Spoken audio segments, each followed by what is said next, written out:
crowd favourites on the outside Yes, of the front row of the works. grid, having Nice. missed pole position by 2 thousandths of a second. The chance to lead the race had to wait until the exit of the Dunlop curve. Okay, guys, we're back live on the underside YouTube channel. into the Welcome S's. everyone. Max made the first 24 move hours for the on lead. the Le Mans Virtual Behind in the Series GT cars, race. the Red As Bull we are Corvette seeing had the been highlights, sensation we're of about to get qualifying. ready It for led the going field back away, into the car hemmed in by roughly a in phalanx 30 of minutes Porsches time. And the red line BMW, So, one of the yeah, strong guys, I thank you so much for contenders, joining and thank you because so this much for time watching round, Le Mans right 24 now. Hours Virtual is not just a Whether that standalone is on race, YouTube, it whether is that the is on Twitch, culmination of the Le again, Mans a big Virtual massive Series. thank you to Trouble for Jano WRT, Obmer they for got fired off, absolutely and sending then were collected as their crash 1,184 continued by the number 4 people rate by to us. Collet's car. Amazing support Corvette of the from Red Bull two-time could not F1 hold its esports qualifying champion. pace right at the So start welcome of the back race. everyone here And on behind the top half dozen stream. in LMP, there was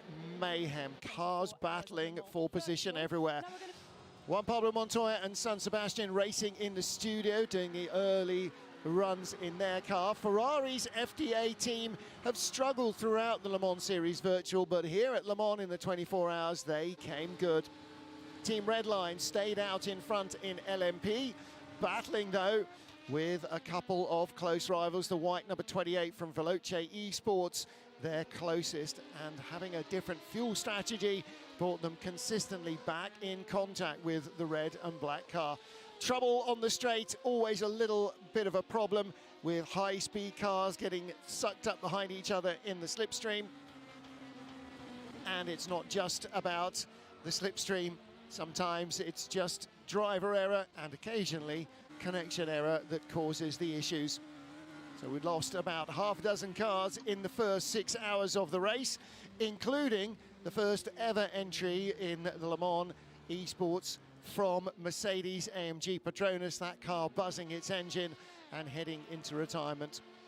Trouble for the 61 Axel sports car that has taken a while to fix.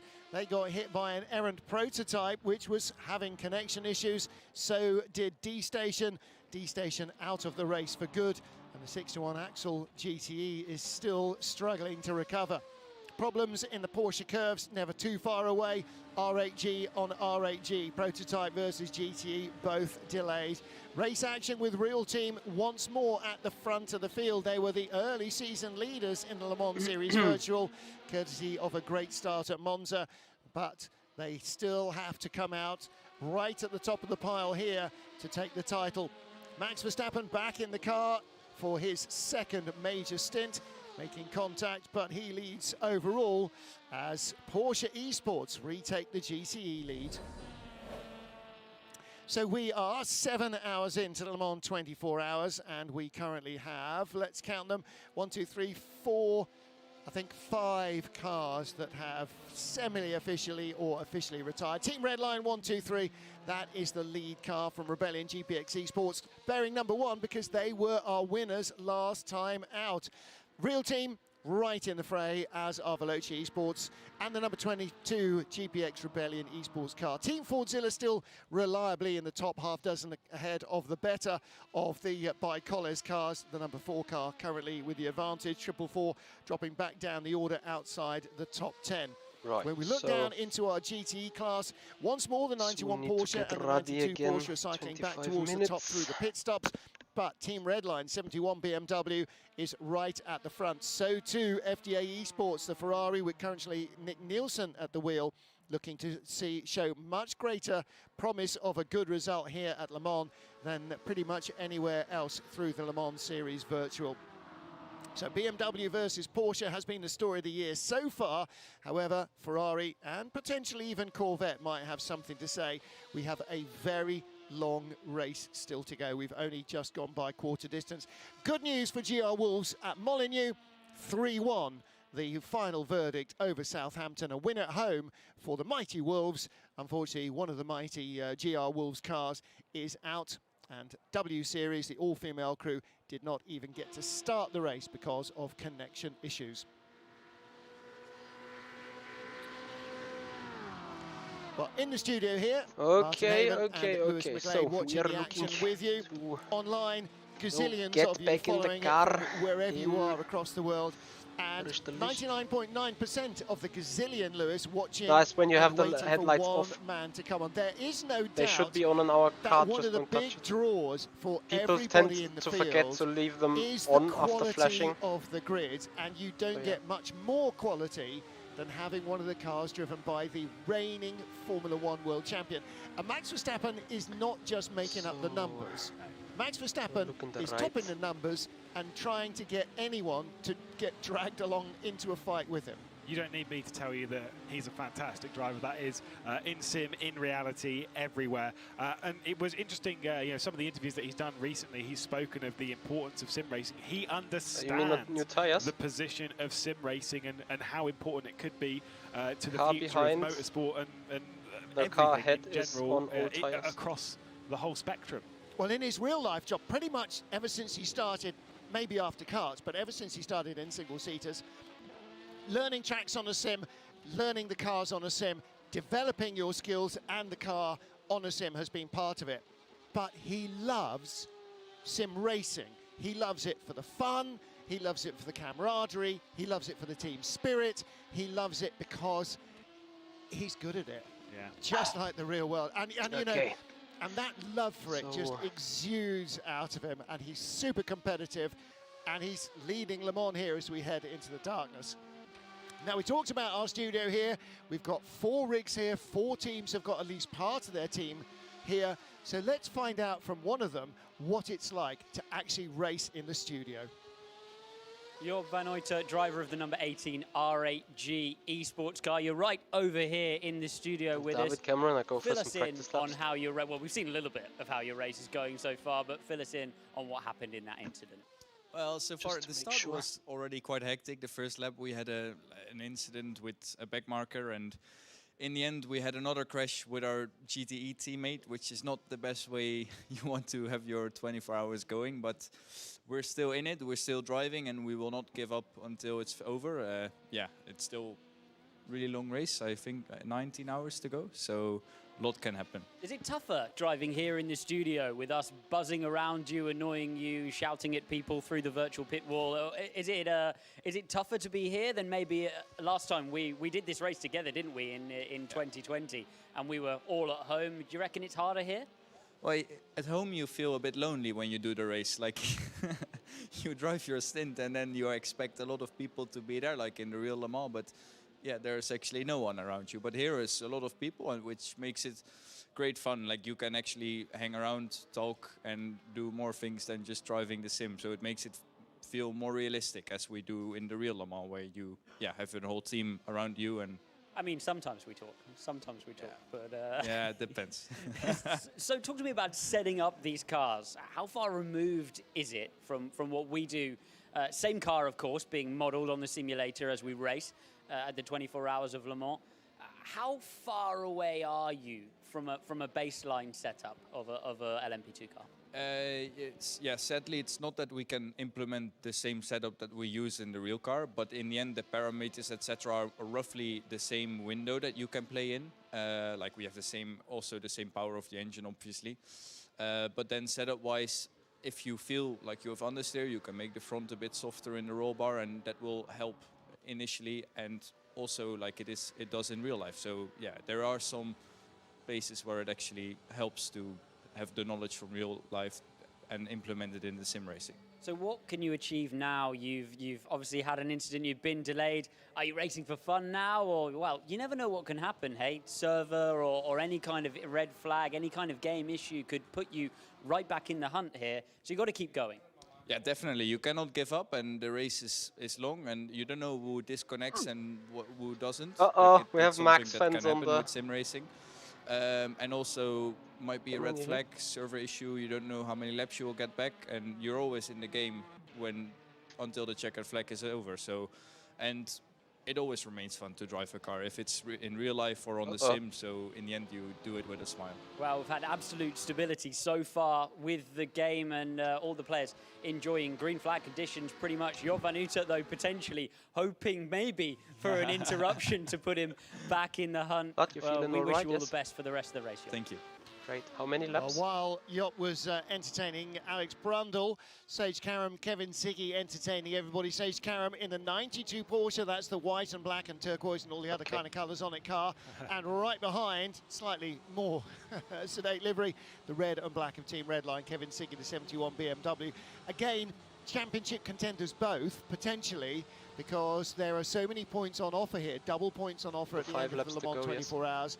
Both could well end up in a top 2, maybe even in top spot at the end of the Le Mans Virtual Series. Between these two, it's as simple as it gets. You know, realistically, it's it's between the 71 and the 91. Ignore me. Yeah. The 71 and the 91 is whoever finishes ahead of who basically wins the championship, and this is swinging very much in the favour of Kevin.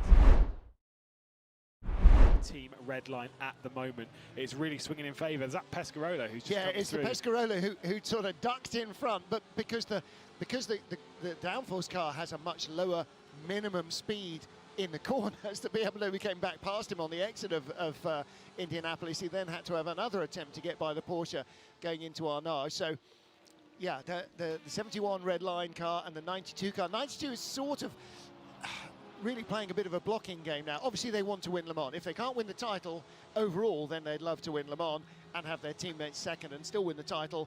But Mitchell de Jong not too far behind, actually only 7 seconds behind the BMW right now. So this is a really tight battle. The top 3, that's not the 3rd place car. No, we won't see it in Team shot. GB. Yeah, I was going to say we won't see it in shot quite yet. BMW Team GB just a lap down. So with this, just to clarify a couple of things as well, the 2 Porsche Esports cars, Okay guys, so 5 laps, then Papa Michi is back in the car, so just fixing everything. We're looking goody again. 2 laps time, they'll be returning their way to pit lane. So that's kind of the situation they're in at the moment, having a little bit of a chat with some of those behind the scenes from Coanda and that are running this Porsche Esports team. Sage Karam, by the way, is not on site at and then guys, we get ready onto the rodeo again. He's back at home. So yeah, the 91. We were confused about the drive-through penalty they had. Just that was for speeding in the pit lane from Mitchell de Jong. So before that we is why join they the had to server. return to pit lane. And I mean, you said it before. Funny. You want to limit the amount of time you spend on pit lane, and that is not the way to do it. don't come in if you don't need Papa to. Kuhn, how is the status so far? Rocket Sim Sport car coming through I this think little battle. we and do that it after opens my up double, yeah. The gap between the Porsche and the BMW a fraction, but not by much. Again, that BMW somehow is managing to drive at least as quickly as the Porsches, but go further on fuel, and that is. It's the double whammy, isn't it? And as long as they can avoid contact with any of the other BMWs, which has sort of been the bugbear of BMW in the series so far this year, that's the case. Duquesne Engineering here, under pressure. Oh, just hit me up if you need Gabby anything. Aubrey in the studio racing here with... The 18. That's not Alessandro Ottaviani who is behind him, so that is the 18 of Thierry Casumon who's gone by him, so that's a replay, Martin. I didn't see that in the top left-hand corner.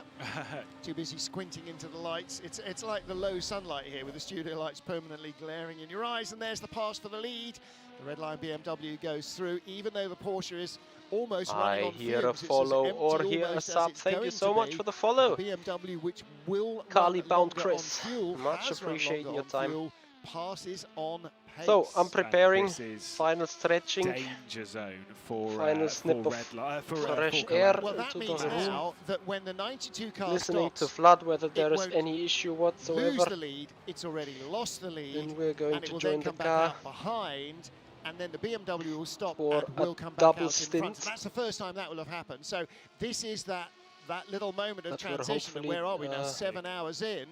You know, we're quite less than quick the in. third distance, and BMW's speed, obviously stroke, frugal ability trying to has make got up through. with time. Watch here. coming straight back at it. So And there you can no see in the bottom, long time you see to wait, guys. Sage's left-hand monitor, you could see the what BMW did I think of sliding past from a in that driver's bottom right-hand perspective? shot. Oh, That's fantastic stuff. So I'd Kevin rather Siggy not at the want top, to speak about a driver's we're sort of looking perspective on towards it, this but one. Sage in Karam all below, honesty. and again you can see that the left-hand monitor there, Not that's his looking left side window, if you like. too nice in so all when fairness. the BMW hopefully gets a chance to make a pass again, well, hopefully for us at least as fans, we can watch it happen.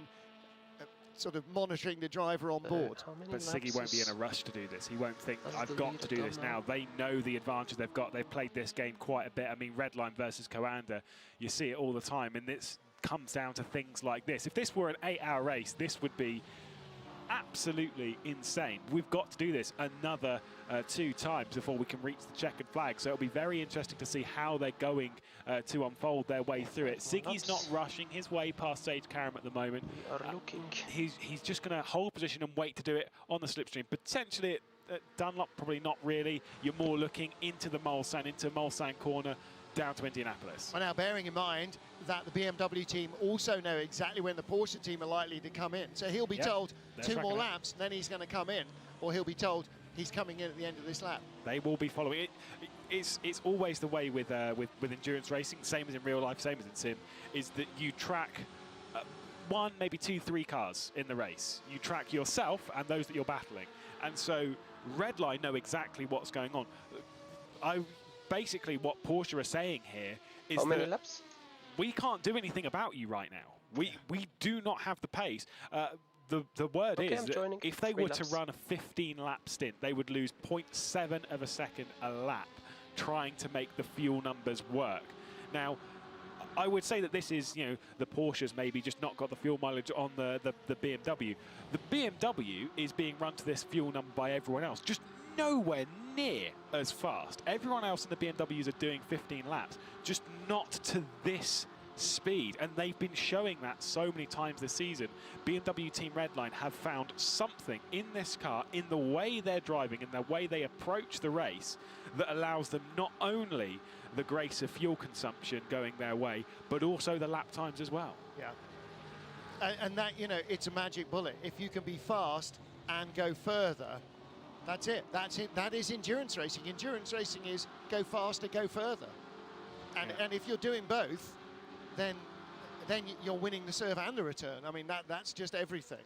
And so the BMW sitting there in the tow. Here comes an LMP car, and again, that offers an opportunity. If he cuts in front of the Porsche now tries to pick up the tow, from the P2 car to try and stay in front, but Kevin Siggy sends it, and actually didn't even need a stamp. The Porsche was too busy trying to fend him off by picking up the tow off the LMP car that he actually forgot to stay on the racing line and just added in a few extra meters into the braking zone. Yep, Kali Bondfris, sorry for not answering quicker. Yes, we are in the more virtual 24 hours. In the background might see them just that's what you're currently down, just coming seeing. over the crest now. 92. That car in the background is the 92 that's closing in. See, we're getting both of these. Yeah, I know. It's terrible. Well, there you go. That was just a hand off. Here's the lead, buddy. You take it and carry on. Again, too focused on something else, and then it was too late. And it's his in-lap. Does it matter? No, it doesn't. Well, no, it doesn't actually, because he can sit behind him all the way, and he can come in 2 tenths behind him instead of 2 tenths in front of him. But he's going to race it. Look at this at Indianapolis. Sage Karam back to the outside. Kevin Siggy on the inside, going to hang on in Indianapolis. Just there. They are racing hard. And to be fair, rightfully so. Sage Karam could have forced the issue a bit there. Yep. A little bit more and didn't so. But right now, again, everyone direct your attention to the top left of the screen where there is 16 hours and 40 minutes to go. Yes. And this is how it is at the moment. It's fantastic. I'm loving it. But is this the championship slipping out of Porsche Esports' hands? Well, right now, it's not slipping. BMW have just, it's just an interception. BMW have just taken it away and are carrying the ball. So BMW has the pace. And BMW has the fuel economy and has the lead as well. They're not coming from a long way back. This is not a long run-up. They have been there from the start. They were there in qualifying, and they are still right there. They didn't get pole, didn't matter. With this car, clearly, it is not about qualifying. It is about the long game. That's what this car is best at, and that's what we're in. So, again, the leader continues. 92 should be ducking into the pits behind him.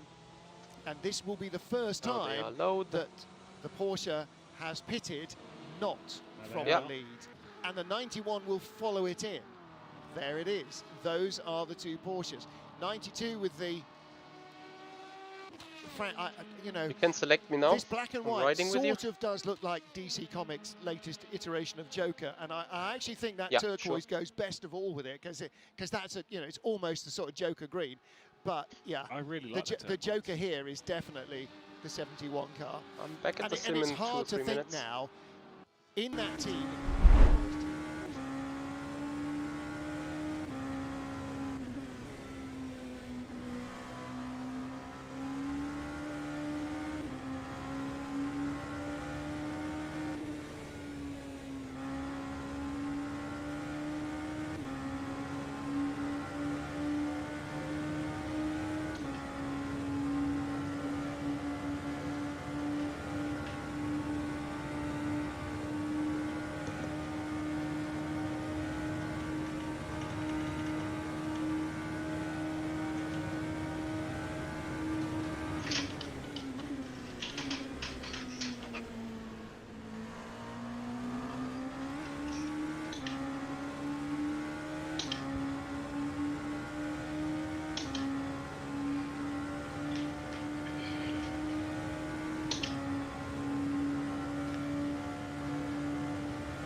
Almost.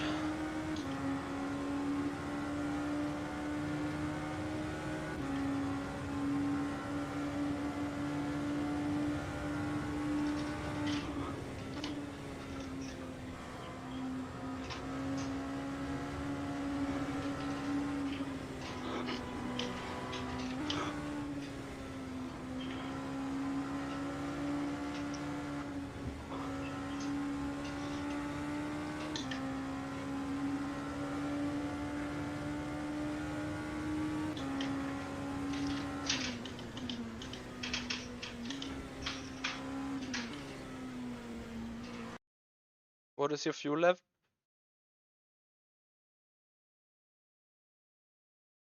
Okay, plenty enough. Yeah. Okay, great. Pit request, please.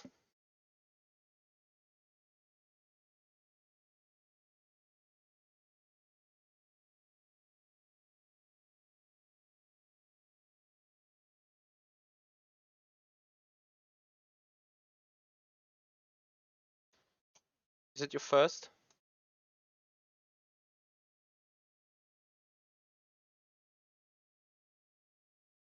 Cameron, please note down our third cut.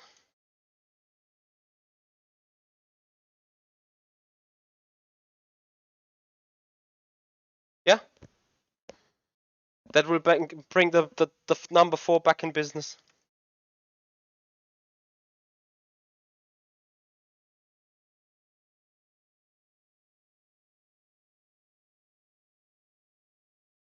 Jack, thank you so much for... Yeah, it's now confirmed Max Verstappen has left the race, but vehicle... Yeah. They're at least a lap down now.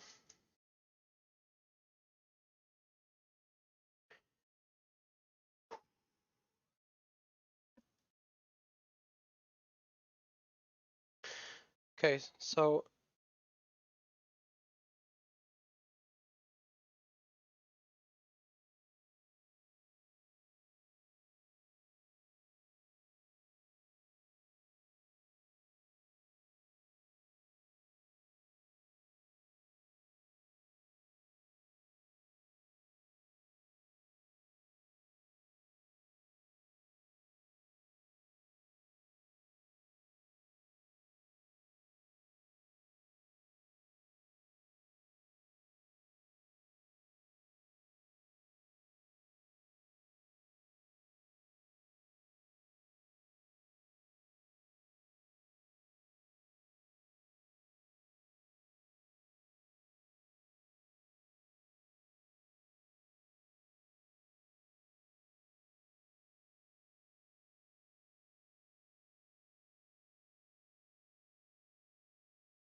Okay,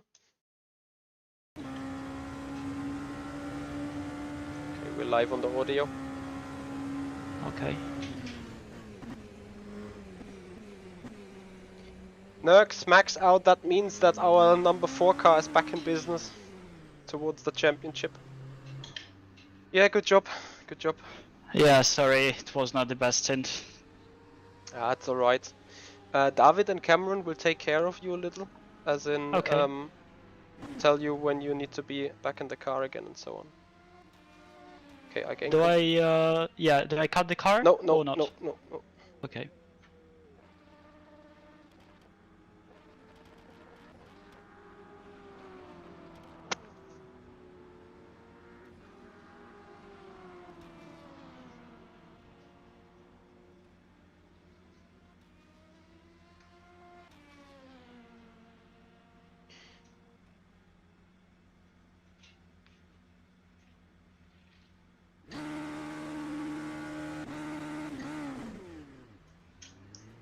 Okay. Well, good luck. Very good. Thank you. Yeah. Can leave the server. Yeah. Well, they are at least not on the lead lap anymore. I haven't seen them rejoining yet. Let's go, Michi. On my way.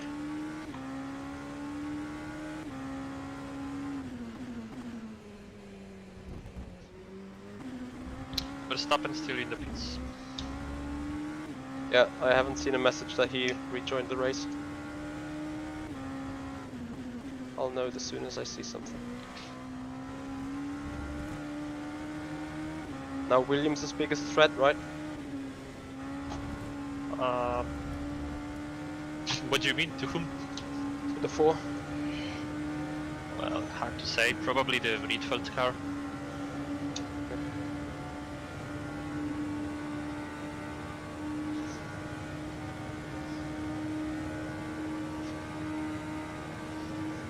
Maybe you guys can fix the audio with Flood for the next run.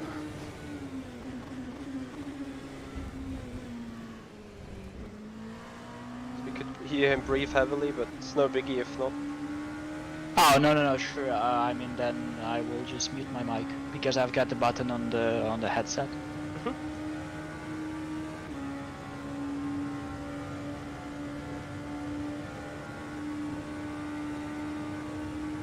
Okay, so I guess I try to catch the cars ahead, yeah? Yes.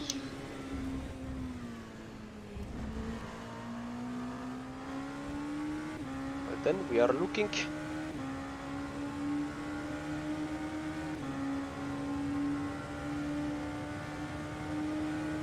Rumors on the stream are telling that Max crashed the car. Yeah, I know. Ah. At the last chicane.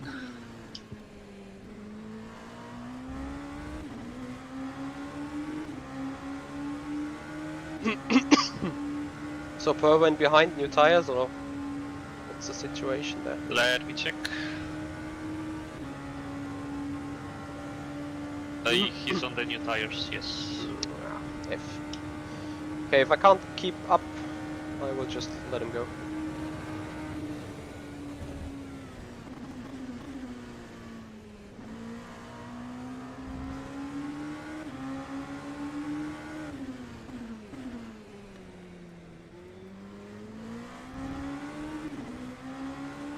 Top 15 still on mediums.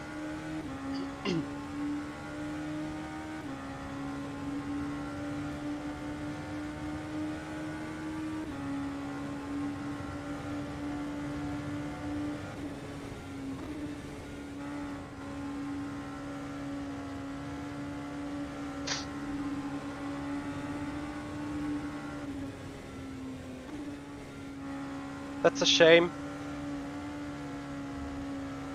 But of course it's very good for our for the number 4 car, with Jesper Petersen currently at the wheel ahead of us.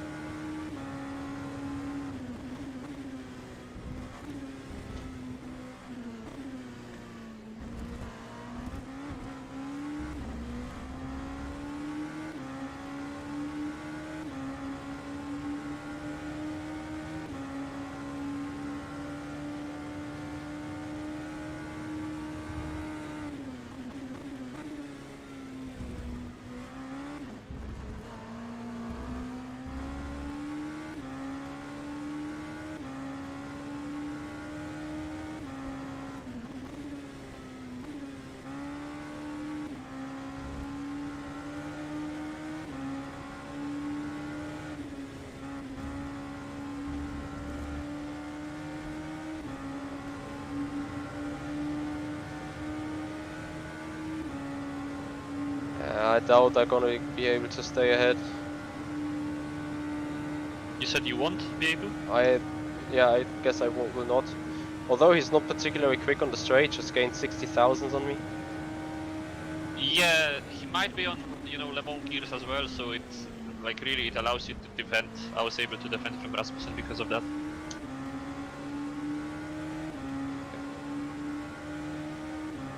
Last name, explanation mark team will tell you.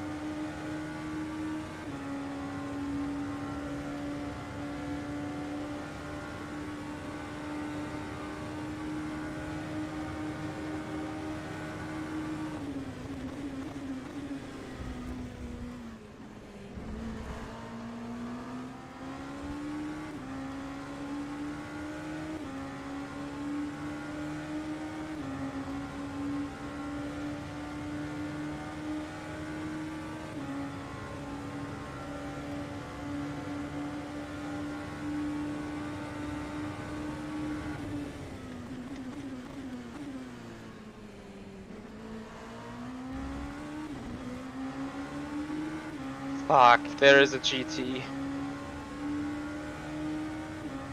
A very inconvenient spot.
I have to go for that dive.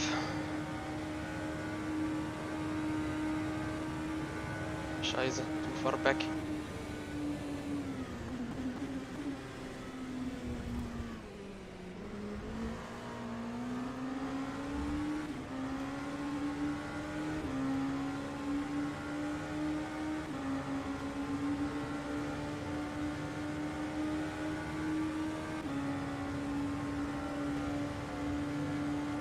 Yeah.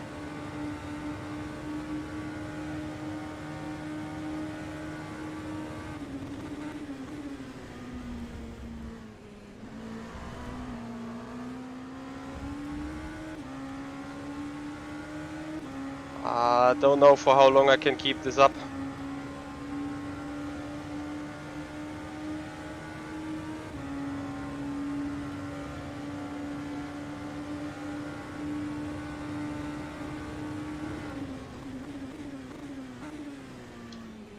If you are losing like a total race time, you think? I pull in behind this.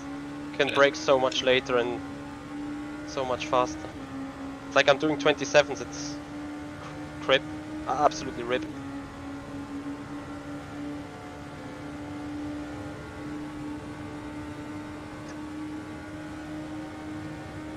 Fuck.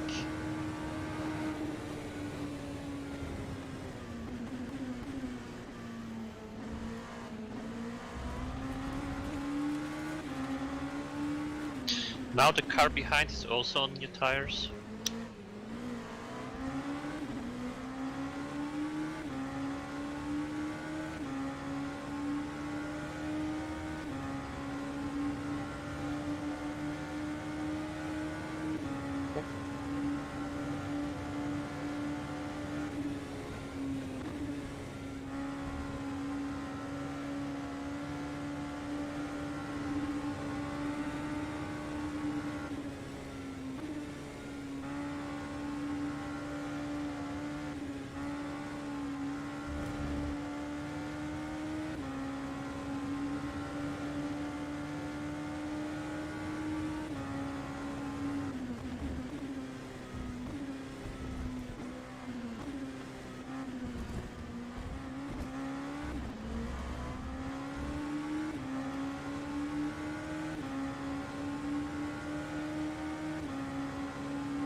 Cameron talked to me about the strategy. I agreed it. I'm okay with that.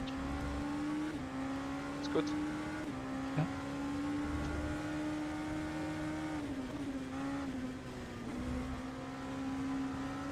I think can get a bit of sleep. Not just yet, but I'm gonna be around the gym, so yeah. Just remember to set an alarm. Yeah, sure. Thank you. I feel like I'm down on power or what? A car behind is clutching.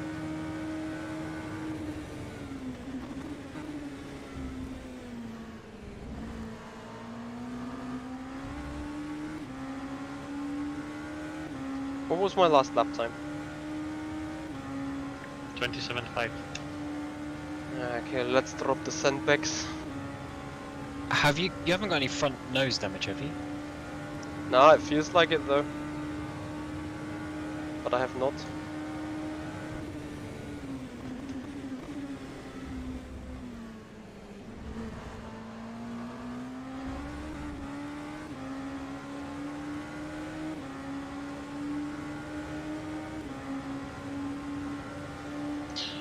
Williams might get up 10 for speed. I need to let the next car go.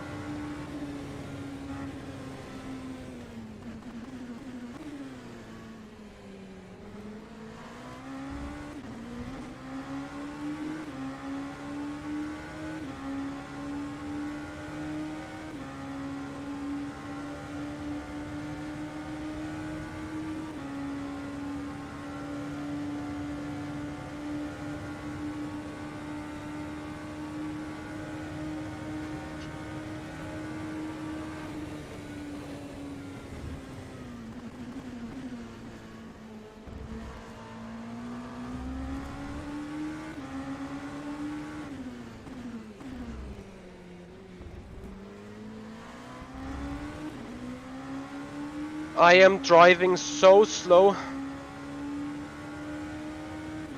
It's insane.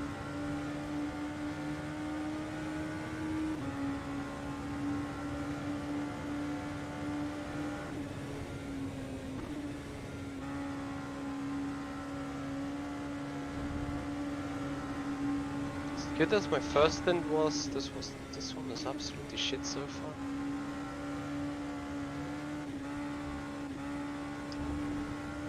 Schon, Junge.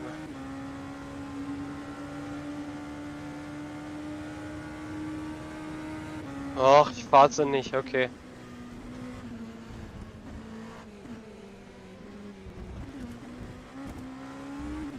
Yeah, low fuel and fresh tires is obviously RIP. They both pitted. Need to monitor my pace against them. I don't want to end up in the same situation, so I pick up the pace. Yeah, copy.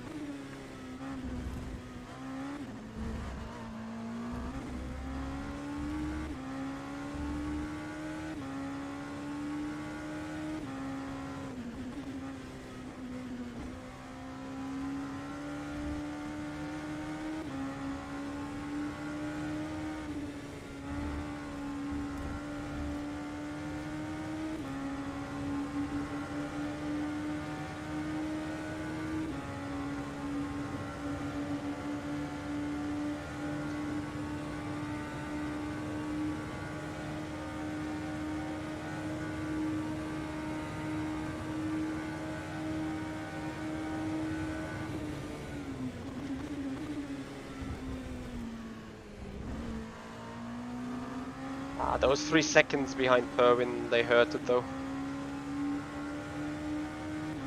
Need to stop being so slow.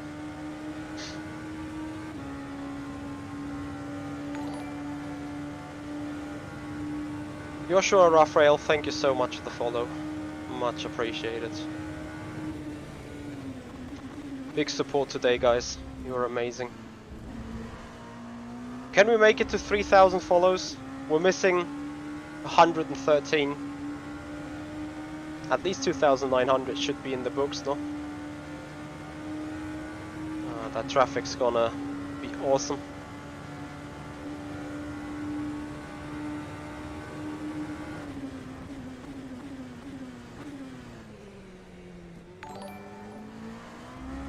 Raivio, what a lead, thank you. RS 2012, thanks for the follow, much appreciated.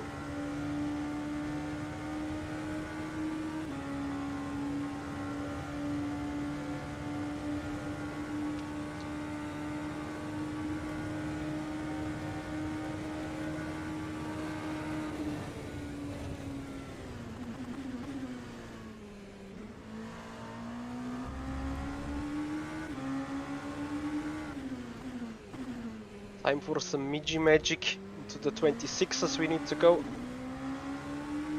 If not even faster. Let's push it.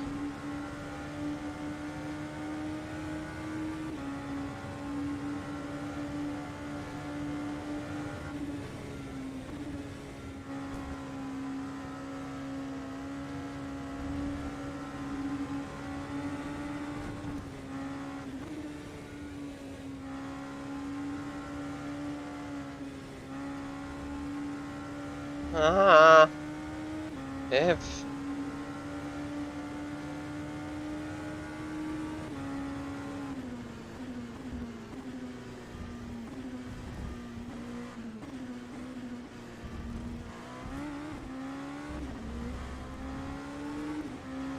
Of course. Another 27.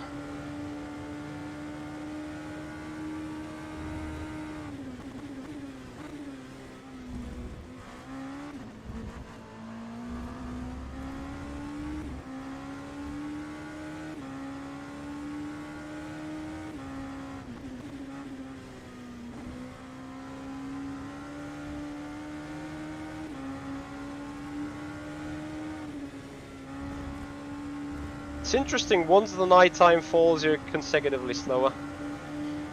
Yeah, Christian, we're again using ABS this year. It's just faster. There's no way to argue around that.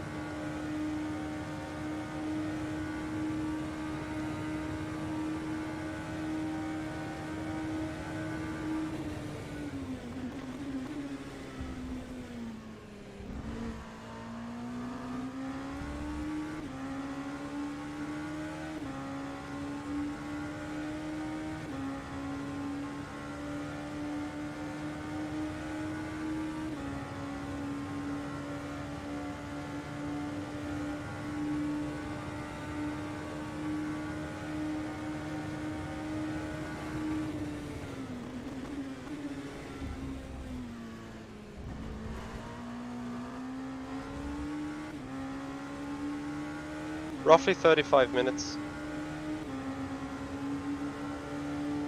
Okay, so 7. And doing the same times as Kiss ahead of me, but they need to be more quack.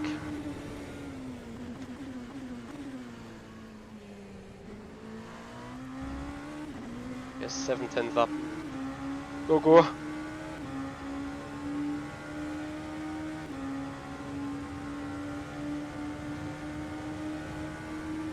Yeah, the approach to Indianapolis is interesting, let's say.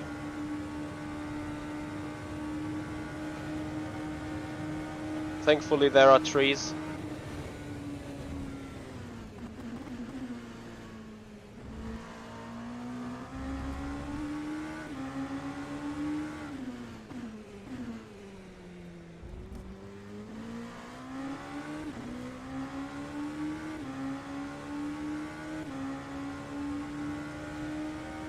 Oh, we don't. Couple more laps till it's full night and then it's alright.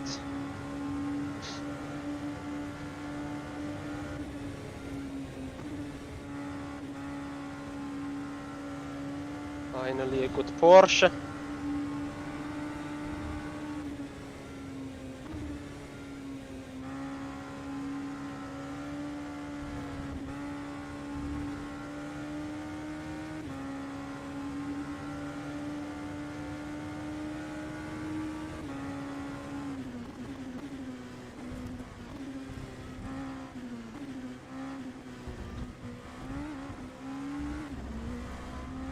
Finally, 26-2.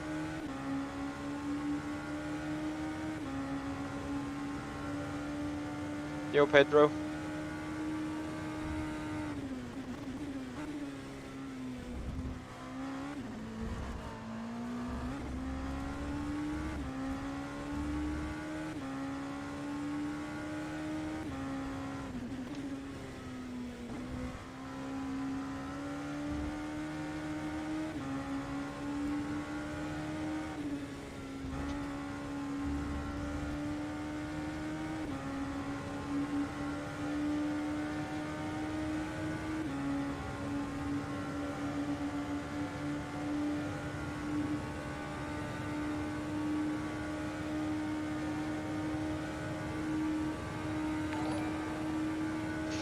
David Mar, thank you for the follow.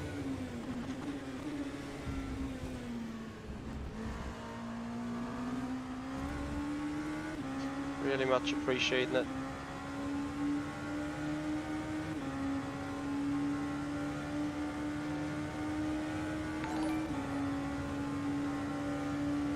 Rizzy FTW, thanks for the follow. And the Brutalik also, thank you for the follow. Welcome, boys.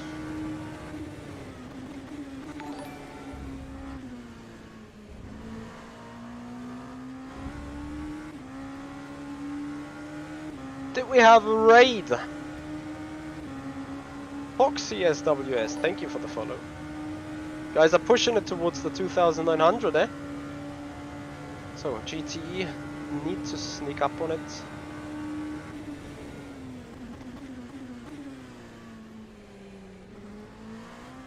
So I think I finally found my rhythm on those used tires. It's taken a bit too long to my liking, but okay, it is what it is.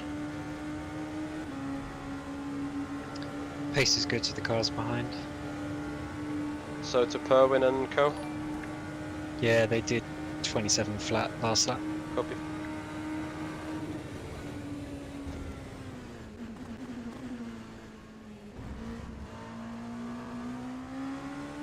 Thomas Axe, thank you for the follow. Insane support, everyone.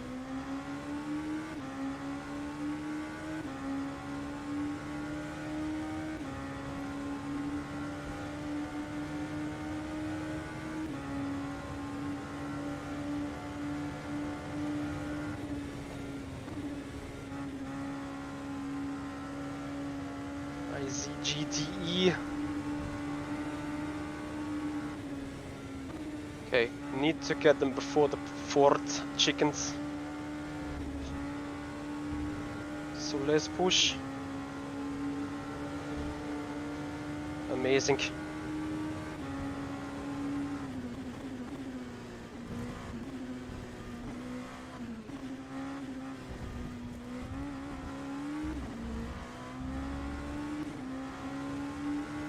Another 26-2.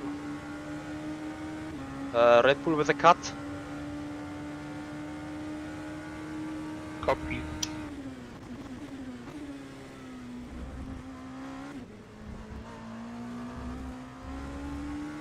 Yep, I think the 1, 2, 3 did rip indeed. I haven't seen them back on the race.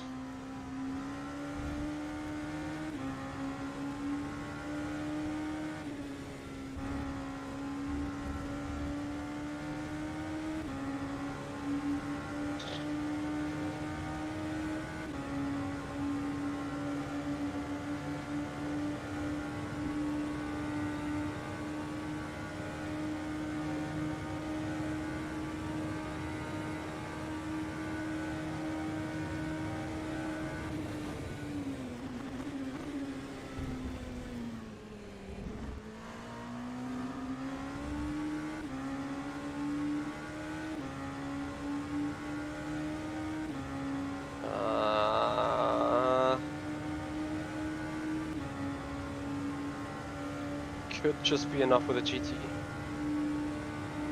They are better, Christian. More consistent, less dodgy, less sketchy.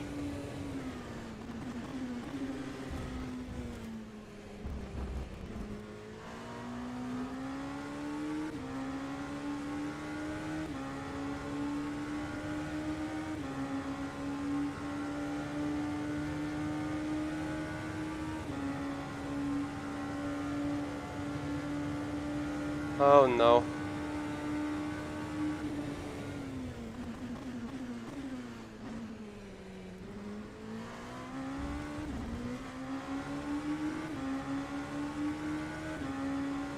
Oh, they lost the wheel. Oof. Oh, then he planked it pretty heavily though, eh?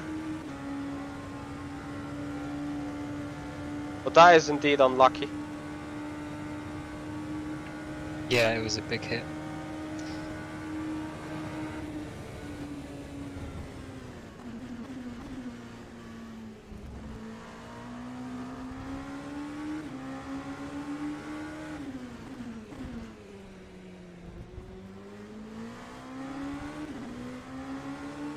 Yeah, where is the rest? The red flags? Can't tell you where they are. Non-existent so far, which is great news. How far off are we from the lead lap in terms of like? No, we are 2. Yeah, 2 minutes. Yes. Okay. Guys, I'm gonna leave TeamSpeak for an instance. If something, ping me in Discord, okay? Copy. Yep, thank you. Thanks. Bye bye. I'm a bit unlucky with the traffic too. Everyone is at times, so keep pushing. Dylan Scriven with a raid of 77. Thank you so much. Appreciate it.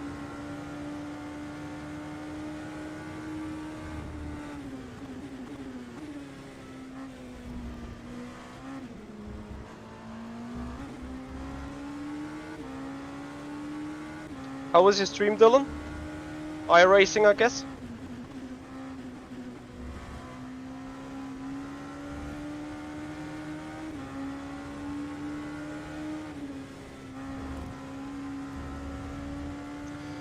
Mamma mia, halbe Sekunde schon wieder. Oh no.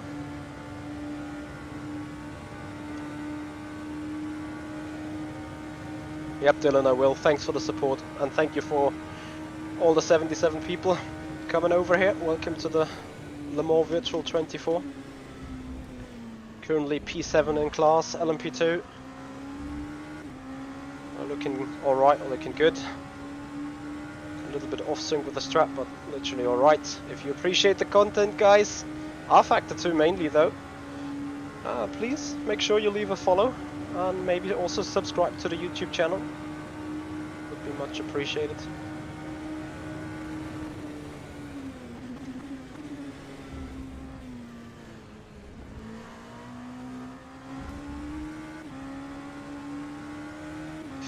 Verstappen crashed, lost the wheel. That is DNF. Nothing you can do with a toasted car.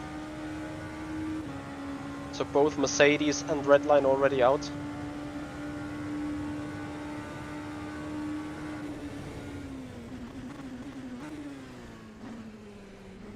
That's how quickly it can go wrong. So also we need to stay focused at all times.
Neon Cookies, thanks for the follow, and Dennis, also thank you for the follow.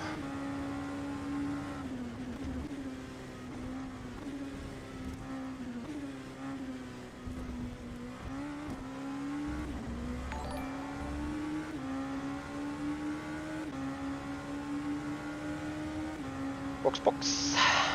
Antunes, thanks for the follow.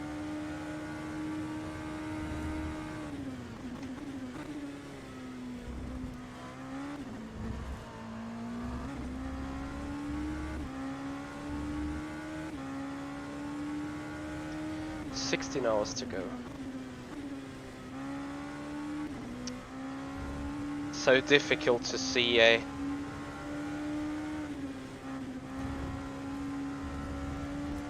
So damn difficult to see, like in that dusk light, the braking markers completely vanish. Yeah, Or shine so different, it's insane. I will get different monitor settings for my instance. Daniel Krutz, thank you for the follow. Oh, I need to dive you up the inside.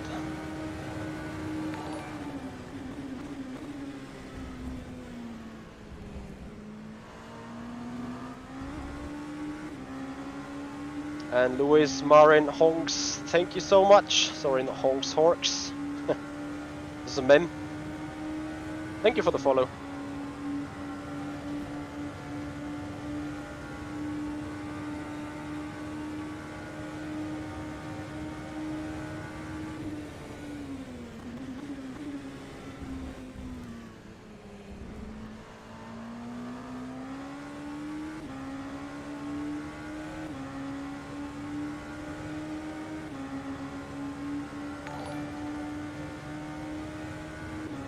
Are you happy for these tires again?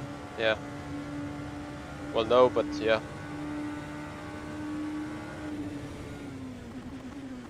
Me, Gravy Gamer, thank you for the follow. Sorry for butchering your name potentially.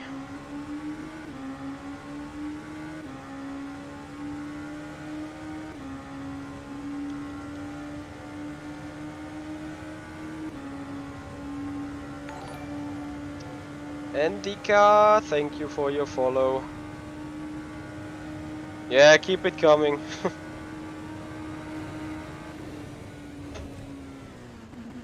Right now I'm happy I got no annoying sound apart from the bling. But imagine someone shouting for oh, pipe, hello. Would be probably be off in the wall right now. Coco and Rafael Garcia Racer, thank you so much for your follows. Oh, you guys are pushing it big time now, eh? Amazing. I feel like so anxious going into Porsche, it's insane. Anyway, a box.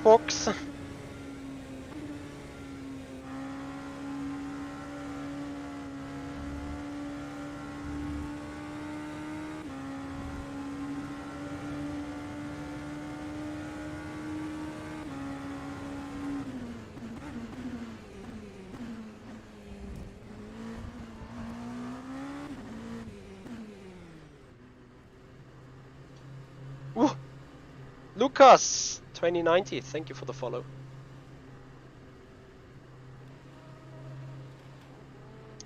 Push, number 4, amazing.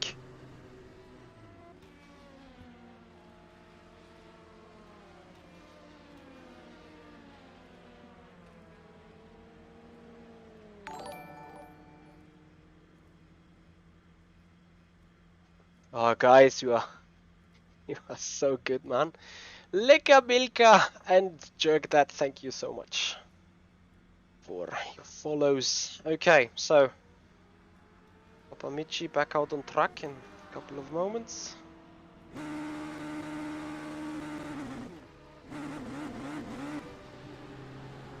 Ah!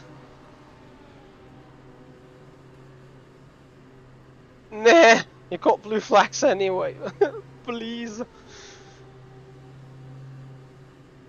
Have a stint now, and that's it for an hour, and then have a double stint again.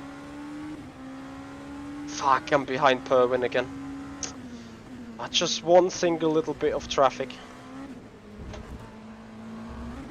Come on, Risto, if it's you, push it. Re-overtake at the front.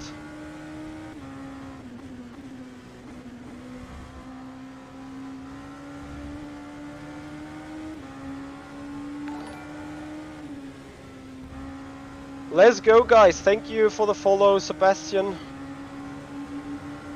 You guys are amazing. Perwin's last lap was the same as your times before you stopped. 25.6 is faster.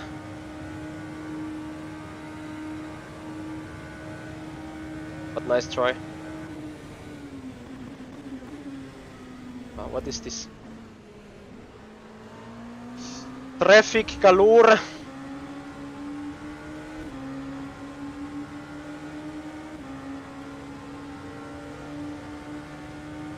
Come on, Risto, I know you got the new tire, so push it. I don't want to get by, actually.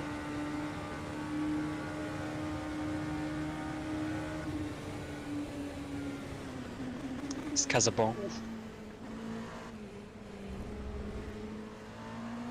Yeah, it's big crapper. Like not Casabon, but the situation. It's exactly the two bad GTE traffics that we had has putting us behind and off Perwin again.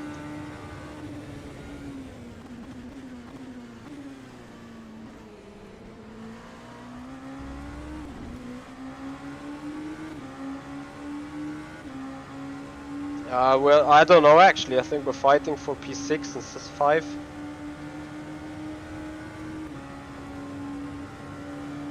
No. The Chiron, it's fine. I'm happy for him to escape. I guess that you are on fresh tires, so all good. I didn't want to make it that close, was a mistake.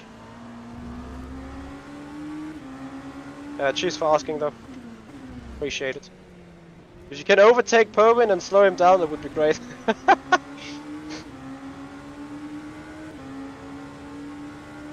Yeah, sorry for the scary moment.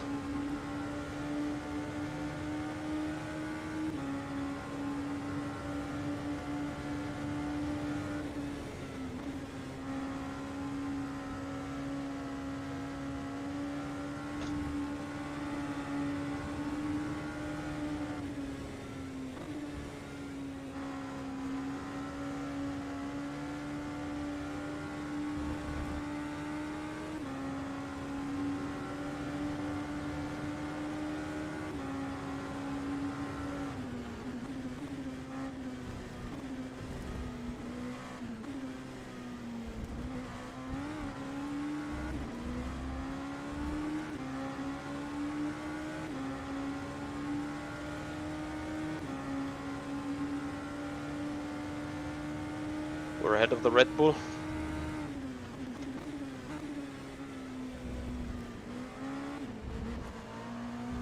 But let me guess, fresh tires for Sibellini.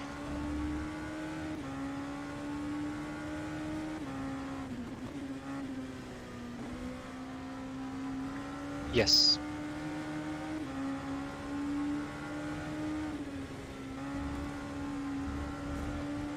Oh, just 2 seconds. Yeah, if he's gonna make it close, then the fending just holds us up anyway. Or different opinions.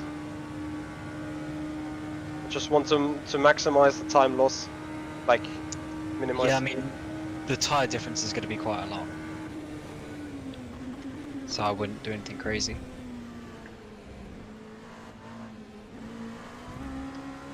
Yeah, this is my fear. Come on, a car. That slapper was so unnecessary. Luca T. Guard and Kat, thank you so much for your follows.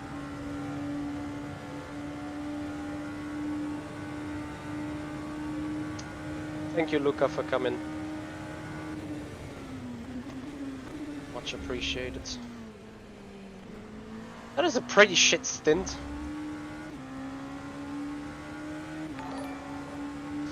Gabriel, thank you so much for your follow. Welcome to the 24 Hours of Le Mans.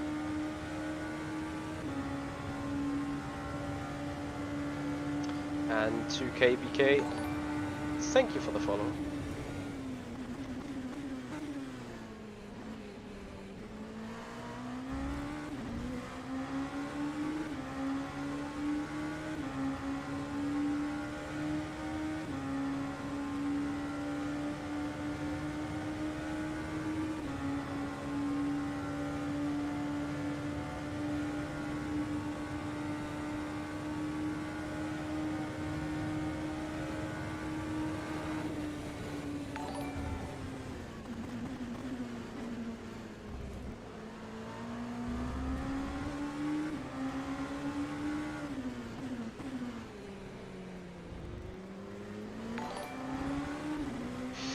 Fabrizio Zarate, thank you so much for the follow, and Erhan Jajowski, thank you so much for a tier 1 sub. Appreciating your time. Good luck in the race. Hope you guys are doing fine.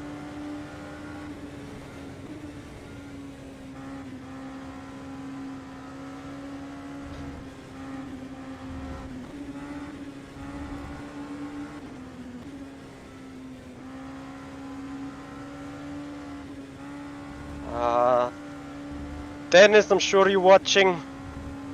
Main straight, Mulsan, first chicane. Go, go. Let's try to lose the least time with each other. Not interested in fucking.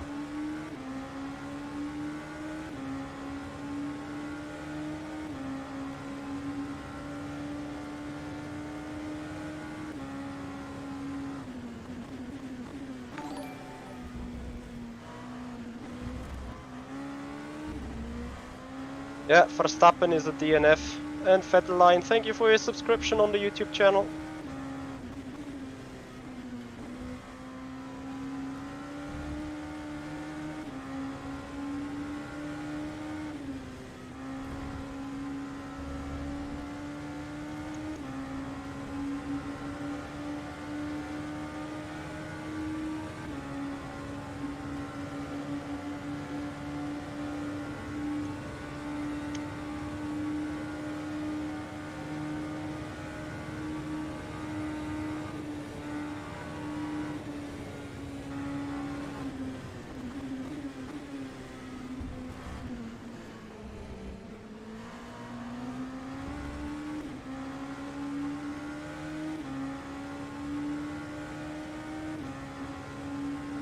Freundschaftspreis.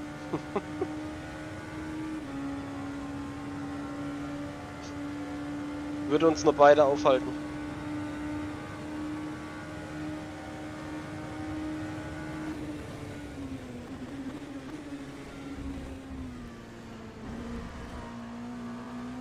Get Perwin, please. Thank you. Ja, bin Deutscher.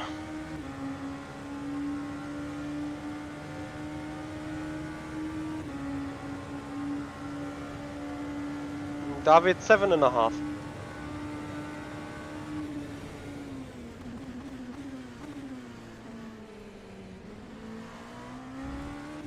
Copy.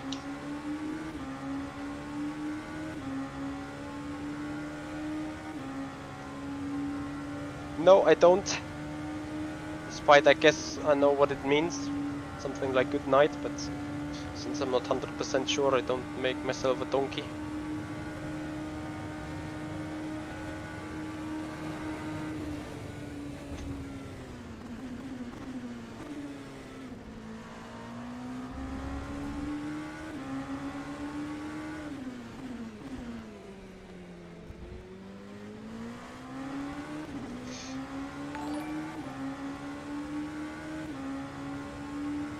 It's surely a meme, guys. Xiaomi, thank you so much for the follow.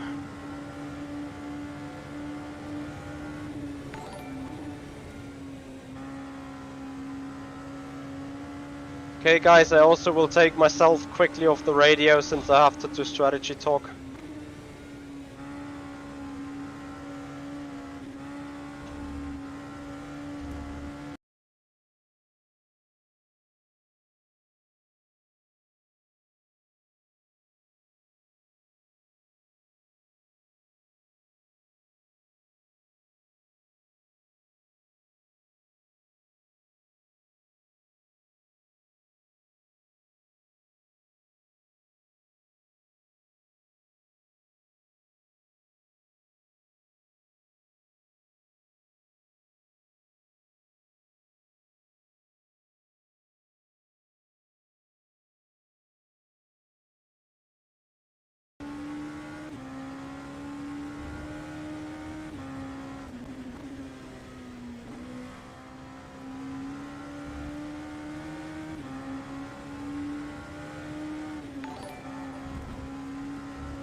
Thank you for the follows. Guys are pushing great.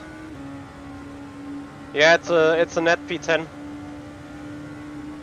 Cannot get much worse than this. Well, you can, but should be what it is.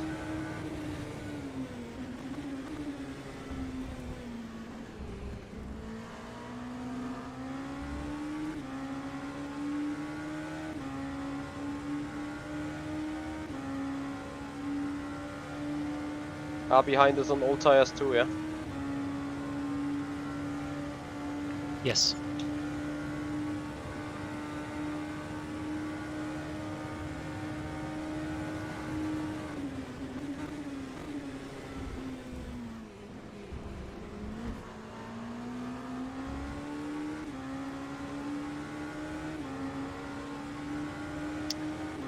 But he's going to pit fairly soon. Couple more laps. Yeah. Yeah, Perwin is too quick, but Pallet behind is good now.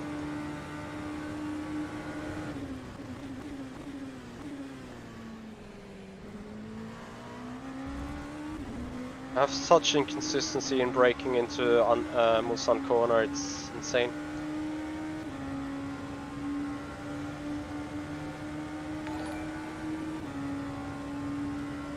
Hefs, thank you for the follow, really appreciate it.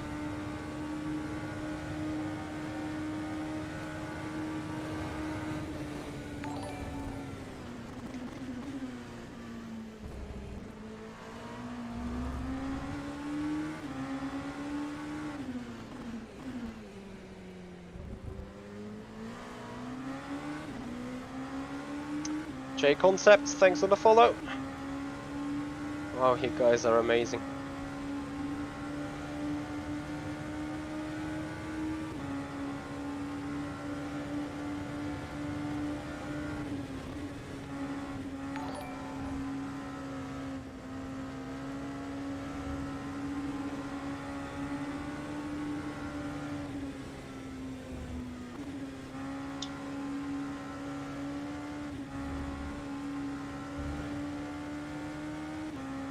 Dima, thank you for your follow. 6 to go.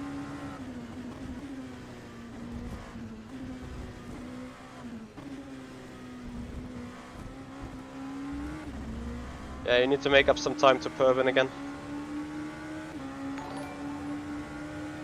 BG64, thanks for the follow.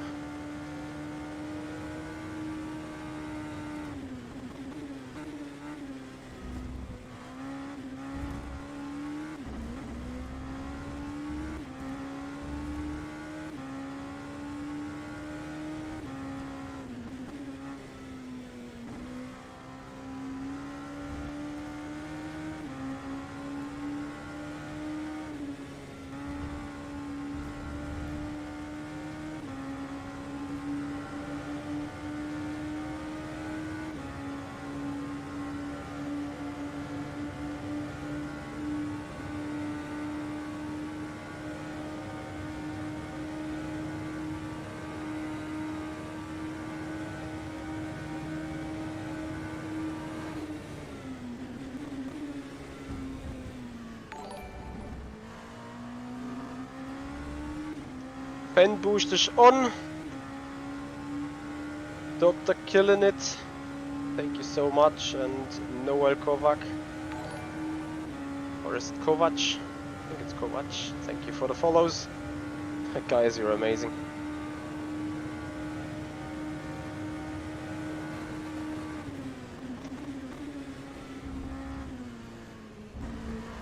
Also make sure to please subscribe to the YouTube channel where we are live currently as well.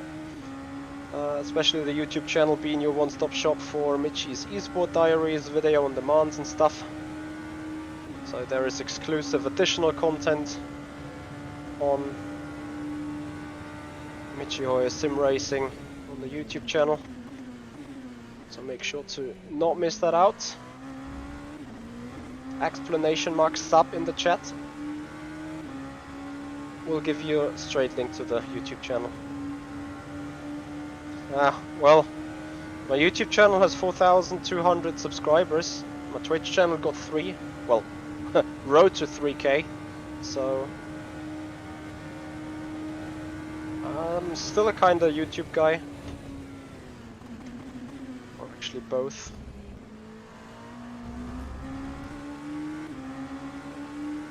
Too slow with this fucking tire.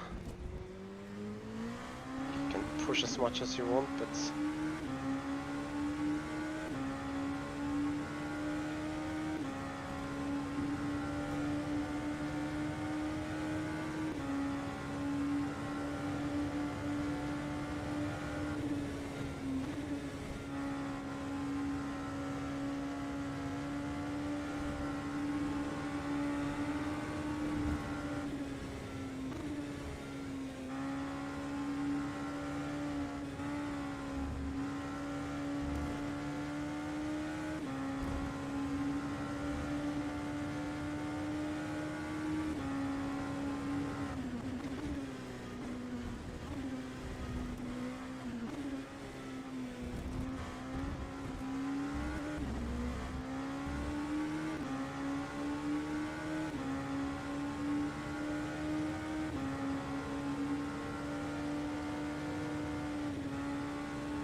fucking awkward with a GTE.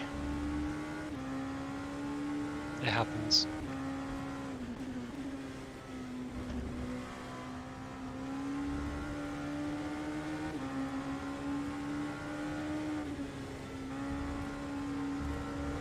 Yeah, I know. So Reed felt, oh, but he's running good times there.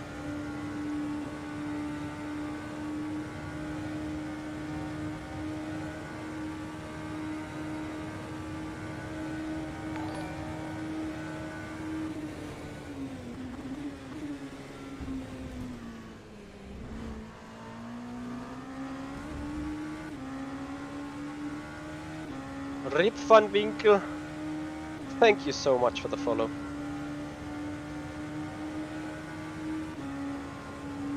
Hey Humus.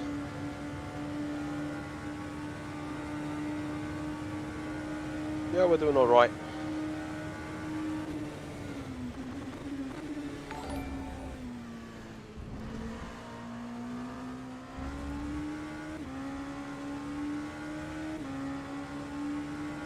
Sliders, thank you so much for the follow.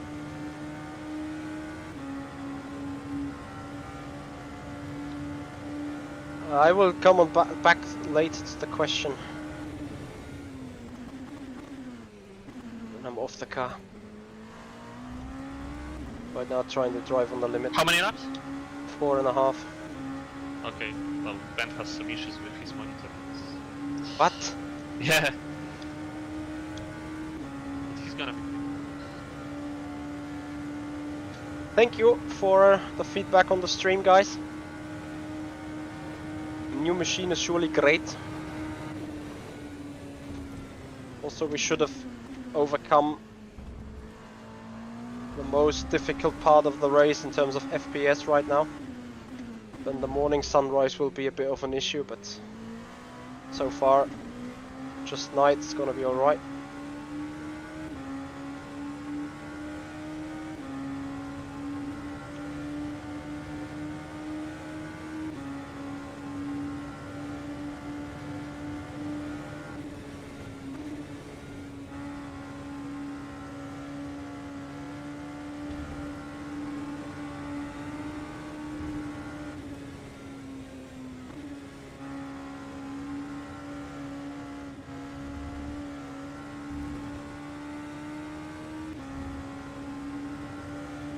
No, I'm not running max settings, only on the textures and some anti-aliasing to get nicer lines.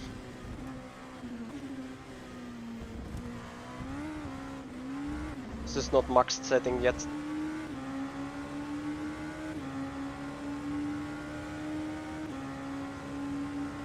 Yeah, Galtor, you're an absolute legend. 8.5 hours of stream. Watching is amazing. So that car behind is on fresh tires, I guess.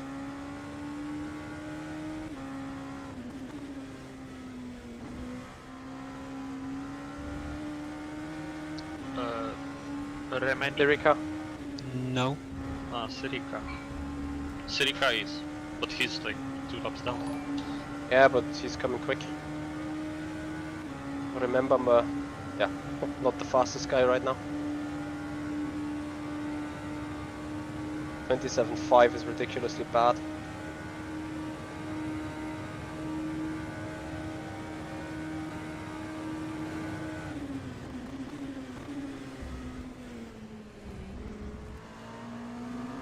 Finally, good Mulsan.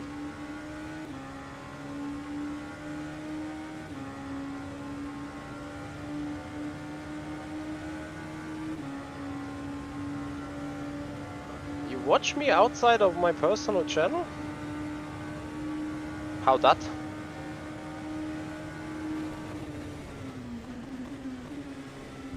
Ah, you mean traction? Yeah. Did they get the 10k follows already? I think they're having a blast of an evening too.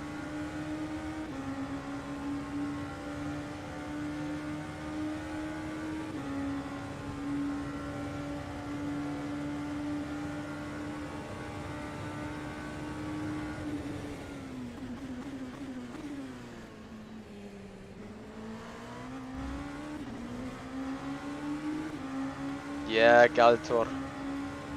I know, you were every time there. So, 3 more laps, then box.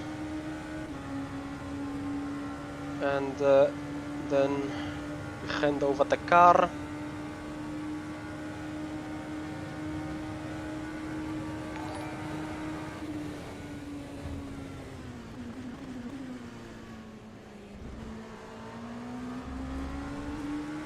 Jan, thank you very much for your follow.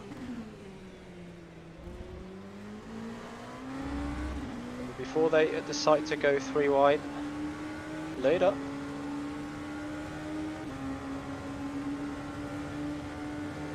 Greetings to Cologne.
How many laps from now?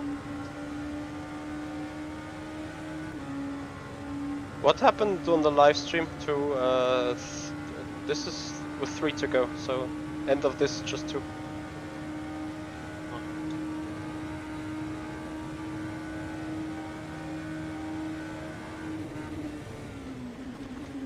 Now we're on used tires. Used tires have less diameter. I will restart the PC. So with a quick 2.5 laps. I know.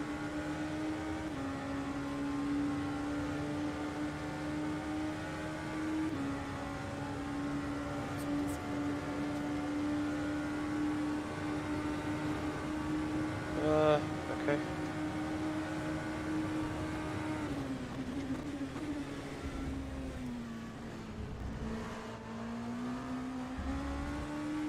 What happened, Erhan?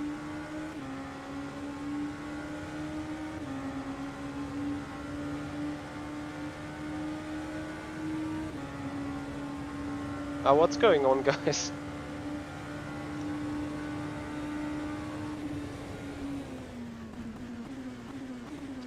Like, if you want to go for the move, then go for the move, fuck's sake. Meine Fresse.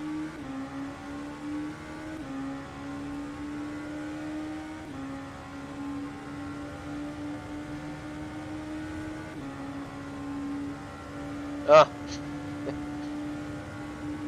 Copy. Yeah, basically someone just fell asleep, but they like fell over.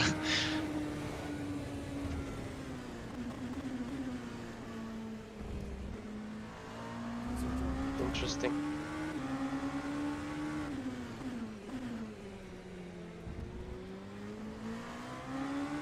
We have just lost shed load of time, over 2 seconds. Yeah, that wasn't great.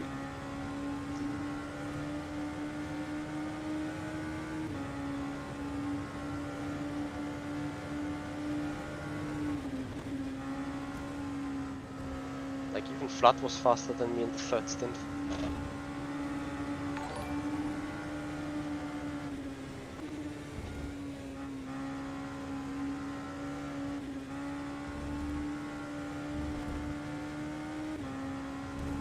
P1 Hydro. Thank you for the follow.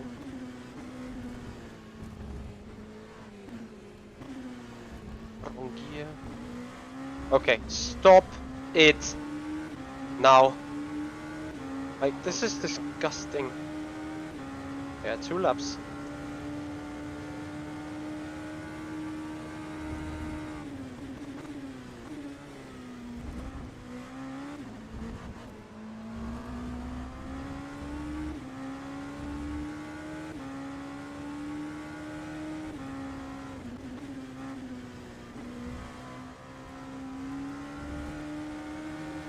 Yep.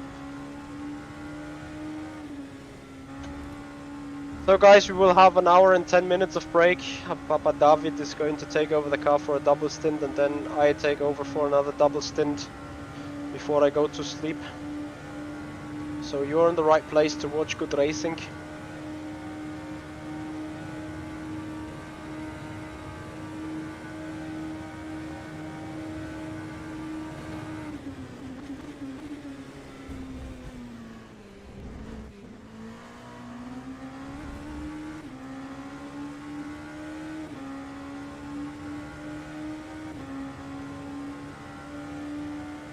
We're in an LMP2 and I am in the number 444 by Curlis Burst Sport.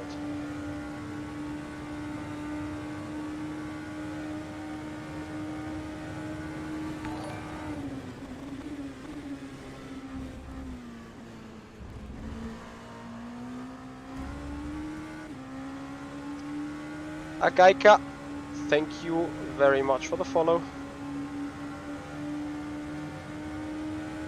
Much appreciated.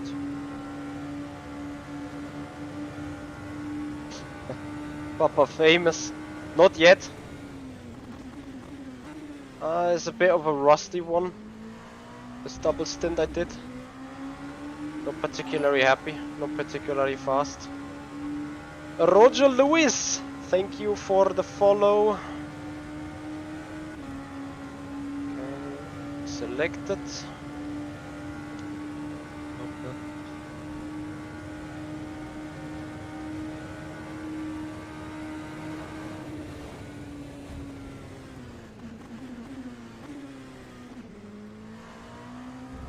Tires are done.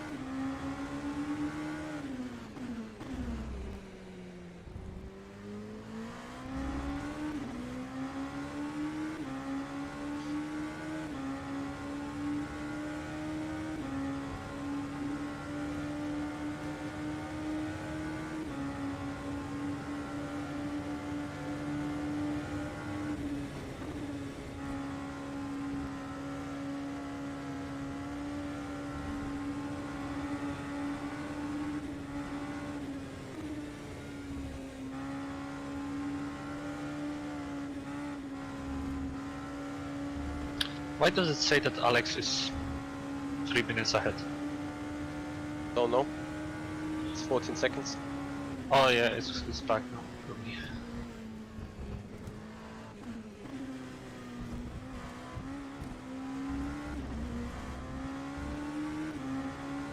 I can't do faster than 27. It's so wicked. I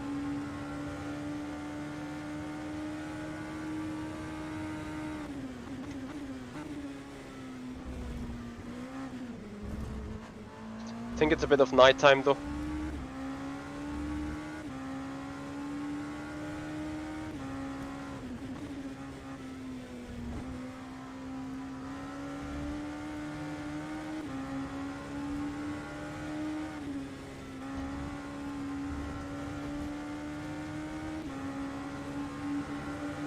This is the cockpit camera. I just moved the seat to a very interesting position.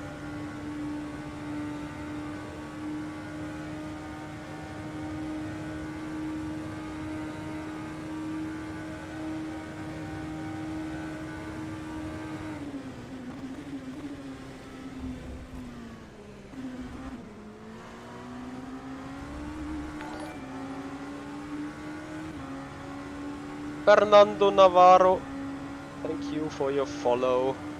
Okay, it's just 70 to go to 3000. You are insane. What a support. So again, stay with us, don't leave. We are switching over to the official live stream as a watch party for an hour, and then we are back in the car. Don't go anywhere. And for the hardcore guys of you, we're going to be back in the car short before 6 AM.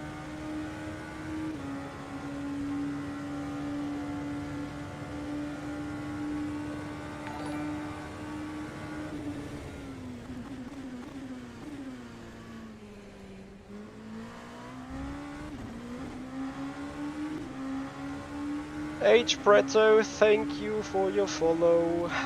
30 guys to go. No, 70 follows to go, I'm sorry. Got mixed up. Got myself further ahead than I thought. Turio, thank you for the follow.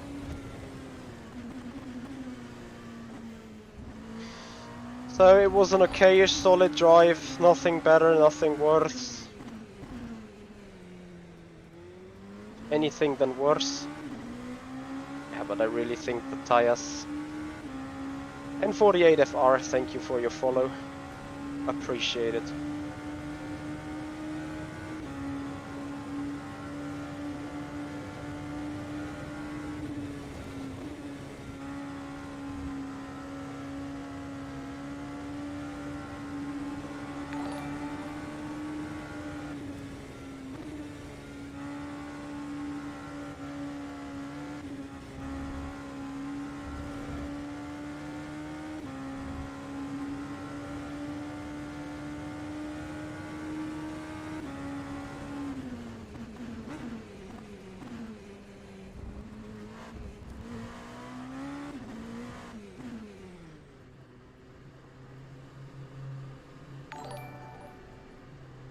Quinn Coster, thank you so much for the follow.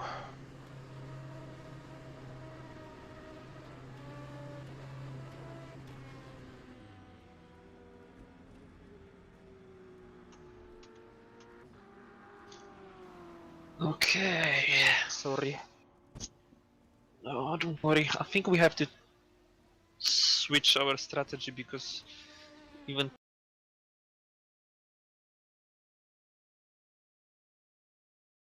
Yeah, it is.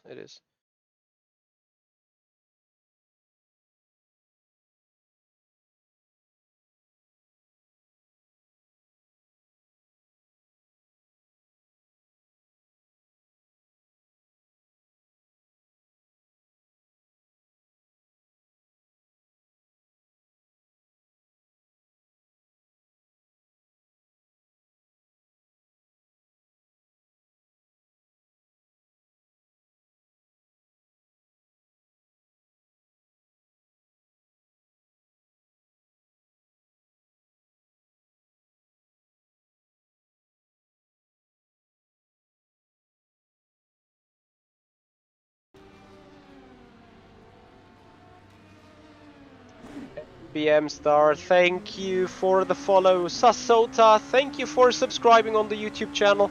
And everyone on Twitch, you should do that probably too. So I give you the exclamation mark sub. Thank you for subscribing on the YouTube channel as well. Ach Jan, ihr geht schon ins Bett. In einer Stunde geht's weiter.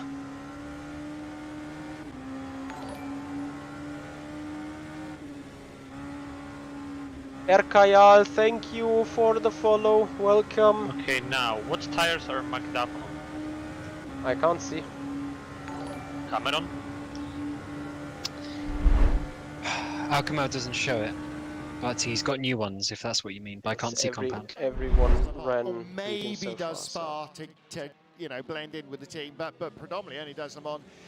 Jerkdad, more thank pressure you on so driver much for a 3 tier 1 not to pit subscription it on the than there is Twitch on driver 1 channel. and driver Amazing 2. support. 'Cause Thank you it's very your much. only race, and you know, and you feel all that responsibility. And I think you're probably right. I think probably all of the pro race drivers felt exactly that. You know, they are the fish out of water. No matter how much time they spend on the sim, they're not the pro sim racers, and as a result, because almost everybody came from team sport, from endurance racing of a kind, and particularly now this season does, then you've got that team ethos. You don't want to be the one that lets the team down, and I think that's, you know, really part of it. You know, in a way, and we've said this several times, did again in the first Le Mans 24 Hours Virtual, is that the pro race drivers become effectively the de facto gentleman driver.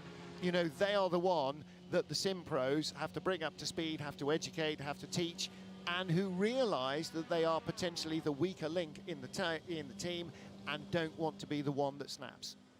Absolutely, and you've got to bring a good attitude to it. 28 car is on pit road. That's the Veloce Esports, was sitting in second place, and it'll be interesting to see how long we have to wait for the number 70-11 Red Bull Racing car also in the pits. Those are both prototype pit stops. We've also had Collis in, Ben Viscal back on board that car. Alpha by Collis also in, and Jovanuta is out again on the R8 in the R8G Esports number 18, up to 6th place now, up to 16th place now, I should say. Yeah, 15th. That would have been a good recovery, wouldn't it? Yeah, and Rudy Van Buren is in as well from the lead of the GTE class. So BMW team Redline in, Simsa Esports in as well. Right, of course, now pit then. stops coming thick and fast now. For the next couple of laps, we're going to see a lot of teams coming in through both classes, I'm sure. While you were away, for the first time, Porsche had to pit not from the lead in GTE. Look at the lead that Rudy Van Buren had when he went across the line, 1 minute 18 seconds over the Porsches who had pitted, which means when he comes in, he then will go back out with the lead, because he's not going to spend 1 minute 18 in the pits. So Porsche have lost the pit stop battle at 1/3 distance to BMW. BMW are now pitting from the lead and coming back out. Yeah, the last thing Lewis said to me was about exactly that. That happened in the last 90 minutes. So in their last 2 rounds of pit stops, BMW finally got to the place where not only were they taking the lead from Porsche, but they actually passed them on track. I had 3 or 4 cups the Porsches in the morning. So the Porsches didn't even like pit morning from day. the lead to lose the lead, because the out of sync pit stops of the BMW and the Porsches, they pitted it's from dark not night. being in the lead. And so that's the beginning Hard of to see the on the tipping stream the of cars balance. now. And Lewis and I had a long conversation trying to figure out. Oh guys, on behalf of Porsche, you've who done also an got amazing job. for Like, themselves. we got But 2,936 because followers. they're Like, not here, we can't ask them what the completely answer to the insane. problem is or what You are they're pushing the trying to limits figure to the out next how we're level. gonna It's deal with so, it. The so BMW nice. is as quick as the Porsche lap for lap and goes further on fuel.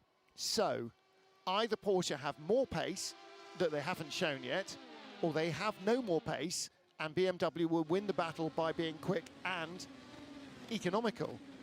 In which case, what do Porsche do?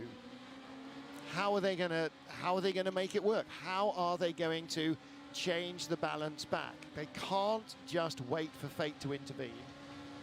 And they're all running on the softest tyre. It's not like they're all on mediums and they can take a soft and gamble a soft. They're all on the soft tyre. If you save the 21 or 22 seconds by not changing tyres or by only doing left sides or something, you lose more time in the stint, which is nearly an hour long. So actually, what we need to know from somebody in the Porsche esports team is, what do they think the problem is? But more importantly, what do they think the answer is, and how are they going to go about? You know, it's like Usain Bolt. You're lining up for the 100-meter final against Usain Bolt. You know he's the quickest man on the planet. You must have a game plan other than who's going to take silver. And Porsche must have a game plan. So let's see if we can figure out from Hayley Edmonds, while she talks to Josh Rogers from Porsche eSport, what are they going to do? How are they going to beat BMW? I'm joined here by Josh Rogers, who's live from Germany, driver of car number 92 from the Porsche esports team. Firstly, Joshua, you're actually currently playing, you're all sharing the same rig, and you're playing in a brand new building. Just tell us a bit about how that's going, and you know the race, how it's gone for you so far with the synchronization of you jumping in or out of this the same rig. Yeah, it's certainly a different experience. Obviously, having to make adjustments to the rig between pit stops, whether it's pedals, and also kind of making sure that all the software and everything is going to work okay. It's an awesome environment here to be part of it. Obviously, massive thank you to Porsche Motorsport and Coanda Simsport for everything that they've put into this, our new Coanda Esports Hub. But yeah, so far, so good. Fantastic race. It's all planning out to be very, very exciting. But yeah, it's definitely a very different experience. All sharing the rig, and there's plenty of extra sweat there too. That's good to know. So just your defending champions, did you come into this competition with that extra pressure? No. I mean, at least for me, I don't really tend to put that extra pressure on myself. As far as I'm concerned, a couple days after the race in 2020, just kind of looking forward to the next one and making sure that you know, you're putting yourself in the best position to be able to come out on top again. Sure, it's lovely to be able to look back at that and be proud of what we achieved. But at the moment, obviously the focus is on this race, and yeah, it's yeah, that's always going to be the main goal, is just to get us the most out of ourselves on that particular race day. So yeah, it's, at least in this particular scenario, I'm not looking backwards, but more so forwards to the end of the race to see how we go. They're currently leading in GTE category. I mean, what are you going to be doing? What's the strategy to keep the BMW off your toes? It's going to be a little bit tricky at the moment. Lord's brewing. Strategy is playing out. Yeah. But you know, we've done our numbers and we'll stick to what we're doing. And yeah, we'll see how things go. I think Chan's still got a couple laps left in the car. Sage will jump in. I'll have a bit of a rest, and yeah, we'll see how things pan out. But no, yeah, it's looking like it's going to be an extremely exciting end to the race for sure. Absolutely, it's panning out to be. Well, you can have a good rest. Thank you very much, Joshua. Thank you. Thank you. All right, interesting, and have a good night, Jerome. the fallback, of course, is Porsche's fallback always. We've done the numbers, we know what we're doing, leave us alone. But Jerk that the Autos they sind alle will gleich. have, I mean, they will have komplett put as much sweat and brain Joe power Stappen is into now following. pre-race Thank you thought so much for the planning, follow. strategizing, as they are currently putting into driving the race car and driving his wheels off. So interesting. You know, it's hard to tell whether there is any sort of sense of impending doom there, or any. There's definitely no sense of panic, because that's pointless and utterly counterproductive. But how close they think they're going to be. 2 minutes something or 1 minute It's something? going to be interesting. He never quite got round to saying how they're going to battle BMW in terms of pace and economy, because they've got one, but they haven't got the other. So we'll wait and see how close the end of the race. Maybe someone of be. you Saying, can Chan, post the link. Chan Juven, who's I haven't got it car leading right at here the with me moment now. in GTE. They've got another couple of laps to go, and then their next round of driver changes. Kevin Stoltz is in the pits currently for FTA Esports. So again, Who's this? the Ferrari on a very slightly different strategy from the Porsches, having to stop a lap Is that earlier. Moreno? I think it possibly, that dates right back to the very first stint. They might have gone slightly shorter on their first stint. I'm struggling to remember now what happened 8 hours ago. Jimmy Broadbent in the pits in the Team Project 1 car, 56. He is taking regular service, I believe. And we now have 7 retirements as the number 123 Team Redline car has been dropped to the tail of the field. Yeah, this that looks is very our good. most recent retirement. The car that was in the hands of Max Verstappen when it went off at the exit of the final element of the forward curves into the tyre wall and lost a rear wheel. And as But how old was is he? explained at the time, if you lose a front wheel, you've still got drive, you can try and creep it round. If you lose a rear wheel, you lose drive and you go no further. So looking down on Nestor Girolami in the GPX Rebellion Esports number 22 car, currently in 6th position. Nestor Girolami, Argentine race driver, races in the WTCR Touring Car Championship for Honda and is a multiple Super 2000 champion in touring cars in his home country. Long-time rival of one of Toyota Gazoo Racing's What the fuck's that current clip? string, the reigning world champions, Jose Maria Lopez. He and Nestor Girolami spent a lot of time racing each other in Argentina before Pachito Lopez then came and won the World Touring Cars and then moved on to World Endurance Championship glory. And right behind him, Alex Siebel. And Siebel pushing very hard indeed right now to try and get by. A very late addition to this car. Seems Only in the last 24 hours did he join the number 11 Red Bull Racing Esports team. A late technical change because the driver that was supposed to be doing it had all sorts of problems with his wheel that couldn't be fixed in time. So subbed in at the last minute, which presumably means that he came in with much less pre-race prep, Chris, than would be ideal. Yeah, Alex Siebel is someone very experienced, though, and I think if you were going to take the role of a reserve driver, you would probably put in a little bit of practice just in case something like this were to happen. I guess we could cross-reference a wheel issue to an injury of some sort, because basically you're not able to drive. Yeah. That's in the real world, I guess that's what we'd cross-reference it as. But Alex Siebel is someone who already knows this track very well. I believed he did race in this one back in 2010. 2020. It was a long time ago. So Alex Siebel would already be well prepared coming into this and is looking to get on the move very shortly. Battling over 6th position in that Red Bull car, but he looks like he's got a great big slipstream down there towards the first chicane, but he is not happy to put the car across the crown of the road and make that big out-braking maneuver, and of course then will remain stuck behind, will continue losing pace. Let's catch up with Hayley Edmonds, who's checking out the social media activity down at Social Media Corner. So I'm down here at the Social Media Corner, just checking out the activity on social media. I'm going to start off with this sim rig, the photo of a sim rig that was sent over. As you said, Martin, as I said earlier on, we'd love any photos of your setup. Send them on with the hashtag Le Mans Virtual, and we will show them throughout the course of the event. Here's another setup, courtesy of Jonlin Lull, my setup and how I watch Le Mans Virtual. That's a very good configuration right there. Very realistic, very dark. And this is Fernando Lessa, who's taken a photo of where he is following the event from. It is, of course, from Porto Mirim Beach in Ceará Mirim, Brazil. I hope I said that all correctly. So yeah, do send any More photos. men's. The whole production team are laughing in my ear.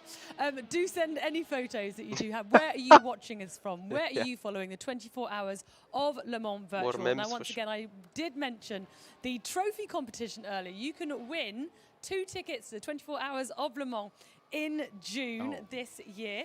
Just send us a photo of your Lego Technic trophy, your own interpretation, be as a creative or just, somber, as subtle as you like. This one is from Gemma Sumner, getting the Lego out to create a trophy for Le Mans Virtual. My son has created a scale model trophy and the full podium, look at that, looks like a rocket, but we're here for it. And the full podium to go with it. He's loving the racing too. Well, thank you very, very much for that. He's got the Corvette. He's got 2 little cars either side of the podium, which is fantastic to see. And behind it, 24 hours Le Mans podium, virtual podium ceremony. Fantastic. So yes, if you do want to join the conversation, use the hashtag Le Mans Virtual. We'd love to hear from you. Any photos, where you're watching it from. If just send us photos of the sim setup as well, who you're watching it with, and yeah, as I say, join the conversation. Thank you very much to Hayley Edmonds, who is now going to hie herself off for a good night's sleep, because that's what happens. That is great work on the sim rigs, and yeah, nice pictures there from Brazil as well. So if you've got a glamorous location, if you are watching us on 26 different screens, and I know that some of you will probably have at least half a dozen different ways of watching, then send us your pictures, hashtag Le Mans Virtual, and we will feature them throughout the race. Meanwhile, let's catch up with our highlights of the race so far. From the start, the race was always going to be focused on one particular name, the reigning Formula One world champion Max Verstappen. 0.02 of a second off pole position. He started from the outside of the front row of the grid and was headed by the real team racing car from pole position for all of the Dunlop chicane. Down into the SSO, Max pounced and immediately took the lead that he was to build on straight away. The pole sitter in the GTE class was the Red Bull Racing Corvette, but its early race pace was all about staying out of trouble and trying to make sure that it could convert into a good result on Sunday afternoon rather than Saturday afternoon, allowing the Porsches to go by. Trouble, Panis Racing tagging WRT, who flew across the grass, getting collected by the number 4 by Collar's car. More trouble in the GTE class as the Corvette gradually got buried in the field. Duquesne heading a frantic midfield pack with Rocket Sport E-Team in the middle of the action as well. The Montoyas racing together in the studio here in Paris. Ferrari showing good pace early on. Niklas Nielsen going by the 888 R8G BMW. Max Verstappen bringing his car into the pit lane from the lead, and then continuing in a big battle with the Veloce eSports car as they continue to race clear of the field, but on slightly different fuel strategies. They would come together and then be separated by trips to the pits, separated by trips to the barriers. Some of our other LMP contenders. Not everybody was having the best start to their Le Mans 24 Hours adventure. Team Mexico getting fired off into the barriers by our LMP Cup team, both of whom would have to visit the pits as a legacy. Trouble then for Mercedes, double downshifting over the curbs in the Ford chicane, blew their engine, and they were one of the first casualties out of the race for good. More trouble with a car that had lag issues and was unable to see its rivals. That put Ben Barker's GR Wolves car out. Also out was D-Station as a legacy of that contact as well. And the Axel Sports GTE car also had problems. R8G and R8G prototype meeting GTE, and not in the best results for either. Battle for the lead, real team with the pace to go and move out front.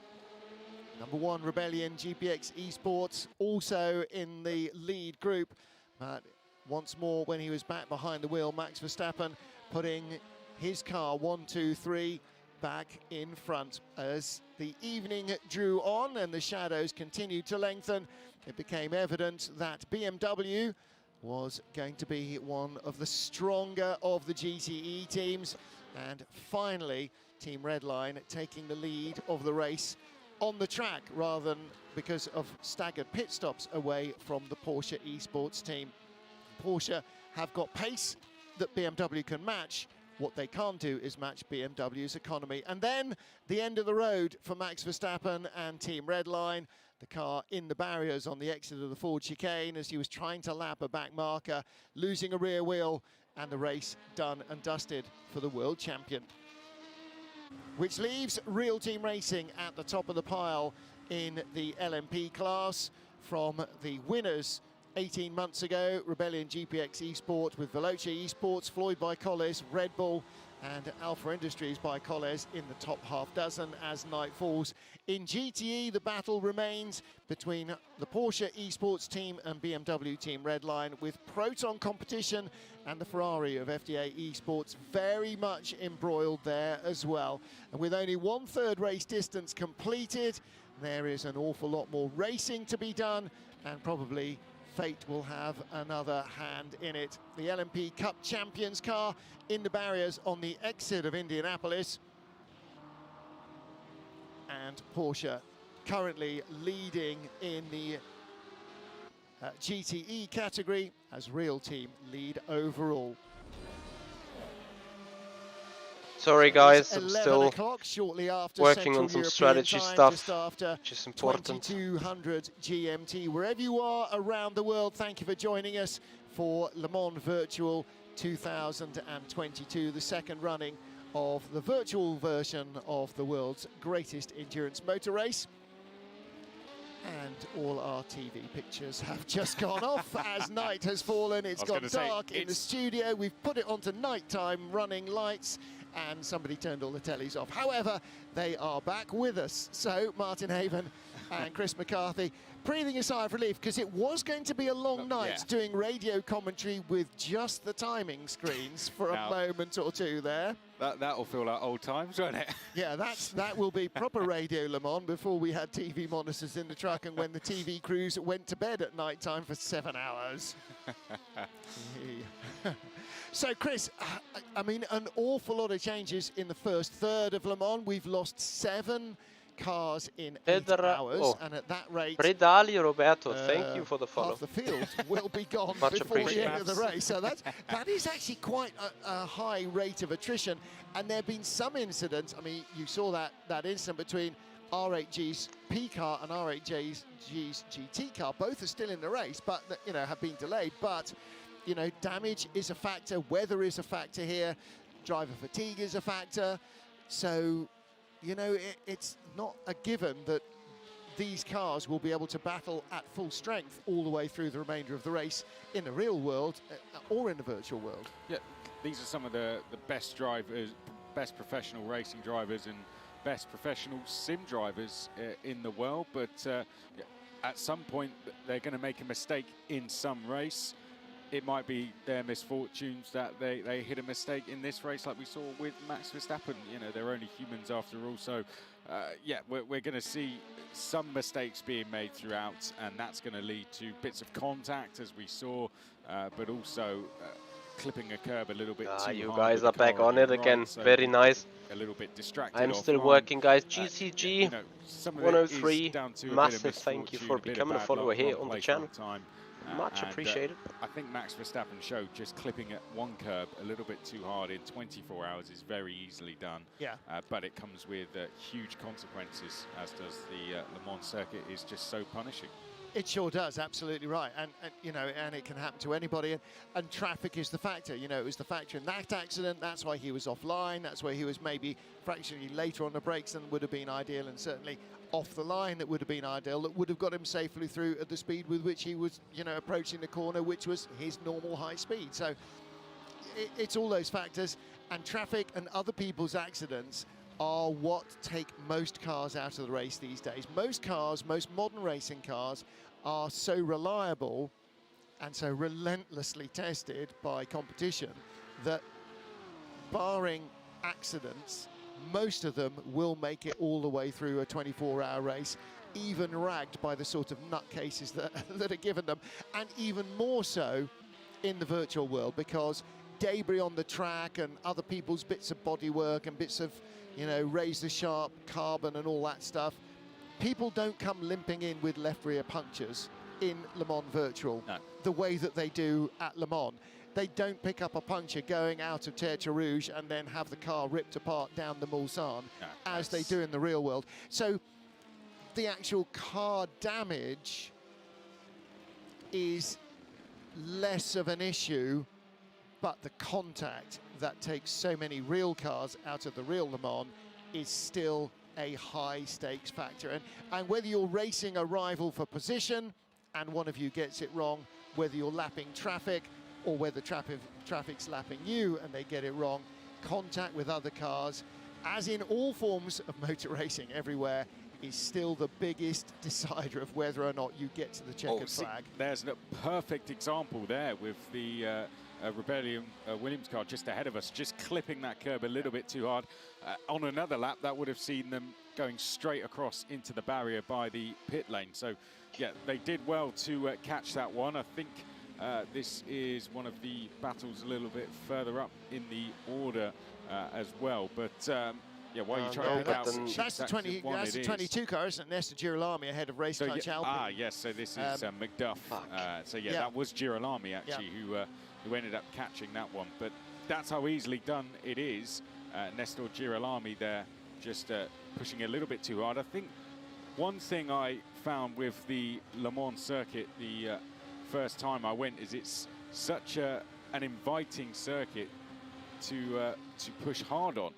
Here we go. We're going to see a change of position, but I think when you go and see it in person, you look at it as a track where every corner is one that you're really going to push into. It doesn't have your classic really tight hairpins or 90-degree rights all the way around the circuit. So all the corners are very inviting to a driver to just push that little bit harder all the time. So, and they're all fast as well, aren't they? They're all very fast corners. And look, we talk about, you know, traffic, and the driver of that GTE Porsche had white lights coming down both sides of the road behind him, and all he was thinking was, do not hit me. That's all you think when you're in that position. You know it's a battle, probably for position coming up behind you with two faster cars, and all you want to do is to get through the chicane without getting mullered from behind by one of those guys who's missed their braking. In that case, there wasn't a drama. They had enough room to get by him. Great, fine, fantastic, thanks. And he breathes a sigh of relief and carries on his own way. And you just saw there was that position change. So the 22 car has slipped back down one to 12th place, and 14 Race Clutch Alpine has gone up. Now then, remember just before we did the highlights, before we heard from the departed Haley from Social Media Corner, we saw a car going off on the exit of Indianapolis, and I thought it was the LM Cup champion car, and Alex thought it was ARC Bratislava because it was predominantly yellow. I thought it wasn't yellow enough for ARC Bratislava, but ARC Bratislava are shown as stopped. I think that might be a separate problem. I think it might be a separate problem, because I really do think it was the LM Cup champion car that had that issue. When that comes up as a stop, it means it's just immediately happened. So that car isn't even back in the pits yet. And usually that's when we'll see that shot of the car parked up in the garage. And there it is, just on cue. ARC Bratislava in the garage. And that is confirmation. You can get your pen out now, and Martin. That has lost the rear wheel. Another one out of the race. Right, so ARC Bratislava number 44 car in real life, and in the virtual world, Mato Homola, David Nemček, Denis Sefak, and it was Jakub Stovko who was driving the car. So that looks like he's either had some kind of latency. Those headlights of the LMP2 look so bright, but they are so shit. Whatever the cause, the effect is, he's hit the barriers hard. He's torn literally the rear can't see anything with those. As Lewis pointed out earlier in the case of Max Verstappen, is a you will go no further, because even if the car is disconnected, it will be reconnected to the server with the wheel missing and no drive. They don't have one-wheel drive, they have no wheel drive. So he is out. So the only time we saw it last year was when we had the red We are flag, doing all right, sitting in 6th. Then allowed teams pretty to much get back in, including starting the team to lose of a Max little ground though. and Lando Norris. That was the only reason they actually got back into the race. So he's not had a much better fortune of things, has he? It was going a lot better than it was when he was racing with Lando Norris last time, and the rest of the team, not just Lando, of course. There was all 4 of them out, and they just didn't really have good fortunes. Here we go, on board with the Porsche then. Now that's not the 92, that's the 91 car. So this is championship rivalry. Mac Backham in the 91 car goes by Enzo Benito, not taking that bait. Enzo Benito in the 71 Team Redline BMW, allowing Mac Backham just a little bit of margin to go through. So we're now on board in the BMW, looking at the Porsche ahead of us. I think that was a case of the BMW Team Redline team just trying to fill the mirrors there of the Porsche, just to make it look like he was going to make a move down the inside. As a driver, when you see that car appear in your mirror, I'm not talking from experience of Alex Brundle, but I can tell you, when you see a car appear in the mirror like that, it can just disrupt your concentration, because rather than looking right ahead on the road, you have one eye on in the mirror, and that can sometimes lead you to brake a little bit late and run wide. And we all know at Indianapolis there is that gravel trap on the outside of the left, and if you find yourself in there, you're going to lose a good few seconds. And if not at Arnage, so many cars run out at Arnage, and there goes the Porsche into the pit lane. And you see, and that's another part of the battle. Why didn't Enzo Benito fight back? Because he knew it was the Porsche's in-lap. He knew because the team knew, and the team told him, here he comes, don't fight it, let him go. He's coming into the pits. You are back in front. So he retakes the lead, and he retakes the lead of the race because Anchan Juven is also in the pit lane. So, and I think it's driver change time for the 92 car. I think that's what Josh Rogers was telling us when he thought that Chan had another 20 minutes or so to go, or another stint or so to go. And so he was halfway through that, and I think there's going to be a driver change there. So again, the BMW is back in front. Now, the question remains, when the BMW comes to its stop, how far back in front will it be, and will it be able to stop, fuel, tyres, driver change, come back out, still ahead of the Porsches? Even if it doesn't come out ahead of the Porsches, it will not be far behind the Porsches. Chances are it'll be between them. So they are in a very strong position right now. Porsche believe they've got enough pace to handle it. We'll wait and see. That was two very quick in-laps from those Porsches as well. Yep. Mac Backen was the quickest first sector we've seen. Now and Chan Juven. This is an anomaly. This is an anomaly of the timing system that gets me every single time in World Endurance Championship racing. When they come into the pits, it shows their best sector times of the race, not of the last lap. No, well, which actually, when is the most annoying thing on God's green earth. When you actually look at his, always gets me. It will probably get me in a few hours as well. Oh yeah, repeatedly. Yeah. I mean, especially at Le Mans, when the fatigue builds, you forget all of the simple stuff, and all the complex stuff definitely goes. So, so unfortunately, those are the best sector times of the car's race. But Enzo Benito leads. Sage Karam has taken over the 92 car, exactly as we heard from Josh Rogers. V5, thank you so much for your follow. The car classes are LMP2 they and continue the to cycle GTE. through their drivers, so it'll be full tank of fuel, full service. Tom thank you also for the follow. Really appreciate that. That's done automatically by the server.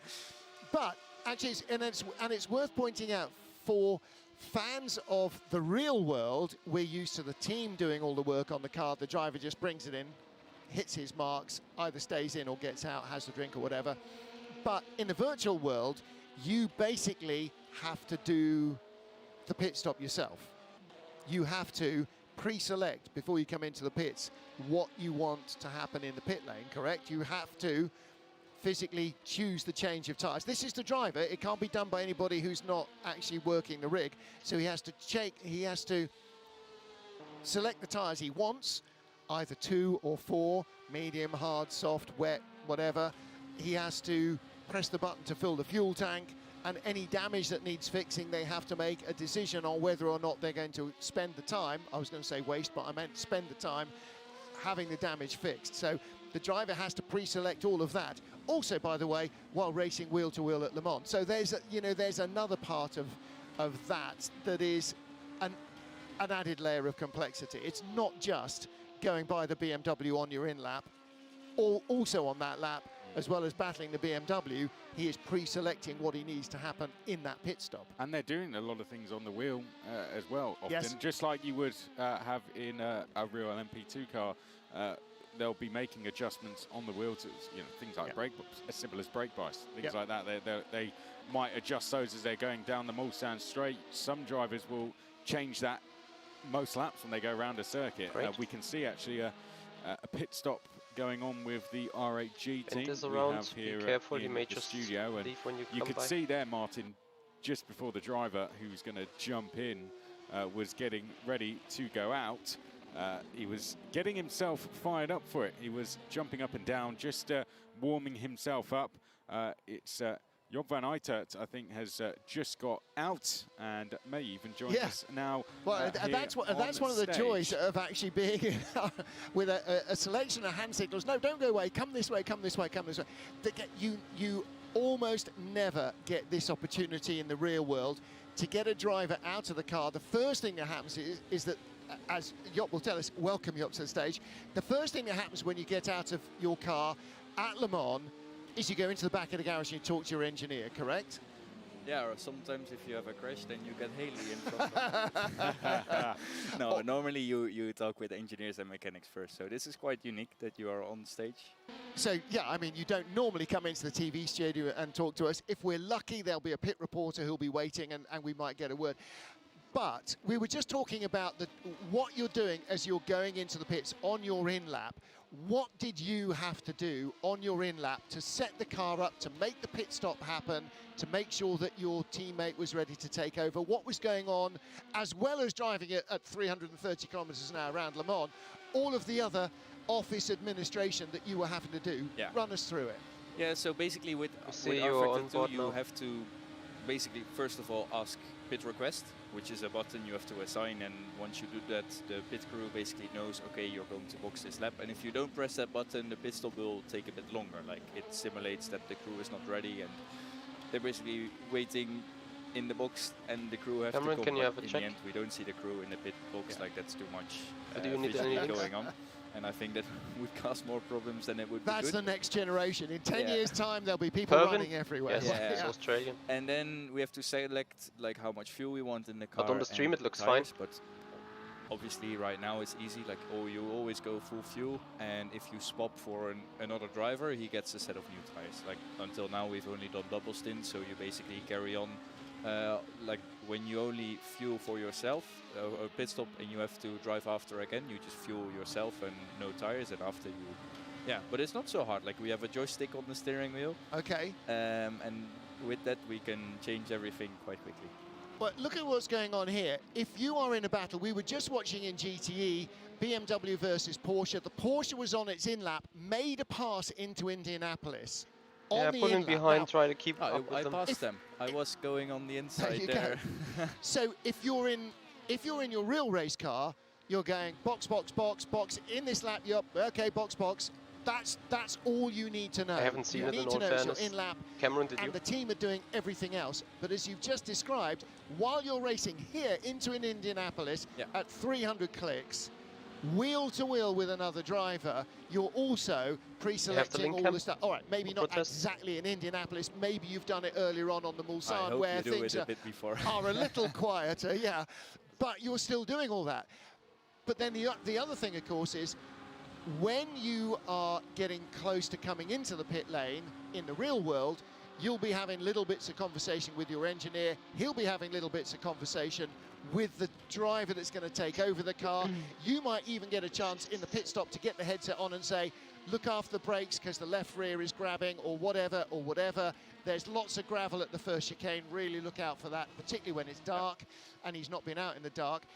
Do you have that chance in the game as well? Do you have that chance in the sim to talk to your conversation, or to talk to the incoming teammate who's, quote, you know, like race engineer as well? Yeah, well, we actually have a race engineer, but he's sitting currently in Holland. It's a Dutch guy, and we are constantly talking with him. We update him over what's happening on track, etc., if anything's up, and he also communicates with other team engineers from other cars if they want to pass, or we can pass them, etc. Yeah. But then once the other driver jumps in, basically the engineer immediately updates the driver on the current, like what's happening on track, etc. All right, so now you've talked about the fact that you've been doing double stints up to now, because that really works well for the tyre, and that means that you don't inherit somebody else's ruined rubber. If you ruin it yourself, you've got to live with it, but the new driver gets new tyres. as we go into the night and you want to try and give each other a little bit more rest, perhaps, are you going to look at triple stinting, and in which case will the tyre take a triple in an LMP car? It does here, but it's not faster. So basically in real Le Mans we are limited by certain sets of tires, and with the virtual until now we don't have that yet. Maybe it's something that they will apply in the future, but currently the fastest strategy is to double stint. Well, if you would change them after every stop, it would cost too much time, because then every time you have to add 20 seconds, and yeah, the most optimum is doing a double stint. So also in the night we would still continue double stinting. We have done a triple with our drivers, but we used 3 sets in that triple, like in the 2 triples that we did. Yeah. Okay. So you do your third stint on new tyres, and then the incoming driver takes them for his first, and then he gets a new set for 2. Okay. Right. We've just cost you 10 minutes sleep. So listen, thank you so much for sacrificing that, because God knows when the alarm goes off to wake up again, an extra 10 minutes is like life and death. As you well know. I will just get another espresso and probably not sleep at all. Well, and that's all part of it, isn't it? And that's in the real world and the virtual. I mean, physically in the real world, you're beaten up by the car, and you have the mental stress, particularly driving at night, and the adrenaline keeps you awake. In the virtual world, it's all brain. That's where the fatigue is, isn't it? Yeah, for everybody, for the real drivers and the virtual drivers equally. Probably, as you can see, I'm sweating quite a bit. It's hot inside. You don't have any ventilation. In the real car, you get some cold air inside, so it's a bit cooler. But yeah, obviously, physically, this is a lot less hard. Like, you don't have the G-forces. The steering wheel strength-wise is the same, and the brake force that we have to do on the force we have to brake with is also the same. Okay. Only, the G-forces make a big difference. Yeah.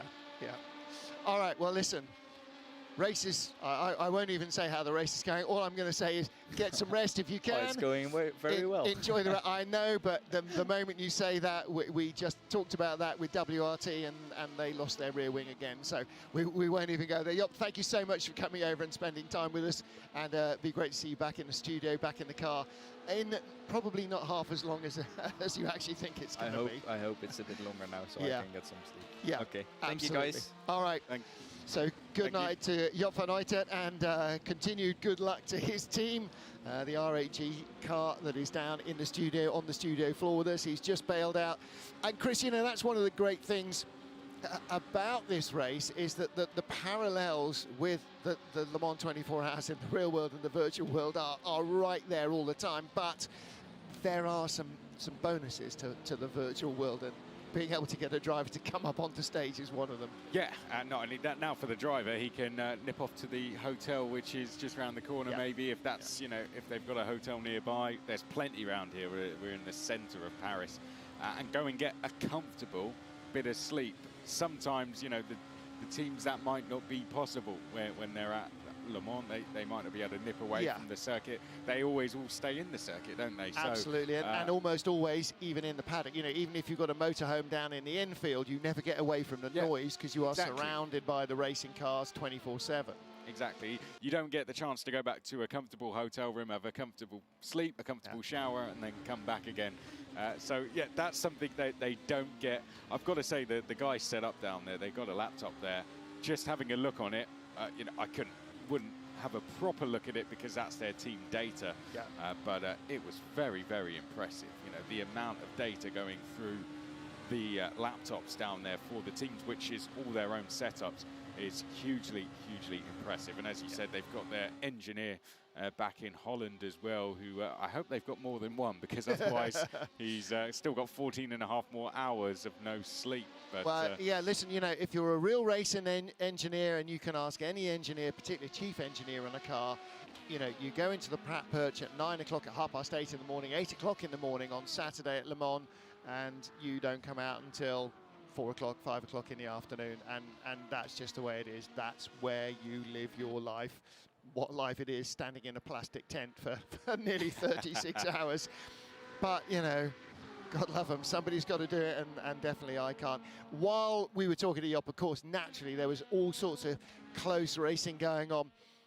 Paul Truswell came up with this theory many, many years ago on Radio Le Mans. He said, I think cars become magnetic at night, and everybody sort of, because it was radio and I was down in the pit lane and everybody was all over the place, everybody metaphorically sort of looked at them and went, you what now? They said, no, they all clump together at night. You get nothing, then a big bunch of cars coming along as if they're sort of, you know, turning the headlights on makes them magnetic, and they all stick to each other. And there is a certain, and you see it when you're driving on the road. If you drive on the road at night, if you drive on a highway, on a motorway at night, or autoroute, autobahn, whatever, you will come across a clump of cars, or a clump of cars will come across you, and then they'll all go, and then it'll be relatively quiet, and then another bunch more. And there's it's sort of, almost they stick together because there's more visibility from all the lights than there is less. But of course, it's just, it's not actually a thing. Cars don't stay close to each other at night time any more than they do in the daytime. It just sort of feels a bit like that because there's not so much periphery going on, and you're really focused on only the cars and none of the other parts of the picture. Ooh, little bump over the curbs there into the forward chicane in this very tight battle. Again, we saw this is the Race Clutch Alpine car, isn't it? Right behind the SEM9, snappily named SEM9 Flash Axle Motorsport car.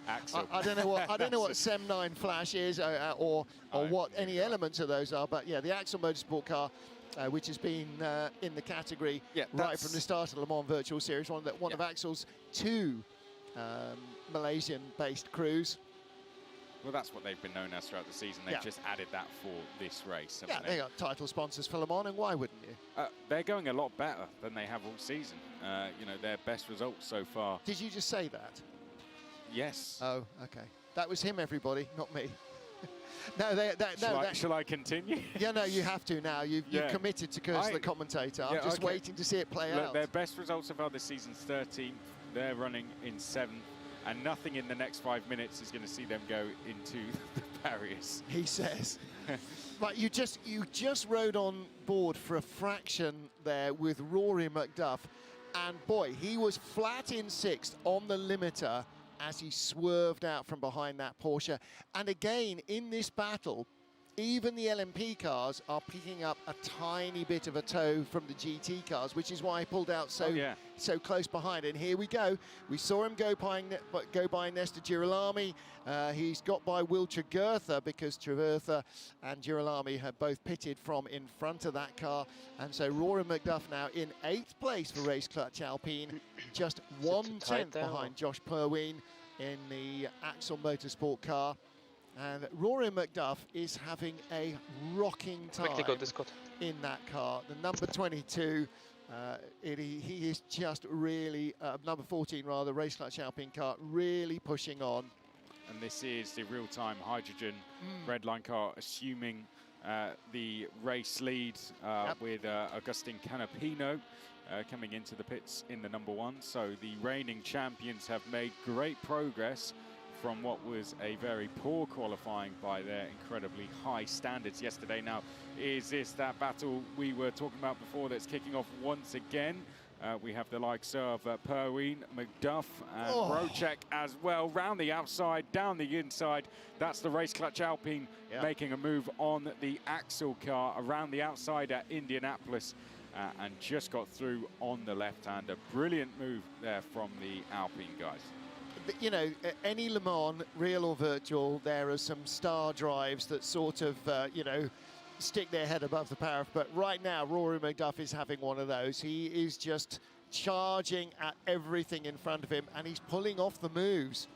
You know, it only took him 2 or 3 laps, maybe not even more than 2 laps on the tail of the Axel Motorsport car, and he was through and by. And that was a proper big ballsy move as well at Indianapolis. Round the outside, inside, he did it the hard way. He did it the committed way.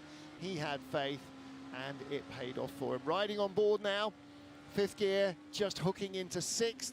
Oh no, not quite, into the pit lane. Well, that was why he was pushing so hard. It was on an in-lap. Rory McDuff back for the second time. That's not McDuff into the pit lane yet. He hasn't got there. That was the Alpine Esports car then that went into the pits. But McDuff is back for a second time. He finished 4th. Oh, he is in the pits now. Yeah. Yeah, he is in. I thought I'd gone crazy there, or I thought I was just as tired as I'm feeling. But he raced with the 2Cs team alongside Oliver Rowland in 2024. They finished. So he's going to carry some natural confidence into the event because of that result. And on his in-lap there, a good move around the outside at Indianapolis to get one more position before he then goes into the pit stop. So a crucial time to make a move. Well, Kuba Brzezinski has taken over the #1 Rebellion GPX Esports car in 2nd place. Is Alex Palou. Yeah. And it's a busy pit lane. Alpine Esports are in. Alex Palou, Team Fordzilla. Just saw him. Race Clutch Alpine, Axel Sports, GPX Rebellion, the #22 car in the pits as well. So too Panis Racing. They've sort of slipped back down the order down to 17th. Franco Colapinto for WRT in the pit lane, and ARC Bratislava in the pit lane as well, but that car I think will drop out of the race and become our 8th retirement of the race. W Series didn't get to start, their car would not connect for the formation lap. Real heartbreak for the W Series entry, first time ever in the Virtual Le Mans or Le Mans series. Mercedes EMG, the first racing retirement. D-Station were out of the race courtesy of somebody else's issues. Alpine Esports, the #15 car. That car went out as well. GR Wolves crashed out by another car. The 86 GR Wolves car. Graf Racing's #39 car. Team Redline 1, 2, 3. And I think the most recent retirement then will be the 44 ARC Bratislava car. So 8 retirements in what is now nearly 10 hours, 9.5 hours of racing. So we'll wait and see how the rest continue as the pit lane empties, as if somebody has pulled the plug at the bottom of the bath. Get out. Only Williams Esports remain in there. Everybody else, almost everybody else in LMP have made their stops and heading back out. In our GT class, Enzo Benito leads for BMW Team Redline. The lead over Sage Karam in the better of the 2 Porsches, the 92 Porsche eSport car. 1 minute and 8 seconds. Martin Krunke 6.8 behind in 91. The championship, or the better placed of the 2 Porsche factory cars in the championship.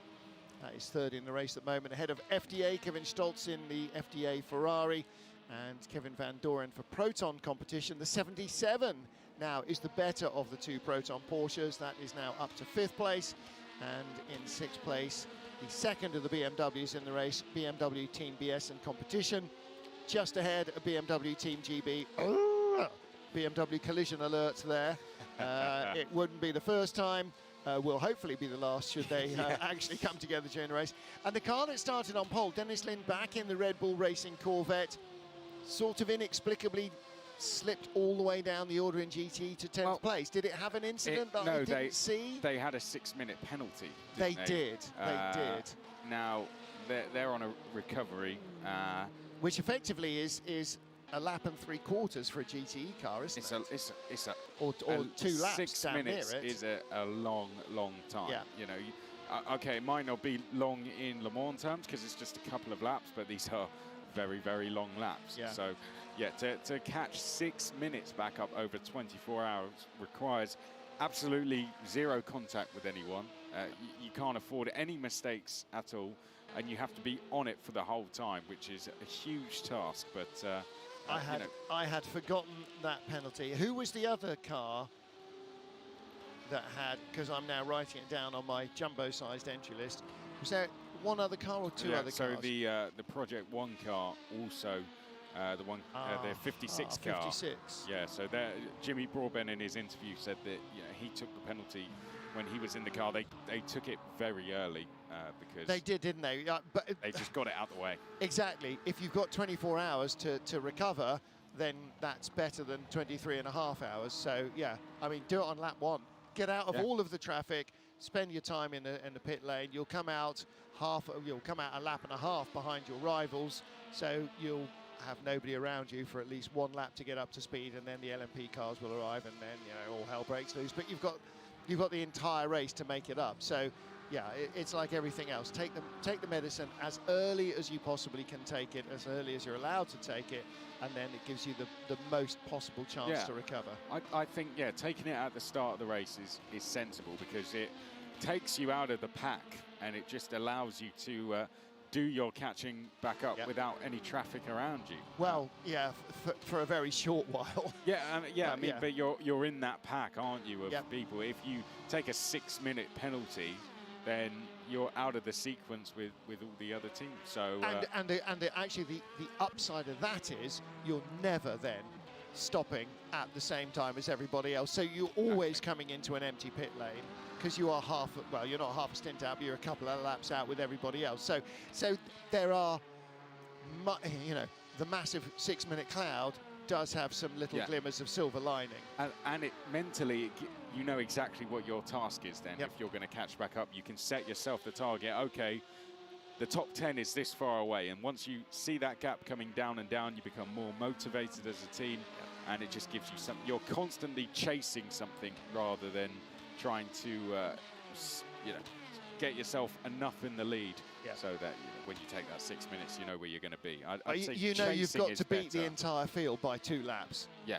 And that's all there is to it. You know, and imagine, you know, we get a red flag or a safety car of some sort, then, you know, that makes well, that's the very last thing they want. Safety car will close the field up, so it will gain them some space, but the last thing they want is a red flag, because 30 minutes out of the race is 30 minutes they're not spending trying to catch everybody else up, and everybody else stays the same distance in front of them for 30 minutes, and that is one precious 48th of the race. Yeah. And it, you know, and it's a silly way of saying, well, it's 1/48th. You know, what possible difference can it make?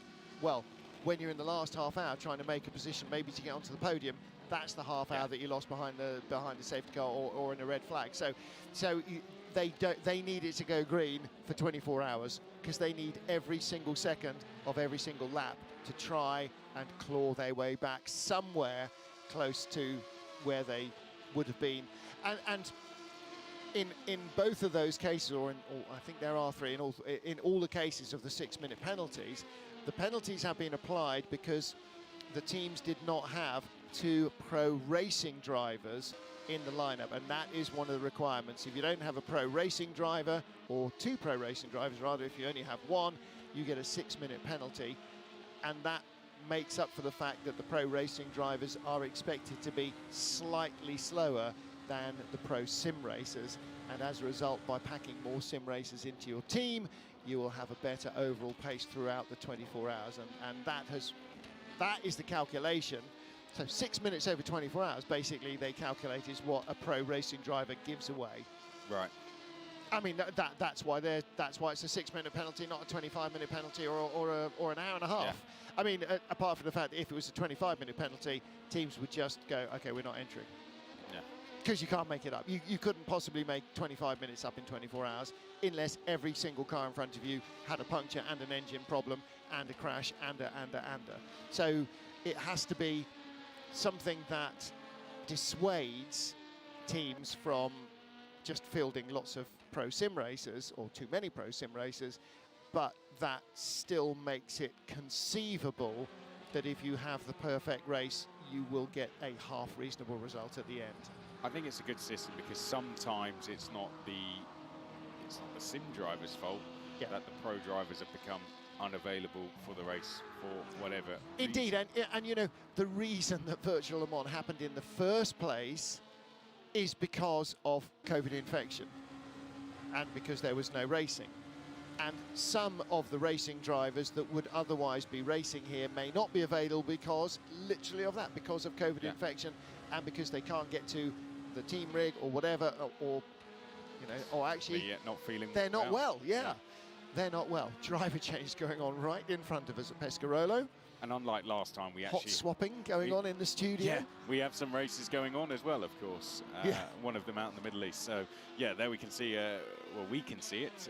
You can't, but the driver change going on just in front of us. Pescarolo. It's good to see the Pescarolo really good. This race, isn't it? Really, really good. For all of the years I've been going to Le Mans, Henri Pescarolo has been there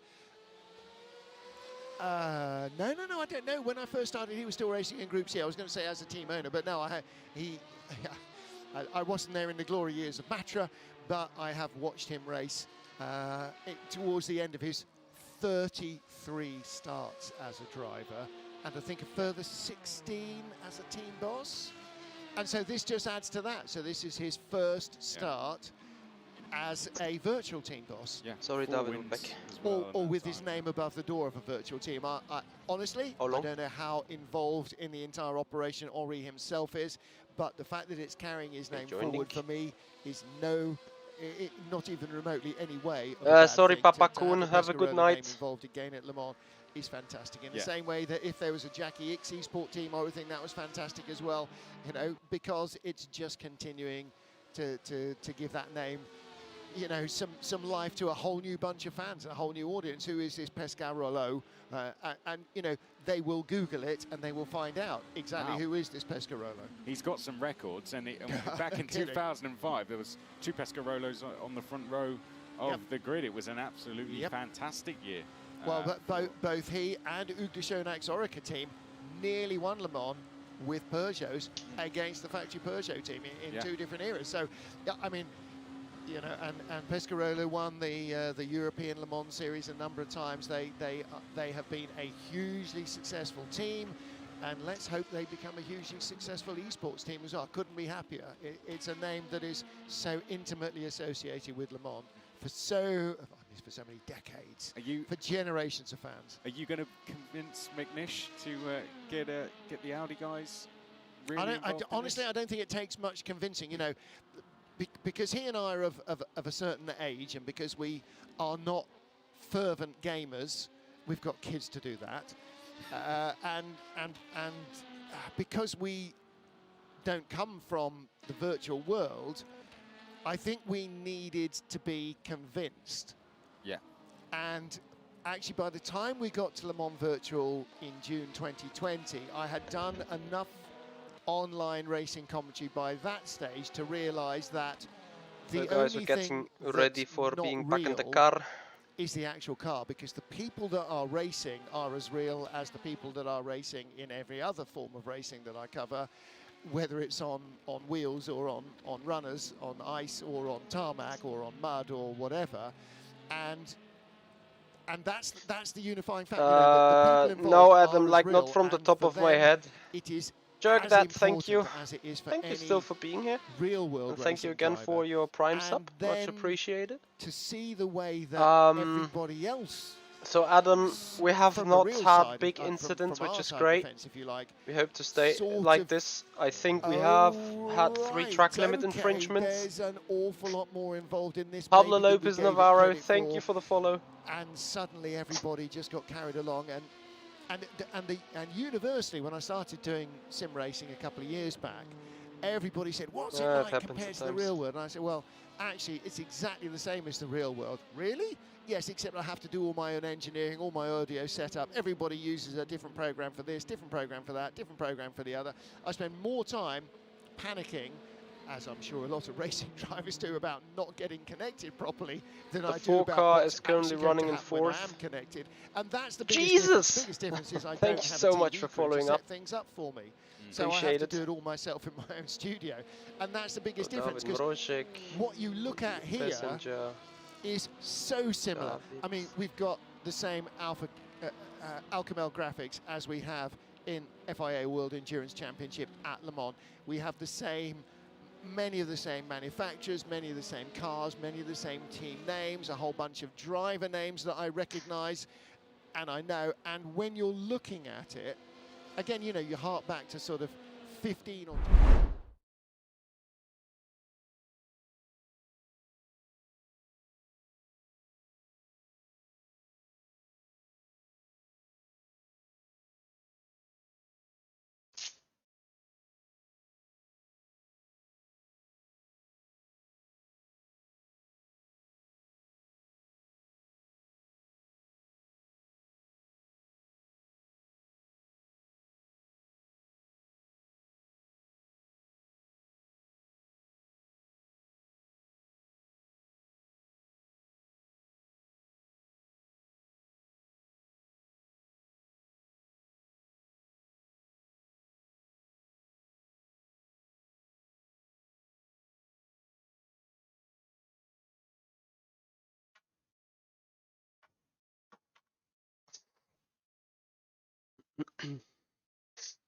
At the fourth chicanes, he lost it.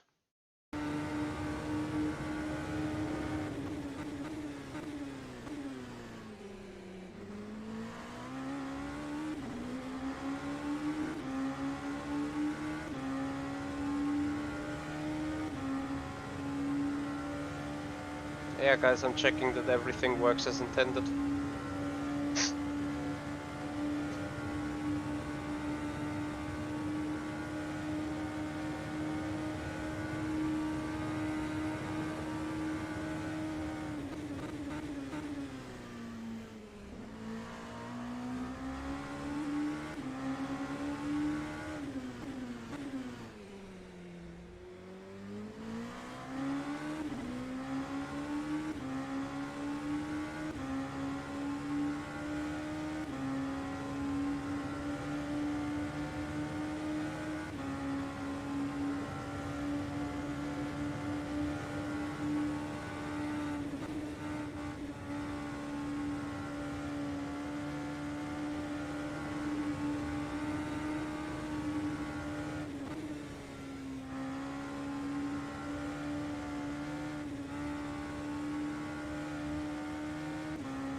Come on.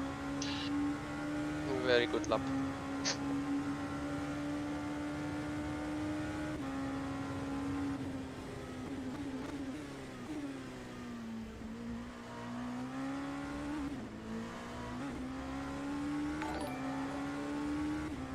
L8 Lenny, thank you so much for your follow. So we box this lap, get back into the car.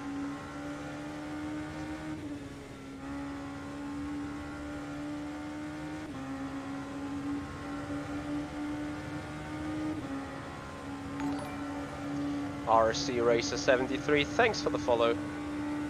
Okay, you are selected. Great.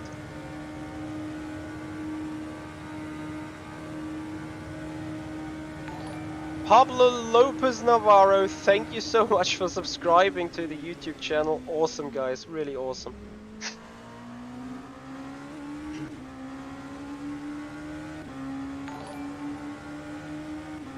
And Nava 358, thanks for the follow.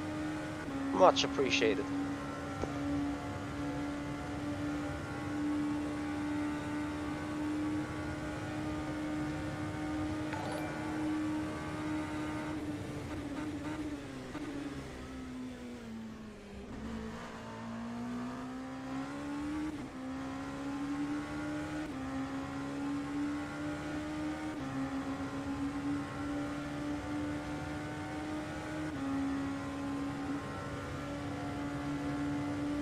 Strike, thank you for your follow.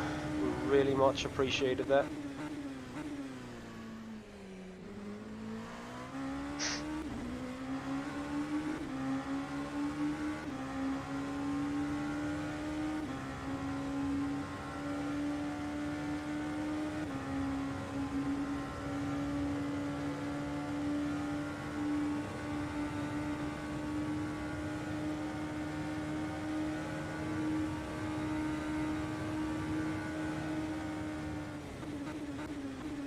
Hey Rodrigo, thank you for your time. We will catch him in Porsche, I'm afraid.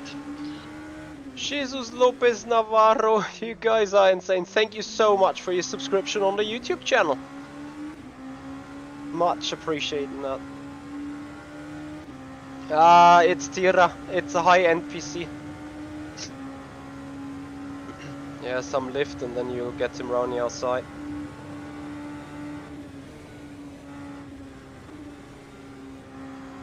We're here for the switchback. Very good.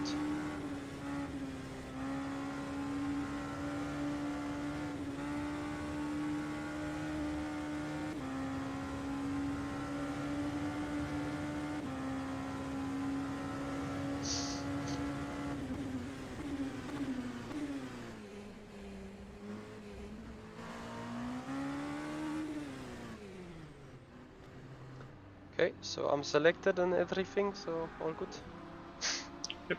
Thank you guys. Mediums. Yeah.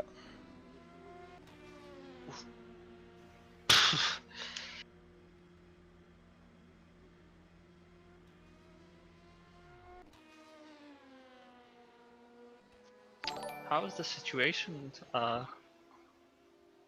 I think this stint was pretty good. It was good. I think you catched Sibellini. Now, when Sergio is still around, Cameron and you should have a talk on Discord. Okay.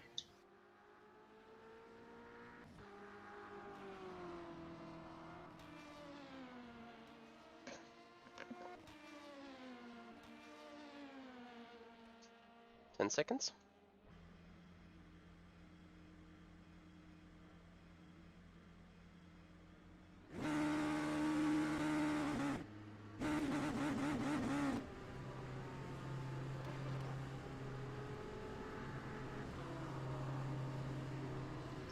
Good luck. Thanks.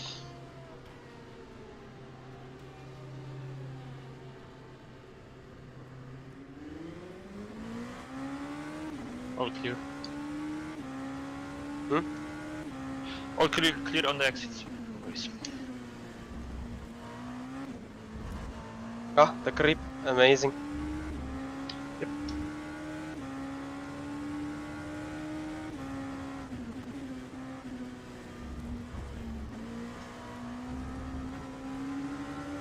Nearly too much creep.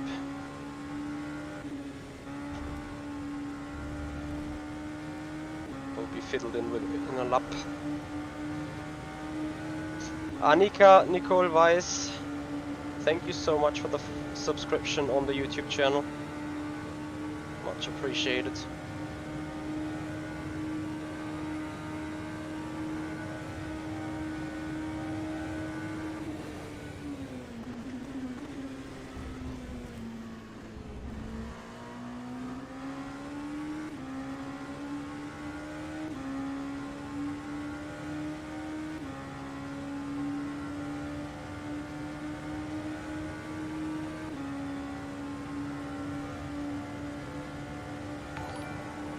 Tito, thank you for the follow.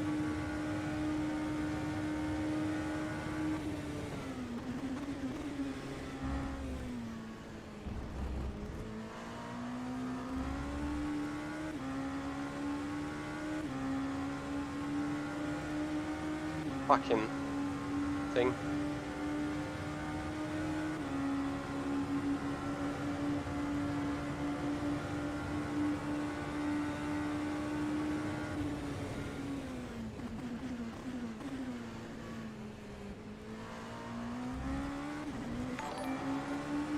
Aventador, thank you on your follow. Much appreciating your support.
I see, Matthew. Thanks for the follow.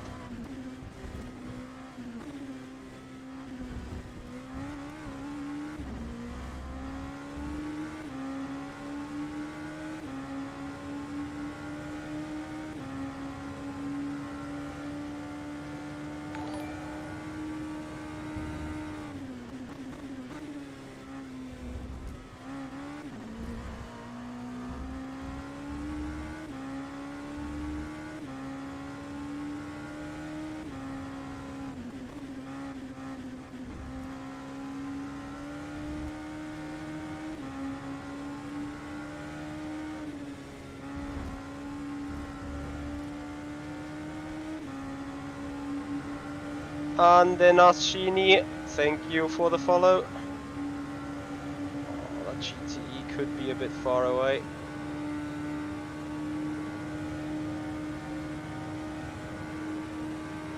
Yeah, Dennis Lind, I'm here for dive.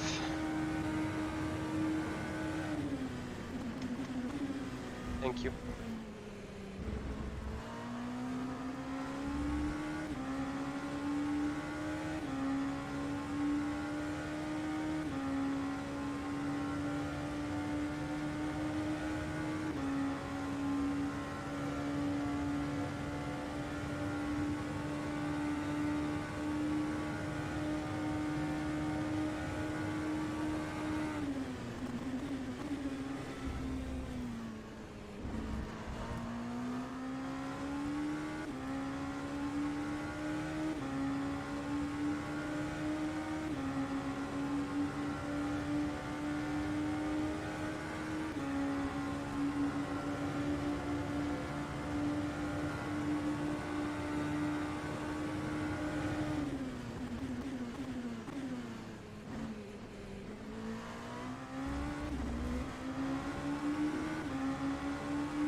Come on, I need to get them on the straight. Come on, come on. Please, I need to get you on the straight, both.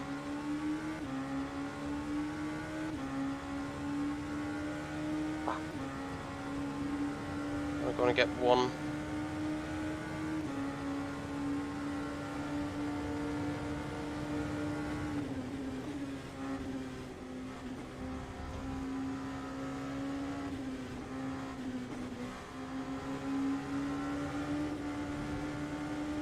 Fuck's sake.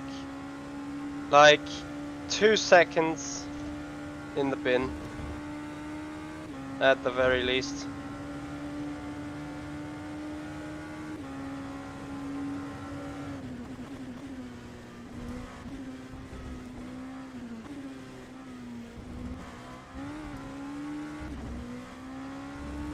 Yeah. 3 seconds. What?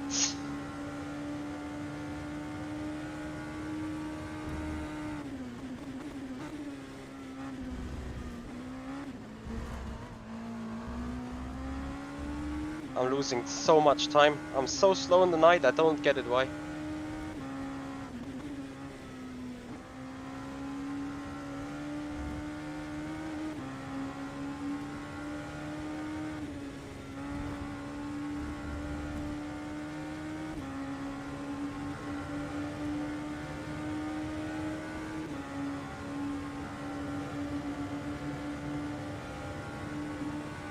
What? 740 subscribers? No. 1 month ago? YouTube maybe.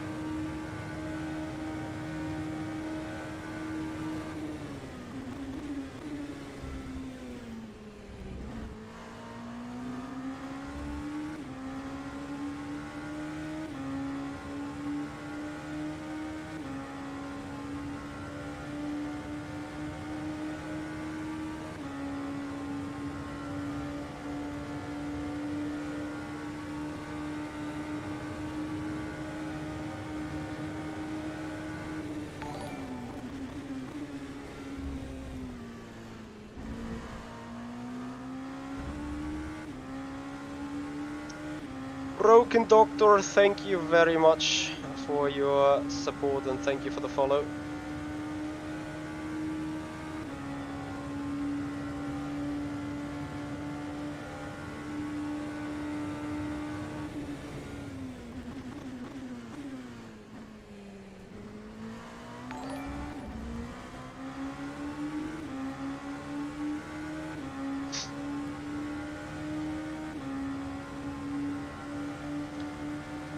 Tom H2SE, thank you for the follow. Much appreciated.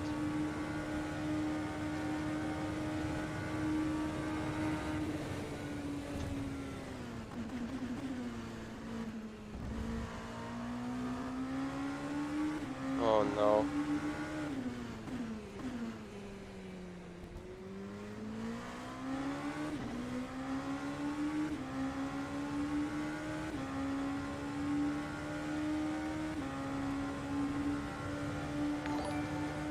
No Limits gone, thank you for the follow. Aslan and McDuff, all the new tires.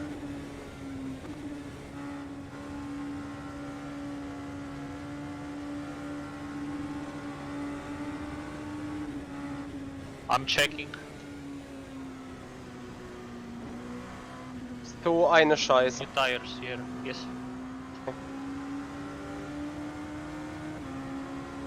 Hello, behind you on old.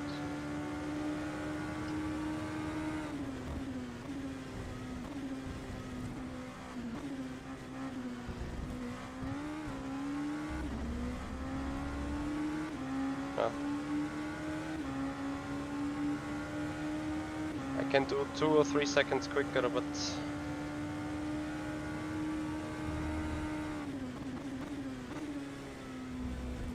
Come on, I think you can get that, Aslan. yeah, I'm pushing.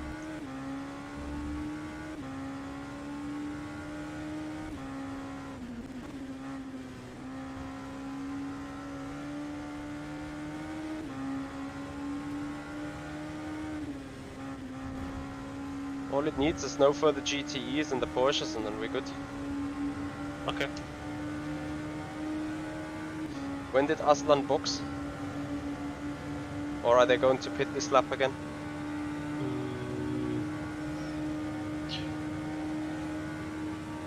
But they have 17 pit stops, just like us. But I think they had a drive-through, so yeah, just check. Go on the back end. I know. Okay, yeah. I'm checking. Yes, his last pit stop was 32 minutes with Okay, like. so they box now. Yeah, the same with the 2 guys ahead of him. McDuff and Pakala both last pit stop 33 minutes. So I need to make the speed now. Yeah. I mean, you need to make the speed all the time.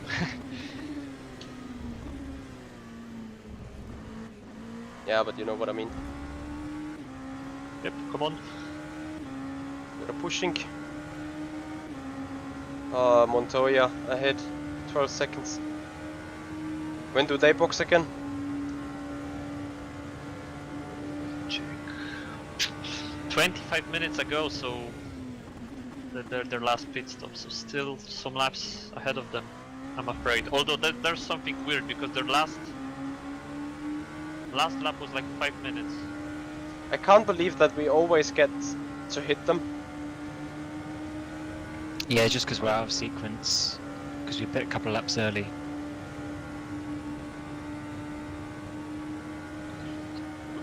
You know what I did? Like, I don't know, we are on the stream, so I would maybe not tell you that. We're on stream, yeah.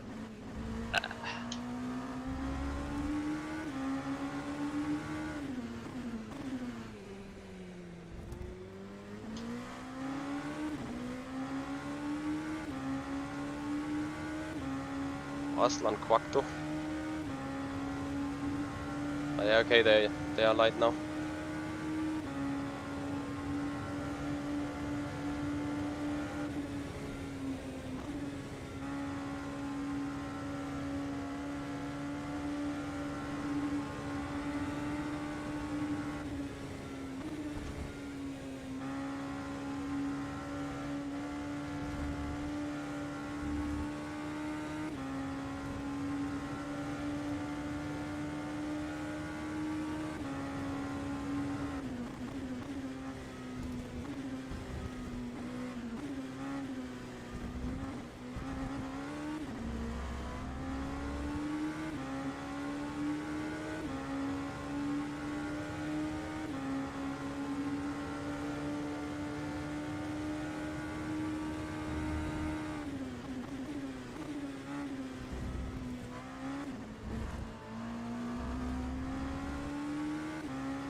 TXR thank you so much. Sorry, TXRS, thank you so much for the follow.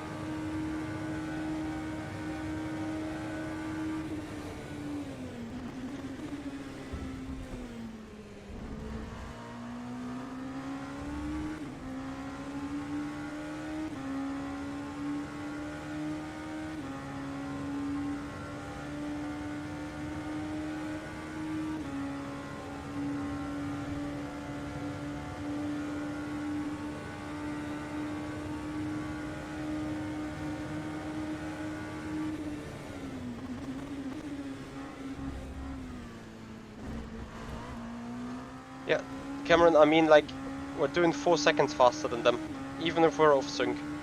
Why are we always behind them?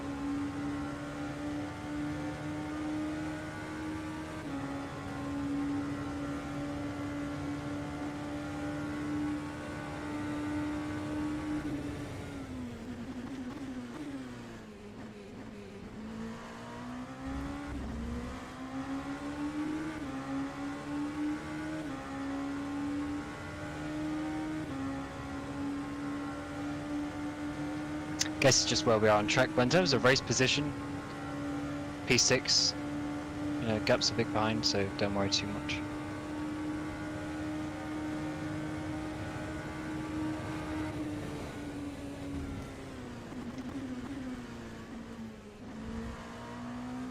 I guess we have to do some magic at the end.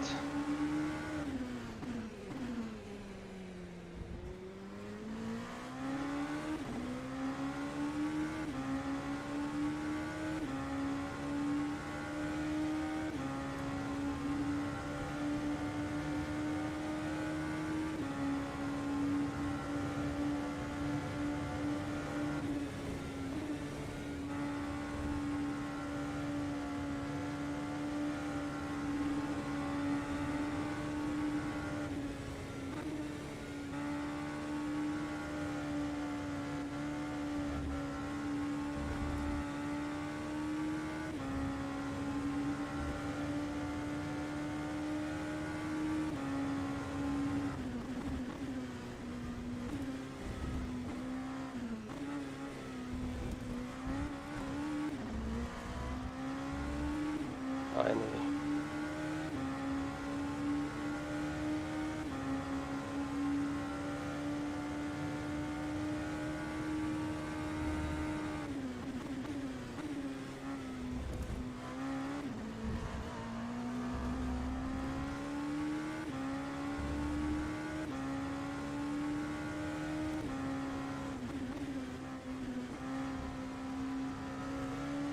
Oh, we may get lucky here.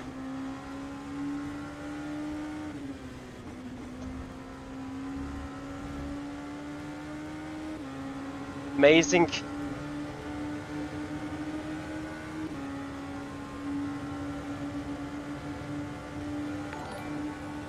Pino Champ, thank you so much for the follow. Welcome.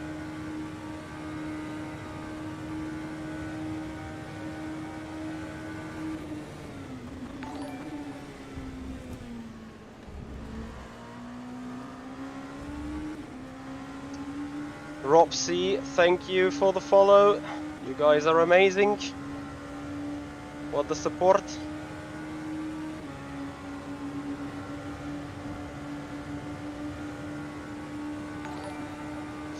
Sim8R6, thank you for the follow.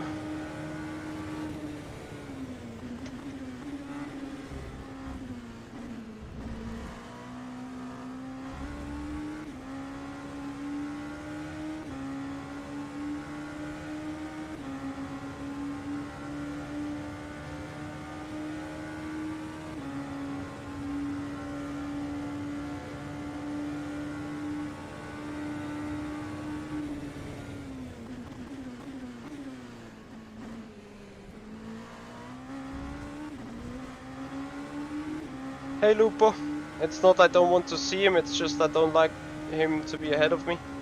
Because he's 2 laps down, but let's say the treatment of blue flags is a little bit improvable.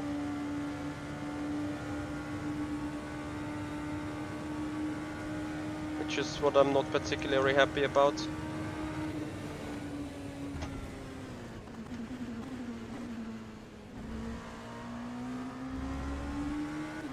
shit. Oh no, that Porsche. Oh, please.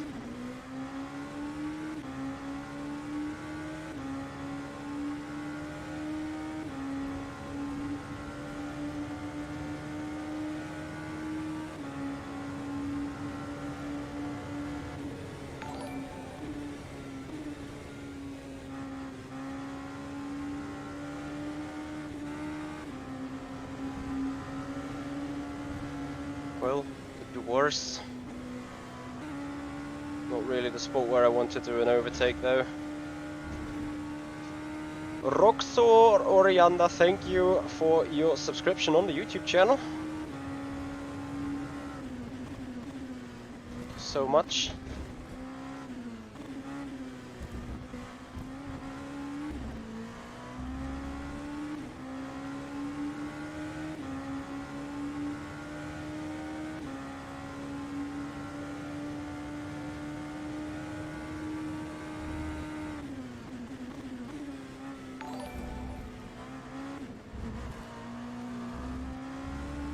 John Bog, thank you for the follow.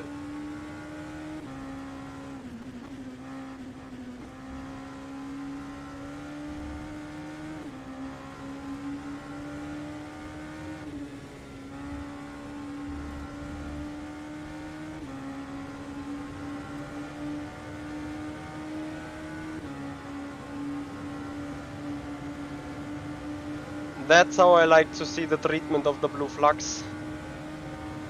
Very good.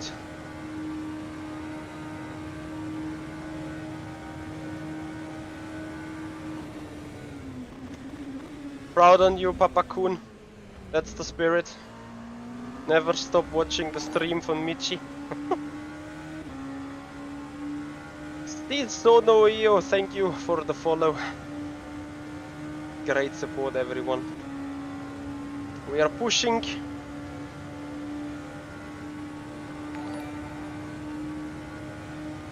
SKO Dreams, thank you so much for the follow. Should just put up a general thank you for the follow flag. Oh no, Papa Kun, I have not yet set up the watch time kind of. Oh no, I forgot. Oh, you break early. Ah, old tires, huh? For endurance, both is fine. I love R-Factor 2 more though. So, Jackie's done, thanks for the follow. And then, oh dear, Ekti Yim Sharoen. Sorry for butchering your name, but thanks for the subscription on the YouTube channel. And obviously Lupo1203, thank you for your subscription as well.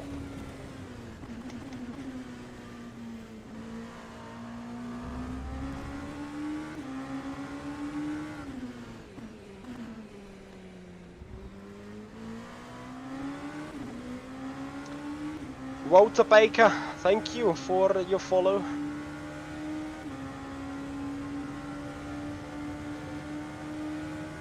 Rodrigo, I see you loving. Oh, there is a yellow. What is going on? Oh, which Williams car is this?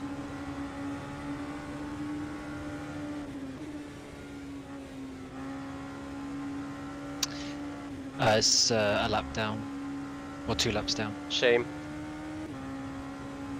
They're the ones who dive bombed David earlier. Oh, I see.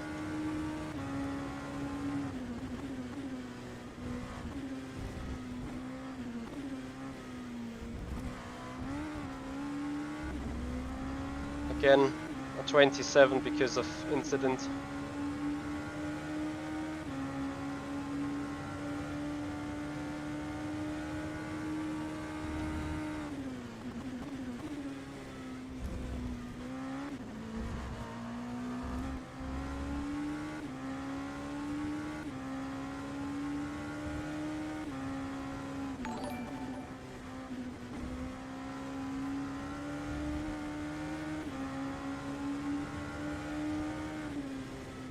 Bits. Thank you for the follow.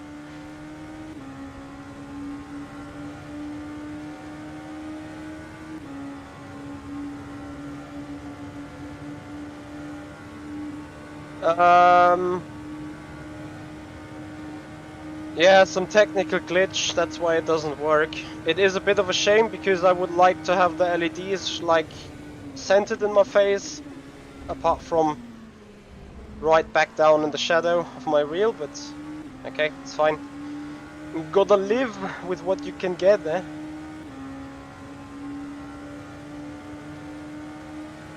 And the data that's on the wheel usually shown is obviously also being accessible somewhere from the sim, but yeah, I get your thinking and your idea. Guys, we're really gonna hit the 3K during the race and the follows, huh? Wooksy, thank you for the follow. You guys are pushing it big time. I appreciate that very much. We're actually just missing 37 follows. If someone would have said that, all thanks to the raid of Jano Opmer, he really got the ball rolling. With 1,180 viewers on the raid. Amazing, the guy. Are you thinking on 4K? I'd rather think on a 5K YouTube subscriptions, but... Oh no. What? Papakun, I already have? My counter at the right says 2,964.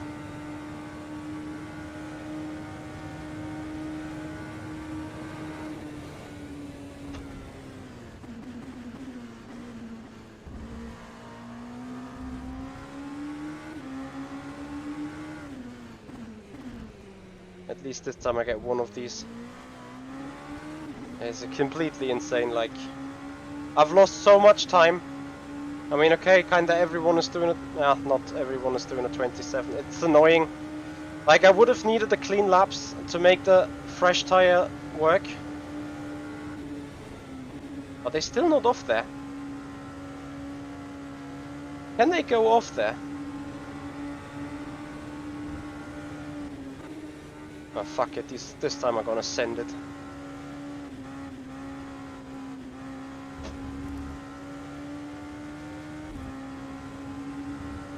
Does say on my Twitch pro... Oh! Maybe a couple of 40 people have unfollowed in the meanwhile. Or I have said... Did I set a wrong start? I need to check it.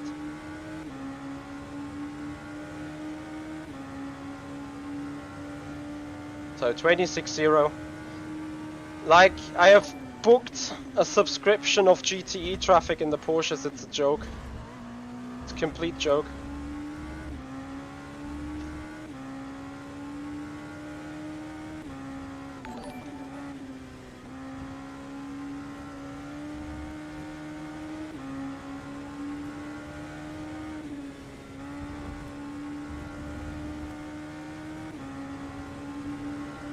Sneefy and Ollie B, thank you so much for your guys' follows. Hey Alpha Stanley.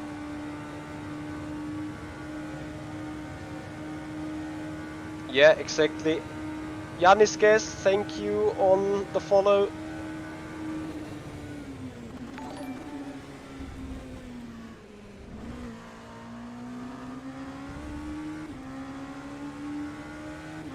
Oof. Yinshaft Racing, thank you for the follow. What a tongue breaker. Guys, you're insane. 32 follows to go to the 3,000. Yeah, Galto, you're a mega legend for not only being here from the start, but also for watching us on the Traction GG channel, when we're live there every Tuesday. By the way, this Tuesday we're going to be live on the Traction GG channel, not with our Factor 2, but with a build-up of this rig here in our new home. What happened to the rev light of my wheel? Essentially, it is dead as per default because, yeah, the software glitches that way. That kind of doesn't work when I get to take over the car.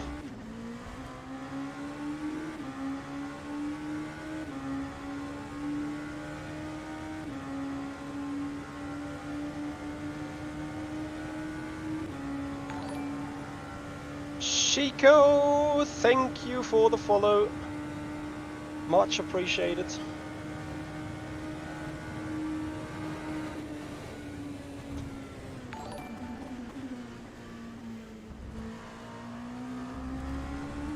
Then Wapok. Thanks for the follow. Ah, you guys really keep me awake, that's great. Yeah, doggo watching. No pressure. Give him a bark. Ah, this is stream of madness, Papakun. Like, something that feels unreal to me as well. But it's so great. You guys making this race so special.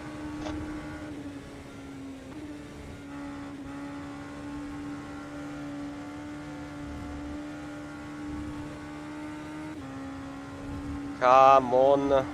Push, push.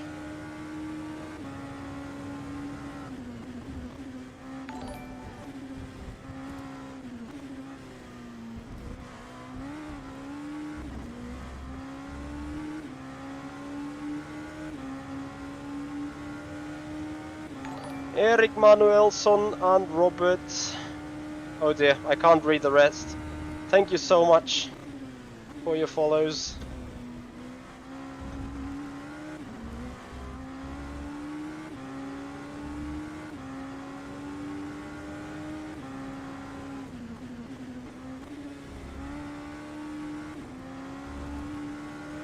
Not particularly perfect, but guess I'll take it.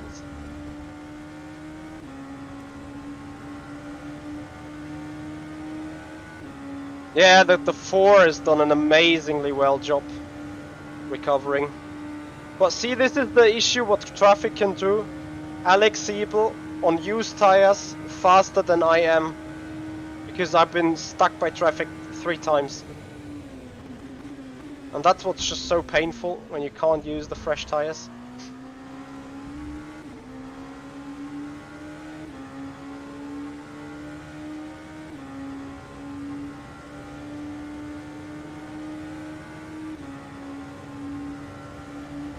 Yeah, but it's not much blurry, is it?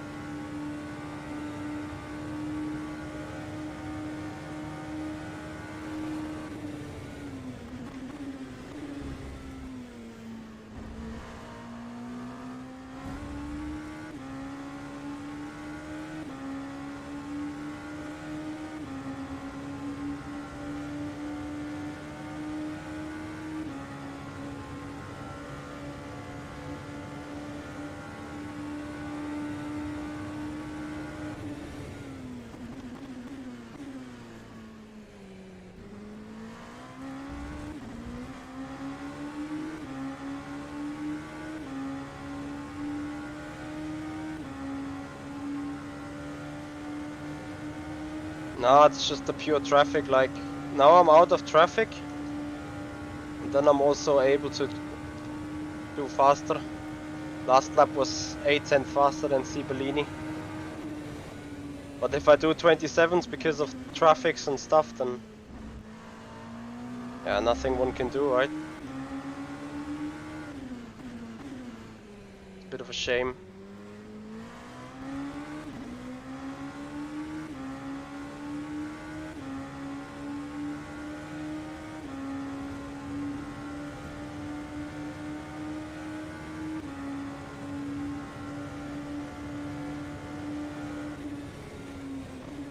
Maybe a bit of a slow one into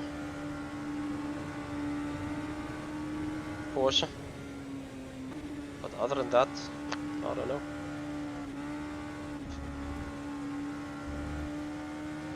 No, I'm not doing 24 hours Daytona. This one was stressful enough in the preparation already.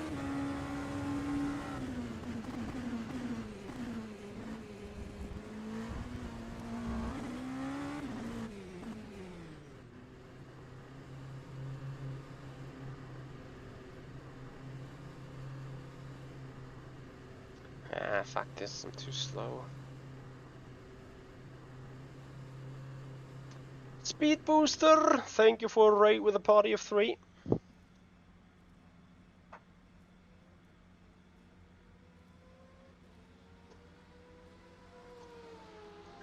too slow. The 3 or 4 traffic laps we had, like Siebel even took time away from us despite on old on our old tires.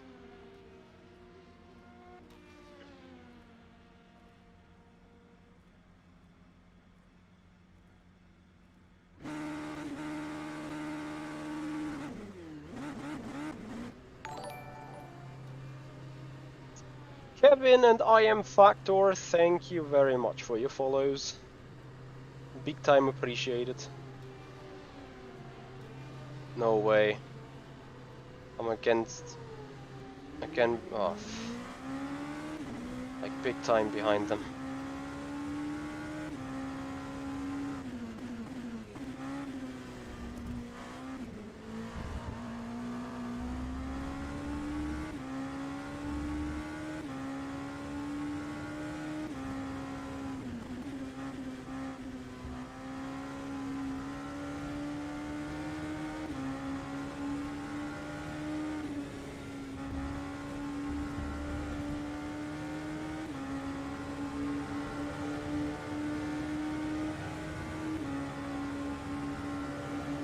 I catched Aslan and McDuff, but not by much.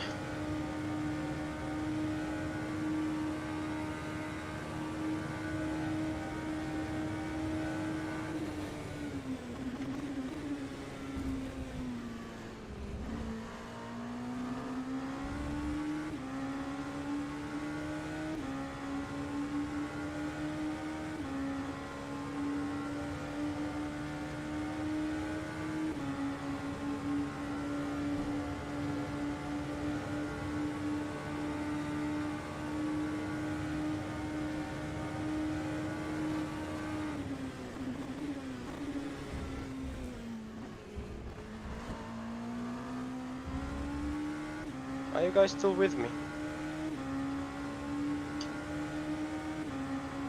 Yes. Great.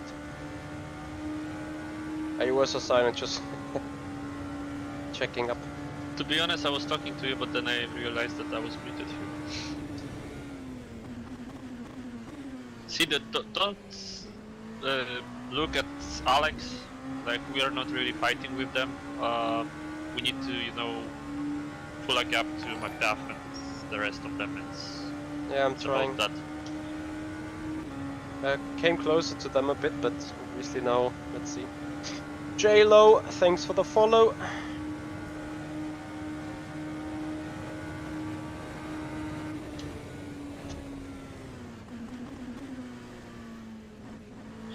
Now they will be faster because they are on lighter car.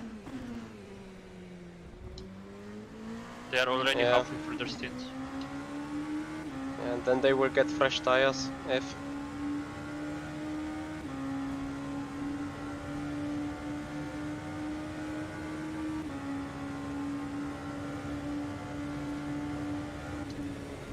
Well, just like us.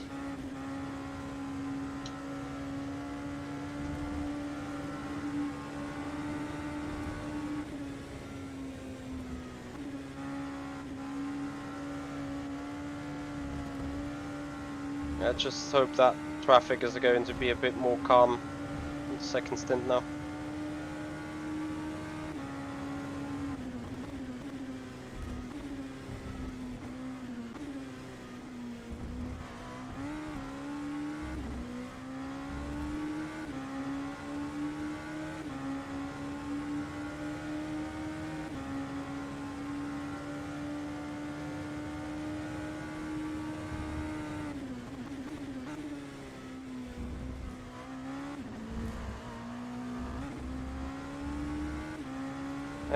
I think it's the third time now.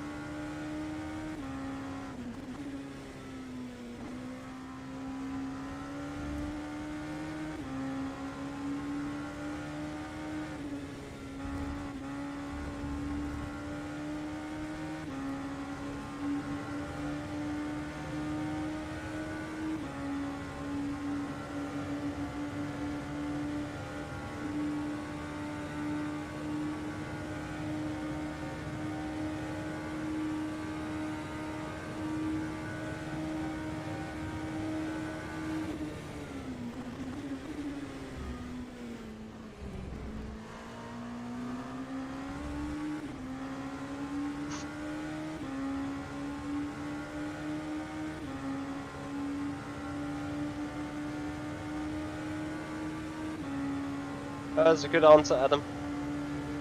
A very good one.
Can't keep up with them there.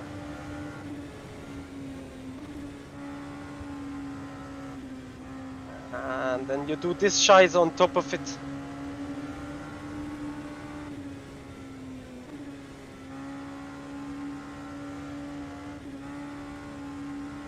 What a shit Porsche. Going to be 26 again.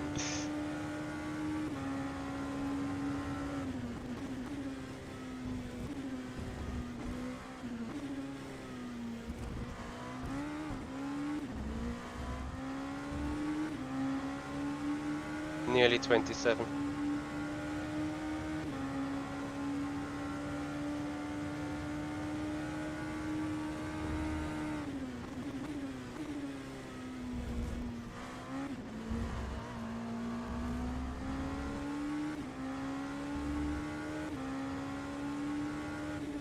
Of course.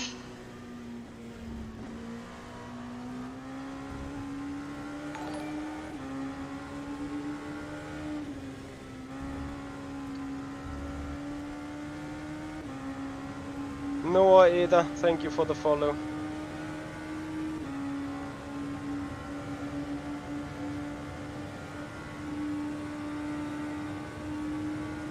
I'm slower than them. Over the stint, I'm slower than them. I am literally lacking a second to my own pace.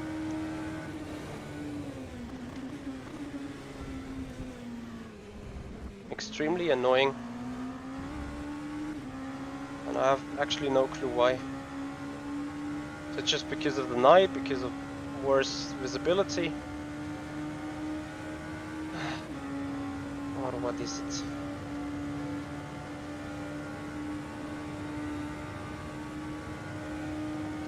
You're faster than all the cars ahead.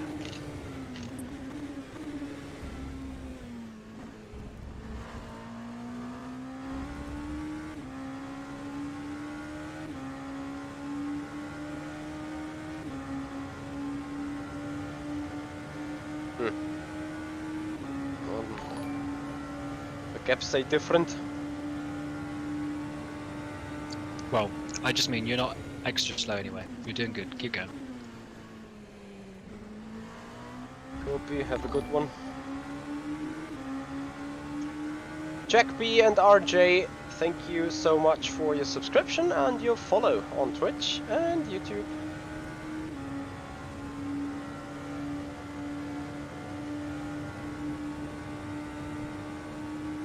Great. I mean, it's not like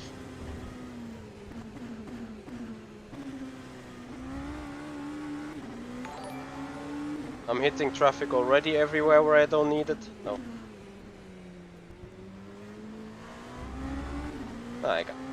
Anyway, I can't change it. Khalid, thank you for your follow.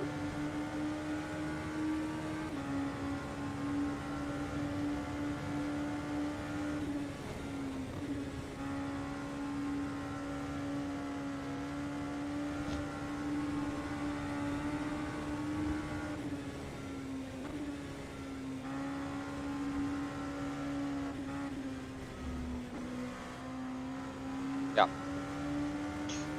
Needless to say about our luck with the traffic. So 3 GTEs over the lap, or 4, and all of them in such a crappy spot. And we're not doing even 27, no, we're doing 28s. Amazing. Alex Gobo, massive thank you for subscribing on the YouTube channel.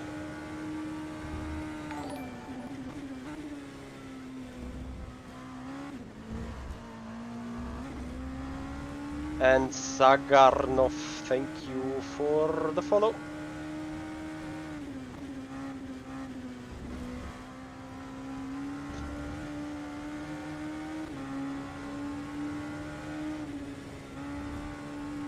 Guys, I gotta say, having over 200 viewers all the time, that is something I could get very much used to. Bastian, thank you for the follow. Oh, we're missing 20 follows to the 3,000. You guys are absolutely killing it.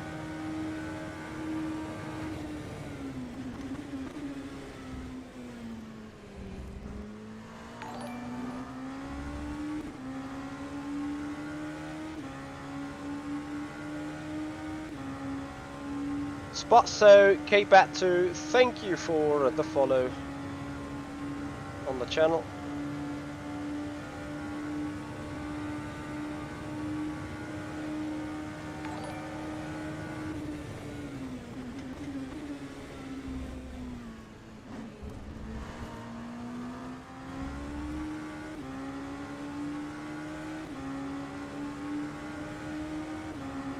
I don't want a double shift here. Rafa Sava, thank you for the follow, and Dad Violin Xbox, thank you for the follow too.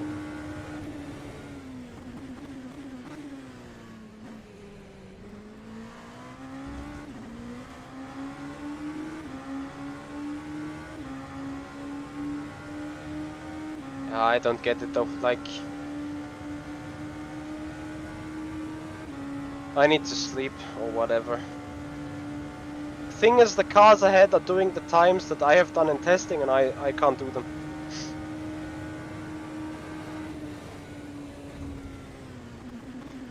And by all means, I don't mean that they are not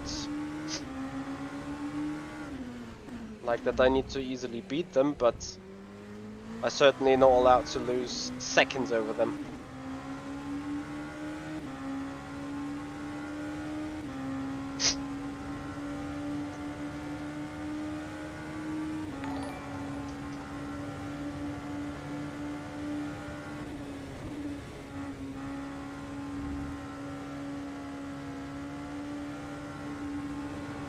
Same old story.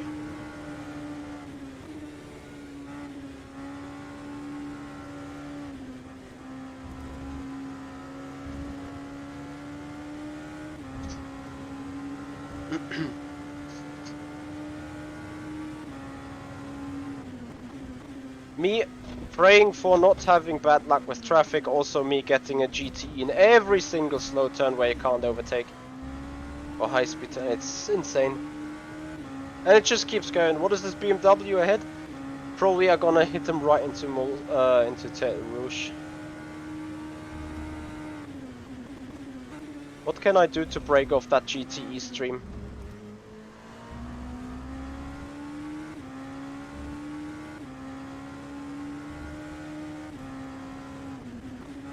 It's wits. What are you trying to? Have you guys heard on Twitch Prime? Very lucky.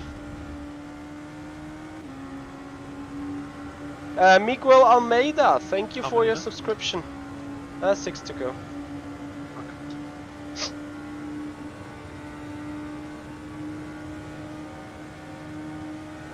Yeah, I mean, if you get a double upshift, of course you blow the engine, so that's why you don't want to do it. Not double upshift, double downshift.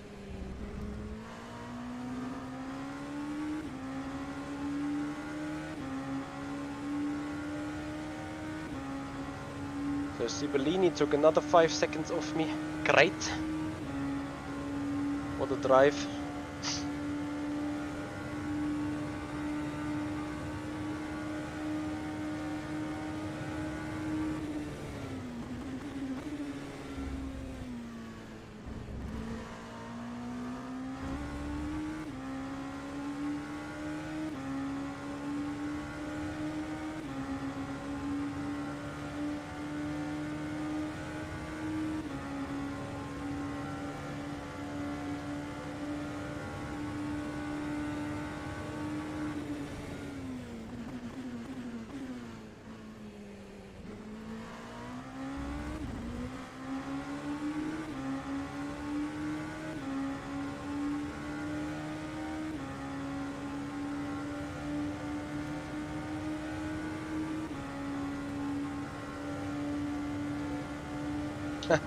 Oh, Page stopped in sector 3.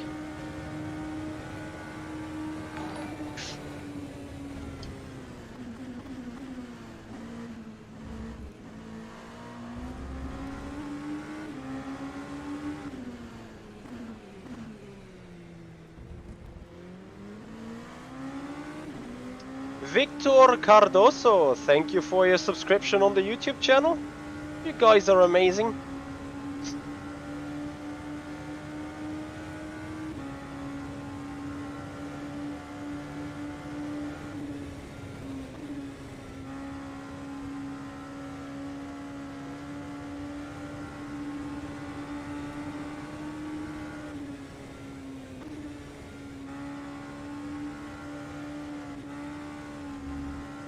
Like, did you see that or? It's on the live timing. No, it's wrong. Still 34 seconds behind me. He's moving. Yeah, he's moving. Must be a glitch.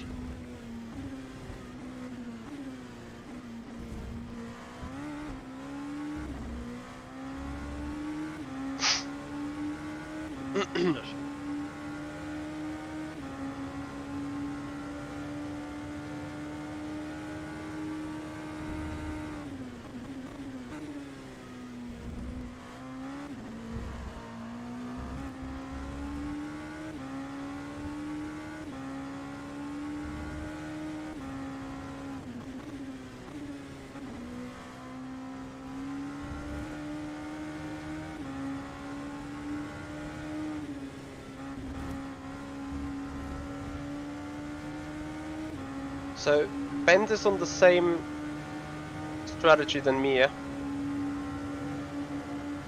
How are my lap times compared to him? And I don't mean this lap, I see that myself, like generally what is he lapping? I don't know. Ah well, we'll look it up myself later on, I guess.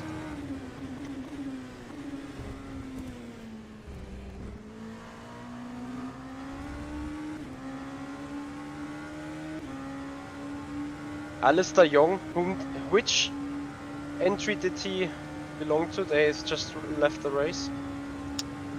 It's not Aslan, no? Oh no, it's GT. Yeah, I think it's the other one. Okay. Yeah, the other Axel car.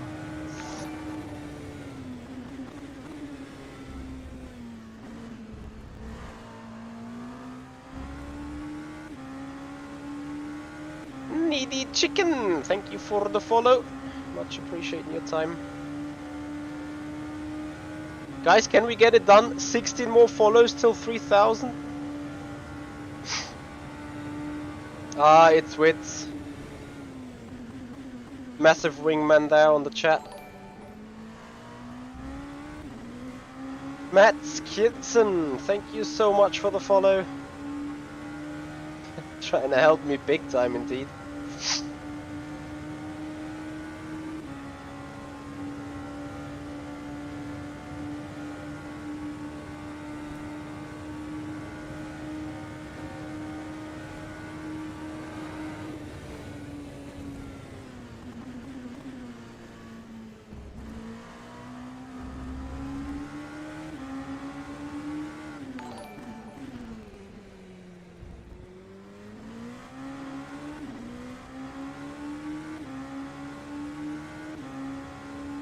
Frosty Gaming, oh Lucas FN7, thank you for the follows guys, much appreciated them.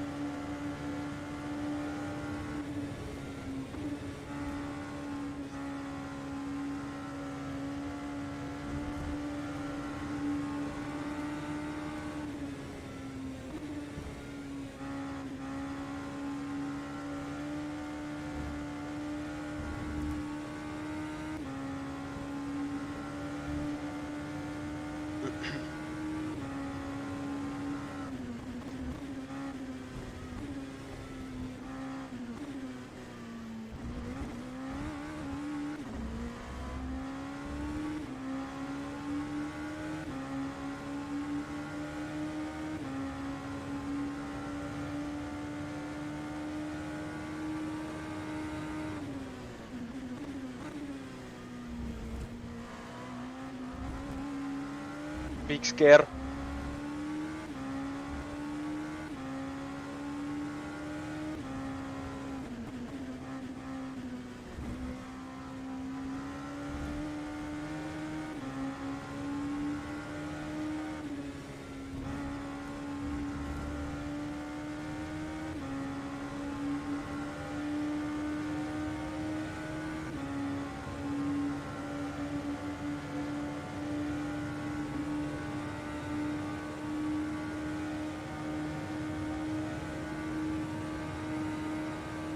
$13 more follows to go, guys. Although the graphic says wrong in the bottom, I'll fix that as soon as I'm off the car. Put the right number. Last lap you were over a second quicker than Bent. Okay.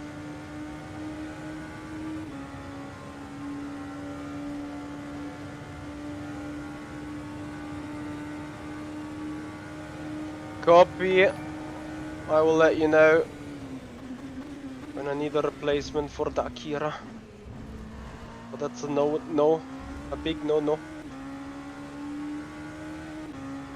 Oh, Palu penalty. He's behind us. Bartleaf, thank you for the follow. Yeah, I do watch F1. Needy Chicken, if you also subscribe on the YouTube channel, you'll find Michi's Esport Diaries, where we actually have 4 videos about the last 4 F1 races and analysis, where we're also gonna deeply explain about the final race of the season.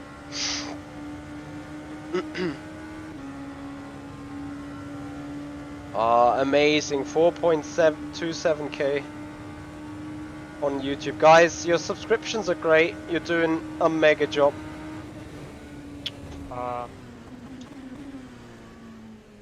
Can I join? Yeah, 3.5 to go.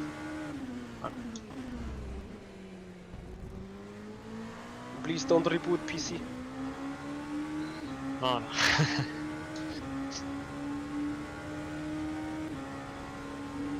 Is Page on new tires? Please be. I don't get it. He's not on the live He's time. so much behind us. What? Like according to lifetime, he's 2 laps basically. He's nearly lapped 2 times. Yep. In the game is 27 seconds. Ah, okay, because it's a relative. Okay. No relative. He's P7, 26 seconds behind me. Doesn't make any sense. He's P15. The poor guys that paid 750 euros for the Alchem access. Useless. Keck. 3 laps.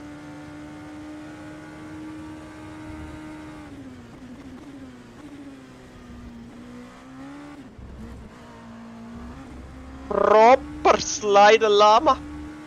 Let's go.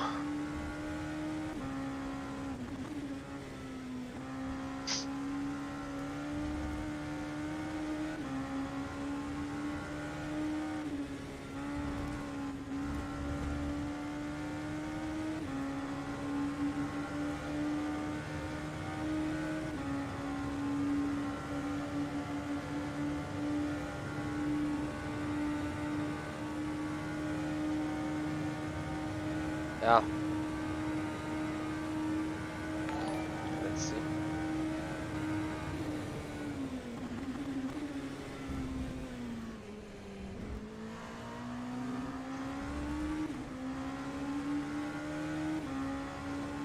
James Bacon DJ, thank you for the follow. You guys are killing it. I go 11 after to the go. stint of David, right?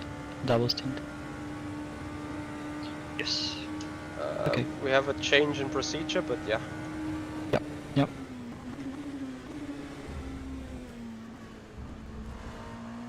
Oh, already aware, yeah. Remember we're live. Yeah, I explained it all. Okay, great. Amazing job.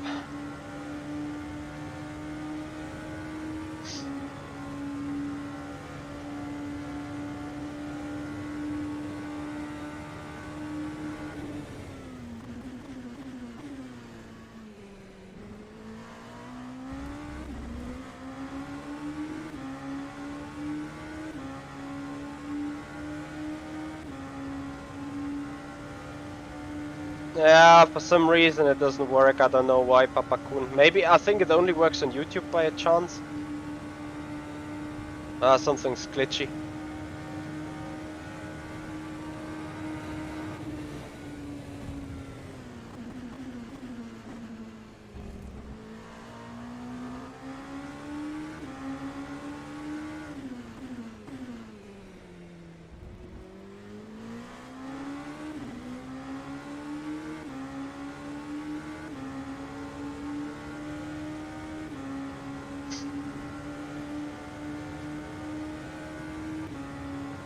I'm not sure if you can.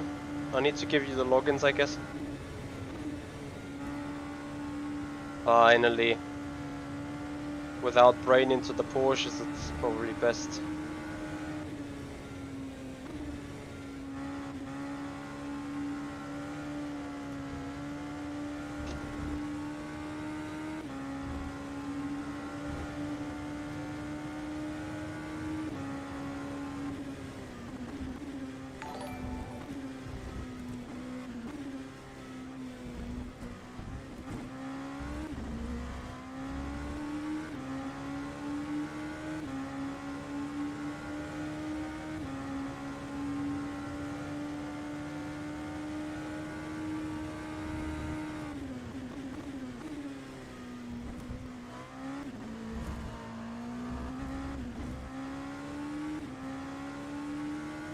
Oof.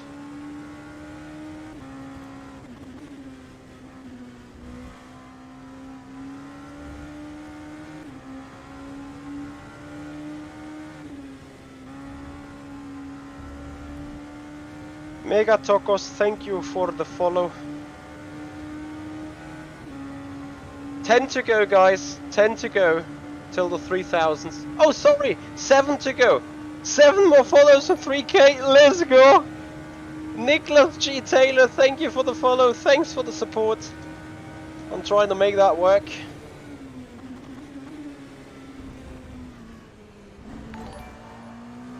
Yeah, guys, I see you push it. Push, push, keep pushing.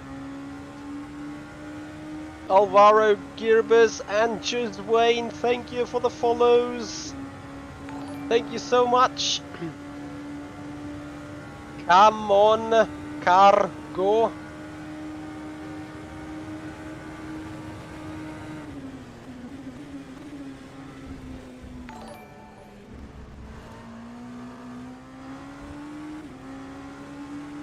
Moneymaker 271, thank you for being a follower here on the Twitch channel.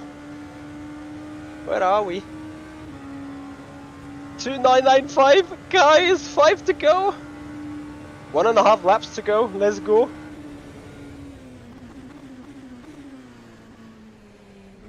How can we trigger a hype train? I think that's only been triggered by subs, if.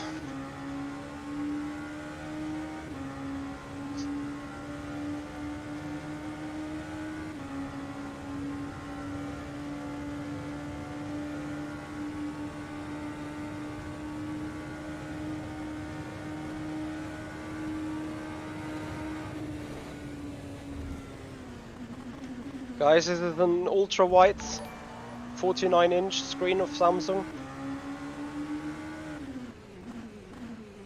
Oh, very late. P4 Natche, thank you for the follow. Oscar Solis, we are pushing.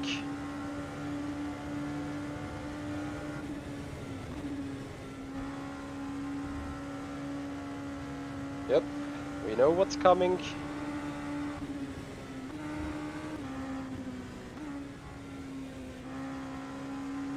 Around the outside we go.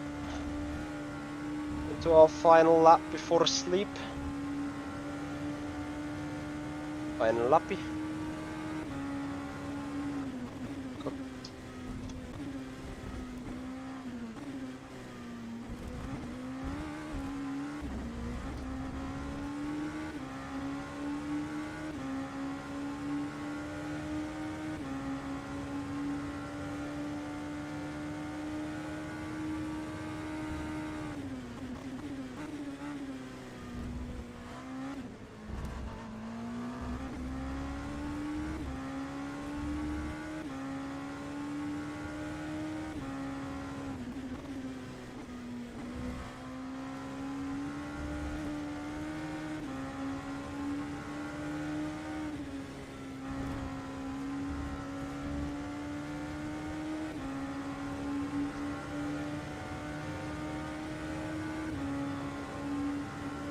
Guys, 3 more follows. I can't believe it. 2997.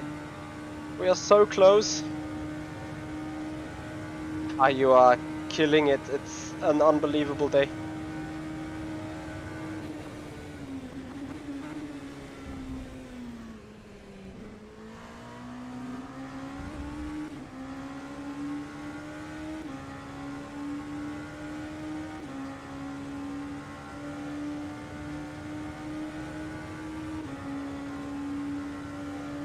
I will get out of the car now. Tall Honsol, thank you for the follow. 2 to go.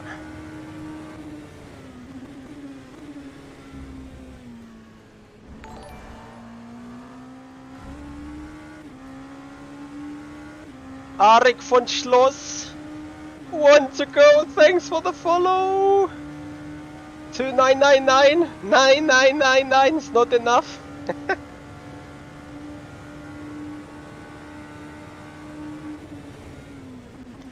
Papa Kuhn, you know that. Oh!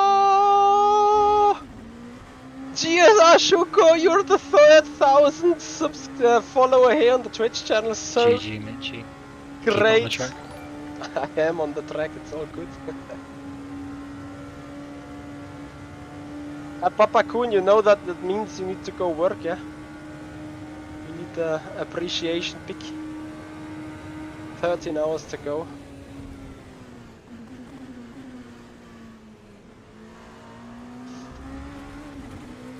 Amazing traffic again.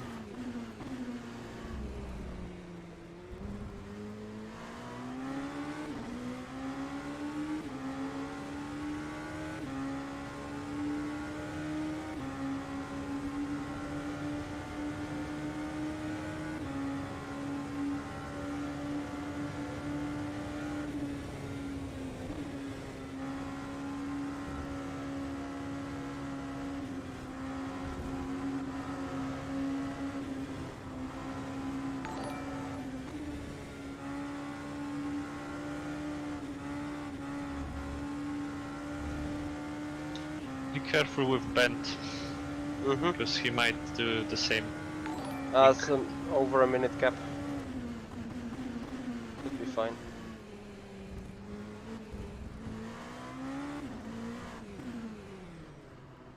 I'm checking. It's Tom Dillman already, so I think they are. Yeah, they're already leaving. Okay, fuel tires driver. Great. Oh, what is the Porsche doing? Stop. Yeah, great.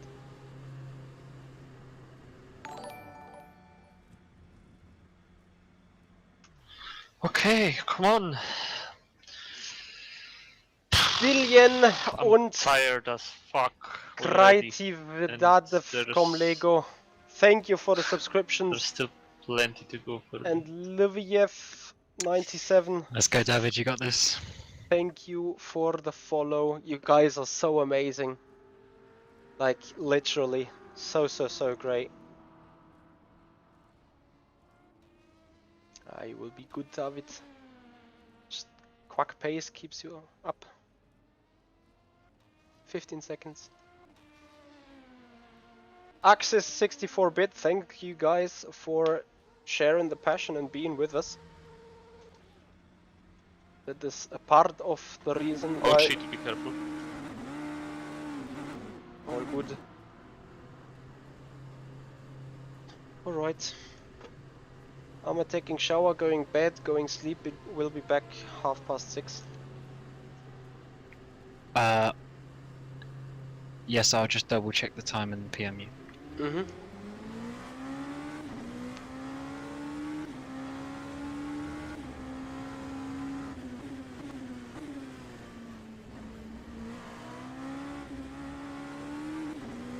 What the fuck is this TeamSpeak? Like, I have like a...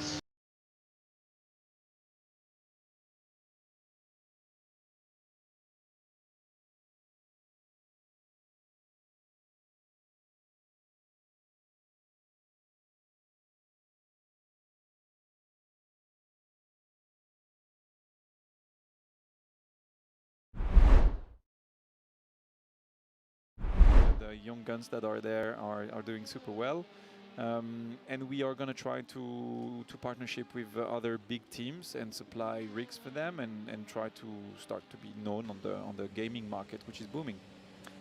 Just on board with Juan Pablo Montoya here. Oh, he's lost his rear wing, so he can't get round the Porsche curves without a pirouette. He is still running. I can see him in the studio here, but somewhere he's had a big off. Remove the rear wing. So guys, I'm gonna go off to sleep. Thank you for an amazing evening. We will stay live, and we will come back in the car. 6:20 a.m. Very sensible. And they will still keep running. So no, he had a triple, then Seb had a you triple. guys are still fancy by then in roughly 5 hours. So we will be back in the car. And how hard is it for you, Bruce, hope to that adapt? You guys will join us. It was a very special day. Thank you so much for 3,000 yeah, it's tough because followers. basically you need It to spend is time an amazing, behind the sim, amazing feeling. Like 3,000. much time. As we started So, today or yesterday with with 2,804, I was like, yeah, maybe I can get 100 follows. I would be happy, and 20 subscribers. But you guys have absolutely killed it, and I am so super mega happy and grateful for that. You're really amazing. Of feeling of what to do. You have to pick up the throttle really earlier than Brook knows, thank you for the follow. You guys are just keeping the hype train up. It's insane. You are so mega. Thank you very much. To basically do something new and a bit so guys, I quickly take a shower, but I won't come back here. Guys, that's gonna do it for today, guys. Thank you for your time. Thank you for your support. Thank you for all the follows and subscribers. The stream will stay live with the broadcast, obviously, and we will be back live at really had fun doing that. It was cool to be back. Does that mean at 6:20 a.m. into the car? No, and, actually I did yeah, 3 guys, races. thank you so much. We did the last race of the Ultimate Goodbye. Series as well, and we had a win, which is amazing. Good feeling. So I might stop on that, but I have an offer on the table for next year with Virage Racing to do LMP3 in ELMS. So I don't know. It's not dealt yet, but I might be back. And what about sim racing? Opportunities to start building a team from this little seed that we have here at Le Mans? Yeah, there's a very close partnership with Jocelyn Pedrono, who's actually bought over Pescarolo and the name and the team. And I think we're actually with the name Pescarolo, there's an idea about putting up a team for the entire season of WEC next year. Nice. So yeah, I think it's the idea. Awesome. Well, yeah. Bruce, thank you so much for spending a bit of time chatting with us. It's always really cool to hear and bring some energy, because we're flagging, but you seem to have loads. So I'll see you in the morning. At 5 a.m. I'll come back with you guys. Cheers, man. See you, bye. Thank you very much. Bruce Joini there, the voice of. And Juan Pablo Montoya's got his car back to pit lane, but without a rear wing. Juan Pablo, he's now vacated the car, and Seb is jumping aboard. So at least it's still running. Enjoy your sleep, Juan Pablo. He's in the studio. He's going to head off and have a couple of hours sleep before they've got a horrible schedule, Chris, to get out to do some real-world stuff. And there is a rear wing back on the car.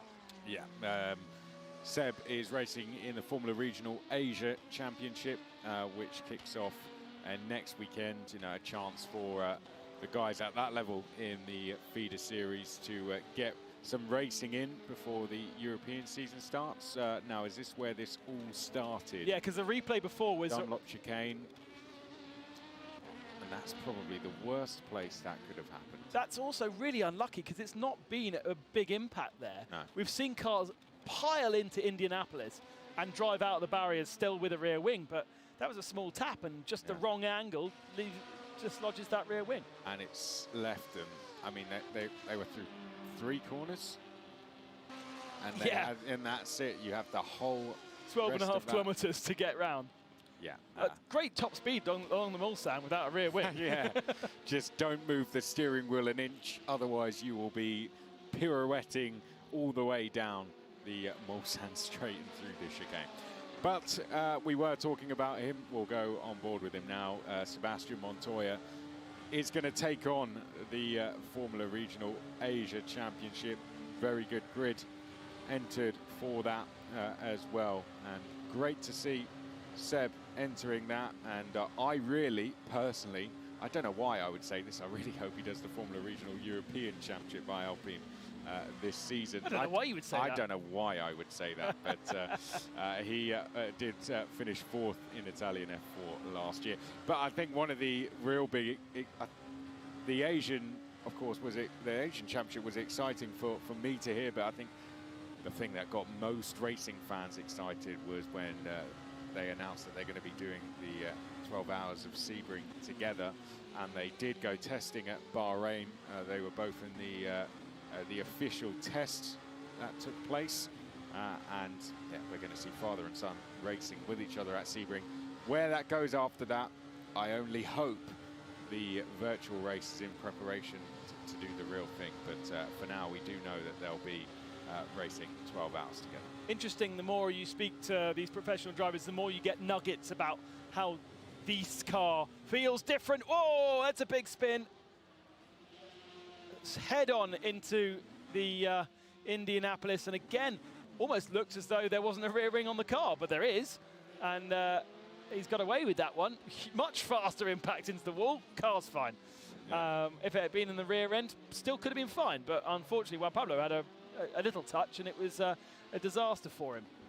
This is always I imagine as a driver this must be hugely frustrating when you've had a race that's involved a lot of incidents, and then you go and have another like that to start your stint. Yeah. It's you know, they're in a frustrating position, and I think frustration is gonna come out in the driving. That's very easily done. That said, I mean, that's he has got damage, Montoya. You can see the I think it's to the front left maybe that the damage is carrying, but he is certainly on a run back to pit lane. So one of the things that here we go. Juan Pablo was saying to me as we see a replay of that, and just lost the rear end through the kink. Usually very easy to get through there, and then you brake after it, but the rear end breaking away. There are more and more differences. So Bruno talking a little bit about the steering angle there and how that changes, and the throttle application earlier than you would usually do. Juan Pablo telling me that the throttle also is quite sensitive at the high end of throttle application. So you get to about 80% and you don't really have too much, and then 80 to 100%, it spins the car around, and that is the number 10 getting caught up with a Porsche off the circuit. It's a little tap. That's the Marla. They're down in 19th spot. Phil Denez aboard that car. I think they might have got away with that. Just a little tap. But yeah, 80% throttle, and then you are given a lot more torque. And usually in an LMP2 car, it's quite a plain torque curve, and you wouldn't expect, almost like having an extra boost. So Juan Pablo has been really struggling with applying the throttle smoothly, and actually exactly how he got caught out there, just a bit too much throttle and the rear spins up, and it's not something you usually feel in an LMP2 car because it's very, very smooth usually, and as long as you're smooth with your inputs, you wouldn't expect it to spin up. But in this, there is this weird end to the throttle which can slightly spit you off. Well, the LMV, the Le Mans Cup champion car is back in the pit lane, and there we can see from our studio camera, there is Sebastian Montoya in the rig, ready to go. Once he is set free, once all the damage on that car has been fixed, then Sebastian Montoya will be released once more. And although they're in a, this isn't a position they wanted to be in at all, they're racing in the biggest esports race of the year. So this is nevertheless a great experience for them to be a part of this and to race in this. And these are all lessons for Sebastian Montoya. If he ever does get into endurance racing, these are problems that he's going to be faced with throughout his endurance racing career, that he might go out there, have a spin on his first or second lap, come into the pits. He has to find it within himself then to reset and get back to the pace that he was setting in practice and qualifying. So people might look at this and go, well, it's only a virtual race. It isn't. Look at the standard of it and look what's for stake. He can learn a lot from this race. Steak was for dinner. Yeah. I didn't actually have it. Did you not? Was it nice? They were huge. Yeah. They were pieces of cow. Which car are we riding on board with here? Because that was very, very twitchy through the Porsche curves, and he was offline. I'm trying to look at that number. It's not 25, which is what I thought it was. No idea. But he was definitely offline going through the Porsche curves, and you could see him trying to coax the car back onto the line where the grip was, but he was completely off the racing line and struggling a little bit. Is it one of our Porsches?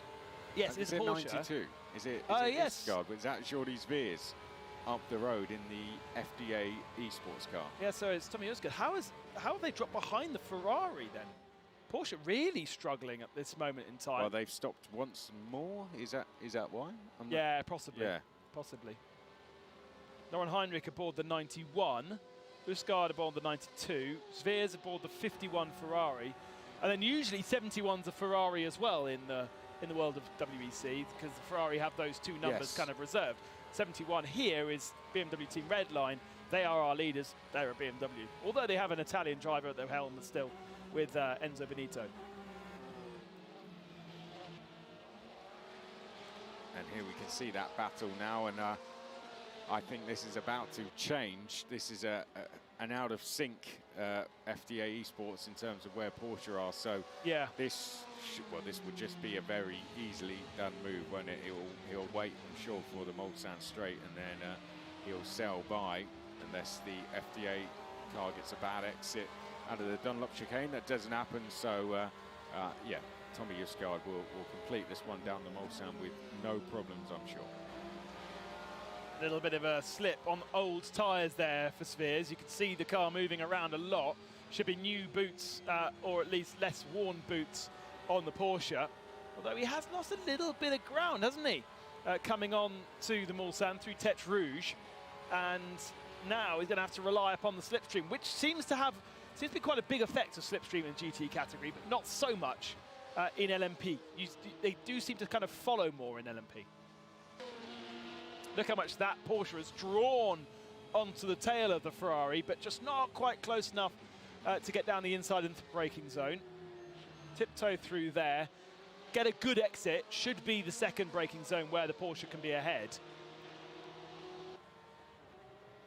Let's find out the pace of the Ferrari down the straight. With that said, Østgaard could be using this now to save some fuel, using this advantage of having the toe to just exaggerate how much fuel he can save. He can have 2/3 of the Mulsanne straight to save a lot of fuel, and then big lift. Yeah, and then into Mulsanne corner, then he can go for his move. Yeah.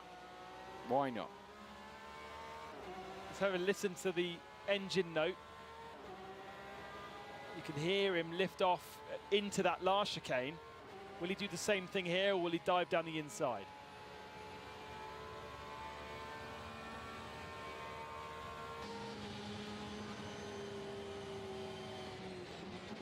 Again, just come off the throttle a little bit earlier and just fall into line. Yeah. Wasn't happy to go down the inside there, and therefore save a little bit of fuel. That's what they kind of need to do, don't they? Because BMW definitely are playing the fuel numbers better. So if Porsche have this opportunity with a slipstream, if they feel as though Sveers is doing a good pace, why not? To be fair, they're matching Benito at the moment in terms of pace. Benito's actually not that fast. I think he's coming to the end of his stint, the end of his tyres. His pace is not fantastic right now. No. Yeah, the Porsche are in a position on strategy. We're not going to see a move into R&R, surely. I think that Porsche did make a move there much earlier in the race, but he knows that Sveers is going into the pits in 1 or 2 laps. So if he's okay with this pace, then why put yourself in a dangerous position, right? Yeah, and it could even be at the end of this lap. But Porsche have got just over half the race to try and figure out a way that they can try and claw back this gap that Redline have now got over them without the need for some kind of red flag or safety car. They've got to try and find a way that they could possibly do that by themselves, because in terms of the 91 versus the 71 championship-wise, it is a winner-takes-all scenario. Flashing the lights there. No, that was the lights being flashed at him, Jose, from the prototypes behind. Yeah, that was Mike Epps coming through in the Veloce car. Another of the LMP2's. Oh! Wow. Calm yourself, don't drop it. could have been going straight into the pit road there. Without wanting to. Yeah, well, I was going to say there was a prototype going in. That prototype could have seen a Porsche esports car appear in front of them and straight into the pit lane. Juan Pablo Montoya's driving standards on that in-lap without a rear wing has caught the eye of our stewards, and unfortunately a 10-second penalty for the 24 car for driving dangerously. It wasn't really his fault. He didn't have for Juan Pablo? Yeah, on his return back to the pits. Oh, really? Presumably kind of spinning all over the place trying to get the car back. So race control. Yeah. Well, when you don't have a rear wing, it's pretty hard. But they could summon him to the stewards, and they don't have to do it virtually. He doesn't have to go into a virtual Discord channel where he can quite literally go over there. Go and just say hello to Eduardo. He was stood in there earlier. Well, there you go. He didn't know where they are. Yeah, yeah.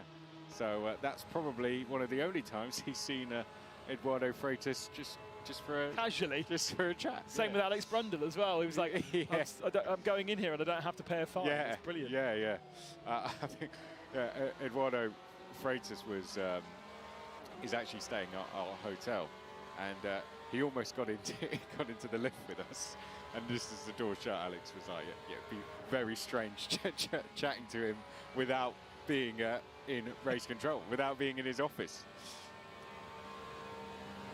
Do get in touch with us, by the way, at hashtag Le Mans Virtual.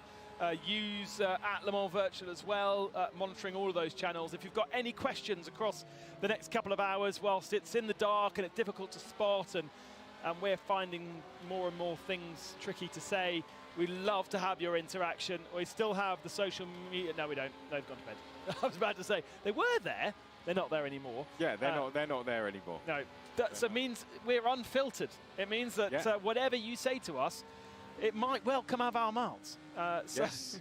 So do get in touch. It will. Duquesne in the right inset there. That's we do have all 4 rigs occupied in our studio right now, which is really cool. As Director Tom making his way back. Oh, hang on. How are you doing that? Where is he? How are you doing all this? It's no wonder the talkback's gone quiet. Tom wasn't actually controlling it all. He was doing his social media. No, he was taking pictures to send to his parents. That's what he was doing. Look, Mum. Yes. Look where I am. Still quite content, the number 92, to sit behind the Ferrari. Tommy Husgaard's... Tommy Husgaard is, for me, the character of an endurance racer. You never see him set the ultimate best, fastest lap time over one lap. But over a stint, he's so solid. He's the kind of guy that you get the feeling there's a lot going on in his brain. And he's always thinking about stuff. And it does not surprise me that it's him in this car going, do you know what? They're going fast enough. I don't need to pass. Whereas, and this is what I was talking about a little bit earlier about what happened with Max Verstappen. The Max Verstappen brain would be like, right, I've got to get past him as soon as possible. I've got to go. And it's not necessarily anymore. Sometimes you can do this. This is what Tommy's doing. This is beneficial for everything else. Ferrari not going into the pits this time, but we do expect him to go in very shortly and then release this Porsche. But actually, Tommy's not crawling all over the back of the gearbox of the Ferrari, is he? He's there and thereabouts. Yeah. And I think he probably could go past if he wanted to, and he might be able to stretch a little bit of advantage, but maybe it's also a bit distracting to have the Ferrari breathing down his neck. We'd rather be breathing down its neck. Yeah, and he would have been, they're all together, that Porsche team. They're all in the same room, so I'm sure that the engineer would have been communicating with him, and they might have even had that conversation on the radio. What is their plan for this? And they've decided that this is it. I mean, they were quick enough to catch that FDA car. So yeah, you would think that they simply just have the pace to go by and clear off into the distance. But they've decided either the FDA car has found loads of pace, or they've simply, what we think is that they've just decided to use this to save some fuel and maybe see if they can go slightly longer. Who knows?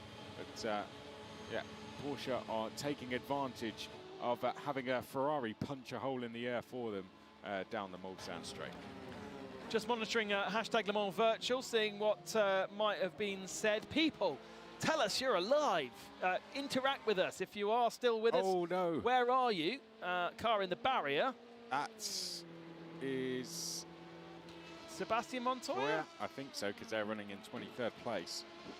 And is this finally it? I thought Juan Pablo was going to bin it before the end of his stint. Yes, that is them. That's the number 24. That's a shame. And there doesn't seem to be much action going on in the rig to suggest that he's going to try and get that home. Maybe there is a wheel missing, which seems to be the kind of thing that stops them. And tech support comes rushing into the studio to see if they can do anything. Yeah, so do tell us on hashtag Le Mans Virtual where you are and what you're up to, and keep us company. One question that Chris definitely knows the answer to. Oh no. Is, are drivers constrained to cockpit view, or can they use bonnet view? Ect. Well, they can use whatever they want. Can they? Is there even the possibility? Well, I don't know. Replay? Or, yes, this is the replay of Oscard on Spheres. Red Bull comes past the LMP2 car. Closing, closing, closing. Going to go for it this time. Under braking, a little bit squirrely, a little bit messy through the first part of Indianapolis. Gets it all sorted there. Now into Arnage, not close enough to dive down the inside. I think we missed the replay, didn't we? Because the replay logo's gone, so it was a replay before. Yeah. I missed the replay, I was looking at something else. And now I'm just pretending that the real life was replay. Anyway, he's still behind, so whatever happened, didn't matter. Whatever I missed. Apologies for you guys who were actually watching the screen. Yeah, I can't say I was either. That's okay. It was a replay sting without an actual replay. We're saved, Chris. Awesome. It wasn't our fault. Awesome. Well, that's probably the first time we've actually said that. Oh, again, a little bit offline, that Porsche. Here's a replay. And this is Sebastian. It's going to be traffic, is it? Round the outside, the Proton. Oh, no. Big squeeze. Now, what happened to the Proton? Did that make contact with the wall? Sebastian Montoya is in the pits. Just trying to see if that is game over, game over. Which Proton was it? Now, the 80, they're both still out on track. I didn't see the Proton follow them into the barriers, so I'm going to assume they got away with on. it. They were right by the pits if there was damage, so it wouldn't have been a long trip back. So either way, there wouldn't have been much time lost in that sense. You know, they would have got back to the pits very quickly. Yeah. I'm hearing from our producer that Montoya is out, but he's actually still in his rig in the studio. Well, but that'll be a great shame for the other two who basically haven't done a lot of driving because the Montoyas needed to do their stints before tomorrow morning or now, really. The guy speaking to him now just that is game over. So that does mean our two Le Mans Cup champions don't really get to show too much because we didn't really see them because they were due to do all their stuff. We saw them both go out. Yeah. We did see Luca De Bentley and Hoogveld out, but as you said, they would have been doing their main work tomorrow when Juan Pablo and Seb were heading off to do Formula Regional. They could do 7 hours each, right? Yeah. So they could have done 14 hours. So they would have kind of been starting and Seb would have done his triple, and then it would have been those two to the end of the race. Yeah. So that's a real shame. That's a real shame for them. After all that hard work that they put in throughout the season to win that, to have the opportunity to be part of this, to work with the Montoyas, which is what an incredible privilege. Even just to hang out with Juan Pablo here in the studio is super cool. Oh, finally a bit more momentum from the Porsche. Down the inside, and that looks to be a pass done. Tommy Usgard past Schweers. Ferrari gets a bit slidey, giving the Porsche a bit of a hurry up, and I wonder whether we might get an answer back here. That Ferrari is almost disappearing under the rear wing of the Porsche. Draws up onto the bumper. Bump drafting, karting bump drafting. NASCAR bump drafting. You can't see him, you can't see him. There he is. Will he go down the inside, though, under braking? No, he doesn't.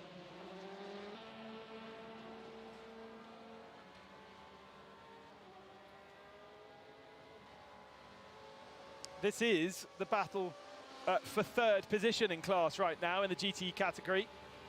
Benito leads, Heinrich in second position. And now back into third is Viers in the FDA Ferrari.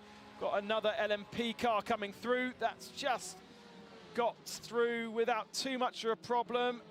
Oscar is starting to have a bit of a hurry up here. Can he get down the inside? No, no chance.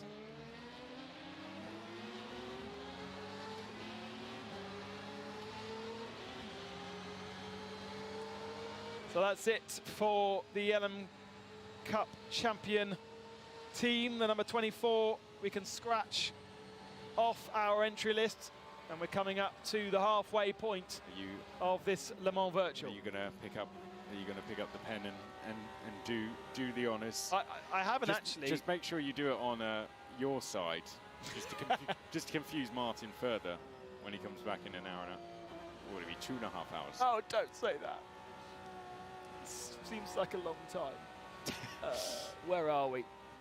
Oh, I can see what you're doing now, yeah. I'm doing the numbers. He's doing, for some reason, the nationality of the team. I don't know why you're crossing that out. There's a couple of other cars that we didn't do. We didn't do the number 5 either. Yeah. And who else now? So how many teams is that out now?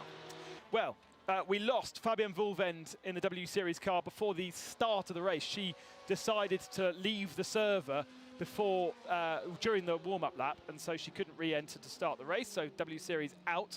47 laps in, Danny Ucudella double shifted down to first gear in the first part of the full chicane and blew the engine.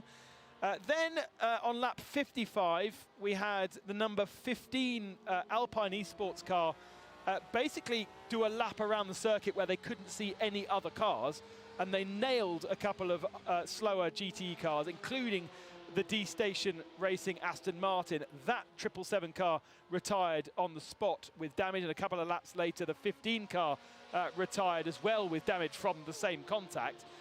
Then Ben Barker had a disconnect, a computer issue for GR Wolves after 80 laps, and they never got back going again, so they retired.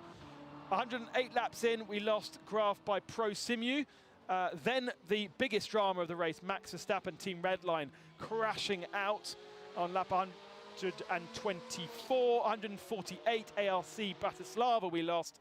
156 we lost Alex Young and the SEMA 9 Axel machine, which had contact with Attila Tashi's number 5 Williams Esports car when they were both in the barrier at lap 170. And 183, Sebastian Montoya retires the LM Cup Champions car. So those are our retirements so far. So that's 11? 11 I wasn't counting, I was just listing. I just counted 11. So we've lost Mercedes and Max Verstappen at the same corner. Yeah, basically. Yeah. For different reasons. Yeah, for completely different reasons. That's been a corner taking big prisoners. Because it's also a corner you take a lot of risk.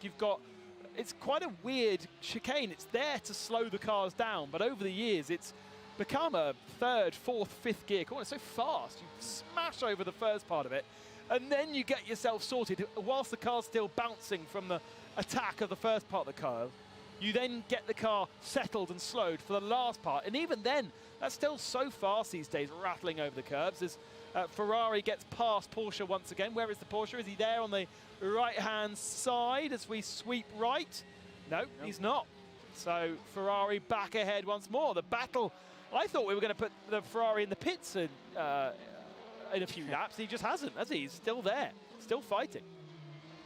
Still doing a great job. So Uskar became impatient and then wanted to get by, but Jordi Viers is putting up a very strong fight in that FDA Esports car as they now make their way up towards the Porsche curves. Whatever Uskar has tried so far has just not worked, so he's going to have to rethink the strategy slightly here as we go on board now. I think the thing that's confusing me is Enzo Benito has done 11 pit stops in the lead of the race, and then Lauren Heinrich in the 91, they've done 13 pit stops, Sveers has done 11 pit stops, and then Usgaard does 12, with Matt Campbell in the Proton 77 also on 13 stops. So the Porsches are running really, really thirsty in comparison. We're about halfway through the race, and they are one stop extra.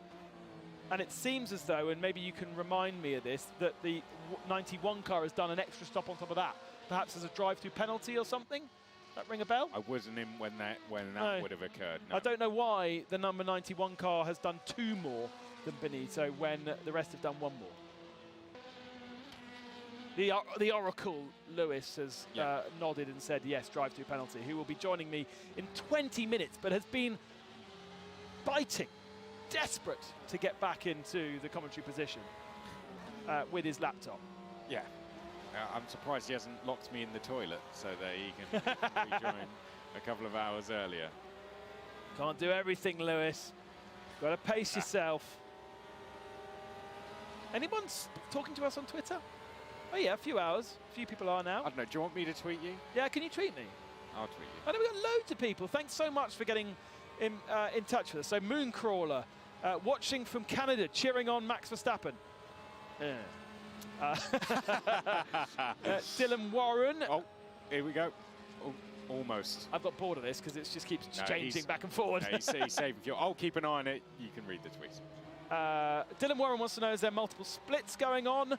No, this is a standalone invitational race. This is not an open lobby where lots and lots of people can enter. And this is also a different platform from what you're talking about as well.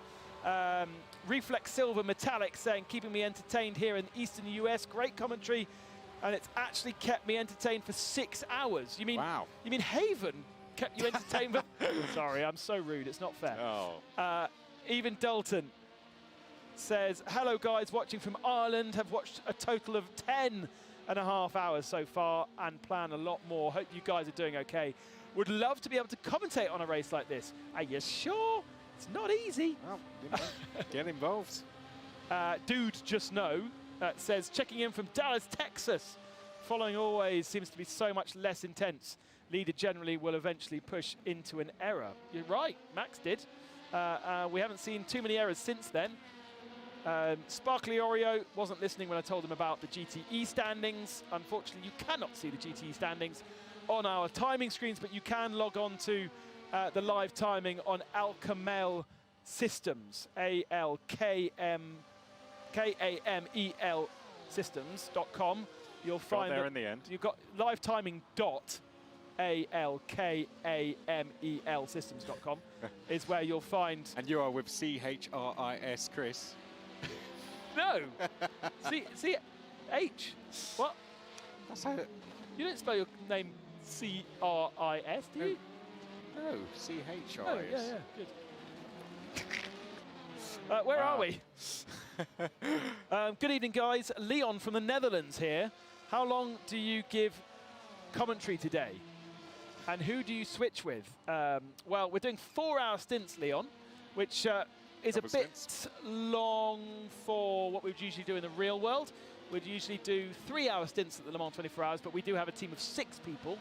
So you are 3 in the box at any given time. Here we are 2 in the box at any given time and doing 4-hour stints. So I'm giving you 12 hours of my life across the 24-hour period.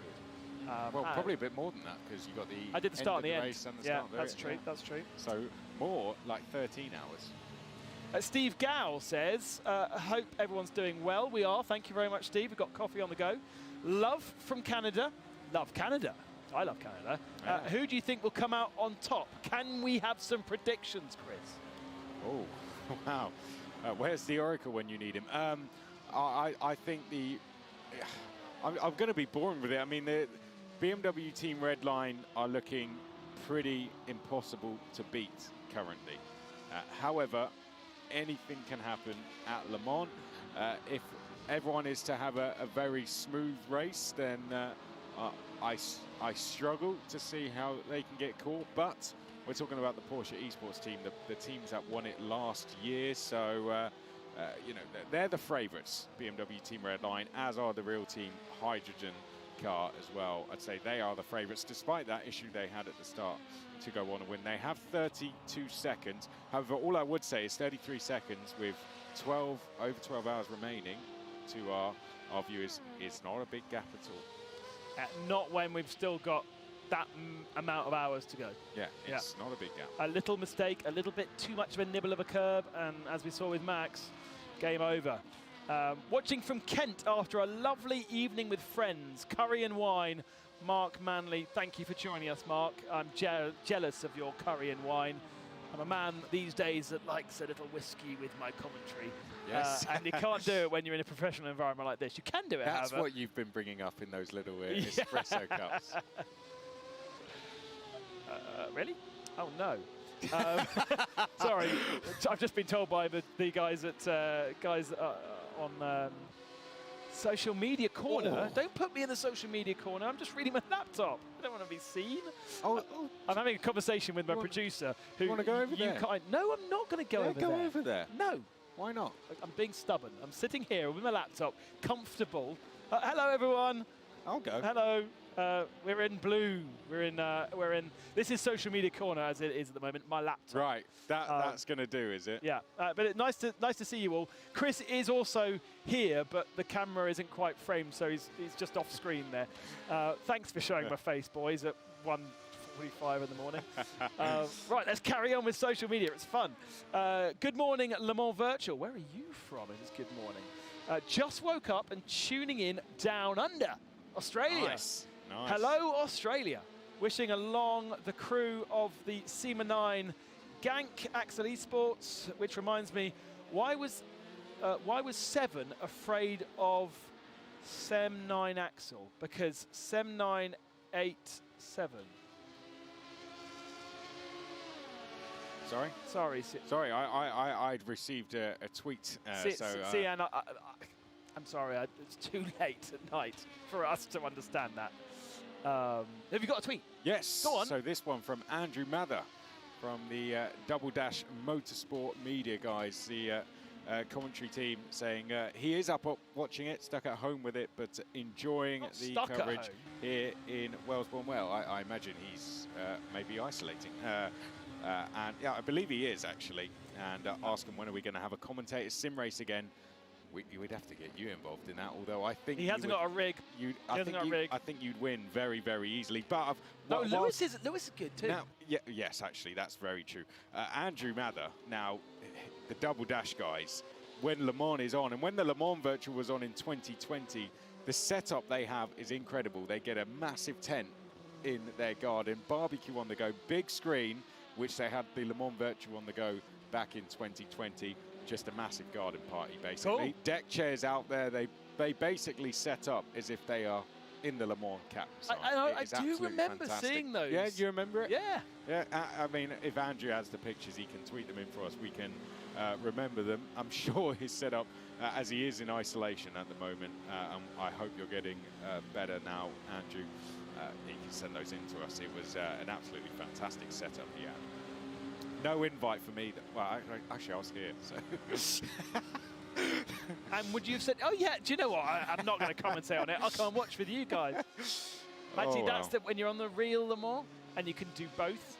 And you can do your commentary and then pop down to a campsite, say hello to your mates. That's the experience. Chill. Yeah, you can. I mean, you need to be committed and you need a bicycle to get around, but you can do it. Oh, yeah. It takes ages to get anywhere. Oh yes, it's and a there's big parts place. of the circuit I didn't go to because it was just too far away. Yeah, it's not like a Silverstone where you can. I mean, even that's big. That's big. Yeah, true. It's not like Brands Hatch. It's not like the Brands Hatch Indy circuit. No, it's not a kart track. Yeah.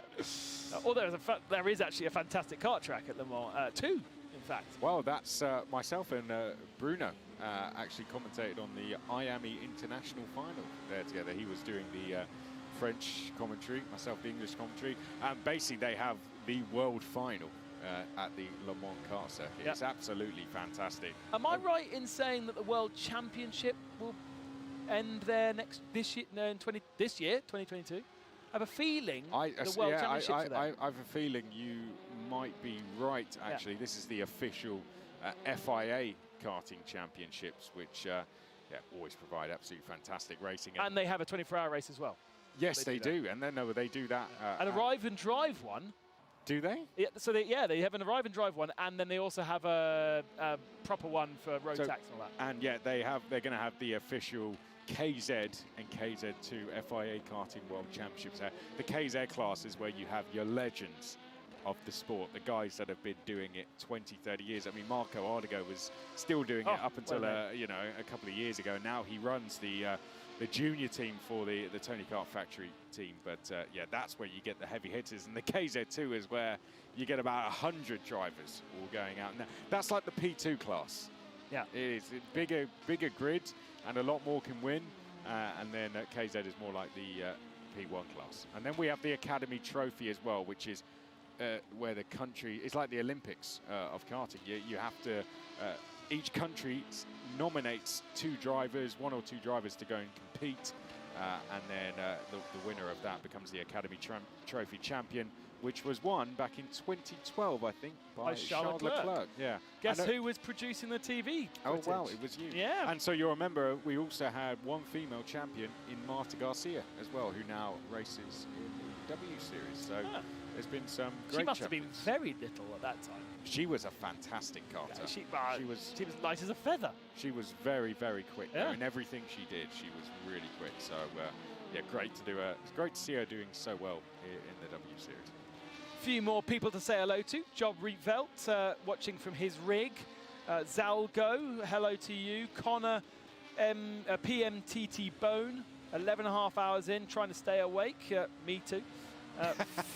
Philippe, just watching the Le Mans Virtual. These races make me very happy. Great. And I'm enjoying it very much. Fantastic. Starting to find a nice spot to sit whilst I wait for my food to get here. It says SilentCom 20. Where are they? I mean, for some reason, I always just assume UK, because that's where I'm from. I was like, where are you going to order you at that time? Actually, no, it's, I guess you could still, if it was 10 to 1 in the UK, just about. Yeah, you might be able to get yourself a cheeky kebab. Yeah, yeah, certainly. Well, you can get those till about 6 in the morning. Yeah, exactly.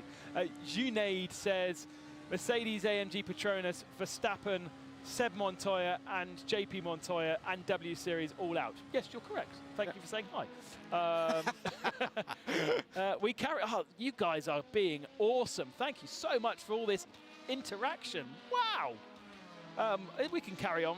We don't have to worry about the race anymore. We've got loads of tweets. No. You can worry about that when the Oracle comes back. You know, I'm here for 10 more minutes. Let's keep going on the tweets. Valentine says, Le Mans virtual commentators, thank you for being awesome.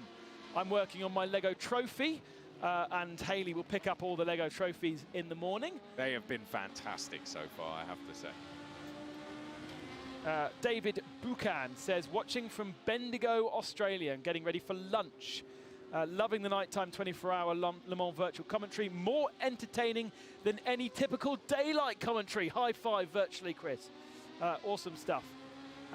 Thank you. And I'll send you your fiver later. Thanks very much, David. Yeah, I'll PM you now. How many hours till sunrise? Very factual question from Max Dow. That was close. I don't know, actually.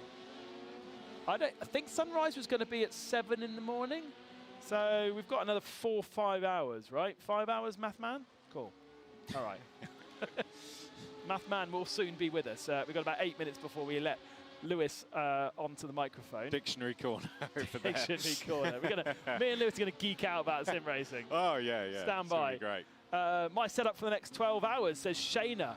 Cool. I can't do anything with your picture, but awesome. 3 screens. Love it. You've already read out Andrew Mather. Thank you very much for your tweet. Watching from the Netherlands, says Vasily. Been watching since the start. That's awesome. Ryan Harrison says, celebrating being 4 months old and watching the Le Mans virtual, presumably whilst attached to a boob, cheering on Jimmy Broadbent.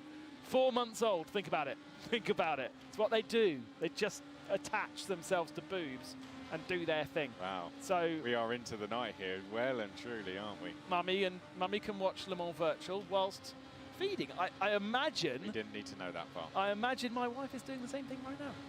Brilliant. Although she's probably watching something other than me on the screen. While she's got the chance. Yeah, exactly. Simplane Motorsports says, been watching the Virtual Le Mans before we do our own in June. Nice. Well, we will be commentating the whole thing. Okay, great. Hello from Milan, Italy. Thanks for entertaining me over the last 11 hours. Hello from Norway, says Borneo. And Le Mans Virtual have responded to Mooncrawler, who said, supporting Max Verstappen, with the pictures of Max Verstappen crashing out. Like, boom! Yeah, I can imagine Ben sending that one. Ben Constey, thank you for keeping Justin Molino and me awake as we report for Traction, says Thomas Harrison Lord. Thank you very much, Thomas. Oh my God, Fernando Alonso got race eyes. Now it's dark, but I enjoyed it to the fullest. I don't open my door. Visit No. Got your plan 3 car. I think he might be drunk. I don't know why I even started trying to read that. When you started reading that, I didn't know where it was going or why you started it in the first place. Eva Norway says, hello, watching from Norway. And have been oh, wow. Would have never have guessed. I should have my name, Ben Constey France. Yeah. And then everyone will know where I am. Chris McCarthy, London. And you can change it when you move. Taxi service. Chris McCarthy, London. No, I don't have a driving license, sorry. Yeah. Would you take a taxi with epilepsy? Oh, no, I wouldn't either. Nighttime work for Formula Student car and therefore watching Virtual Le Mans. I enjoy the stories with the commentators. Greetings from Poland. Thank you very much, Marcin. That's really cool. This is what I love about this time of night. I was a bit worried about, to be honest, coming on there. Oh, thanks. For 4 hours in the middle of the night. But then you all just arrive from all different parts of the globe and join us and be part of it and ask questions and say hi, and I just love it. And I'm sorry if we haven't referenced what's going on track quite enough, but it's so cool that there are people in Australia, Poland, America, Michigan at the moment. Albert Hammond says, hello, watching from snowy Hancock. This is my second time watching the entire Le Mans Virtual. There's only been 2, so awesome, well done. Hello guys, watching from the Netherlands. Sad that Max is out, yes, but you've got plenty of other Dutch guys to support. I've been very much enjoying the night. Hamilton saying, watching it so far, all so far, was supporting Alpine, then they retired, then decided to support Otmir, he retired, supported Max, he retired, then Montoya, they've gone too. Don't support anyone else. Don't say any more. Who's next? Support me, because I'm going soon, so the trip will continue. Yeah, I support Chris. Oh, bye. Great commentary, says John Singleton. Awesome coverage from Bayside, Melbourne. G'day. That's so cool. Great racing for the Le Mans Virtual, says Angel. Hello from Midwest US, been watching for 6 hours. And Las Vegas, loving Le Mans Virtual. What's the chance of weather? Well, there's always a chance of weather. It's very much a possibility, but we think it's going to be dry for the rest of the race. But R Factor 2 does simulate weather. Dynamic weather is part of it. So as is night to day transitions, as you can see, but we don't think we'll see weather in this race, but it is a possibility. In fact, before the first Le Mans Virtual, they did a test in the rain, didn't they? And all the real-world drivers were quite taken aback at how difficult it was. I remember seeing that, yeah. Any idea Le Mans Virtual 24 Hours using the 70s version of the track with cars such as this and retired racing drivers at the wheel? Do you know what, Woody? I had a dinner with the boss of this event. And I said exactly the same thing. Sorry. I said, how about you start building old versions of the tracks and old cars? And do you think you could still generate revenue? Because I believe that there are loads of people out there that would love to race stuff that they cannot ever race again. Yeah. 917 proper simulation of the car on the 1970s version of Le Mans. So before we go racing for the 24 hours of Le Mans Virtual, we have an invitational sprint race. Like we have other races throughout the Le Mans weekends. We have support races. We could have a couple of support races. That would be a great. And one of them, an invitational with absolute legends of the sport that have rigs and are able to get going. But we'll have a few in the studio, so yeah, we could maybe even invite some down. That would be absolutely fantastic. Do you know who else is a legend? Who? You. Oh, wow. According to Brookerface. Oh, thank you. Says, Le Mans commentators at night are next level. What a pair of legends. Oh. And then followed by Felipe, who says, missing Martin Haven.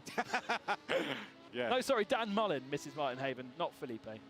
Martin will be back at 4 in the morning, Dan. So if you need to get your shut-eye now, have a little sleep whilst myself and Lewis are going to geek out about sim racing. And then Martin will be back at 4 and you'll all be happy again. Hello from Czech Republic. Hello from Denmark. Colombian in Germany. So cool. Question, easy one for you, Chris. Arjani Murrell says some pit stops are 20 seconds longer than others. Why? I'm going to leave that one. No, come on. No, but you can answer that question. I'm literally it's about so to. easy. I'm literally about to go in 1 minute. Round things. I want to read this one out first of all. That I know this has caught my attention. Darren Kirk, welcome from the technical room as well. Those guys working throughout the night. Hashtag Le Mans Virtual as well, because I am literally about to take my leave. So yes, big shout out to Darren Kirk and the team back in the tech room. I think I'm going to poke my head in and say hello to those guys before I head off back to the hotel and leave the debate, which is about to kick off. And you want to answer the question about tyres, yeah? Oh, you've worked it out.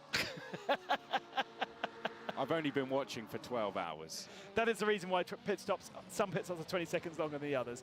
They are double stinting the tyres, so a keep the tyres on pit stop is 1 minute, and a change the tyres is 1 minute and 20. Hence some teams will triple stint and some will double stint. I don't know if there's triple. There was triple stinting at the start. I'm not sure if there's triple stinting now. There was some at the start. Yeah, exactly. I think I've got to the top of my list. It was the Veloce guys, wasn't it, that triple stint? Yeah, exactly. Because they also pitted early, so that allowed them to do like a half a stint and then 2 full stints. And that was you could do that with the tyre allocation, but I don't think tyres would have done 3 full stints and therefore do a triple. They did a double and a bit. Yeah, basically, and that's what put Veloce off plan with the rest of them, which was more obvious than it is now. It's now just very, very messy. We do kind of need a reset of strategy, bang, so we know where everything is, because it's kind of complicated for myself. It's kind of complicated for you, Chris. It's not complicated for the main man who has now joined us, because Lewis is full of all of that stuff, aren't you, Lewis? You know everything that's going on right now. I don't know how he fits it in. I don't think I know anything. Hi, Lewis. I've got a big book of rubbish to go through. I mean, that's something you need to share. What are you pointing at? Hashtag Le Mans. Oh yeah, not his belly. The Bible. Yeah, no, I wouldn't be putting any of that there. No, I've got that's the same size as mine. Wow, that's something you need to share. What a way to kick off your debate that I'm sure is about to kick off. Unfortunately, I don't have much on sim racing gear in here, so unfortunately that wouldn't assist our definite conversation about pedals and motels and all of this. Unfortunately, the poor people that are watching that were struggling through the night now might actually fall asleep, I'm afraid. Sorry. He says as he pushes his glasses towards his forehead a little more. Martinez from Lithuania is about to hear about hydraulic versus load cell. Probably doesn't even know what those words mean, but they will by the end. I think as I need to get some sleep, I might even listen in. Is that what you're going to do? You're going to return to the hotel room, put the race on, and be like, "Wow, these people are boring." It only took me 60 seconds to fall asleep. Wow, thank you. No worries, I do my that best. a bit more. Okay, guys, I think I'm going to leave you. I'm going to leave you to enjoy. Enjoy your break. It's like I'm going to leave forever. No, I'm going to be back in about 4 hours. But yeah, try not to fall out too much. I don't want to see any black eyes when I come back in the morning. Martin Haven will be here to separate you two, I'm sure. Yeah, we've only got 2 hours to 2 hours to try. To try and fit it all in. So yeah, so get a checklist down and work through it. And good night, America. I'm off. Well done, Chris. Good effort. Thank you very much, Chris. See you in the morning. Enjoy your bed. Oh, typical that Chris walks off and the highlights of 12 hours of racing is about to be thrown at me. And I've got to make sure that I'm concise. Chris, bye. Thanks very much. We are coming up to halfway point of the Le Mans 24 hours, and that means that so many of you who are tuning in, who've just said hello, asking so many of the very basic questions because you kind of missed the start of the show, which is totally understandable. We're going to have to go through the basics again with Lewis as to what this means, the prize pool, how it works, what platform we're on. We'll cover all of those things with Lewis, but here is what's happened so far. We kicked off 2 o'clock local time. Max Verstappen aboard the red line, black and red machine, followed his teammate Felipe Drugovich towards the first turn. Slotting into second for the moment. We're a little bit of argy-bargy further back, but everyone's basically faced the right direction. Door was open for Max Verstappen, though, into turn 2 to lead out and stretch an advantage at the front of the field. It was Red Bull on the front row of the grid alongside Porsche. Sebastian Job set the best time in the Corvette Red Bull machine, but Porsche were always going to have the pace off the line, and the Works Porsche entry swept into the lead with Mitchell de Jong aboard. The biggest accident at the start of the race was this SimTag entry, bouncing into the barriers and across the track. That was the number 4 by Colles championship leader that was caught out, but still continues to this moment. Bit of a scrap going on into Arnage for the GTE category. This was Juan Pablo Montoya being bullied off the circuit. It kind of caused a bit of a roadblock, and so it was like, come on, just get off the track. We need to get past and get on. Juan Pablo admitted to me earlier that he'd done about 5 laps of practice before the start of this Le Mans 24 hours. Ferrari, with just one single works entry, making their way through the pack. And as pit stop started to play out, Max Verstappen found himself in second position behind James Baldwin in the Veloce eSports machine, but soon made light work of Baldwin, who was on old tyres. Verstappen had new boots on his car and bet back into the lead of the race. Weird one between RHG and Rebellion GPX. The RHG car tagging the Rebellion car and finding himself into the barriers. That was Sebastian Montoya going into the back of the Team Mexico machine. Mexico having more damage than him at that moment. A misshift from Danny Ucadella in the Works Mercedes AMG entry meant an expiry of his engine. He over-revved it, and the Works Mercedes-Benz entry out after just 50-odd laps. This was a weird one. This was the Alpine car. The driver of this car couldn't see anybody else around the track and eliminated the D-Station Aston Martin and caused major damage to the 31 Porsche. RHG versus RHG. Arthur Rougier clipping Elliot Veron into the wall, trying to lap his teammate. 2 different characteristics, 2 different cars. And then Veloce and Redline getting on with things. James Baldwin there being passed. Max Verstappen in the Team Redline machine having to make space to keep his pace up at the head of the field. Great battle between Porsche and BMW in GTE. That's how it's played out, with BMW better on fuel mileage and in the hands of Enzo Benito, faster as well than the Works Porsche entries.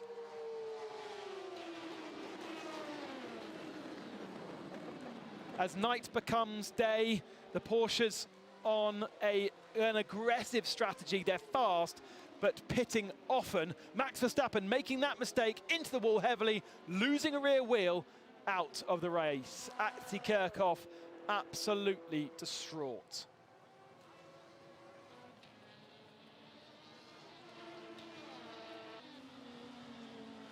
So that put Schmidl into the lead of the race, the Real Team Hydrogen Redline car, with the 91 Porsche in the lead, fighting Rudy Van Buren in the BMW Team Redline car. WRT with another big shunt.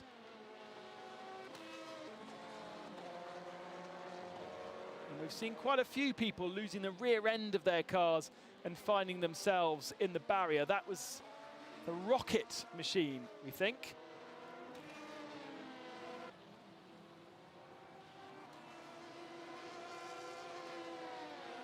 The 92 car riding the curbs well. Red line leading. And then plenty of action most recently with the spin for Alex Young in the axle machine, and you'll see Attila Tashi appear at the bottom of screen in the Williams car. The two of them make contact, and both of those two cars are now retired out of the race. The number 5 Williams and the axle number 61. This was Tashi's view. Don't know if he was distracted by the Porsche going off, but either way, heavy contact with the wall going into the Porsche curves. Juan Pablo Montoya having a very small spin, to be honest, knocking his rear wing off, then tried to get back to the pits with no rear wing, caused all kinds of fracas. And then we saw that contact with Sebastian Montoya in the same car and Proton Competition. Battle's been raging between Ferrari and Porsche for third in GTE. And leading in GTE is the BMW. Kevin Siggy aboard that car with Lauren Heinrich second for the 91 Porsche, the 92 Porsche of Sage Karam right now in third position, just ahead of Debbie Perel in fourth in the FDA Ferraris. And in the LMP category, it is Real Team Hydrogen Redline. Ollie Rowland, the Formula E driver, aboard that car, 36 seconds ahead of the winners last year. Louis Delatraz piloting the Rebellion GPX esports machine right this second. That's one of the first times we've seen Louis in that car. And then another half a minute back is Mike Epps aboard the Veloce esports car, which is nearly a minute ahead of Red Bull Racing Esports with Cooper Webster fourth. Tom Dillman just pitting the number 4 Floyd by Colles Burst car, which is only a couple of seconds behind Cooper Webster. We have seen plenty of variance in the outside of the top 5 positions. I will say, by the way, now we're getting way ahead of ourselves here because we have got 12 hours left of this race. But if things were to finish as they are, the championship in prototype would finish separated by half a point. I'm afraid Chris was already ahead of you on that one. God damn it. I knew I've got my spreadsheet working and everything. Half a point though, that is incredible. Fantastic stuff. That said, we know how this is played. So this stuff is always wide open until the checkered flag, and you can't count your chickens before they've hatched. Did see a great little battle between Gianmarco Verducci and Ibrahim Khan coming down into Mulsanne corner. Ibrahim Khan for Jota getting past. They're having a decent race considering how their season's gone, as we're riding on board, I believe, with the Rocket car. But obviously, it being a night, it is almost impossible to tell. Yeah, not easy spotting these cars in the night. It's actually a lot easier in this virtual world than it is in the real world. That's for sure. There is the Rocket machine with those very distinctive Jenson Button colours. Rocket is Jenson Button's team in the real world and in the virtual world, rebranded as JBXE in Extreme E, I should say. But we've seen those colours on a McLaren in British GT. James Baldwin, in fact, drove for them. And is also in the sim racing world. Alex Buncombe is driving that particular car as one of the pro guys. Shame we haven't got Jenson aboard, because actually Jenson in lockdown was quite an avid sim racer himself and got up to speed eventually. I don't think we saw him in the virtual Le Mans, did we? But we did see him doing quite a lot of sim racing on this R Factor 2 platform. This is what the game, if you like, is. And Lewis, for all of the viewers from America specifically and Australia who are maybe have missed the start of the program but are waking up now to find themselves addicted to the Le Mans Virtual, and I know so many of you guys have tuned in a couple of hours ago or stumbled across us and haven't been able to tune out since. What are the basics, including prize money, which is such a big thing now in sim racing? Yeah, so this is the final event of a championship. We're on round 5 of 5 of the Le Mans Virtual Series. Prize money is obviously the big one to tackle with straight from the start. The prize pool across the entire series has been €250,000. Now, that's divided up equally between the two classes and then equally between the series itself and the Le Mans Virtual, which we're watching here. So essentially, if you were to win the championship and win the race, it's 15,000 euros from winning each, so it's 30,000 in total. So that's what the teams are playing for when it comes to prize money. But then it's just, it's the idea of going after the title of one of the biggest events that's ever happened in sim racing. For the #1, they're looking to back it up after winning it back in 2020 when we ran this one for the first time. The season itself has been incredible. It's been great to see how the teams are working their way, are learning through the season.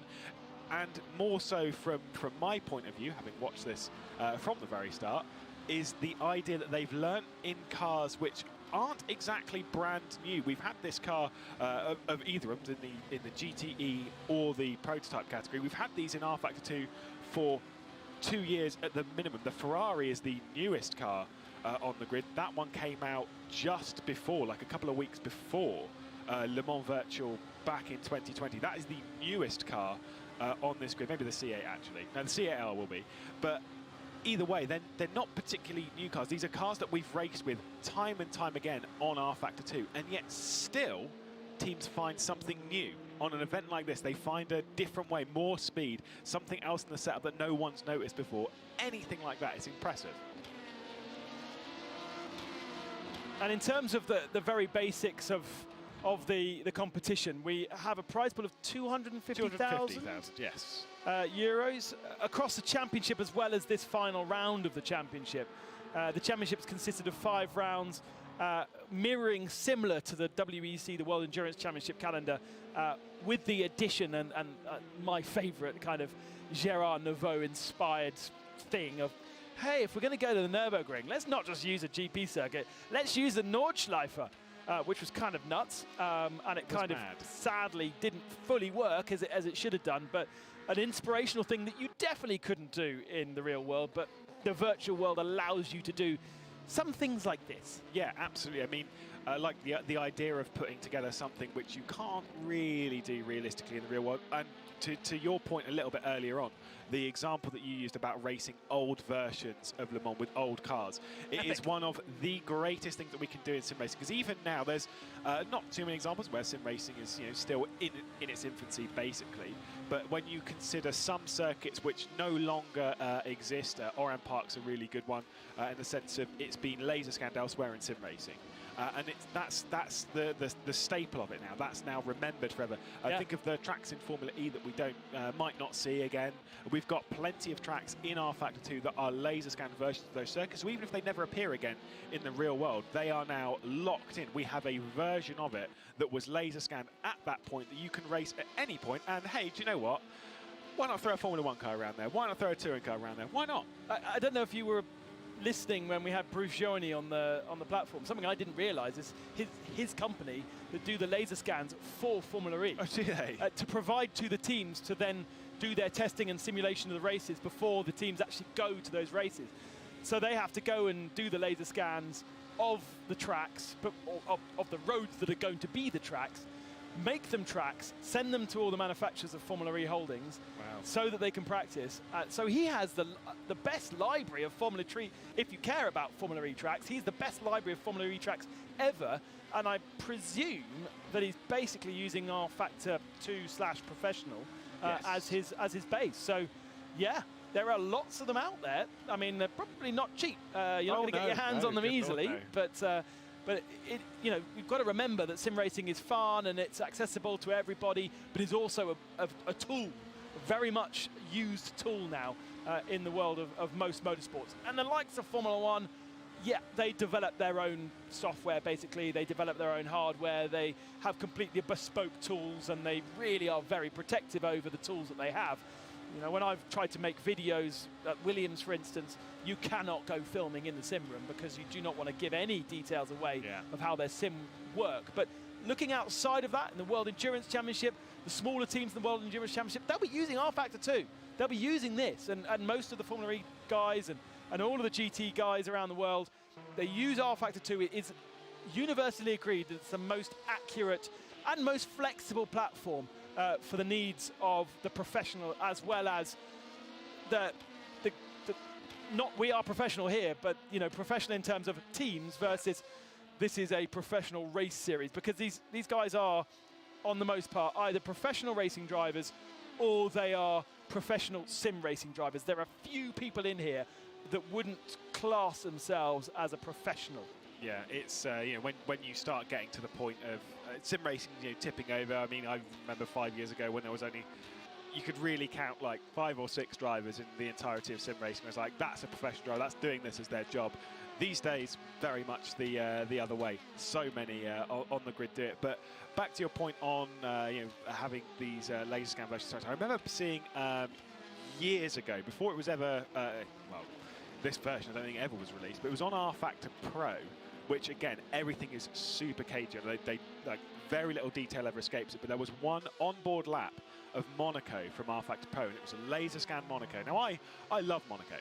And there was no way to do it anywhere in sim racing, because the only build that you get built or whatever from various other games where it's not laser scanned, it's good, it's a good build, but it's not laser scanned. It doesn't have the bumps in the right place. And when I saw that video, I was like, we need this right now. Finally, a version did come to R Factor 2, and to drive it, it's not like the real thing, because of course you don't have the threat of the walls, but it's enough to give you that buzz, that feeling. And that's why a lot of the teams kind of use it, because it's not there to give you, it's not as if you build a setup in the sim and then you plop it onto the car and then it goes, oh, it works. It's not quite as simple as that. There's a lot more at play, but it's enough to give the drivers the feel, the understanding of what to expect. Janie Jenkins has just made my favourite tweet so far, and thank you for all of your interaction so far. I'm looking at the hashtag Le Mans Virtual. You can also get me at @BenConsty with a Y. And Janie Jenkins from Australia says, hello from Australia. I'm watching Le Mans Virtual whilst at work making guacamole. And she's tweeted a pile of avocados. I mean, quite random. I mean, not random for her. If that's her job, it's fantastic. No. But oh my God, I could die for some homemade guacamole and chips right now. They're not based in Paris, are they? No, she's in Australia. I'm not sure it's going to travel well. No, but not in 11 hours and 44 minutes. Her setup is quite different to our setup. She's got the knife, she's got the avocados, she's got a big bowl, she's got chopping boards, and her iPad in the corner showing and presumably broadcasting our dulcet tones as well. But that's cool. Thank you very much, Janie, for sharing your particular setup, and all of you guys who have been tweeting in over the last couple of moments saying hello. It's just so cool. I know Chris was really enjoying that at the end. Bring back Chris. Presumably that's not in relation to... No, that's wanting to get rid of me, obviously. I mean, it could be, because I'm sure his name was Hamilton a few moments ago. I think he's saying bring back Chris, and this was probably a question for Chris, but Chris has gone. Once you finish your commentary stint, do you go straight to sleep, or do you stay around to watch the race? We'll find out in 4 hours. It's a characteristic. It's a character thing. I need my sleep because I can't function with no sleep. I know that Martin Haven has once done the Le Mans 24 hours all the way through. It wasn't pretty at the end, I have to say, because, you know, it's hard to talk constantly, even for 4 hours. So to then stay awake, it's hard because you don't want to miss something, and you kind of have to trust yourself that you are going to be able to commentate again, having gone to sleep for a couple of hours. But it's kind of, I think maybe when I did Le Mans in my 20s, I could just about get away with it. Now I have to go to sleep, and it's hard actually. It's hard to go to sleep. I don't know if you found this, but oh goodness, you go and lie in your bed, you can hear the cars, you know that something's going on, and you might start to try and get your heart rate down, adrenaline out, because of course we are pumped whilst we're doing this. And you start to calm down, you start to doze off, and then the track goes silent, and you've fallen asleep, but you wake up because it's silent, because you're used to the noise. What's going on? And it's exactly, it's like, what's going on? Okay, onto Twitter. Oh yeah. Turn on Radio Le Mans. And it's really hard. So you do tend to go through the whole 24 hours without much sleep. And the worst thing about it for me for many years is that Audi used to do the best party. Oh, I've heard of the Audi parties. On a Sunday night. So you get to track on Saturday morning at 9 in the morning. You'd have your production meetings and all the rest of it. And you start working from like 11, 12 o'clock. And then you're all the way through until 3 in the afternoon on Sunday. And then there's a couple of a wind-down period. The champagne gets broken up, and finally you get a chance to see your mates who you haven't seen for 24 hours because everyone's working. So you have a couple of pints, and then it's time for dinner. So you're up 6, 7 o'clock, you have some dinner. Then you're on pure adrenaline, and Alan Manish or Tom Christian says, hey, come on, come to the Audi party, everything's free. Then it's 3 in the morning, you haven't slept for a whole night. It just gets very messy. I've heard jeans, a great many things. Dropped things. I've tried to go directly to my hotel as the crow flies because that's what Google told me to do. And oh wow, it is. It's sad because I don't know whether there's a replacement for the Audi party so far, but that's what happens when you try and do 24 hours of Le Mans without sleep. A Haven party? Well, why not? Why wouldn't he host one? He just did it himself. When? Yeah, no. After 24 hours with Mark, yeah, 100%. Yeah. It's his responsibility. No, he's the boss, so exactly. Exactly. It's up to him. By the way, I don't know if we can grab. This is more of a call out to production. The number 4 car, obviously the car that had worked its way back up into 4th position, the car that was involved in the incident from WRT, has had an issue recently. I'm reliably informed it was between the number 4 getting past some lap traffic of the 111 Red Bull Racing car just before their last pit stop, and it was a long pit stop, 73 seconds of damage repair to the number 4. That is a pretty hefty time to remain stationary to get back onto the racetrack, and Tom Dillman, who's behind the wheel at the moment, that is not ideal, and to be fair, it is certainly not the last incident we are expecting to see this evening. And at the moment, dropped down to 9th position. You would expect that position to go up slightly because there are 4 cars above that haven't pitted yet. But we will do our best to dig around. This is the lovely thing about sim racing and different to the real world. The real world has one camera at that corner. And if that camera doesn't pick it up, then you don't get to see it. Whereas in the sim world, every car has every camera on it. And so you cannot miss something. You sometimes can't find it, and it takes too long to find. It becomes irrelevant. But pretty much nothing can be hidden from our diligent TV team who can go digging and find things.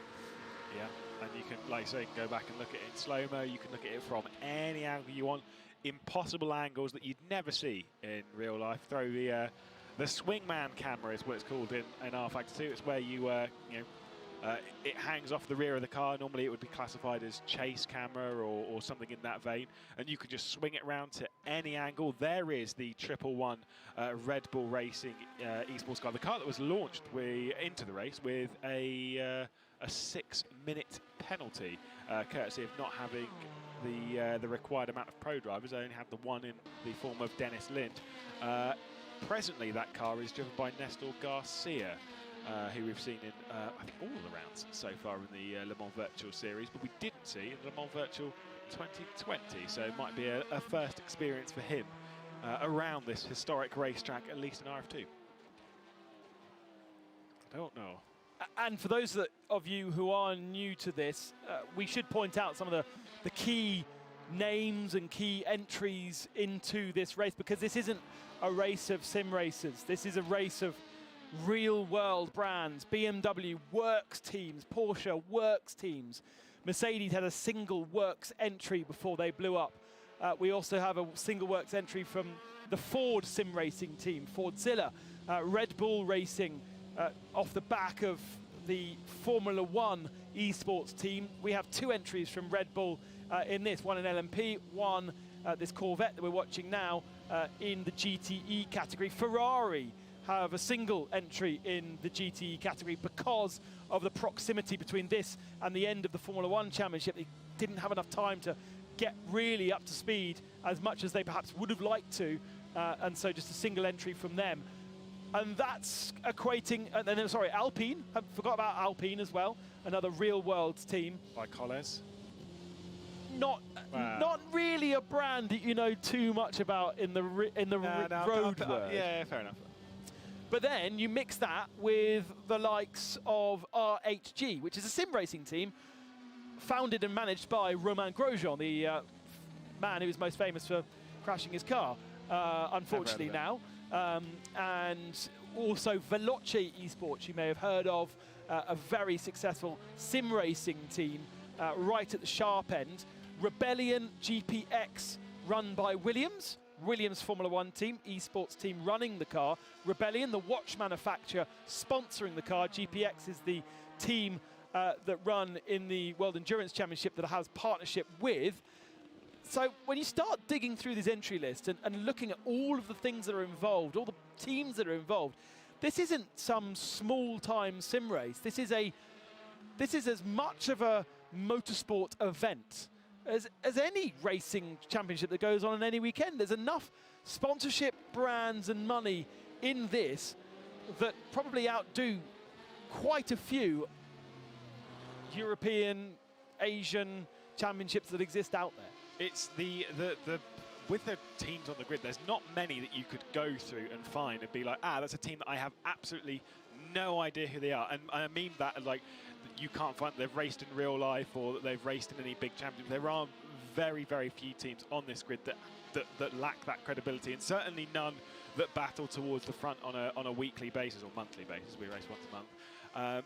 It is rare to see, and here we've got one of the bigger ones to know in this series. The #1 car, as you said before quite a few times, this is our defending Le Mans virtual champions into the pit lane from the race lead, and it was Louis Delatraz behind the wheel. Whether he will remain behind the wheel, we'll have to wait and see, but he was one of the drivers that was behind the wheel of that car when it went to victory 18 months ago. The odd one out in that car is Agustin Canapino, who wasn't behind the wheel 18 months ago. It was Raffaele Marcello, who has raced this season for the #1 car. It was only for one round, if memory serves, a few rounds ago. It might have been round 2 of the championship, and so there's plenty of experience of big names. Delatraz, Canapino, you said quite rightly, is more known from his sim racing exploits.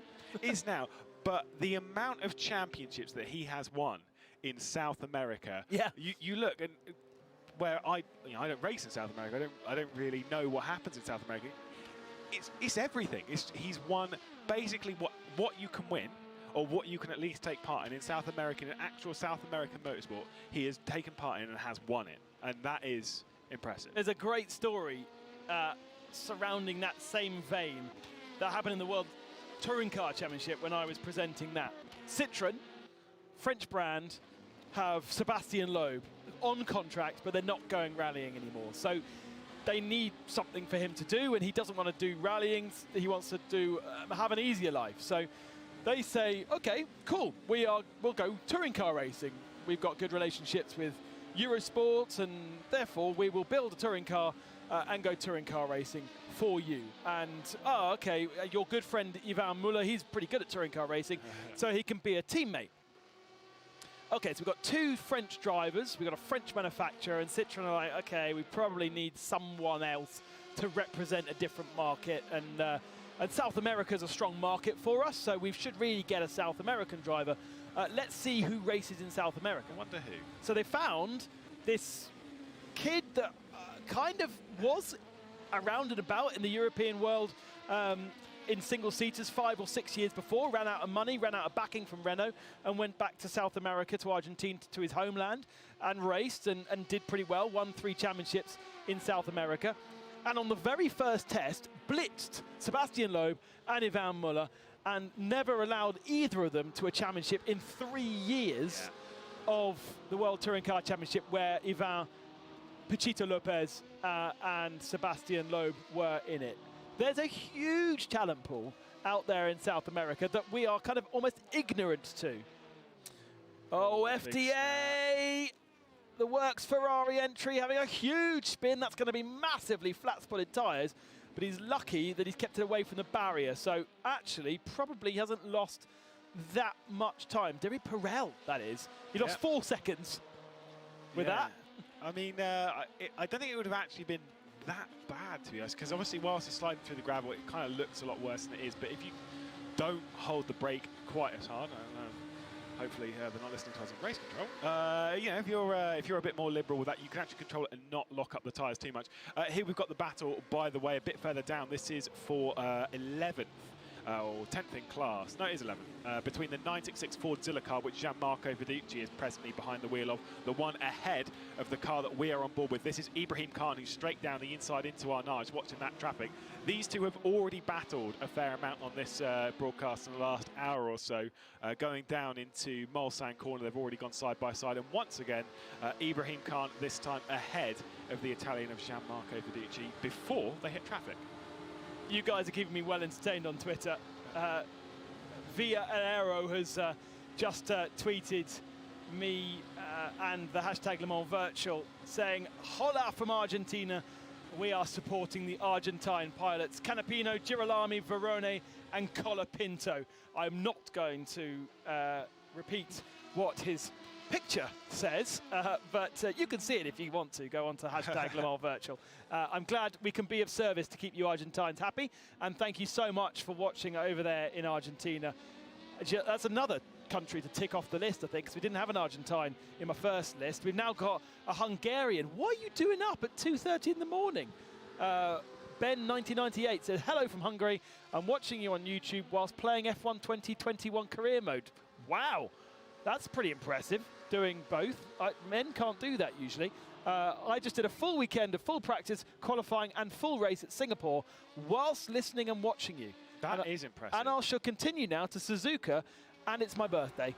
Oh, well, happy birthday. Happy birthday, I'm not singing Ben. it, but happy birthday. Amazing. Well done for being able to do all that. And I hope we're not distracting you. A full race at Singapore whilst watching Le Mans. Yeah, I don't know about you. When it comes to driving and getting on with a simulator, I cannot do like drive and listen. I'm even at the vein where I don't like even having a race engineer. Anyone in my ear saying anything to me whilst I'm in the car, I've got to focus, especially around somewhere like Singapore, to then have a broadcast on in the background of two people talking absolute nonsense. I mean, credit to you. I will say that. And again, happy birthday. Happy birthday. Have you ever sung happy birthday on TV? I probably have. Probably. That's going to assume that there might have been some assistance. I certainly started a broadcast the other day from Monza singing What a Difference a Day Made. And nobody noticed because nobody was watching. But I know. It's what happens when you commentate on certain series. Yeah, I thought that was really nice, but nobody really noticed. Full fat Coke for me, please, at 2:30 in the morning. Very important. Just need the you're going to crash, mate. Actually, to be fair, you don't have too long to worry about it. You've only got like an hour and a half, and then you get to go to sleep. I need to crash. Yeah, okay, no, I'm with you. I was tired at 10 o'clock this evening, but you guys on Twitter have gave me so much energy, and we've kept the energy high so far. 2:30 in the morning here, local time. And you can't tell from my voice, can you? How's the strategy going? Oh, no. Any ideas? Way past me. I was really impressed when I caught the BMW Team Red Line going a lap longer than everyone else, but I thought they were going a lap longer than everyone else. So I messaged someone being like, they're going a lap longer than everyone. They're like, no. The Porsches are going a lap less than everyone. I was like, oh, that makes a lot more sense. No, yeah, they've been very thirsty, right? The Porsches? The Porsches, yeah. Is that surprising in comparison to what you've seen in the rest of the championship? No. Well, no.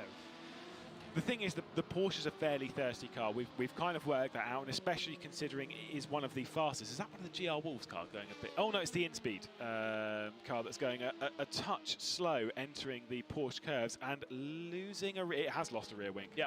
So that's had rear-end contact somewhere. Yeah, absolute in-speed racing, unfortunately, having a fairly sizable drama, not having a particularly great run throughout the entirety of the race. They are the last of the runners on the grid, which kind of feels like I'm throwing them under the bus a little bit. And this is a fully Chinese car. All of these drivers over in China logging into our server. That in itself is a feat. Hoggard. No. I was going to say. No, he's the only one that's not, isn't he? Yeah. But there's quite a difference between their kind of ping rates. I've seen Hoagie race. Oh, I've just thrown ping rate out there. That's not pretty. That was basically overcooking it. Into Mulsanne, yeah. into the Mulsanne corner. So at terminal velocity, losing the rear end under braking. No wonder that car is going to be feeling a bit sorry for itself. Which, from when we were doing practice with one of the teams, and they were trying to practice the idea of traffic and stuff. So this is the Zancho team, so the ones that run Rocket and Jota, and they got all of their prototype drivers on and asked the rest of the team to, can everyone just join in GTEs and stuff? And someone you were speaking to earlier from the FIA, Eric Strana, was driving a Porsche, and I saw him do that almost every time into Mulsanne corner, and yeah, he's not as good as he used to be. We'll just go with that. He's also asleep now as well, so yeah, he's gone back to his hotel. Chris and I were bashing everybody that was asleep basically earlier, so it's kind of allowed. Do you think Martin Haven's asleep? Yes. Yeah, no, definitely.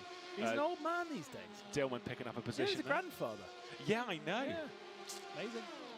I get told every time we do one of these rounds. Bless him.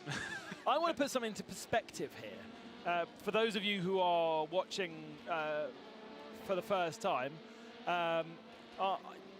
here is how this is working. We've got 116 computers or simulators logging into a server from 39 different, from 28 different countries around the world. 39 countries represented, but 28 countries around the world logging into the server. All of their data of what each driver is doing in their sim being translated to us here in Paris, going through our TV director who's choosing the pictures, showing us, but also everybody else on track being able to see everybody else on track at the same time. Yeah. We are then seeing the pictures that our TV director is choosing to show us. We're talking about them, and then we are sending those pictures with our voices and sometimes a French voice out to the worldwide for you guys to see. Try and work that out.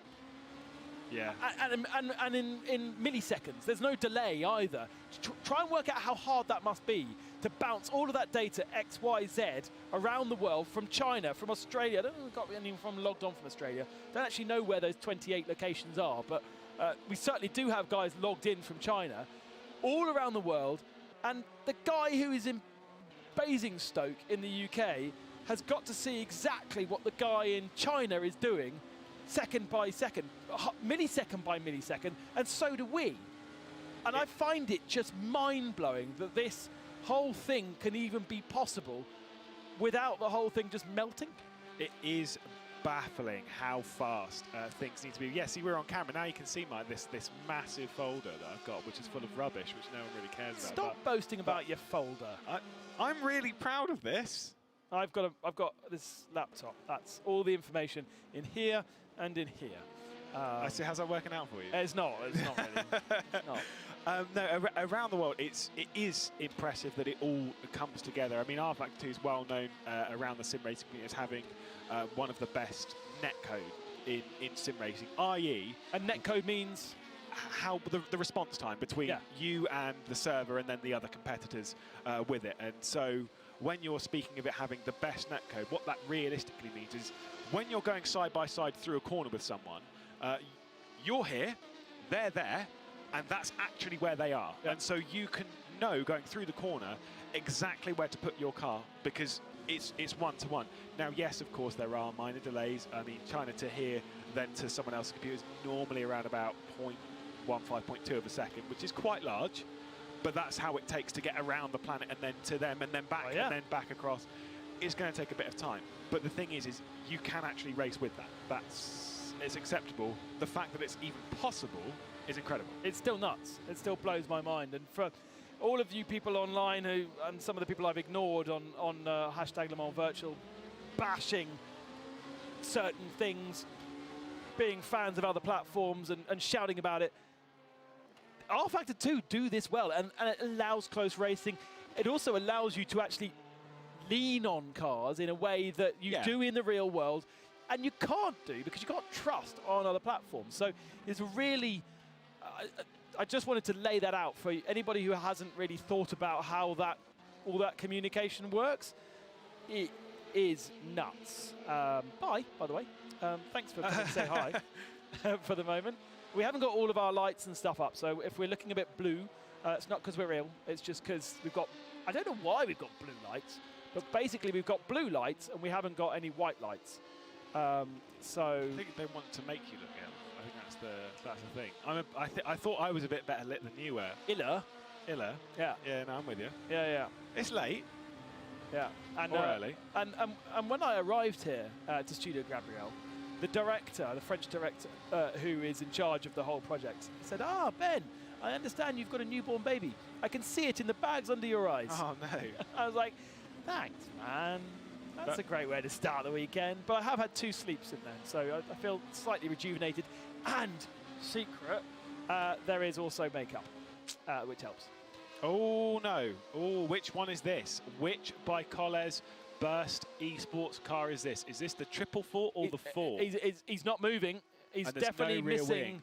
a rear wing. Is he missing a wheel? The car is creeping. Yeah, I think it's missing. It would be missing a wheel because it's not accelerating away. I'm saying from that's a 444. It's the 444. It is the 444.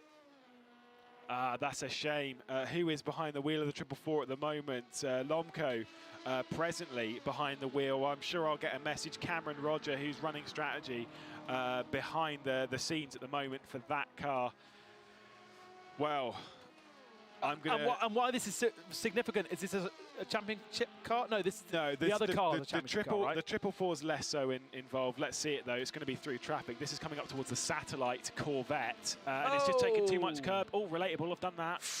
Huge accident. Wheels off there. And, yeah, that's game over. That's a huge crash. That would be just a cockpit left if that was in the real world. And being greedy in traffic, so easy to do at Le Mans. So silly to do at Le Mans because ultimately you just need to back out the throttle just a little bit. But where you ride these curbs around here, and I think more and more people are understanding this, too greedy on the curbs, the LMP car is not riding them well if you do take too much. And off the 444 car goes, and I'm afraid probably out of the race from 11th. Yeah, and that is a shame. Obviously, not only for Vlad Lomco, obviously for Sergio Sette Camera, for the 2 sim drivers that were in it, for Michi Hoyer, who we caught up with earlier on in this broadcast, and for David Maracek. That is their running done in the Le Mans Virtual Series. And to tell you very briefly a little story, the first ever time I went endurance racing, it was in a 24-hour of Le Mans. That was run by Jimmy Allison, who is here assisting on the service side of things. And we were in a car. There was 4 of us. I've got a story about this for later on as well, but I don't think I can tell that until very early in the morning. There they are out of the race, doing that almost exact thing, going through traffic at that point and trying to pick the left-hand side and taking the curb on the left coming through Corvette. It doesn't work because you're just trying to give way too much space to them. And unfortunately, my car detonated on the spot, and not too dissimilar to what happened right there. It's easily done, but you do it once, and then you learn never to do it again. Just lift off the throttle a little bit more and sit behind, at least for a moment.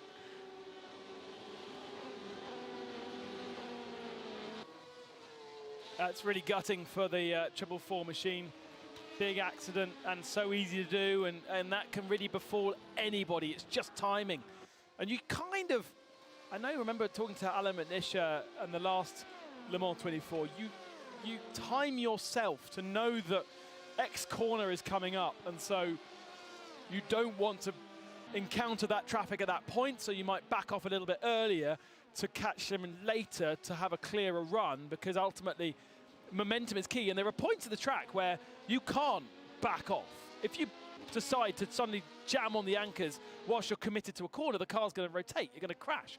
So you need to make sure you don't do it at certain points where the car would be unstable, and you plan ahead, therefore. And it is really hard to do in the Porsche curves because it's constantly left and right, and you can't necessarily see where the traffic is, but the teammate there in the pit lane, so that's not the 444, that is the 4 machine in pit lane.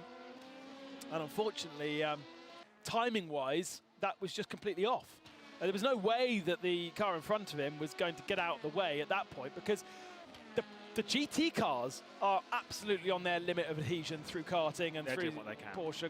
They can't do anything more because they'll fall off the track if they try and give you space. The LMP cars are actually safer because they are nailed down by the aero that is being generated by them going at speed. So they're better off being able to back off. If you're in a GT car and back off, that's where you have a massive swapper on. So there was nothing really that the GT car could do there, and it was just impatience and greed from Lomco to try and get past at that point. It's a rough one. Like you say, when you're in a GT and you see a prototype fly past at full tilt, you think, hang on, a car can't possibly go that fast. It's just how it is. It's very unfortunate, but unfortunately, the choice was made. It's a split-second decision. Lomco went, I think he just gave too much room to the Corvette. He tried sort of getting off of the track whilst then still going by, and that was where it all fell apart. By the way, we've got plenty of people watching from around the world, not only the real world, but obviously the sim racing world, which unfortunately contains real people as well. Not just from the teams taking part in the race, of course, loads of teams and drivers from elsewhere in the sim racing world. Heard plenty from others, got plenty of messages more recently, unfortunately, from Dylan Scrivens telling us about how him, the Urano guys, Yep Delict, are all watching this. Urano are more of a team from the iRacing world, so they're keeping their eye on what's happening on R Factor 2. Dylan Scrivens normally goes by Dylan B. Scrivens, and we've decided that that's Dylan Becky Scrivens, so we're going to go with that from now on. And I'll call that out here on television as well, why not? It's now official. Yeah, it is TV official. Yeah. Poor guy. Does that mean that everything that we say on this is now like 100%? Yeah. Oh, I'll be really careful. Yeah, because as Kieran has pointed out, K West 669, he says this is the first time I've ever heard the night shift commentators admit to talking rubbish. Well, you haven't been listening closely enough, because we are always talking rubbish, whether it be night or day. That is a good point. Yeah. I am never on topic. And people seem surprised hearing the commentators say that they have sleeping breaks, and realising it's 2:43 is a true experience. And then just underneath, Chris McCarthy posting a picture of his iPad in bed. I don't want to be in bed with you, Chris. Ugh. Well, I hope you'll have to put up with him when he comes back on air. That's fine. You know? It's just like, imagine, like he's lying in bed and he's got his laptop and you and I chatting in his ear. That's weird. Oh, he's desperate to keep up with the race. I know. He needs to go to sleep though. Yeah, go on, go to sleep, Chris. Go sleep, Chris. It's kind of one of those things that we don't normally think about from a competition point of view. We always speak of how fatigue from a competitor, etc., etc., etc. But not only do we have to deal with it from a commentary perspective, the fatigue, it's a 24-hour race for us as well, but everyone behind the scenes here, and there is a lot of people that are running things, and it's not just so everyone can have their little break and stuff, it's because it requires that many people, all of those on cameras, all of those on broadcast, all of those in the studio. It's a lot of people that are also enduring this as well. It's impressive. Yeah, I think we focus a lot on the engineers and the drivers, but some of the teams in the real world will be a three-man team, so that limits your amount of rest. Exactly. We do have a compulsory four-man team here, so really, if you're doing 2.5 hour, 3 hour stints as a driver, you can get yourself a decent 6-7 hours sleep if you do it right, if the team manager's being kind with you. And so the drivers really shouldn't suffer too much with fatigue, although it is mentally tiring to be running a sim for that period of time. But your other drivers need to be disciplined. I'm looking around the studio here. Most people have gone to bed, but some people are still not sleeping, even though they're not driving. And it's naughty, really, Lewis. That's where the team manager needs to come and grab him by the cuff of the neck and go, in bed, sleep now. Yeah, I mean, when the time comes, when you're away from the car, you do need to just go and rest. It's the one thing in sim racing where it's so difficult. I've had a chat with some drivers, having done both the sim and the real races, whether it's doing the 24 here at Le Mans, whether it's doing the Spa 24, wherever it is, doing full distance endurance races. And the difference is that in the real world, when you're done with being a driver, you just get up and you go, right, I'm done with the car now. I'll have my little debrief and I'll go home. Or at least I'll get away from everything. Whereas in sim race, you get out of the car and it's like, right, okay, now I'm basically their race engineer, or I'm assisting the team in a different way, or at least I'm just here, more of a sense of moral support, keeping you focused on what's going on. Because if there's one thing that that we all know in this type of thing that will kill you in a race like this, is losing concentration. If you don't have someone in your ear telling you do this. You know, make sure that you're coming into the pit lane in 1 lap, and then count you down, remind you when you go into the Porsche curves you are coming into the pit lane. Otherwise, you stay out on the track and then you run out of fuel twice. And you do need that. I know that most of the hobby racers out there wouldn't have an engineer looking after them, and you look after yourselves. But actually, it's so true. Those little things need to be reminded. You need to be told. Every now and then, yeah. And I have to say, my limited experience of sim racing, I've done the Daytona 24 Hours with a couple of mates, and you do just forget those things, and you do need them. And also, you sometimes feel quite lonely as well when you haven't had anybody in your ear for a while, and you're going around. You might be doing, I think I was doing 2-hour stints. You're like, where is everybody? Friends! Yeah.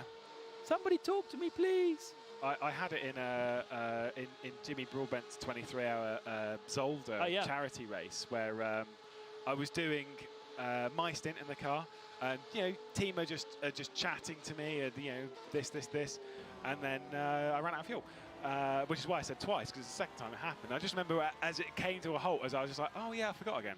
Whoops. I've got a question for you from Pro Sim Centre in Melbourne.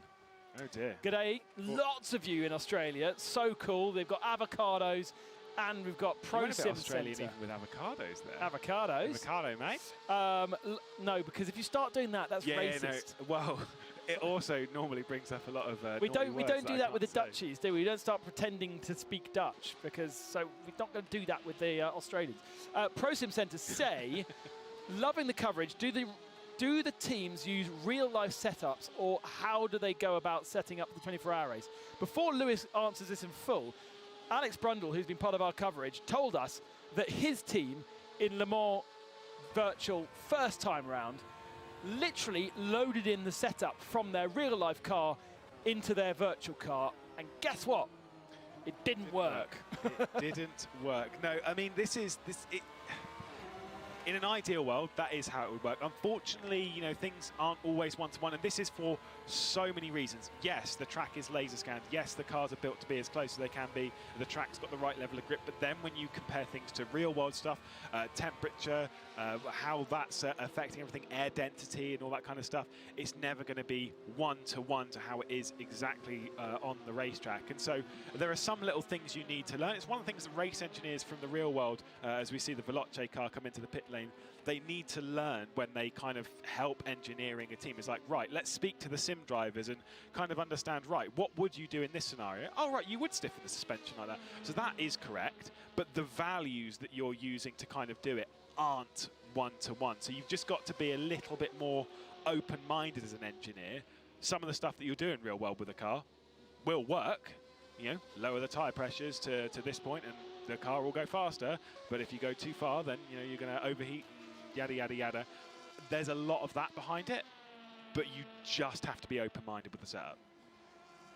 And I think there are opportunities in sim racing that there aren't opportunities in the real world as well. There are things that you perhaps could do that aren't mechanically possible in the real world, but actually do work in the sim racing world. So there is this compromise of bringing a real-world engineer in, but having that guy who knows the platform, who knows how the simulator works, and having that kind of meeting of minds. Because I do think that sometimes the sim guys come from one angle and don't think about certain things, and the real-world guys come from another angle and think about other things. And so I don't think it's a case of the sim world going, this is how we set up the car, it's like this. I do think that the real world guys bring something to the party, but it isn't a case of, oh, well, that works on our real car, so it's going to work on the virtual car. Absolutely no way. Everyone needs to learn. Every single person needs to learn. When we did, Le Mans Virtual in 2020, of course, all of the pro drivers coming in, it was all very new to us, and we were all going into it, starry-eyed and all that. But I remember being with the Zancho team, which was with the rocket car, when Jenson Button was driving in that, or when he was practicing, and it's the amount that even from a driving perspective, they listen. They are there to listen to the sim drivers. They're treating them like, right, you're the expert now, tell me how I'm doing it. And that's kind of how an engineer also needs to treat it. It's like, right, I'm coming in, and you're absolutely right. What would you do in the sim?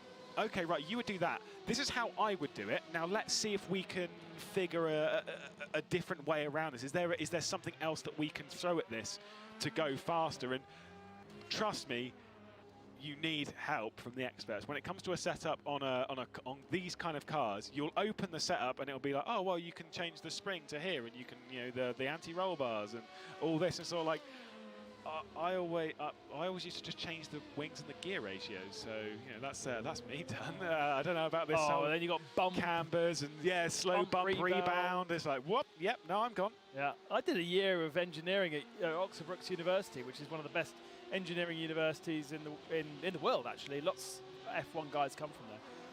I gave up. Yeah, no, I don't. Because it just got kind of complicated. But if you know all about that stuff, and so many drivers do know so much, then yeah, it has a huge effect. Bump, especially if you're in rallying. Oh my God! Suspension settings in rallying blow my mind. You watch a rally car that's 1,200 kilos, jump in the air 40, 50 foot, and then land without any rebound whatsoever. You're like, how? It's amazing. It doesn't make any sense. If you put that in a computer game, I'd think it's unrealistic. Yeah, like, what? Right, more questions coming in. Harry Houdini, great one. Great handle for you, Harry. Firstly, you're in Dorset in the UK. I suppose it's 2 a.m. Okay, so it's not quite as late as it is here. He says, how much extra distance do they do if there are stoppages like full course yellows and red flags? They don't do any extras. We will finish this race. Will finish we were slightly delayed at the start of the race, so we'll go over this a little bit. It'll be around about 5 minutes past 2 local time here in Paris. So we're about 5 minutes behind. So it's not too bad, but the race will end when it ends. So regardless of red flags, if a red flag comes out, the race timer doesn't stop. No, exactly. So it's not like a sprint race, which is a certain amount of laps or anything like that. This is twice around the clock, and the race usually starts 3 o'clock local time in France. Because it's winter, we're starting 2 o'clock local time. We're missing a car from the grid, and so it took a couple of moments to locate the car. Which one was that? Which one was that, I wonder? And that car was then put into the race, and we got going again. And so we were slightly delayed for the start of the race, which means we'll be slightly delayed at the end of the race, which does mean our wrap-up is going to be super pacey and short, because we'll still have to get off air at the same time. Are we allowed to say what car it was? Well, they're not here anymore, so we can throw them under the bus. Yeah, it was the number 24, the Le Mans Virtual Cup Juan Pablo Montoya was doing his own private testing whilst he should have started the race, and that is the reason why we started late. There we go. Sorry, Juan Pablo, you've been very friendly today. He's been very, very kind. Yeah. And with his time to even take part in a race, to come along into that car, they've been very gracious. You guys, I know that you guys are not seeing the GT category graphics, so quick update of what's going on in there. livetiming.alcamelsystems.com, where you can find the live timing if you've got enough screens to do that. Kevin Siggy is aboard the BMW Team Redline BMW. They are leading by around a minute over Martin Kroenke in the 91 Porsche. Tommy Osgaard is in the 92 Porsche. And he's made a bit of a gap now on David Perel, who is aboard the 51 FDA Esports Ferrari car. They are about a minute back from Martin Kroenke in second position. And then there's another minute to the 77 Proton Matt Campbell driven machine right now in fifth position in category. We then got Terzic, who's part of the BS Competition BMW Team GB, which is effectively the Williams BMW, is in seventh. And then Smoljar in the Tesla RHG Esports BMW is in 8th position in class. Gustav Grimbergus in the Simsa Esports car is 9th in class. And then Yuri Kasdorp in the Red Bull Racing Esports Corvette, still recovering from that penalty. I don't really get why they even thought that was going to be a good idea. A 6-minute penalty for running too many sim drivers in their car. I'm surprised they couldn't argue that Sebastian Job was a pro driver and had a pro license. I'd have played that card, because he has done a season of Formula Ford.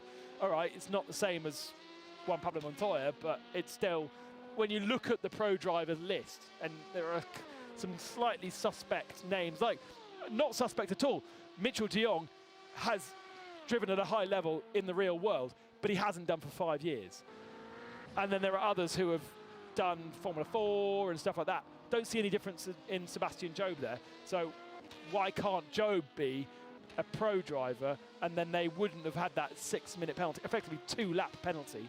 Yeah. Or, yeah, effectively 2-lap penalty, which has dropped them completely out of the running, really, and it'll be very impressive to see where they end up. 2 laps would put them right in the fight, and we would have had a Corvette, BMW, Porsche, and Ferrari fighting for victory. So that's a frustration for me, because it would have been nice to see. Red Bull are under the radar, I think, really, in this race so far. Their LMP2 car hovers between 5th and 7th. For Rasmussen is aboard that car right now, and Yuri Kasdorp 10th position in GTE, 3 laps down.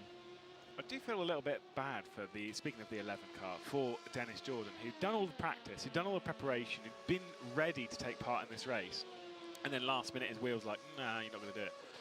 And so he couldn't take part. He had to switch off and allow his good friend Alex Siebel to take over. And I kind of think it would be, this is he's not a bad person, but I was like, from his point of view, he might actually be thinking, oh, I kind of wish it didn't do that well. And now it's running up inside the top 5. You think, oh, well, now I want to be a part of it. And so it's a little bit painful when you're removed from it last minute, and you kind of see it, of course, wishing the best for the team and still assisting running the engineering for the number 11 Rebel Racing esports car. So, he doesn't want to do well, but, follow my point, that it is just painful to be ripped out of it last minute, as it is with anything. I mean, because there's so much prep that goes into it, right? This is not a case of limited amount of testing. They can do as many laps as they want. Yeah, and they would have done hundreds and hundreds of laps. Consider Danny Ungadair when he popped the engine in the Mercedes. Of course, Bunnerhaus, Jarno Opmeer haven't driven yet, but they would have done so much practice to get into this point. But then all of that practice is basically just thrown straight in the bin. And that is a horrible feeling, to have put in that much work for quite literally nothing.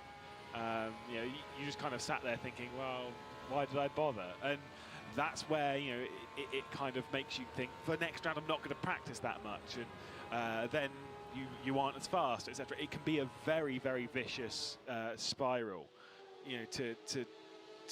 To kind of keep at this level, you need to keep focused. You think, right, it's happened. For next round, I'm still going to do that level of practice. I'm still going to bring that work ethic.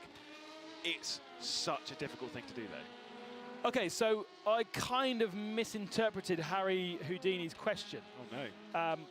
What he was trying to get at, and he's now clarified, is in comparison to real life, because we've not got red flags and yellow flags, how many more laps will this race run? What's the estimated lap? Yeah. So how many laps did the first edition run to? That is a great question. You'll have to spin the wheel whilst I just roll into my big book of rubbish. Well, the record in the real world is 397 laps. It is indeed, and that is why the company that makes R-Factor 2 is Studio 397. Is it?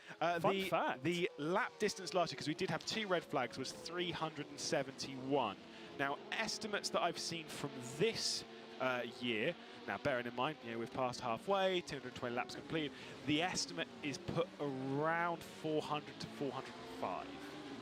So we are expected to go quite far into this race, provided there's no issues. Whether that actually holds out, I'd say, aim for the 400. Well, if we go 400, then we beat the Le Mans record. In a slower car, but that's obviously because a slow car, yeah. Because the 397 laps would have been done with the odd safety car here and there, would have been done with the odd little bit. Bomb, yeah, 2010. It was set. That long ago? Yeah. So I would have put money on it being around the 13, 14 mark. But the Audi R15 TDI back in the day. It'd be great to ring up Alan McNish right now and start having a chat with him. Do you reckon? Do you reckon he would appreciate a phone call at 3 in the morning? I think he'd love it. Oh, hi, Alan. It's Lewis. He wasn't here at 3 o'clock in the morning in 2020. I'll tell you no, that. he wasn't. Yeah. And I don't blame him. Neither are the stars of the show, really. The beauty of Hayley Edmonds and the knowledge of Alex Brundle, and the beauty, of course. They're tucked up, getting their beauty sleep. Yeah. Don't put in the hard graft. Yeah, but they have to be on camera a lot, and we don't. That's true. So there is that. Although, of course, the cruel guys at Motorsport Games who are controlling the cameras keep putting us on camera here. Every now and then, yeah. We'll see if Tom jumps in again and runs over to the camera. I don't think it's a great idea. Do you not want to be on camera at this time? I don't need to be on camera. It's 3 o'clock. We're watching Red Bull go round and round in circles. It's fine. I'm glad you got the car right. It's quite hard. It is genuinely hard to tell what car. I was sat there. You mean our words aren't enough? Backstage, watching when before I came on, seeing that we were on board with the rocket car, and I was looking at it thinking, I don't know what car this is. What car is it? I was like, oh, it's the car of the team that I'm a part of, right? Right. Whoops. It's so hard to see sometimes in the middle of the darkness, but you know that's something that teams have to deal with as well when running around. They can't see very much either. Arnav from India has tweeted us. First man from India to tweet us. He's actually tweeted twice. He's desperate to know, how does the strategy work with a race of such duration? So I presume that's a question generally about Le Mans as well as Le Mans Virtual in a relation to, I've seen Drive to Survive on Formula One. How does this work versus that? So we've got, again, we're going to go all the way back to the basics as to how this works. We've got a 24-hour race of which each of our 50 cars that started the race have 4 drivers. Now, they have to do a certain amount of time inside the car. It's between 4 and 7 hours they must complete in this race, each of the drivers. So, you know, if you split it equally, that is 6 hours apiece. How they do that is almost entirely up to them. They can do it to their heart's content as long as they don't complete more than 3 hours in a 5-hour period. You do what you want to do as a team. So that's up to them. Now, once we get more into the specifics of the class, the way it is working within the prototype category when it comes to their specific strategy is that they are double stinting the medium tyres. Now, what that means is for every other pit stop, they change tyres. So they'll come in and just do fuel, then they'll come in, do fuel and tyres, and then so on. They'll just repeat that over and over again until they get to a point where they might try something a little bit different earlier on in the morning to try and get to the checkered flag in the fastest way possible. Obviously, they're always trying to get to the checkered flag in the fastest way possible. It's just that this is it at the moment. And in the GTE category, it's nice and simple.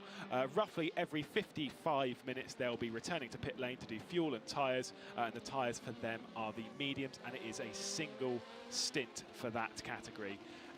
It's not the most overwhelmingly complex strategy, but sometimes in this style of racing, the less complex it is, almost the harder it is because you don't have too much to focus on as a team.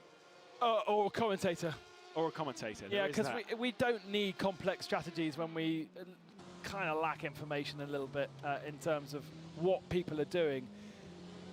It's really hard to follow one car's strategy in the Le Mans, in Le Mans, in WEC generally. So then to try and follow the whole grid and explain what one is doing versus the other is only really reserved for the very greatest minds like Graham Goodwin and Alan McNish. Not all of us can really analyse to that kind of a degree. So it's nice that we don't have people running on different tyres that we don't know about. Oh my goodness. We'd be all over the place. Yeah, well, exactly. To be fair, we're probably going to have to deal with that after. Well, later on when it gets to 1 o'clock local time, and then you see a prototype depart the pit lane with a green sidewall tyre, and you think, wait, where's the intermediates come from? And you think, oh no, that's the hard tyre. Why would they go hard? They might try a triple stint later on. Very, very late. They might try something like that, or they might, but they're probably not going to try hard time. But, that was me going into fantasy land. They might, though, try a triple stint on the mediums to try and get to the end of the race. Yeah, because what we saw at the start, Veloce doing when they did the triple, 2.5. They didn't do a triple because their first stint it was 2.5 short. Yeah, it was 2.5. Yeah, and I don't think they could have done a triple. I think they could have done a 2.5. I think everyone can do 2.5. Veloce chose to get themselves out of the sequence of the rest of the field by pitting early. Because ultimately, if you've got a 55-minute stint, you're going to miss the hour, and therefore you're not going to do 23 pit stops. You're going to need to do 24, maybe even 25 pit stops across the 24 hours. So if you can stretch yourself to that 1 hour, then you save yourself a pit stop. But ultimately, if you're having to lose that much time by doing so, it's not worth it. There's always a compromise with strategy, with fuel, with tyres.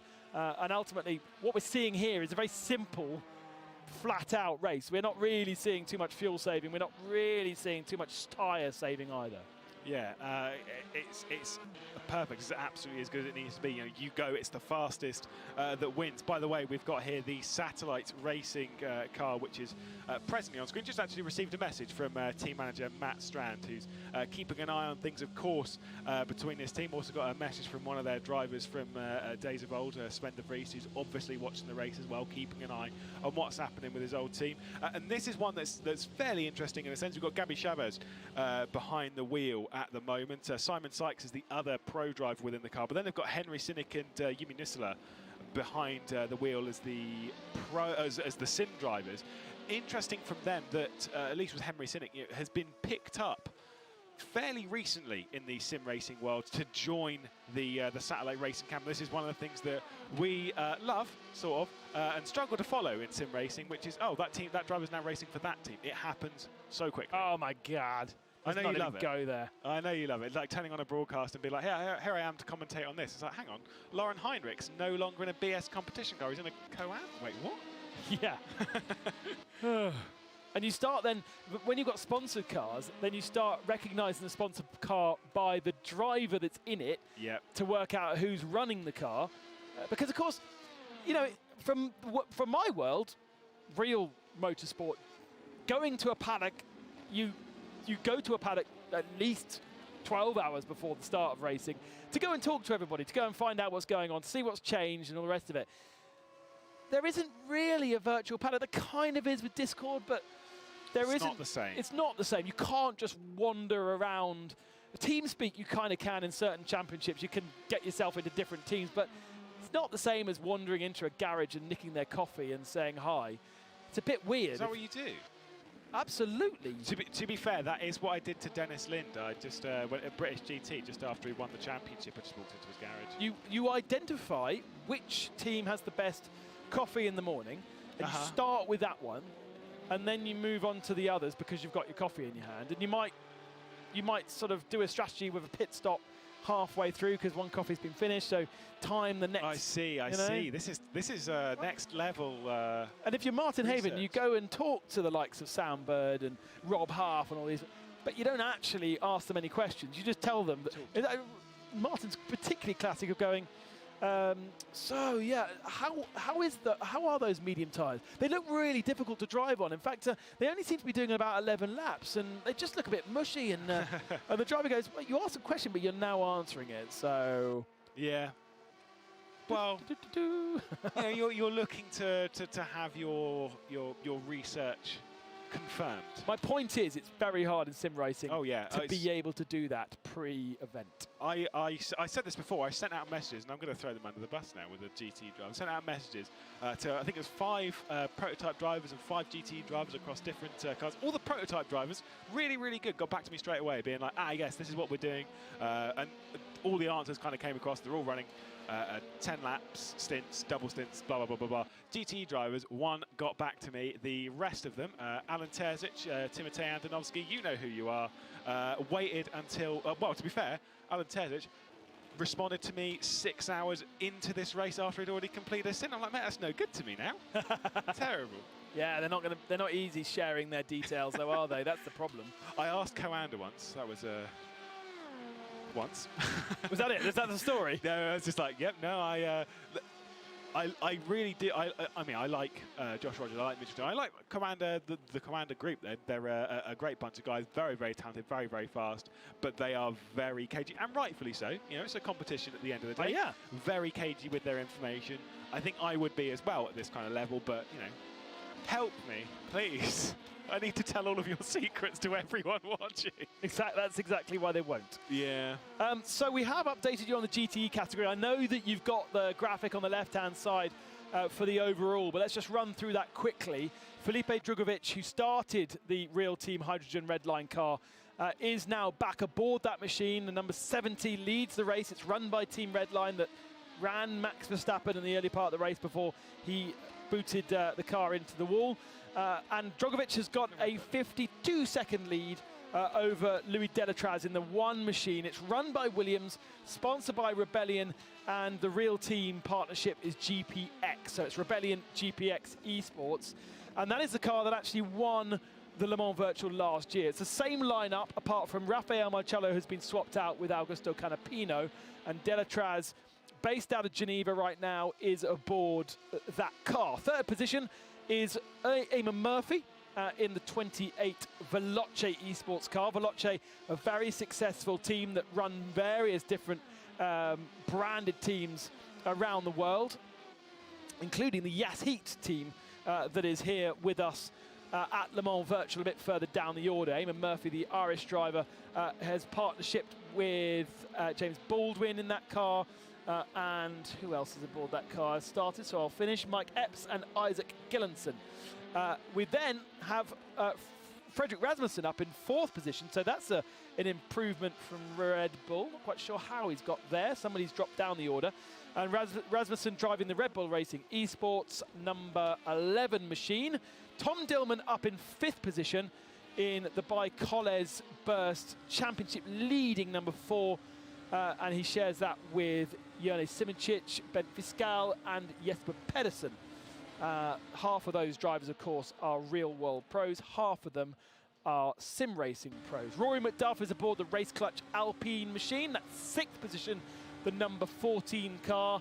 And his teammates are Nikodim Vizibic, Paul Andrea Palo.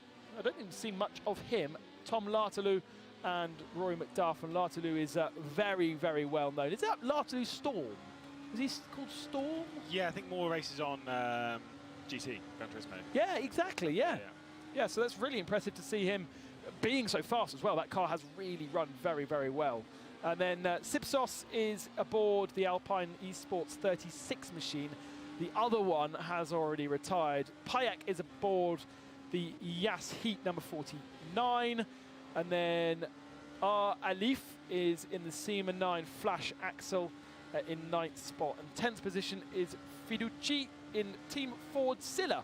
They've dropped down the order. What's happened to them over the last couple of hours? Because they were really up in the top 5. The problem is the top 10 are separated by about a lap. So anything happen, a slow stint where you're just a couple of seconds off the pace, or a slow pit stop, and you can really find yourself well out of where you were before. And that Team Ford Silla was up in the top 5 and is now on the outskirts of the top 10. Yeah, I have messaged Gianmarco Fiduci. Bit of an issue though with him responding to me whilst he is behind the wheel of the car. Not possible. I did suggest though that he responds to me when he got out of the car. That was at the end of his previous stint, and Alex Blow has done a double-double. So clearly he just doesn't want to respond to me. That's fine. I'll allow it. I think maybe just a little bit of a struggle on pace. From which end that is, I don't know. Gianmarco Fiduci's had a fantastic start to 2022, though, after qualifying for both the ADAC GT Masters Esports Championship and the DTM Esports Championship on back-to-back weeks. Fantastic opener to the year, and then also was a late addition to the 966 for this. Was originally going to be Pablo Lopez Pedin in the car. They all did a little bit of a test, Nuno Pinto, Fiduci and Pablo Lopez Pedin, and they did the test. They worked out who was the fastest, and Gianmarco Fiduci got the seat. That was a cool shot, wasn't it? It was cool. They're trying hard to get some good ones in this. I'm pretty sure, now I'm going to say this, I'm pretty sure most of this is Cam, who's sat behind there. I went into production and he was sat there in the corner trying to get all the good shots. So I'm going to take a wild stab in the dark and give him a bit of a shout out. We've seen that shot kind of with the helicopter, kind of gets straight on down the Mulsanne straight and follows those lights. And it is exactly like that, forest on the left and the right-hand side. It's only when you get down to the Mulsanne corner that it opens up a little bit on the right-hand side, because there's a golf course there now, but it wasn't always a golf course. And only after the last couple of years has that kind of opened out a little bit. This is now the run down to the Porsche curves. So that's where the road goes off on the left-hand side. You can see how it changes, because now we don't have a white line in the middle of the road. Yeah. This is now racetrack and only used for them on 24 hours. It's not used for anything else. It's as you get a little bit closer to here, where they have the Maison Blanche, which is a small section of track which Porsche use for their experience centre, which is on the left-hand side, just there as the first part of the Ford chicane.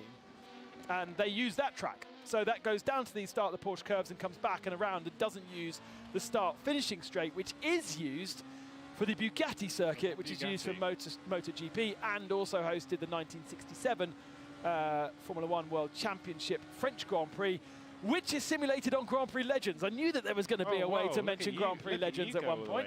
I will say, by the way, speaking of Le Mans Bugatti, really irritating, because it is technically, if you actually go through it, it is technically in this, if you kind of go off and try and find it. Oh really? You can drive it? Yeah, apparently so. I've been wisely informed it is, but you can't do it as an actual layout to do the race. Now, there is another build of it, it's just not quite as good, of Le Mans Bugatti in R Factor 2. And I've raced it in some touring cars a few times. We good touring car track. My goodness, is it? It is so much fun. It is like, through the chicane and stuff, it just works. It just flows in a touring car. But you know that the Bugatti circuit was only used once in Formula One in 1967, and they were previously going to the likes of Dijon and Rouen and Reims, Reims if you're English, and all these different incredible street circuits with fast and flowing, kind of a bit like Le Mans, the big track. And they turn up to Le Mans, many of them having raced at the Le Mans 24 Hours and are given this fiddly, twisty little thing in them around the start finishing straight, and they were like, why are we racing on this when we've got the Le Mans 24-hour circuit around us, and we've been to these amazing street circuits at Clermont-Ferrand and all this? So they only ever raced once. All of the Formula One grid complained, and they never went back. But MotoGP love it. It's an incredible event. Oh, and they run the 24 hours as well as the MotoGP event around that circuit. And I think they run the 24-hour truck race around the Bugatti circuit as well. Really? Yeah. Oh, wow, that'd be tight for a truck. No, fair enough. I mean, it's particularly the final, the double right-hander at the end of the Le Mans Bugatti. It's, like I say, I really like it as a track, especially, like I say, when racing it in MotoGP. I remember it must have been 17 when Johan Zarco came onto the scene and got pole position there, and the French crowd, boy, do they love their racing. And, oh, yeah. That includes things like MotoGP. Fortunately, we don't get too many good, well, that's a harsh one, yeah, fair enough. We don't get too many good motorbike simulators in, because this is for a lot of reasons. It's for a lot of reasons. Really hard. Because, yeah, well, yeah, the beautiful thing about sim racing, as we've said time and time again, is that there is a direct comparison between the sim and the real. Like, you're still sat there in a rig, you've got a wheel, you've got pedals, and it's sort of like, yeah, okay, there's your comparison. Motorbike simulator, how expensive would it be to have anything even close? And also, it just wouldn't work, because it's the G-force which keeps you on the bike, it's the G-force which keeps you from just falling over on the spot. How do you have a motorbike simulator where you lean over without just going, whoop, I've fallen off? You can't do it. It's impossible. But even with a controller, there's so much in your body which is different to what the bike is doing. So there's two lots of turning going on. You turn the bike, but also you then use your body to turn the bike more. And yeah, I mean, I'm not a rider, but no, me neither. It's very, very hard to simulate. But I've watched MotoGP. I used to love when Foggy was doing superbikes. They had lots of really good games out for the World Superbike Championship, and I used to love that. MotoGP weren't so good at licensing games back in the day, back in my old days. Their ones are all right now. When Grand Prix Legends was launched. Yeah, see, that was way before my years in sim racing. Do love a bit of Grand Prix Legends. I remember, yeah. So you were speaking about, it was the VCM broadcast, and you were just chatting about LFS, and I was like, oh my God, Ben knows LFS. yeah. Well, I really know LFS because of Niels Naujoks and Danny Engels. Yeah. And now we've learned that Norby Kish came from LFS as well. Oh, so many drivers on this grid. If you trace their history back, their lineage. Honestly, Dennis Lind, when they started racing in sim racing, it was all just LFS. Rudy Van Buren, another one. When they started sim racing, it was LFS. Alan Terzic, etc., etc. If you go through a list of a lot of the really, really quick people in sim racing now, of like the older crowd that have been around in sim racing for 5-10 years, if you trace back their routes, 9 times out of 10, it is a pathway that leads to Live for Speed, which is a simulator for anyone who's listening to us just say LFS all the time. Live for Speed is a simulator that's not really used anymore. It was one that was prevalent a long time ago within the esports community in a smaller way, but it's the way it does physics is just incredible, and the way that it's easy to edit and change, and how accurate it is. Maybe it's a bit dated, and certainly visually it is, but even drivers go back to it now just to give it a go and just be like, oh wow, it's still good. Do the same thing on rally stuff, going back and play Richard Burns Rally, and it is still, for me at least, #1. It is fantastic. Yeah, it seems as though that's still the place to be if you like rally sims, over the likes of Dirt and WRC. Those will change. That will change in a couple of years when WRC moves to Cody's, and Cody's obviously no longer the Cody's that it was before because it's now EA, and so lots of things will change there. And of course, these guys, Studio 397, Motorsport Games, have got so many exciting plans with IndyCar, with a Le Mans game, with an IndyCar game, with a British Touring Car game. Yeah. And they've just released a NASCAR game. So really, so many exciting things happening in the world of sim racing for you guys to get your teeth into. And for me, it was 3 years ago since we had our last major excitement, which was ACC's launch. And yeah, okay, things are happening in the world of R Factor 2 and iRacing and all the ones that exist, little modifications here and additions here, and everyone got super excited with Mercedes bringing the current Formula 1 car to iRacing because it's a Formula 1 car. And actually, that's probably the first time in a long time that it's simulated rather than just in a game. Yeah. No disrespect to Formula 1 2021, but it's not realistic. Whereas driving that in the Formula 1 car in iRacing is supposed to be realistic. So you believe that you're getting a really good experience from it. So it's very hard. Yeah, lots of things going on. Interesting question from Arnav, our Indian friend, and a few others actually, asking about LMP1. Why don't we have any LMP1 in this race? Has LMP1 died out? Well, LMP1 doesn't, in the real world, doesn't really exist any longer because we've gone to the hypercar.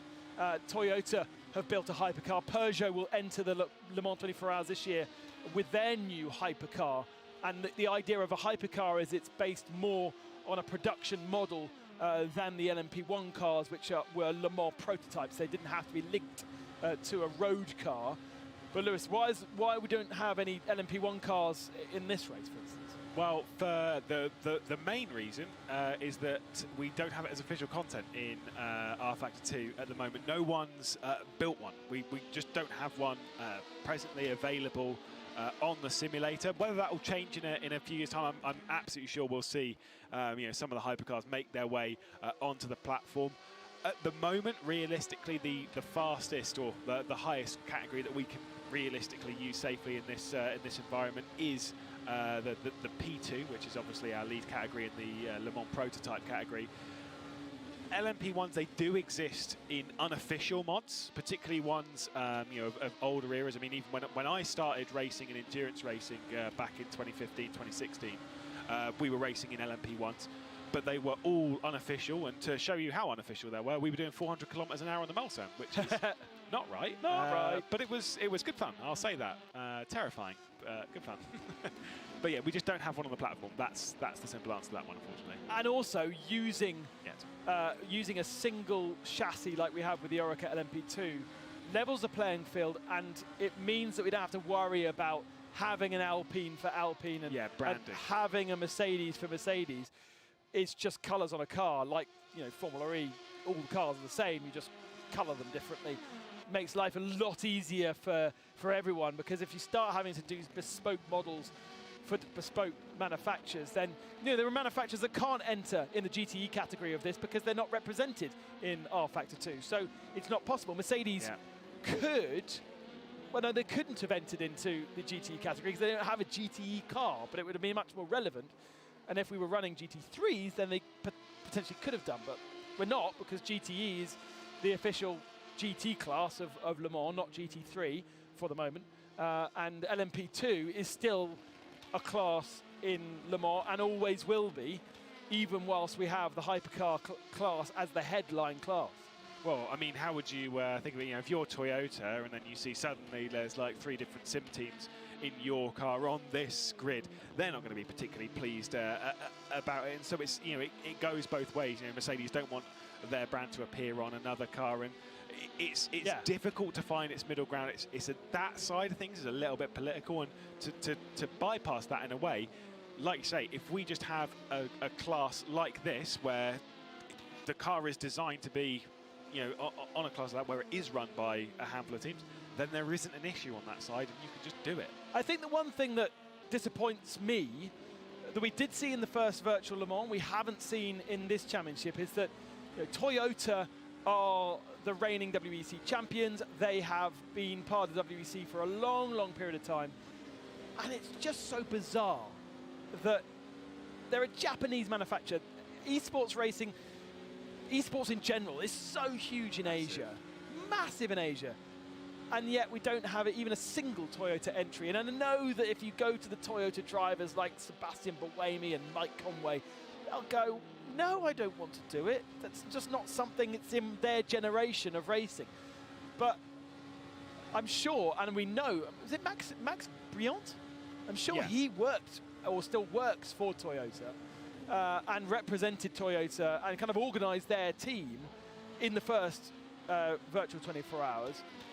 And it is a huge portal into a different demographic for fans of cars. BMW and Porsche are not stupid with what they're doing.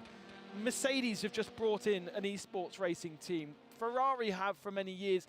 They're not doing it for fun, they're doing it for a marketing reason. And I'm amazed that Toyota haven't seen that and thought, why not have a side? It doesn't cost anything like even going testing for a day. Yeah. So why not do it? And that's my one, like, come on, guys. But it's always been the same, because I worked for Toyota on the Dakar Rally for a couple of times, and I was like making videos for them every day. It was really cool, and they never went anywhere because they weren't uploaded into the right place, and they just disappeared. They couldn't even get them on Toyota Europe's YouTube channel. So it's always just been a bit like, shame. Come on, guys. But again, I was speaking to Alex Brundle about this. It's a culture thing. The Japanese culture is not to boast, it's to be modest. So if you've done something good, you don't tell everybody, because you're a modest person, and you do something good, and you say thank you, and that's it. And you know, it's not Audi winning Le Mans and then telling the world the next day. It's Toyota winning Le Mans and going, we won Le Mans. Yeah, I would. The different culture. Definitely would make it. And if you are Japanese and you do shout about the stuff that you are being successful in, then you are seen as grotesque. So, but then it's kind of like, if they were to take part in this, in any category, is that really them boasting, or is it them just getting involved in this growing medium? And like I said, they did do the Le Mans Virtual in 2020 with a lot of their pro drivers. Yuri Kasdorp was their sim driver from one of the cars, and I remember he had a great experience out with them. Obviously, he's racing in this one in the 111. Red Bull Racing Esports Corvette, the other Corvette, to the satellite race that's presently on your screen. It's just interesting that they took part then, and then kind of looked at this and went, no, we're not taking part. I would love to see them back in this again, and I hope that they do a bit of a 180 on that in the coming years at least. You know, maybe not next year, maybe not, you know, through this year, but maybe at some point they look at this and think, this is something that is, oh, whoa, that was an issue. Did you see that from the 70, our race leader coming into the pit lane with the Proton Competition car?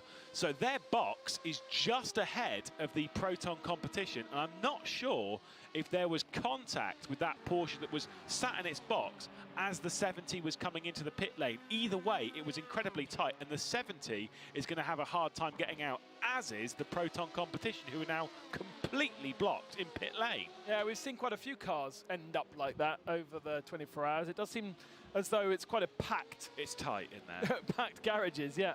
56 cars, I think? No, 60 cars they can now fit in the garages, because they added a few extras. Oh, did they? A couple of years ago. So it used to be 56. The original garages were 50, and then there's the extra bit, and then there's another extra bit on the other end now, and the extra ones are really quite tight. down at pit exit. But we can get 60 on the grid now. 70 coming back out without too much of an issue.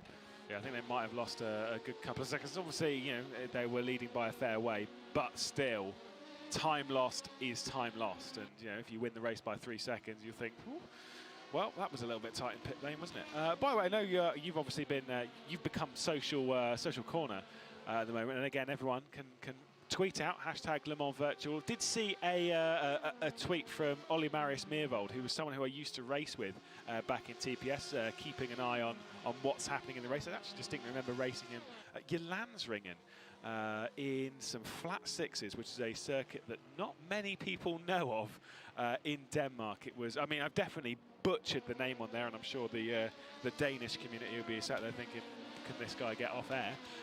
But it's just interesting to note that these drivers that were in sim racing 7-8 years ago that maybe don't really race too much are still watching. They're still a part of the community now.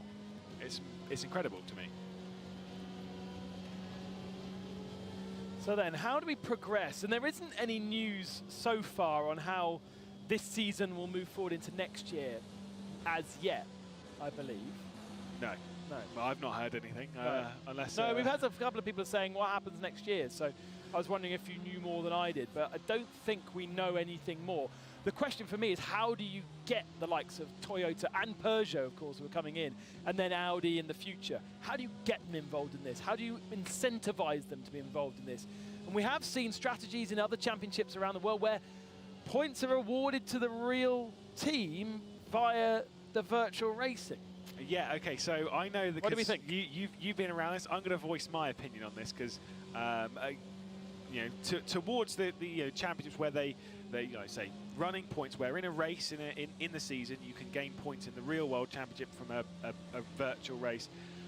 I'm not for it. I think that, you know, the real racetrack is the real racetrack. You know, that's happening as motorsport, and that championship is that championship.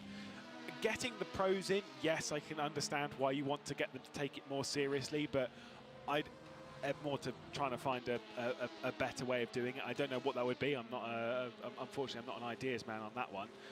But, you know, getting the pro drivers to do like an esports championship, fair enough, I get that. But the two, for me, should be separated. They shouldn't be intermingled, just because I think it causes a little bit too many issues. I mean, think of it this way: if you're not very good in a sim, and then suddenly, you know, you take part in a championship and then you lose points because you aren't good in the sim, but then in the real world...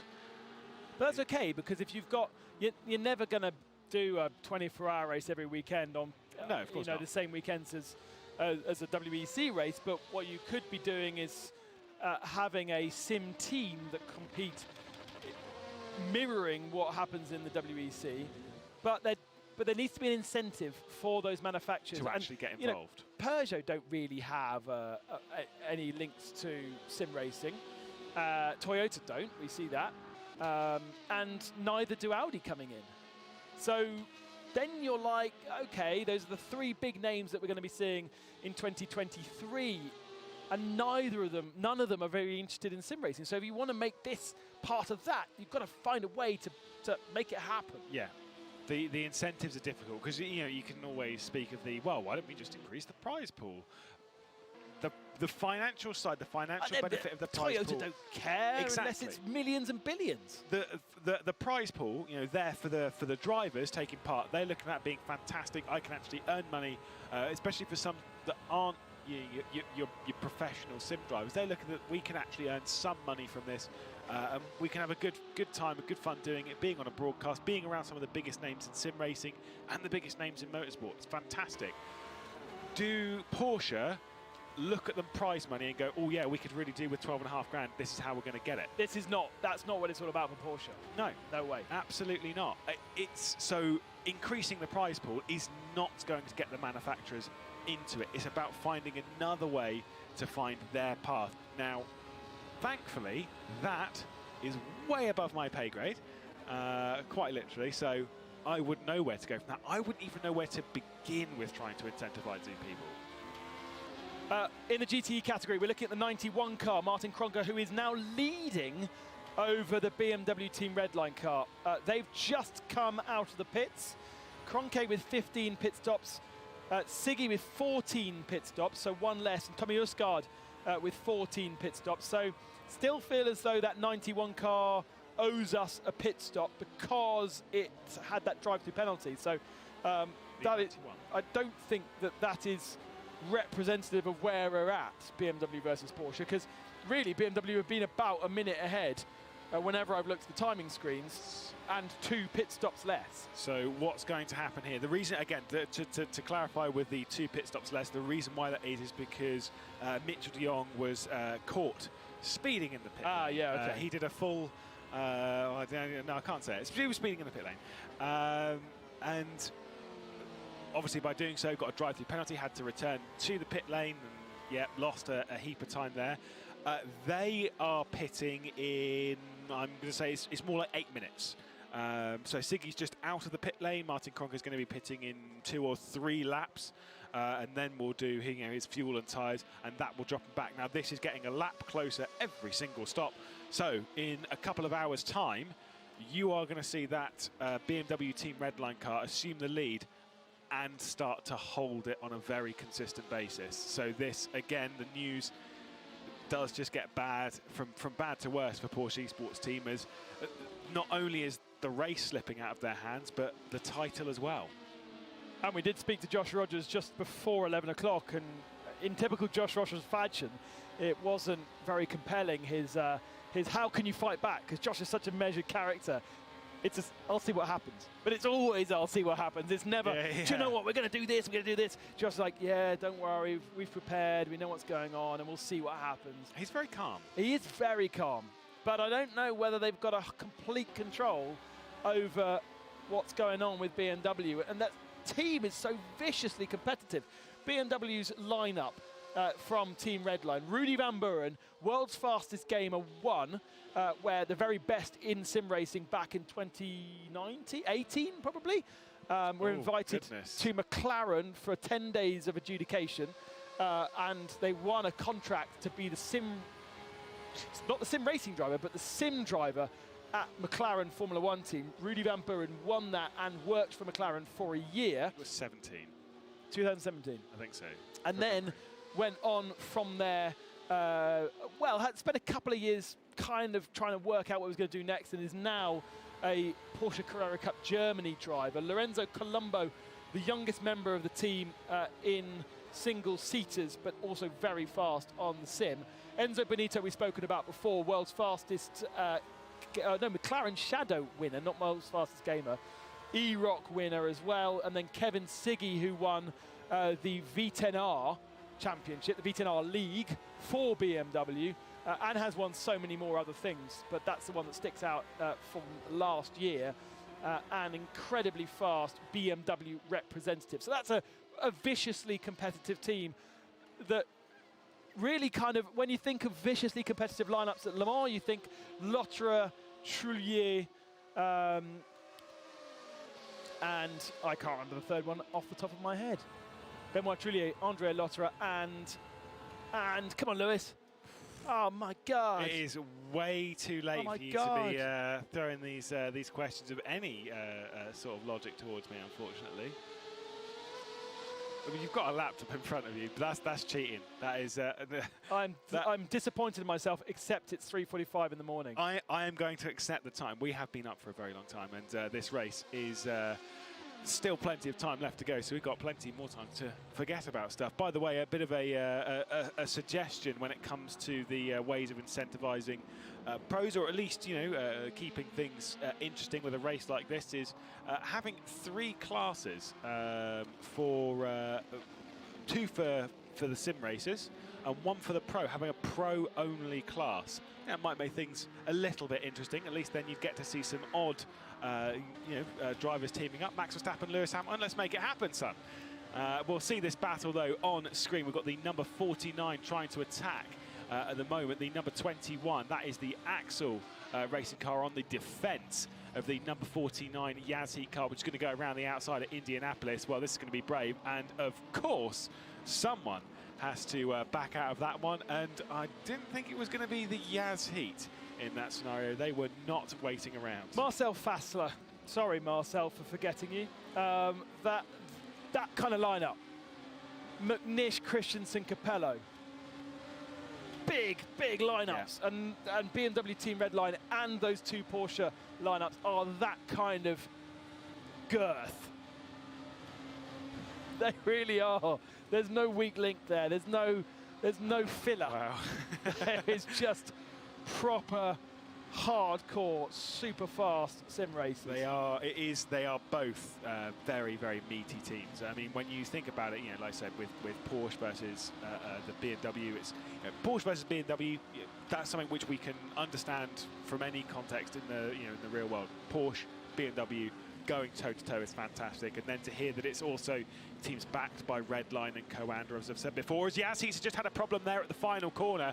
Yazheat going off the track. There was a little bit too much curb, full-on Max Verstappen style, and that was Will Tregurtha behind the wheel. And so, yeah, not ideal. I did chat with Will Tregurtha a little bit before racing on a set of course Competition a long time ago. Pretty quick in the sim. Yep. Pretty quick to have a bit of a moment there, though. That wasn't great. No, not at all. But for Will, it's 2:45 in the morning, and those are little things that happen, aren't they? They're the little mistakes that creep in. Obviously, that's why we see so many issues. I mean, you know of the night period where issues happen, and that is why it is 9 times out of 10 it is fatigue which causes it. Another battle on our screen this time, though, between the 10 car and the 30. This one's down at 17th position, so we are getting plenty of close little one-on-one battles at various points within this group. You've got the 14 and the 4 as well for 5th spot. They're separated by a second. We are getting our fair amount of racing. By the way, the number 10 being the Marla racing car, which had issues early on in the race. Little bit of kissing between the two of them coming out there and establishing themselves back towards the Porsche curves. Slipstream being provided. Marla could fight back here quite easily. Is there a way past Duquesne? Duquesne are represented here in our studio in that black and green machine. And to the outside the Marla team go.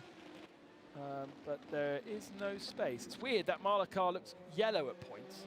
Yeah, it's the lighting, isn't it, coming round. Got back past again, look. Yeah, Marla did get ahead. It's Michele D'Alessandro behind the wheel of that car, getting up into the... multiple FSR champion, single single FSR, just the one. 19. 18. I think it was 18 off the top of my head. Yeah. I'm sure I will get a message from the president of FSR, Cam Roger, who is no longer managing president. President. That is the official title. Does he always wear a tie? I hope so. Actually, he definitely doesn't. Very, very casual. He's normally in a hoodie that's been covered in car grease. Oh, he's not a president then, is he? Well, I mean, you tell me. Other sims in the studio, I can see Risto Kappa's ready to at least take over, or potentially just eyeing up what Job van Uytert is doing in the studio. So we've got, when it comes to driver changes in the sim, you're a bit more kind of casual with it, and you just pull into the box and then let things happen. Whereas when you're doing it realistically, you've got to throw them out of the simulator and then get them back in. This is back with Will Tregurtha to see the replay. We needed that a little bit later on as it comes into the 4 chicanes. That was where they had the issues. But either way, we're back with Will Tregurtha. Here we go. He's just too hot. That was too hot. Just carrying too much speed into the left and basically couldn't get it stopped for the right. And actually a good kind of middle ground of getting it spun around that way, so there was a bit more wall or a bit less wall to hit. Exactly, he didn't hit the wall. That is critical. When you've gone off like that, just make sure you don't hit the wall. I don't know why somebody asked you earlier on #LeMansVirtual, why have they not turned on damage? There's plenty of damage that's being caused. There is damage. Now, the thing is with damage, now I will just clarify this, is that you can see damage visually. It's very, very light. It's more of a texture over the car. That will show damage when there is one. I don't know if there's any car. I'm sure there is car with damage out there that we could see. I'm sure they'll fish around now for an onboard with some. This is me requesting it lightly. What, they'll carry through the race? No, because they would repair it on most of the stops, because it would only take a few seconds to repair it normally. But that's not very realistic, is it, Lewis? No, it's not. But typically. By standard, the car does take quite a long time to repair, and the scuffing appears after a fairly light contact. So the damage is on, but it's more so that it's suspension damage that's the killer here. The odd bit of aero damage isn't going to make that much of a difference. You can lose the rear wing, of course, but the big killer is suspension damage. That is what absolutely destroys it. Either way, whilst I've been waffling on, the number 4, Ben Viscow behind the wheel, clears Rory McDuff, who was one of the drivers behind the 2Cs car that ended up 4th in the Le Mans Virtual 2020. One of the other drivers behind the wheel of that one was Ollie Rowland, who is one of the drivers part of the number 70 leading the race. Leading the race by 48 seconds. The LMP field, all with their 23rd pit stop done. Drogovic, Delatraz, Eamon, Murphy, your top 3. Murphy 1 minute 30 back from Drogovic, and about 14 seconds ahead of Fredrik Rasmussen, who's 4th, and Ben Viscow now in 5th. But this battle, 3 minutes 20. Best lap, 3 minutes 23. It's not long before these guys will get lapped by Drogovic, and we will be down to the top 5 on the lead lap. Pretty sure when I started we had the top 10 on the lead lap, so I speculated that Eduardo might get a safety car out to keep many cars on the lead lap. You would see that in America for sure, but unfortunately it didn't happen. No, of course, the only thing that would really bring things back together again right now, yeah, don't get me wrong, strategy can do so, pace can do so, a bit of drama in the night can do so, a red flag can do so. I've got another idea. If race control need to go to the toilet and there's nobody manning race control, the only way to not have any incidents would be to send the safety car out so that they can go to get a coffee or something. Well, thankfully, we've got enough people behind the scenes. Unfortunately, Eduardo Freitas, of course, running things. Ben Ross Turner, though, Jimmy Allison, Fede and that lot, they can all jump in and. It's not the answer I was looking for. I'm sorry. I am so sorry. I would love a wee break. A safety car every now and then. So, trust me, sometimes when you're doing a 3-hour stint... It is a safety car. It's a safety break. Yeah, it's like important. When you're doing a 3-hour stint behind the wheel, and if Jimmy Broadbent is watching, I am now going to tell the story, so don't you worry. No. It's not about him, but we were sharing a car once, and it got a virtual car. You might ask the... Yes, exactly. Oh, I don't race in the real life, goodness. What happens when you're doing a 3-hour stint and you need the loo? Now, this is an important question, which can only be answered either by swift running to the toilet, which sometimes is not really able to happen, as we'll see Yazheat try and make this pass now, once again going to the outside or through the inside of Dunlop and then around the outside of the chicane, although losing the rear end. Will Tregurtha just manages to pick it up and hold, or gain rather, the position on the Axel car, who back out, flash the lights a little bit. That was smooth. It literally drifted past. I was expecting some, some various music to start playing, and the proper drift action, but I can't. I think we get copyright. I'm sure we've got somebody on social still, so they can meme that up. I'm sure they can. But either way, mem is what we were told earlier. If you need to use the loo, Oscar Hardwick in this race a little while ago, back in 2015, required the loo whilst behind the wheel, and he was on the Mulsanne, and it was a double stint. So he had to come into the pit lane, only do fuel, and then get back out onto the racetrack. And unfortunately, couldn't run to the toilet in the 30 seconds of that, and so realistically he required the use of other ways to relieve himself, which included a bottle. Now, I'm not going to go into too much. I'm not going into too much. I was told by Jimmy Broadbent I had to tell this story on television, and he was getting himself ready, shall we say, on the Mulsanne. So he took 2 hands off of the wheel. Yeah, no, it's all right. We're all cringing. It's fine.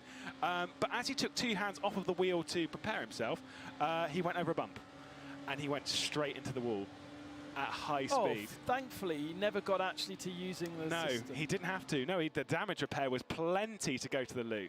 And I imagine the shock. It was quite amusing, to be honest. And I was one of the drivers in the car. So, He suddenly forgot that he needs to go to the toilet through pure shock of crashing the car. Oh, yeah. Well, it's all right. He wasn't the one that retired the car from the race. We all crashed it. Jimmy crashed it on the entry to pit lane, and I crashed it for good on the racetrack. I've crashed most of my cars that I've been teammates to. Kieran has an interesting question. I haven't seen this happen yet, but why are cars allowed to flash their lights during the night? Surely it creates a dangerous situation. Kieran is obviously health and safety. And if you've ever watched Le Mans, Kieran, they vigorously flash their lights. I'm not sure whether there's a limit, like whipping your horse in horse racing, whether you can only do it a certain amount of times. But it is something that you do. Now, in the real world of racing, you're right. It's there to distract the car. You do it to distract the car in front of you. You get the reflections in the mirror that reflects into your eyes, and it's supposed to put you off. It is a bit naughty. It's a bit cheeky, but it's something that that's something that happens. Now, in the sim racing world, Lewis, you know better than me here. I don't think it really makes a difference if someone flashes you from behind, because you don't have the reflection into your eyes like you do in the real world. No, but the issue is, so by the way, just looking at the rule book, because I've got it over here, I'm not necessarily sure if there's anything in the rule book about light flashing, which typically there is in sim racing rules. You know, you flash your lights, but don't. It's excessive flashing. Now, the reason why is because it is still a little bit distracting, because you think this way, your lights are lighting up what they are, and when they're by yourself, but when you've got a car directly behind you, other things are being lit out of your peripheral vision, which you can still see. You can still see what else is being lit up as much as it's not quite as much. When it's being flickered, all your brain is telling you is like, wait, what's that? What was that? And so it is a little bit distracting. Nowhere near as much as it is in real life. Yeah. But it is still a little bit distracting. Is it dangerous? Is it worth a penalty? No, not really. Well, I've never seen Eduardo like over flashing. I think he'd be more than just like, well, yeah, all right, it's a disco, it's fine. We're all right with it. But I do know that the button, you press the button and it flashes rather than it's not a single flash. Not in RF2. Oh, okay. So in R Factor 2, you can set a macro, but the basic in R Factor 2 is it is a headlight button, i.e. it will turn on the headlight and it will turn off the headlight. So if you want to flash, you've got to press it twice. Oh. Which means that if you're really irritated at someone, you've got to really slam that button, and you'll always forget to shift gear. Always. When you're playing PlayStation, you've got one of those games that you need to like tap really fast to do stuff. It's a quick time event. Yeah, absolutely. Okay, well, I'm irritated at this driver, and then we just smash the headlight button. I have to say, I haven't seen too much of it. It's because it's hard work. Yeah, exactly. Yeah, not easy to do. Yeah, it takes a real talent to be smashing a car around here whilst also smashing the flashlight button. Smashing the flashing. Smashing the flashing. Oh dear, I did get told from, I've told this story a few times as well, from Dennis Lind when he was doing the Spa 24 a couple of years ago in the Lamborghini. I think it was a 63, 563, whatever the number was. And he said that because in real life, again, you press the button and then it flashes a certain amount of time. And he was so irritated at someone that he was honestly just pressing the button constantly. And the macro stacks, and so he was doing a lap of Spa with his lights just constantly flashing. And he was like, oh, I don't want it to flash anymore. It's too late now. Here it goes. Off we go. Poor guy. That's why you shouldn't flash people. And you shouldn't double click, which is what happened to Danny Juncadella. Yeah, as I was told, he really hit the red line, which, considering he's a red line driver, is a bit rough. Poor guy. Look, I'm sure that, to be honest, if you were Danny Juncadella, if you were Jarno Otmir, Bonner House, they're not watching the race anymore. It's fine. To be fair, though, if I was Jarno Otmir, knowing how much work has gone into the preparation, how... I was speaking to their manager, like, I'm not sure if I want to do your event because we're preparing for Le Mans Virtual. You know, so much dedication and the hours working together as a team, getting that set up. To then, basically, I think we saw two of the drivers. We saw Bono and Danny. We never saw Ross, and I don't think we saw Jarno. So only 2 drivers actually got to drive, and all those months and months of preparation for Jarno coming off the back of F1 Esports, which is horrifically intense. Yeah. And it finished in December, so he basically went home for Christmas, did Christmas, straight into Le Mans Virtual, and has been probably doing that since the 2nd of Jan.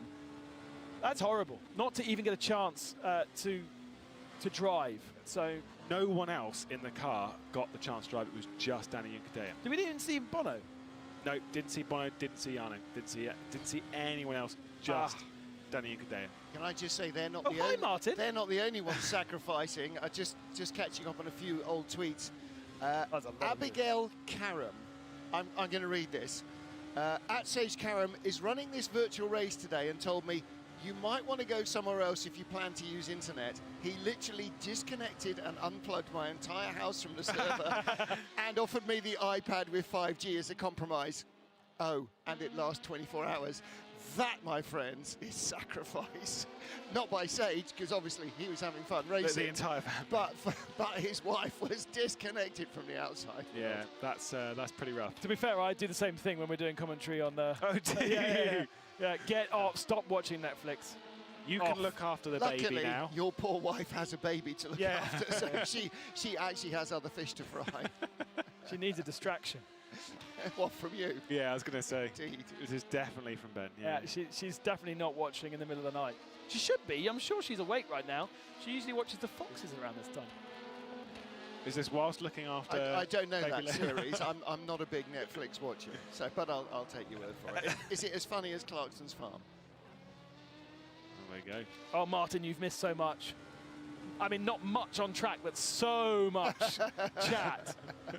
Well, the good news is it is still the depths of night, 4 o'clock in the morning here in central France, and we have got an awful lot of old twaddle still to wade through. And boy, I've got my twaddle waders on. Well, really? Before you get too excited and take over, and I can't get a word in edgeways, we should really catch up on what's happened up to this point. We've still got 10 hours left, which means we've had 14 hours of racing so far. There's been plenty of action, some of which incredibly important, some of which less important, but certainly entertaining.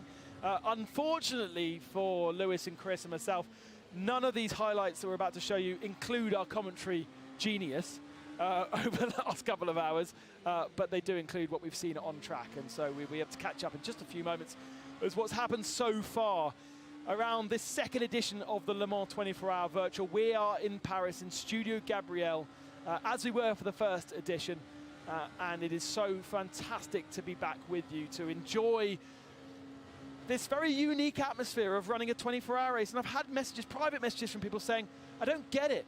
I started watching 7 or 8 hours ago and I'm still watching. Why am I watching? But I love it. And thank you so much to all of you, especially if you're still awake in Europe at 4 o'clock in the morning, for staying with us. If you're out in Australia, awesome. If you're in Argentina, awesome. All those people around the world, thank you for interacting. I'm about to head off, but before I do, here are the highlights.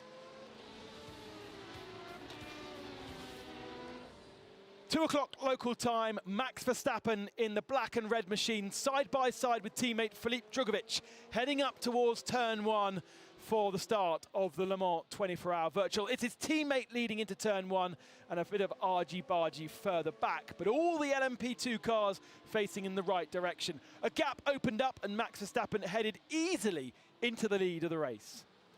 Red Bull Racing Esports on the front row of the grid. Sebastian Jobe put the Corvette there. He was always going to be surrounded by the works cars of Porsche and BMW. And Mitchell de Jong straight up the inside into turn 1 to give Porsche Esports the lead. Biggest accident on lap 1 was this car, bouncing across the track and taking out the number 4 machine, championship rival. But that car survived for another day. A little mistake from Mitchell going through, Ayhan Guven going through Arnage. A bigger mistake from Juan Pablo Montoya, who was a bit of a cork in the bottle, and the rest of the LMP2 field passed him as he was removed from the circuit by his rivals. As always, GT category fighting Porsche, BMW and Ferrari, represented by the 51 machine, as pit stops began to happen. Max Verstappen stayed aboard the car but found himself in second position because Team Veloce did not take tyres, and James Baldwin found himself in the lead, but with better tyres, Verstappen got himself back up ahead. He was absolutely flying at the start of the race, and nobody could touch him. There was touching between R8G Romain Grosjean's team and the Williams Esports Rebellion GPX car. Romain Grosjean's team very much coming off worst there. Team Mexico coming off worst in this encounter with the Montoya clan. Juan Pablo and Sebastian sharing cars. A double shift down for Danny Ucadella in the works Mercedes AMG entry meant he blew his engine and he would retire out of the race. A big scalp missing from the field. Alpine also represented, but driving this lap without being able to see any other cars. So ploughing through the GTE cars, the 31 spinning, the Aston Martin D station out. Arthur Rougier in the LMP car crashing into his teammate Elliot Veron, and both sustaining heavy damage in the Porsche curves. Change for the lead of the race, Veloce and Redline, but this time the real team Hydrogen car, again James Baldwin in the Veloce sports machine. Max Verstappen carving his way through the field, but sometimes being a bit forceful, having to get his elbows out. As day became night, the GT cars continue to fight. At BMW Team Redline, for the first time down the inside, Kevin Ziggy super fast, Enzo Benito super fast in that machine, and BMW led for the first time as the sun dipped below the horizon. Porsche thirsty, needing lots and lots of pit stops compared to their rivals. Max Verstappen made this mistake, and it was enough to eliminate the F1 World Champion from Le Mans Virtual. Atzi Kirchhoff, his teammate, absolutely distraught. So that meant teammate, who had opened the door to Max Verstappen at the start of the race, was now in the lead, represented by Michael Schmidl for most of the dusk hours. A drive-through penalty for Mitchell de Jong for speeding through the pit lane meant that the flag, the Porsche flag, was flown by the 91 machine, but they were behind the Porsche as WRT headed heavily into the barriers. Not the first time we saw that car off the track. That's the Rocket Sport machine also making an error. Easy to lose the rear end of these LMP2 machines, especially if you use the gravel to try and accelerate.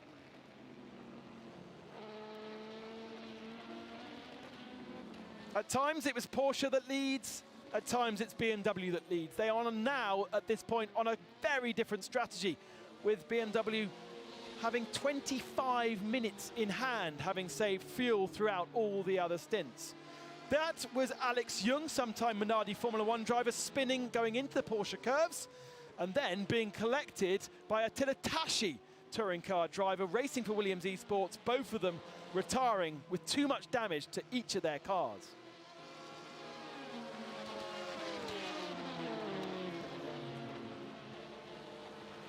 That was Attila Tashi's view. Was he distracted by Alex Young? Difficult to know. Juan Pablo Montoya had this moment.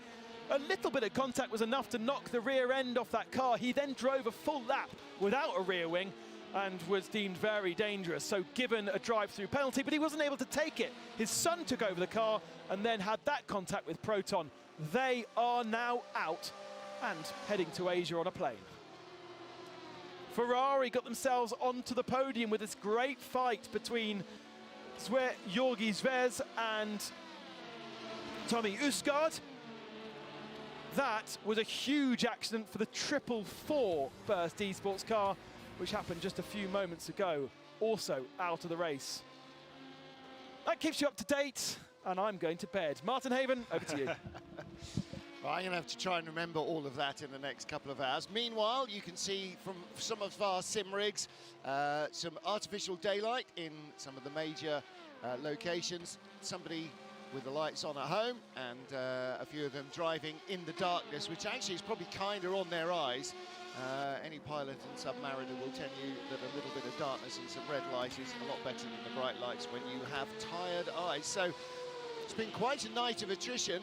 A number of cars listed as official retirements, some not quite yet listed as official retirements, but malingering down towards the tail of the field. That seems to have brought us up to speed. So there are, let's run through. The virtual marker of doom has claimed the number 5 Williams eSports car, number 15 Race Clutch Alpine, if you are keeping score at home. The LM Cup champions, number 24, the guest entry with the Montoyas, Pierre et Fils, that is out 239, graphed by ProSimu and 44 ARC Bratislava. Mercedes AMG Petronas, car number 67, they were out very early. 1, 2, 3, Team Redline. Number 1 in your hearts, Max Verstappen and his colleagues are out, so too 444, the Alpha Industries by Collins Burst. Those are our fallers in the LMP class. A little bit less carnage in GTE. W Series, though, were the very first victims of disconnection, or in fact, in their case, lack of being able to connect. Fabian Volbend, who was supposed to start the car for the all-female crewed series, all-female crewed car, did not get to connect for the warm-up lap, did not start the race. Axel Sports 61 car battered out of the race by an LMP car that had connection issues and simply could not see it.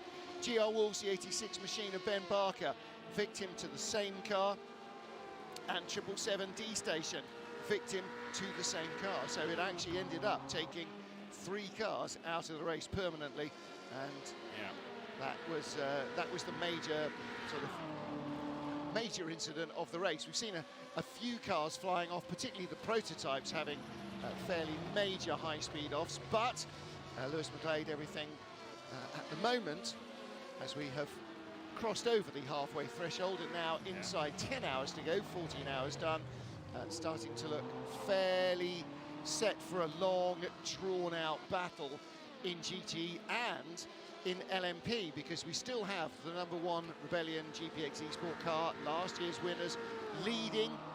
Real Team Hydrogen, the pole sitters, in second place on the lead lap. Eamon Murphy still, or back in Veloci eSports. He was in the Veloci eSports car when I went to bed 4 hours ago, and he is back in it again He has been out, yeah. Don't panic too much. No, I was going to say, I can't imagine he would still, still be keeping the car on the island if he hadn't had at least some sleep. Red Bull Racing, maybe a little bit of dark horse, number 11 car, they're still in it. Race Coach Alpine eSports, 2 Alpine cars in the top 6, maybe they're not out of contention either. So plenty to think about, and the way we've seen some of the cars disappear from the race, then at the moment I think we're just trying to survive the night with a competitive position, whether you're in LMP or GTE. If you're still in the hunt, you've got to make sure you're still in the hunt as you come up to lunchtime on Sunday, never mind as you get towards dawn on Sunday. With the number 1 car that's presently at top of the leaderboard at the moment, just remember with them, they are yet to make a pit stop, so they are effectively a lap ahead of the Real Team Hydrogen Redline car. This is something which has been in effect for a very long time. In fact, 14 hours. It was their first pit stop which threw them off that, because they all took it at different times, and then from that point, genuinely almost everyone in the prototype category, with the exception of Issue, has been running 10-lap stints on the medium tyres for the most part. A couple of run softs, but for the most part it is all on the medium tyre. Just one of those things that's kind of interesting to see how that's going to ebb and flow, whether that's going to cause any problems later on in the race. You'd hope not. You'd hope not. Looking here at the Jota number 38 car, as there is about to be a driver change. There is about to be a driver change in our studio, because Duquesne are in the pits. So Maxime Delpech has brought the car in, and you're going to see a driver change. So Gabriel will be taking over. So Most of their team, in fact, is all the Duquesne team here in the studio? These are things I don't think they are. I thought it was only 2 or 3 of the well, the, Gabriel the Aubrey drivers. definitely is. Maxime Delpech is, and there is a driver change going on, and that's not Gabriel Aubrey getting in. So that makes 3 drivers who are in the studio. At least 3, yeah. And you saw there the 38 Jota car, and that was Mika Hakimi, the Malaysian driver who was driving that. If it's 4 in the morning here, Malaysia would be what, like 8 hours, maybe 9 hours ahead. So yeah, fully into Sunday. Well, and there is the driver change going on right in front of us. That's one of the 4 rigs that is in the studio here. So who's taken over? Well, it doesn't say yet because he hasn't left the pit lane, so the driver ID has not changed. But again, as you see so often, particularly real world race drivers like to have the gloves and the boots on in the simulation. In fact, in a simulator rather than when you are racing like this, will have a helmet on as well and race suit to try and get themselves authentically into race driver mode as possible. And it helps, you know, with sweaty hands on the wheel after 2 or 3 hours and all of that. It really does make a difference. It's not a sort of slightly pathetic affectation. So the gloves. So obviously, you know, we spoke about the shoes. You can actually buy sim shoes. Yeah. You know, again, designed for this kind of stuff, where it just allows you to use the brake without like getting blisters on your feet. And it is honestly, it's very, very similar for the hands. You're gripping the wheel quite tight, especially with wheels that provide direct drive force feedback, which can go up to 20 Newton meters of torque, which is quite high for this type of stuff. And basically, the motor that goes into a direct drive is the kind of thing that powers an escalator, right? These things are pretty powerful, and if you're not careful, they can break your thumbs, and that is not a joke.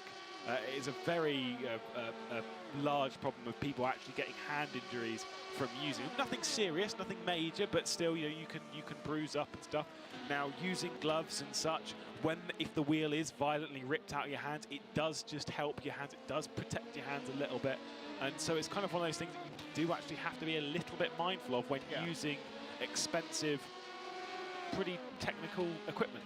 Helps to keep the skin on your hands as well. Certainly that. Which is anybody who has skinned their hands or blistered their hands working on things knows that takes a long while to stop being really painful. Yeah. On board with the number 1, I beg your pardon, yeah, it is the number 1 Rebellion GPX Esport car.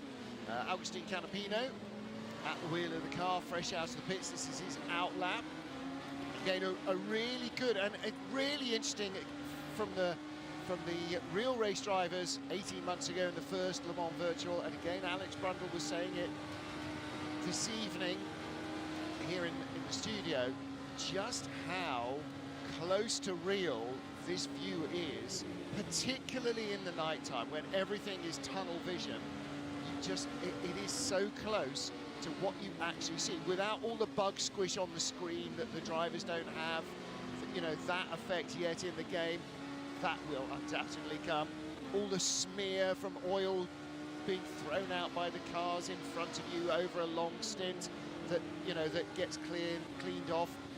The bullet holes from the gravel that gets fired up as cars go across gravel traps, all of that conspires against you when the light levels are low, but then especially as the sun is low, either late in the evening before sunset or at sunset, or first thing in the morning when it's creeping back over the trees here in Department of Assaf.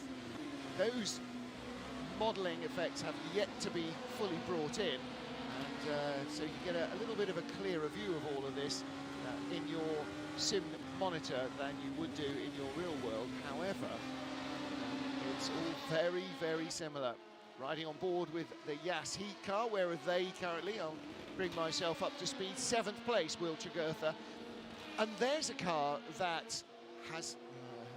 see, I always feel now very tender about actually praising how well anybody's been going. They instantly dropped down the order. Well, just had an off about 10 minutes ago, Will. Yeah. But they have been having a very solid race, right firmly up in the top 10, and have been all the way since the start of the race. And this is after losing one of their drivers technically. Obviously, Yaz Heat is run by Veloce and James Baldwin, who did the last couple of rounds of the Le Mans Virtual Series for Yaz Heat, has driven that car a couple of times, was stripped from the Yaz Heat car and put over into the Veloce car. So that's always, you know, interesting to see how that dynamic works. But yeah, no, I agree with you. They are doing quite well. Now, just a bit of a reminder to all of you again, you can get in touch, hashtag Le Mans Virtual. Lovely to see some of your stuff coming in from, noticed a few things from the Axel team and how they've got their setup all going. Fantastic to see. There was one question that I did see about how driver changes work. Kieran Westron asking about how do driver changes work in R Factor 2 now. Obviously, in this scenario, there's a couple of different ways that we can do it. We obviously have the teams in the studio.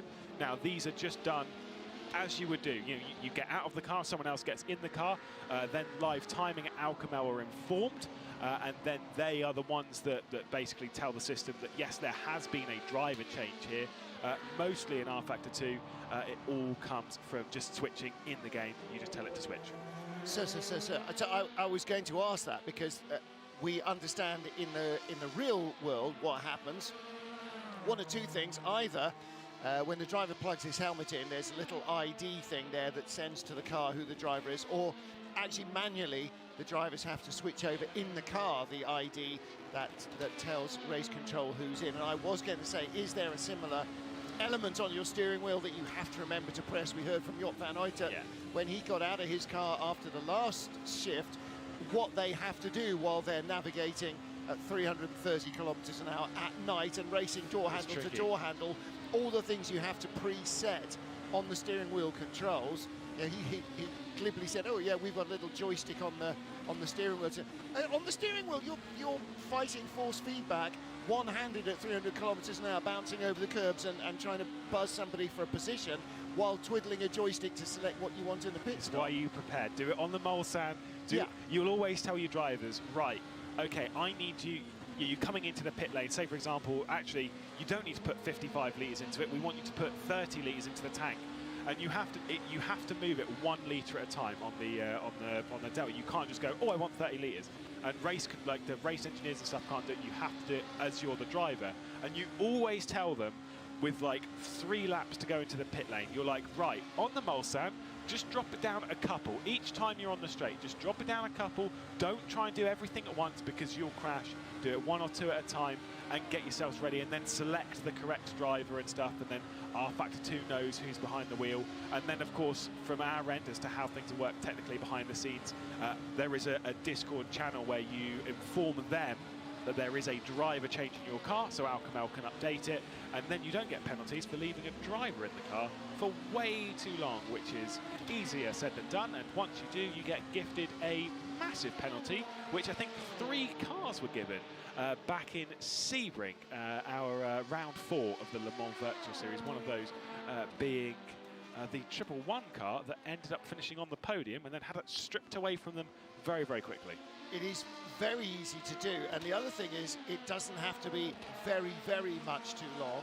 It only has to be a few seconds too long, and that then really torpedoes your race. And that's, you know, when you're looking at Sebring, when you're looking at Monza, even when you're looking at Spa, that's one thing. When you're looking here, if you get it wrong in terms of how many laps the driver is going to do within the time, then he's a long way over by the time he completes the lap that he really shouldn't have done. And you don't want to be bringing the drivers in any earlier than you absolutely have to. Yeah. Well, just a quick shout out to Sarah Sahadin, who is watching from Axel Sports HQ in Malaysia, where, well, hard to tell, but it looks like it's daylight outside. I'm pretty darn sure it should be. Number 21 car running in P8 now with Elif Hamilton. And push, push, push, boys, is the message. I think that's probably the message for everybody right now, especially for the English cricket team, ready to go out and take on the Aussies again. Day 3 of the test. This is the second in Hobart. Chris, well, you know, it's about cricket. I know. It's a weird despair that we're just desperately hoping that it's all going to go well, but we will wait and see. You wanted to go as well as the Wolves football match from earlier, as they were watching on from their sim rigs Well, now as they beat the Saints 3-1. There's a thought, an ECB team racing from Hobart in Tassie. Maybe that would bring England cricket a little bit of solace. Maybe not. So where are the movers and the shakers at the moment? Well, there is not a single LMP car still in the race in the pit lane, and there is one GTE car. That's the pole sitter, actually, Tesla R8G Esports 888. That is, oh no, beg your pardon, that's the Tesla R8G BMW, which is currently in the pit lane. Timotej Andonovski at the wheel, and there the absolute in-speed racing car. Now we know that they were having a large following, obviously 3 Chinese drivers along with Jonathan Hoggard behind the wheel of that car, and it's another one that you're ticking off the list there.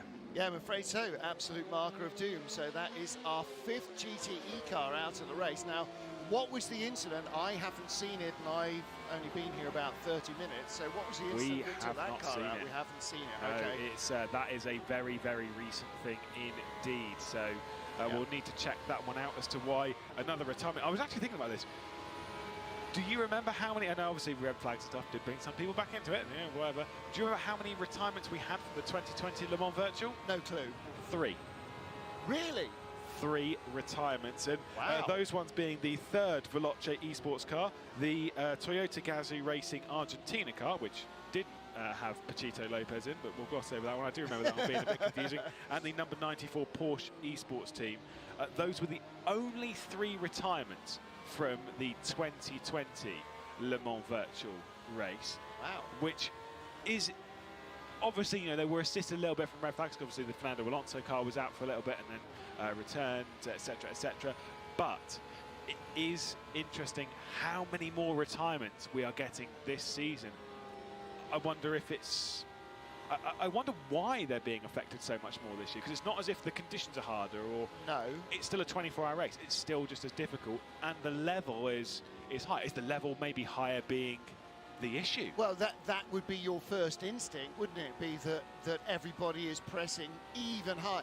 It's not like everybody was just faffing about and having a bit of a jolly and a lark in 2020. I mean, that was pretty relentlessly high pressure from everybody. But the only reason you can think is either the driving is actually worse, which seems highly counterintuitive, or it is just ultra competitive now. Well, here we go. We can see what's happened. Tete Rouge. Oh, was that the Veloce car? Oh, that is a monster crash. Was that the Veloce coming behind? Through? Let's take another look, maybe. We'll cue that one up from that's the remaining GR Wolves car behind, surely. Oh no, this is not replay once more. Do not panic. They will be, I'm sure, desperately grabbing us another replay. Here we go. We can see this one once more.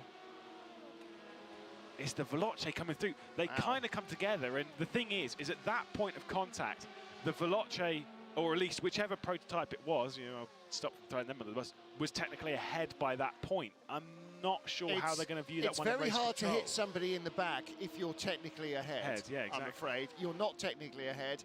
You rammed a slower car from behind in Tetris. That wasn't contact from behind, though. It was. No. The Porsche had come into the rear left of the prototype. We're going to have to see that again for a third and final time, because the Porsche was running out wide, and then the line changed and it moved a little bit closer to the inside racing line. I'd like to see all the cameras they've got in race control of that one. Yeah. I'm sure they will dig out another angle if they can. And that's, that is one of the joys actually of the fact that every car in this game is an independent entity.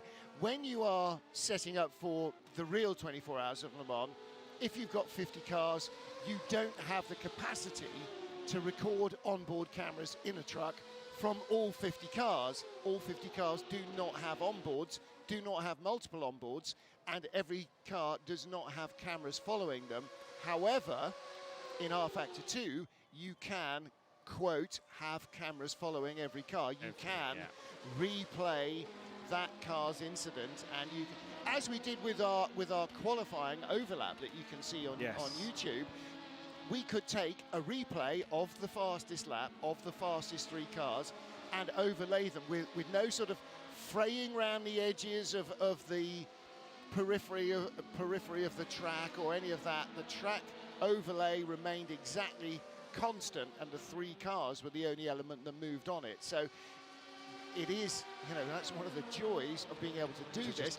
Like, pull together what you want. Yeah, and in the same way that when you even if you're faffing about on your PlayStation, whatever, you can replay your own race. Let's see. So this is it. The absolute in-speed Porsche is over this side, and we are on board with the prototype that is going to go to the right-hand side. Yeah, I think it is right. We're being told it's the Pescarolo. So the Porsche goes out very wide, comes back in. You're right. Yes, absolutely. He's ahead by that point. So clatters the rear of the Pesca, which is raced. Is it being driven here in the studio? Yes. It's behind my monitor. Yes, it is. So aboard the 16 car at the moment, and where are they? That's a great question. Yeah, actually they are in 20th place. They have just had a pit stop, as you might possibly expect after that. And it is Quentin Viat who is at the wheel in our studio. He's on an outlap now, so I think he may possibly have just gone back in to repair a bit of damage after that incident. Yeah. I will just say of a couple of things around this as to how this is all a bit... why the Porsche might not have realised that there was a prototype coming through. Because for me personally, the prototype is committed for a gap, and the Porsche's kind of come in, and that I would more lean to that being on the shoulders of the Porsche. But to just back up one thing as to where the sim racers are on this topic, when you're on board, you've got like your virtual mirror, and you've got your mirror in the car. Now, all you can see realistically is 2 quite bright headlights. Not even 2. It'll just be a big glare of light. Glare. Yeah. You don't know where they are, and you're getting a blue flag, and sometimes, honestly, you just don't know where they are. And so you just, as we've said time and time again through this broadcast, GTEs just do what you're doing. And suddenly, a prototype's gone past. The issue there was that the Pescarolo car had taken as much on the inside up against the barrier to get through cleanly as possible.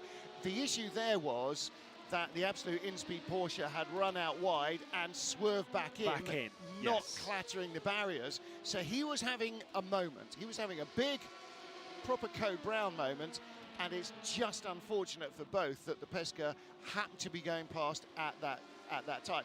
Had it not been, without the glare in the mirrors, he might possibly not have had that moment in the Porsche, but obviously that's all ifs and buts. So, I definitely absolve the Pescarolo driver of any responsibility in that.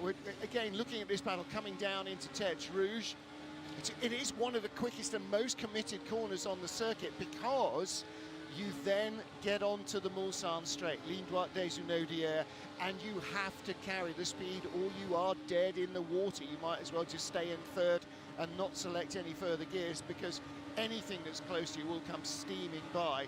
And again, we're looking here at Yas Heat right in front of us. So is that a battle for position? Looks like it may well be. That's Race Clutch Alpine again. Is that Rory McDuff again? Again. Boy, he had a really great stint. I did say when he was in the car early on in the darkness hours, I said, there is always in any Le Mans race, real or virtual, somebody who sort of sticks their hand up and says, look at me, I am having an epic time. He was having an epic time, and he still is. Yeah, and he's going for this move now, might well clear. Remember, the Rory McDuff, as he gets down the inside, that was a bit of a bold move there. I think he might come out on top. Bravo to the American from Boston, Massachusetts, a driver who has been fantastic in this car, has been signed by or as a part of the team that is run by Dennis Lind, Cetres Nita Velix, but Yas Heat are not done with it yet, returning to the inside. And McDuff, surely he can't hold around the outside. Will Chigurtha going, get out of it, Sunbeam, and McDuff does keep the wide line. And actually, that's really good racing by both drivers. Lots of respect. Yeah, absolutely, and enough racing room to survive. And Tregurtha with the inside line. Here they're both picking up a lot of buffeting from each other. You never see it with a race car, but imagine these are speedboats on the water, and you will know that the wake is coming off the hull of each, and they're bouncing around in each other's wake. The fact that those two cars did not bounce around into each other is a real testament to how good these two drivers are at close quarters racing, because the car will be writhing, the wheel will be writhing in their hands, not just because of the bumps and everything else on the straight, but because of that side turbulence. So Rory McDuff, well, I'm not actually sure that the move is complete yet. Will Tregurtha right behind with the turquoise and black, behind the red, white and blue machine. It has not given this up. Well, fantastic battle for position for what is sixth position. Once there's 1.5 seconds between them, then the move's done. No, Until that point. No, not at all. Because on the Mulsanne, that is still enough to pick up a toe. Yeah. And there are a lot of long straights here. You know, here he is absolutely still getting the slipstream. And that has, you know, it has a two-sided effect, because it takes a bit of grip away from the chasing car while also giving you a little bit more speed in the straight. And everybody's in their ultra-low drag body spec in LMP anyway, so what little grip you have left at speed, what little aero you got left at speed, some of that dribbles away. Now here we are looking again. There is the two-car battle. No, that is the Marla car, isn't it? And, which is Duquesne, yeah. the 16th place on the Duquesne car. So coming back up from its early delays, the Marla car has been that's been firmly in the classic category of the only luck they've had is bad luck all season. Yeah, it's well. To be fair, I mean, we could argue about I remember watching you on the Nürburgring restart, and their start and that being spun around and then reversing in front of the GTE category. I think that's more, you know, their own luck. At least the second part of it was terrifying. Just by the way, whilst we're saying this, from race controls, we can see the BMW Team Redline car, the leader in the GTE category, is into the pit lane. Race control. This is not to do, as far as I'm aware, this is not to do with the incident between the absolute in-speed car, but the Pescarolo car did get a warning for ignoring blue flags, so obviously not a part of that incident, but interesting that they were under the guise of race control, and then that incident happened. Whether race control step in, whether it's been reported, is stuff that we do not know right now. No. But I'm sure they will be taking a look regardless. Race control take a look at everything regardless, oh, yeah. and you know, that's exactly what you hope, anticipate and expect. Meanwhile, behind the BS and competition, BMW, which is currently lying in 6th place, is driver change from Kevin Siggy to Rudy Van Buren in the red line BMW. Does it come back out in front? No, Martin Kronke has just gone by, but only by a few meters, a few hundred meters at the speed he's traveling, obviously. BMW comes right back out in 2nd place, ahead of Tommy Usgaard, who's in the 92 Porsche. So 92 was the better placed of the two Porsche eSport team cars. Now 91 that is the one that is better placed in the overall points positions as well in the Le Mans Series virtual, and this is the final race of that championship. Little question in on Twitter saying, how does different drivers being in different time zones affect how stints are organised? Now we talked about this a little earlier. I think it's worth going over again, because when we got to Le Mans virtual in 2020, with drivers all at home, almost all at home in lockdown, I mean, that was the whole point. Everybody was stuck at home with nothing to do, no racing. We had drivers for a team like, for instance, Toyota Gazoo Racing. They had drivers in Europe, they had drivers in Japan, they had drivers like Brendan Hartley in New Zealand, and you think, yeah, okay, everybody is going to race based on when's a sensible time of day, when's daylight. Has he lost a wheel? I don't know, but that could be a big deal. That is one of the That's Porsche the 92 eSports, car. That's yes. the one with the turquoise highlights. Now, that is not their better placed championship car. So we believe from race control he has lost a wheel. Okay, now front left wheel. should be able to drive it back. But I wonder now, if what's in the if he- garage is not in the garage. Has he had a disconnect? I think they've tried pulling the plug to get them back into pit lane, but the thing is that I think, a bit early to say, I think that car is done. I think that car is toast and is out of here. That is the defending champions car from Le Mans Virtual 2020. Was that the Fordzilla that had come round? This is the second Porsche that's been off in this part of the racetrack, and that was the prototype coming round and potentially taking the road off of the Porsche. Right. Okay, so one of the Porsches is down and maybe out. It's, you know, it seems strange that an incident in the Ford or in the Porsche curves that takes off a front wheel would immediately predicate the end of your race. Shouldn't stop the engine. And you shouldn't, you know, if it was me in a fit to peak and being absolutely ragged, then I'd just go, okay, I'm done with this, I'm going to bed. Yeah. But I'm not a pro sim racer and I'm not Porsche esports. I can't imagine any scenario where they just go, yeah, that's it, forget it, we're done. The only thing is there is, you know... Unless it's lost a rear wheel as well and we only saw that left front. If it's missing the right rear or the left rear as well. Or, I mean, depending on how it was when it hit the barrier, I don't know if the revs, you know, somehow spiked through all of it. Yeah. Potentially even, it just slapped the back in the right way, just when it was doing the amount of pirouettes. Potentially it did just pop the engine there and then as well, and I would take a guess as to that is what's happened as well. There was no life in that car, because knowing them as a team, I mean, they will get it to the checker flag if they can. Yeah. If they can get there, especially considering, you know, they've all gone out to this this new Coanda facility with Porsche.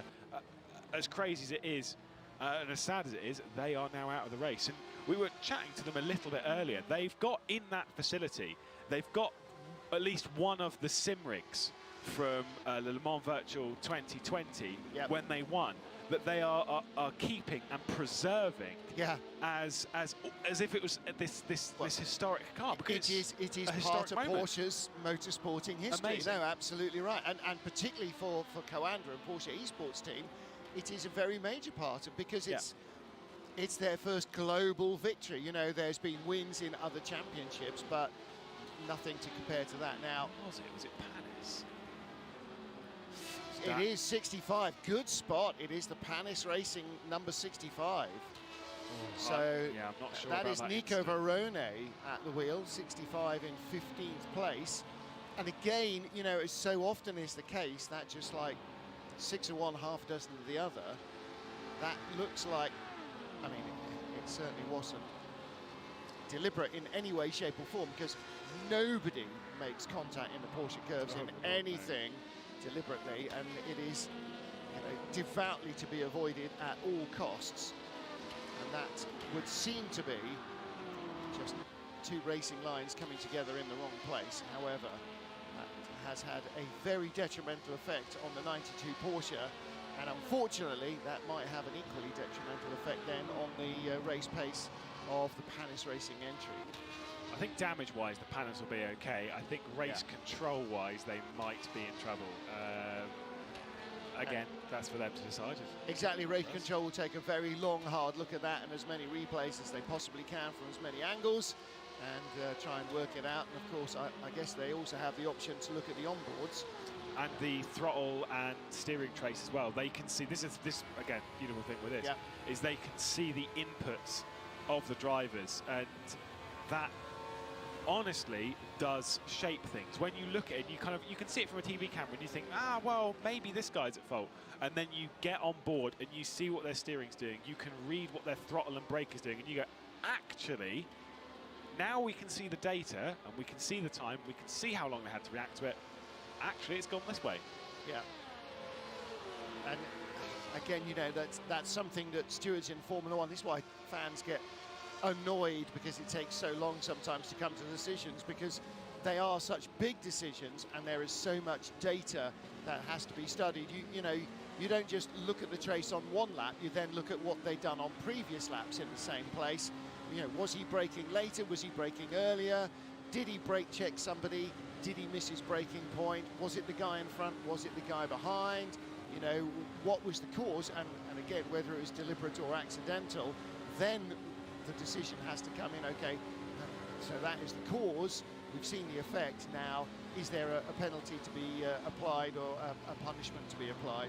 Here's our race leader, number 70 real team entry, Filipe Drugovic, ahead of Agustin Canapino, just making its way past BMW Team GB car. I haven't seen an awful lot in my stints of BMW Team GB. That's Sindre Setsource, who's at the wheel of the car, 6th place. So we got 3 BMs now in the top 6 and 3 Porsches. No, 2 Porsches and a Ferrari. So FDA are in 3rd place now, Ferrari Driver Academy. Honestly, the FDA cars impress me here. They've got to pit this time by. They're on a lap now that they will return to pit lane. Martin Crocker as well will return to pit lane this time by Proton Competition. Again, pit lane this time by. I get a bit bored of saying that over and over again. Rudy well, Van that's part of what happens in these races, is they do go to the pits quite often. And if they don't, then that's usually a fairly major strategic error. Yeah. This car, though, now will cycle back out to the race lead, and they are, if you really want to be completely factual about it, they are effectively 2 stints away from taking over the race lead and not looking back, because once they've done so, each stint they catch one lap, and they are just 2 stints away from making it so that the next time they pit is in sequence at the same time as the Martin Cronker driven 91. You can see they're just behind the number 70 Real Team Hydrogen Redline car. Did you ever hear what the point standings are in prototype if the 70 wins and the number 1 is 2nd? No. They would be separated by half a point in the advantage of Real Team. It's the Real Team Hydrogen Redline car. So the one that would win would come out on top of the championship by just half a point. Let's be honest, that's if things finish the way it is in 9 hours' time, which is unlikely. 1984 all over again. Niki Lauda, Alain Prost, half a point. There are possibilities that it could be tighter, i.e. tied on points, and then have to go back to who won most. Would it come back to who wins Le Mans, or who finishes better, or who's got more wins, I suppose, in the end? But mathematically, I'm not sure if it can be tied on points. So we will skirt past that, because Matt at 4:45 in the morning, probably not my wisest move. Certainly not from a commentator's mind. Number 1 rule of commentating is never trust a commentator's maths, and you've heard me say that a few times this season. Absolutely, for good reason. And mine is the same. My stock phrase is my mental arithmetic while on air is not worth the paper it's written on. so very good. Yeah. Well, that's a straight steal. That's a Samuel Goldwyn of Metro Golden Mayer. He said, yeah, verbal contracts, they're not worth the paper they're written on. It's very good. Great way of, great saying. Well, like the great American football coach again, Yogi Berra, who had just, when you come to a crossroads, take it. Or when you come to a fork in the road, take it. You know, and lots of great aphorisms, lots of slightly not quite true truisms, but yeah, the verbal contract, not written the paper it's worth on, not worth the paper it's written on. That's definitely one I've stolen and used for my own devices. And it is spot on. By the way, with we've got this competition as well to build the a Lego trophy, obviously from Lego Group. We've got these Lego Technic trophies, which are absolutely fantastic. Seeing a lot of people sending in their designs and trophies. We can't show them on air at the moment, but Jason Bourne, I do see your one. Anyone who's building trophies, please get them into us. #LeMansVirtual. There is a bit of a prize, but I can't remember the exact wording of it, so I don't want to read it out right now. I believe that the 2 entries that are judged to be the best will get free tickets to go and see Le Mans in the flesh this year. And I did also say earlier on when we talked about it that those 2 winners I will be really, really happy to welcome into the ACO TV World Feed commentary booth. You can come and have coffee and cake with us, because there is coffee and cake, because it's a real race. We have real coffee and real cake in the same way that we do here. So yeah, that would be fantastic to see the winners. just a little point, I don't know if we particularly pointed it out when the 92 car had that incident. It does appear to be out of the race. That would be the championship-winning GTE car from Le Mans Virtual 2020. Yes, Le Mans Virtual 2020, our champions of the race. That is them, unfortunately, done. Thank you to our guys on social media who, in the Le Mans Virtual account, have just put that up because I hadn't really sort of flagged that up. So that car is out.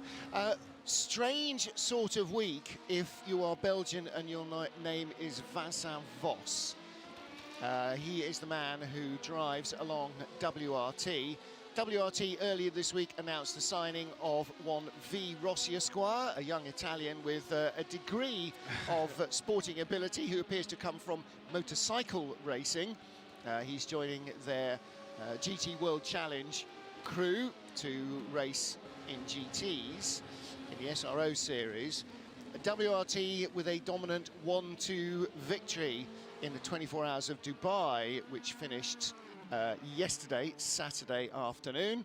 And WRT have had 2 incidents in this race, as they have had already in the season, where they have lost the rear wing of the car. One almost literally as the talks bubble above my head of saying, well, at least they haven't lost their wing for several hours, was still in the air. They lost their wing for a second time. So it's not been a season to remember for a lot of good reasons for WRT in the Le Mans Series Virtual, and so far Le Mans hasn't treated them particularly very kindly either. So it has been a sort of up and down week. And of course, Le Mans last year, and talked to him about this in one of our podcasts for World Endurance Championship, one of the WEC Talk podcasts you can still find, I'm sure. Talk about mixed emotions where you are looking at trying to hang on to second place in a team 1-2 in your first Le Mans, which then suddenly becomes not a 1-2, but the car that was trying to hang on to second place, ironically ahead of Jota, who we're watching here, then inherited the lead on the very last lap. So as the team boss, you're desperately willing your second car to hang on in front of Jota, while also your heart is breaking for the team of your lead car, who have just seen victory at Le Mans snatched away from them, even as men from the ACO were in the garage saying, well, what happens now is we'll take you to this place, and then the car will come to Parc Fermé, then we'll all go out onto the podium and spray the champagne. It'll be jolly lovely. Oh, you're not going to win it. Right, okay. Now we've got to run to the garage. Oh, they're right here, right beside us, the guys who are going to win it potentially. So, I mean, what a crazy end to a crazy race that was for WRT, and just, you know, in one team encapsulated the utter crushing despair and the sort of disbelief and jubilation of that ridiculous one last lap. That is Le Mans. I mean, there are memories that we can all remember, like back and even the very moments that follow, etc. I don't know how it was for you, but the 2016 Le Mans I will never forget. Toyota, you know, leading, 1 lap to go. Yep. And then, well, it was on the Mulsanne on the penultimate lap, wasn't it? Oh, it was the last lap. They were 5 minutes away. And yeah, I was calling the race at the end there, and it was, you know, it's the end of a 36-hour shift, because you're up early, and you've been up, you know, you're absolutely shredded by the time you get to Le Mans, because you've been up so late so often, and then very little sleep going into it, and an early start on Saturday, and then all the way through the race getting very little sleep, if any. And then you get to the end and you're hyper-emotional anyway, and then that. I mean, and that was, you know, one of the cruelest twists of fate, because at that stage that was going to be Toyota's first ever win after 30 years of trying, for Hugues de Schonack, who was running or helping to run those Toyota cars through his Orica program 25 years on since winning Le Mans with Mazda. He had not won outright in between times, although the Chrysler Vipers that he'd won in GT on a number of occasions, but it was the 25th anniversary of the only ever Japanese win at that stage at Le Mans that Orica had run Mazda to. And so, yeah, I spoke to him breakfast on Saturday, and just to clear up, you haven't had an outright win with anybody else, not been part of it. No, he nearly did with Peugeot. That didn't happen. And then 5 minutes from the end of Le Mans, one single solitary lap, the car ground to a halt below the team at the pit wall. I mean, and then it sort of became a thing that happened, and then it happened again. Yeah.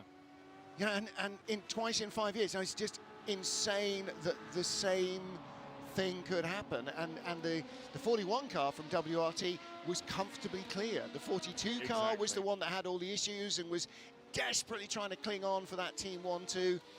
And suddenly they were desperately trying to cling on for one single lap with a car that was crippled, that had engine issues, that hadn't had tyres in hours, and was just, you know, falling apart around them, and somehow hung on. And then, how do you celebrate that? I talked to Ferdy Habsburg about it. You know, how do you celebrate that with your team? And you just can't. You can't celebrate because your teammates in the other side of the garage are utterly, utterly crushed. It's kind of one of those things that, you know, either way you look at it, the pain, the relief of finally winning, etc. These are the, you know, the highs and lows that we always speak of in motorsport. They are in sim racing as well. It's why we love this sport. It's why we hate it as well. It is so painful at the worst of it, but the elation, it is really hard, if not impossible, to actually put into words, taking victories at that level finally, especially after the pain. Yeah, absolutely. And I think it's, as in life, you know, the pain is part of the rich tapestry of it all, isn't it? And everybody, you know, even if it seems like, oh, they were blessed, they, you know, they came in, they've only ever raced once, this is their first ever attempt, and they won it, you know, by miles. They didn't luck into it. Yeah. Good luck was on their side, but nobody wins Le Mans by luck.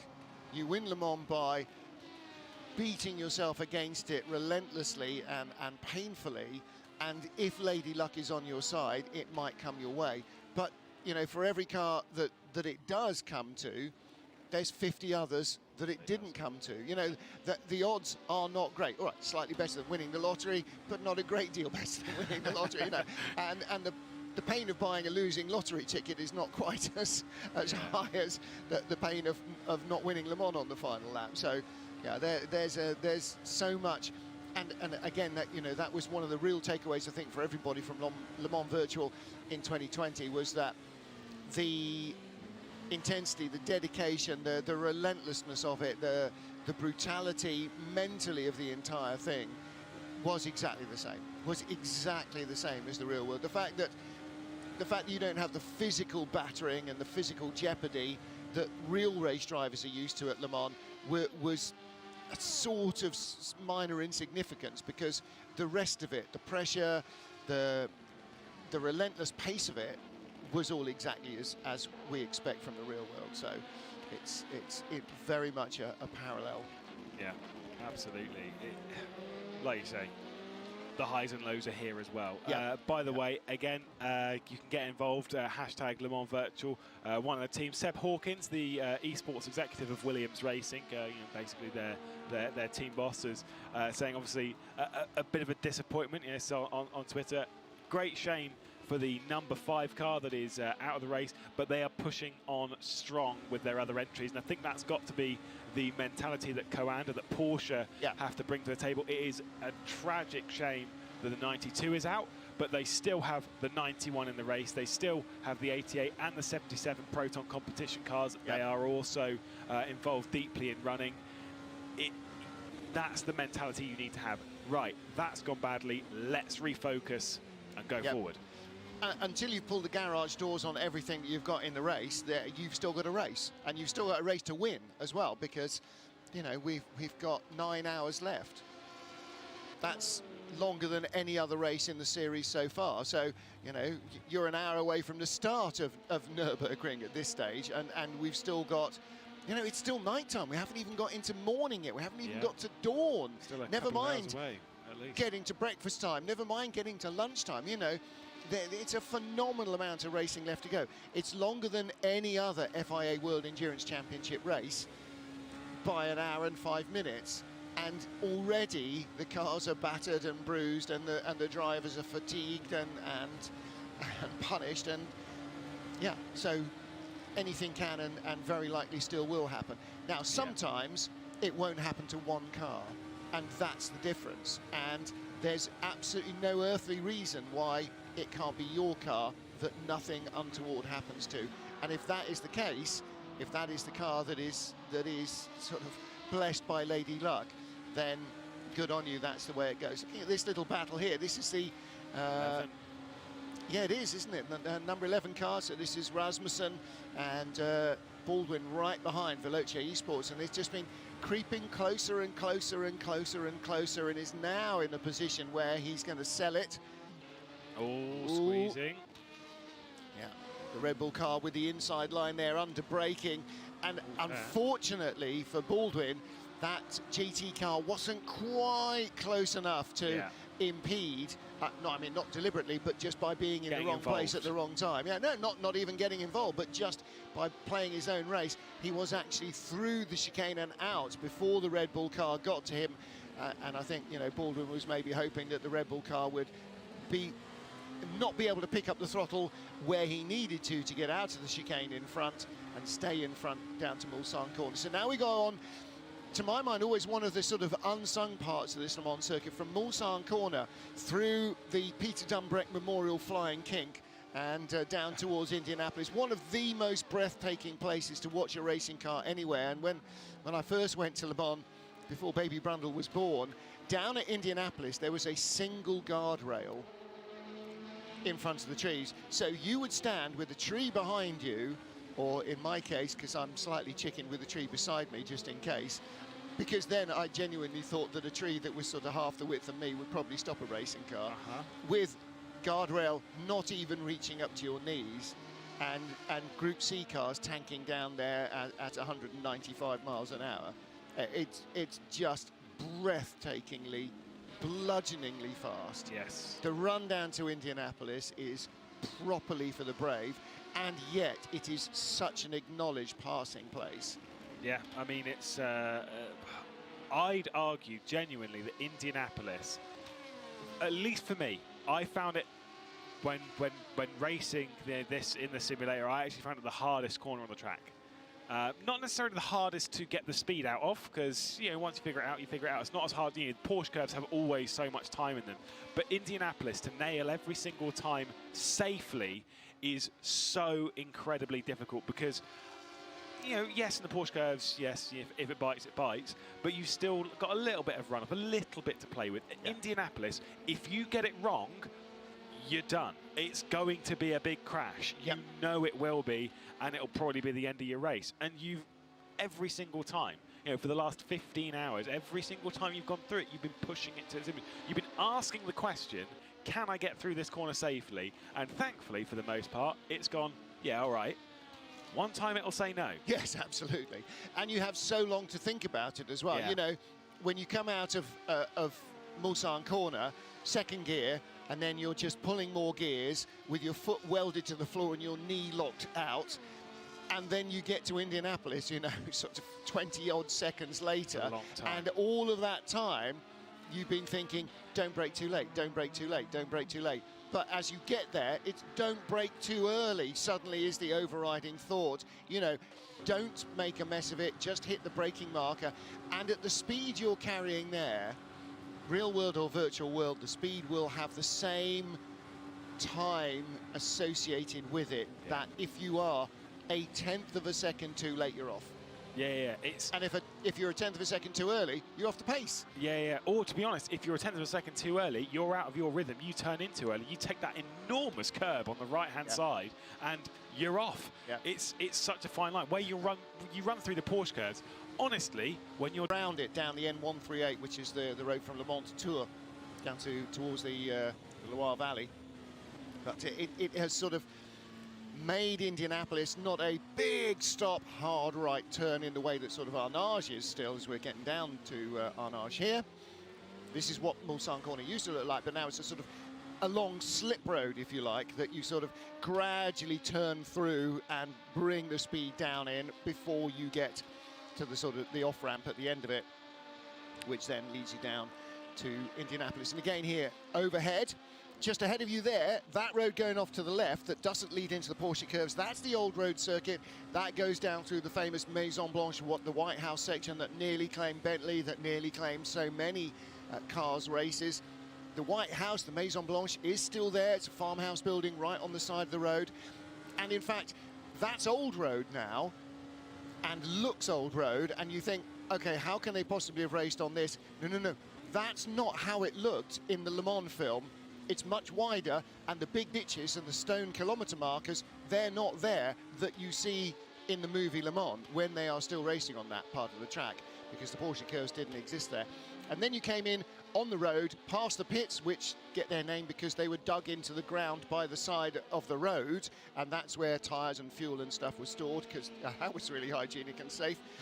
And then carried on the main road. And in the initial layout of Le Mans, carried on into the city and got to the hairpin at Pont-Lieu, which is now a little roundabout with as everything is in Le Mans these days, as everything is everywhere. Went around the hairpin, came back out into the country.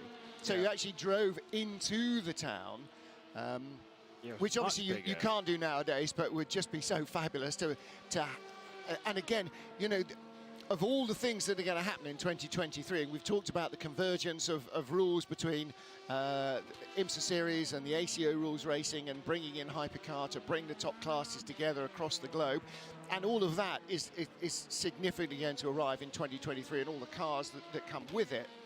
But the other thing that's going to happen in 2023 is the centenary of the Le Mans race itself. And again, I can't believe that nobody has said we've got to just drive all the cars into the city around Pont-Lieu and back out. It's impractical, it's ridiculous, it's going to bring the town to a standstill. But Le Mans is a little bit like Birmingham, but without Spaghetti Junction. It was France's second city for a long while, particularly in the 18th century, 19th century, and a massive industrial town. You know, some of the major car manufacturers in the early part of the 20th century were based in Le Mans, de Dion-Bouton and so on, but they had the bells in Notre Dame were cast in Le Mans. I mean, it was that sort of an industrial town, and it was that sort of connection with the early automobile industry, horseless carriages and all of that created this race back in 1923. The Grand Prix of Endurance, Grand Prix d'Endurance, was designed to show that cars could be safe, could be reliable, could be trusted, because they were seen as, you know, frivolity and unnecessarily expensive and never going to replace the horse. And the race was designed to test cars and does still. And Le Mans, you know, the ACO are pushing that on with their hydrogen project car H24, which initially it was hoped would be ready to race in the race itself in 2024, hence the name. It's a sort of combination of H2O and 2024. And now the target is to have it racing at Le Mans by 2025. But, you know, pushing that boundary of technology and not just allowing a team to do it, and not in the way that Audi was allowed, and before them, trying to remember who else brought a diesel engine car and a Reynard chassis, but we're allowed to bring alternate fuels and so on. But the ACO trying to drive on, you know, a new technology that hasn't yet been picked up and accepted for racing, and that's all part of Le Mans' rich heritage. So, you know, going back this year, 2022 is going to be one thing. But going back next year, 2023, hopefully we will be in a situation where the place can be absolutely rammed with over 250,000 fans again. And you know, a lot of the footfall through the gate at Le Mans over the weekend comes from abroad. It is Britain's biggest motor race, bar none. It gets more Brits there than the British Grand Prix does, but also the town turns out in force, particularly on Saturday evening. They all come out from the city, you know, to see the great race, because it's part of what everybody in town has grown up with. The race has been around longer than any NIMBY in Le Mans, longer than any inhabitant of Le Mans has been around. It's like I said, I know of plenty of friends that have been over to go and see it. It is for the petrol head, for the motorsport enthusiast, it is a must see, and hopefully, I mean, 23 is my goal. I'm definitely targeting getting over there. At least for 2023. What a, I mean, to be fair, what a party that'll be. But we'll gloss over that one too much and refocus a little bit just on the race at hand. As once again, by the way, Drugovic, Canapino still separated by 53 seconds. And in the GTE category, which, yes, again, just to clarify, what you are seeing on the timing tower is the overall timing, which does have the prototypes on it, of course, because 18th and below that is still a fair way to get down to the GTEs. At the head of the GTE field is Rudy Van Buren, who's recently taken over the BMW Team Redline car ahead of Lauren Heinrich. Got a little bit to say about, was it Lauren Heinrich? Yeah, I think it was Lauren Heinrich, who was taking part in the Dubai 24-hour yesterday. And you kind of think, well, maybe he's driving from his hotel room in Dubai. Nope. He's decided it was a good idea to fly back from Dubai to Germany and then take part in this race. So it has been a long weekend for Lauren Heinrich. If you want to get onto the live timing, by the way, the website address is livetiming.alcamelsystem.com. I would spell that out for you, but it is far too late in the evening. /LM Virtual Series. You can find the link on the YouTube by typing in, I think it's exclamation mark and then live timing, and it will appear. It will appear as if by magic. The single most commonly typed in thing is exclamation mark max, and that will get you a little automated bot message that tells you that Max was driving the 1-2-3 car and is no longer in the race. So for those waking up around the world who want to know where Max is, well, Max is not awake probably. He's probably tucked up in his beddy buys, because they have gone the way of a number of cars. We've got 36 cars running still out of our original 50. So confirmation a couple of minutes ago from Sage Karam that the 92 Porsche is absolutely out of the race. The phrase, man, we just got drilled by a prototype. Well, the upside of that is his wife Abigail gets the internet back. So, you know. Yeah, there is that. She gets the internet back. It's not quite 24 hours. Plus a grumpy husband. so you know, great attempt in as well to at Le Mans Virtual from Antje Foren, at Antje Foren. Apologies at Onchia if that's not how it's pronounced. Tried making a hashtag Le Mans Virtual Trophy, any excuse to bust out the Lego. Fun, but I made a mess of my room. Well, you might have made a mess of your room, but you did make a mess of the trophy, did you? That is a cracking looking trophy. That has got to be a genuine contender. As we said, if you send in your attempts to build a Lego Group, Lego Technic style trophy for Le Mans, the two that are judged the best, the winners will receive tickets to go to Le Mans 2022 in France for real, which is a prize definitely worth having. I've got to say, we've seen some of the others. That one is a great looking one, and it is not whose would be most likely to be a trophy at Le Mans, because as with all these things, sort of age, ability, style and everything else will be counted in. So if you have a young son or daughter who particularly enjoys playing with their Lego, then yeah, get them involved as well. And it doesn't matter if you're 66 or 106, you are equally likely to impress the judges. But that particular one I've just spotted has definitely impressed me. It's the creativity we need. Like I say, I don't want to see you rebuild the typical Le Mans trophy. I know what that looks like. Don't get me wrong, I love seeing it in Lego form. I want to see creativity. I want to see something different brought to the table. What would you want it to look like? Yeah, go crazy. Because actually, and you know, we've all been there when we were kids. I used to spend hours just emptying this massive bucket all over the bedroom floor, and my son still does, even though he's nearly 20. Do you still? I have for that. Well, actually, I think the last thing I built was an AT-AT. Oh, really? Yeah. See, I bought the Lego Technic Porsche 911 RSR, you see. Yeah, well, again, the temptation is enormous, and Hayley Edmonds saying that she's got an unbuilt Audi. But, you know, that of all of them in the Lego Technic range, that is the one that would absolutely be first on my list because of just the emotional content in Group B rallying, particularly with Audi and the Quattro. You know, the only thing that would vie as the absolute number one would be a Rothmans Porsche 956 or 962. I know I would be very, very torn. As I was walking back from the hotel, from our hotel, which is just around the corner, there's a nice, well, I was going to say shishi, but actually extremely expensive hotel just on Place de la République beside the FIA, and sitting outside it are an immaculate Citroën DS and an equally immaculate, in fact, probably even more immaculate, Citroën CX Prestige, which looks fantastic. And that is heart. That's not heart head. That's heart. Automatically, my heart goes, yep, absolutely, I'll take the DS. But then that CX Prestige is utterly stunning. It's massive.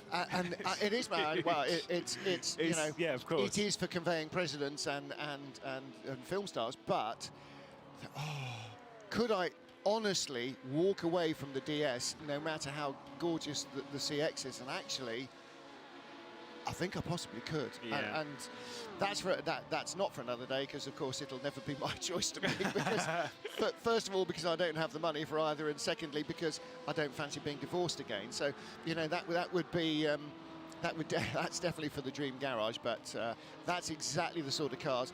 And one Rolls-Royce, which will at some stage undoubtedly become a classic as well. But the two Citroëns sitting outside this glam hotel, that's exactly what you want from central Paris. Back to the race itself. 36 cars still running. We have 21 LMPs at the moment, 5 of which are in the pits. So the Veloce Esports, in fact, they've just left the pits. Veloce Esports from 3rd place. Rebellion GPX, number 1 car in 2nd. And again, back to the top. Real Team Hydrogen. Real Team in real life racing have had a pretty strong season this year, but they have been very convincing, haven't they, in the Le Mans Virtual Series, Lewis? Yeah, absolutely. I just want to say one thing, by the way, just whilst I was completely off topic with one team, the 966, just very quickly. One team that's had a bit of an up and down season. Their run here at Le Mans Virtual's just taken a little bit of a turn, as Alex Pilot, who's behind the wheel at the moment, of course, IndyCar champion, who's running at the moment with Gianmarco Fiducci. They're on and off between the two of them in the car, has had an incident recently. Don't know how large. I have heard he's had to return to pit lane to repair some damage. Now, did you not think it was that car that might have had that touch with the 92 Porsche? No, it was definitely the Panis. Oh, yeah, no, you're right, you're right. Also, yes. just to confirm with that, by the way, that was the second point I wanted to bring up, the 65 did receive a drive-through penalty for that contact. So that was sorted by race control as well. Now, you've reminded me that I started answering a question, and this is now way over 45 minutes ago, that I'd been sent on Twitter, and then immediately got distracted. Hey, it's 4 in the morning, it's me, what were you expecting? The question was, do drivers drive in their normal time zones? Oh, yes. And again, okay, so let's answer the question. And the answer is no. Not in the way that you would think. Part of the reason is because you can't drive more than 3 hours in any 5, which means the maximum you can do is really a triple stint in a prototype and a double in a GT, and then you have to let somebody else in for a double in it and then get back in. But what seemed to us so obvious during lockdown was that you don't put a Kiwi in when it's 3 in the morning there, but it happens just to be, you know, sort of middle of the afternoon in Europe. You put in a European driver, or you put in somebody who is closer to their daytime awake time zone. But that didn't really happen. In fact, the team that was most spread out probably was Toyota Gazoo Racing, and they actually basically said, right, we're going to run this the way we would run it in a normal race. And the whole reason they entered was to keep their engineers and their drivers in a frame of mind where they conversed with each other, worked with each other, while they weren't able to do so in real life. And so they made it as much like, quote, a real race, a real world race, as they could. And the fact that Brendan Hartley was driving in a European daytime at 3 in the morning in New Zealand was neither here nor there. That's tough, get on with it, because actually you're going to be tired in the real Le Mans as well, because you are going to have to drive at not body clock comfortable times. Whether that's quite the case now, I mean, Alex Palou, the IndyCar champion, back at the wheel of the Fordzilla car. Time now is 05:22, which is midnight 22, 11:20, 23:22 Eastern. So it's sort of late evening. Right.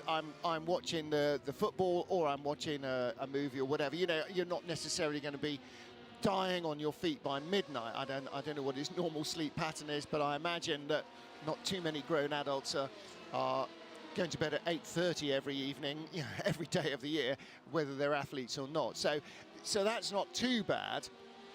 And of course, then, again, we were talking to the guys at Axel Sports, and it's already tomorrow. I mean, it's already tomorrow here, but it's already, way into tomorrow, tomorrow afternoon there now in Malaysia. So, they started in the wee small hours. So because they're all based, out in Malaysia, it's presumably in Kuala Lumpur. I don't actually know where Axel Sports is based, but it seems most likely. Then they start at inconvenient o'clock, go through their night quite early, and then come back into the daytime. And so the race will end for them. What's 2 in the afternoon here going to be? And probably sort of 10, 11-ish at night there. Quite late, yeah, exactly. So it has a very different feel.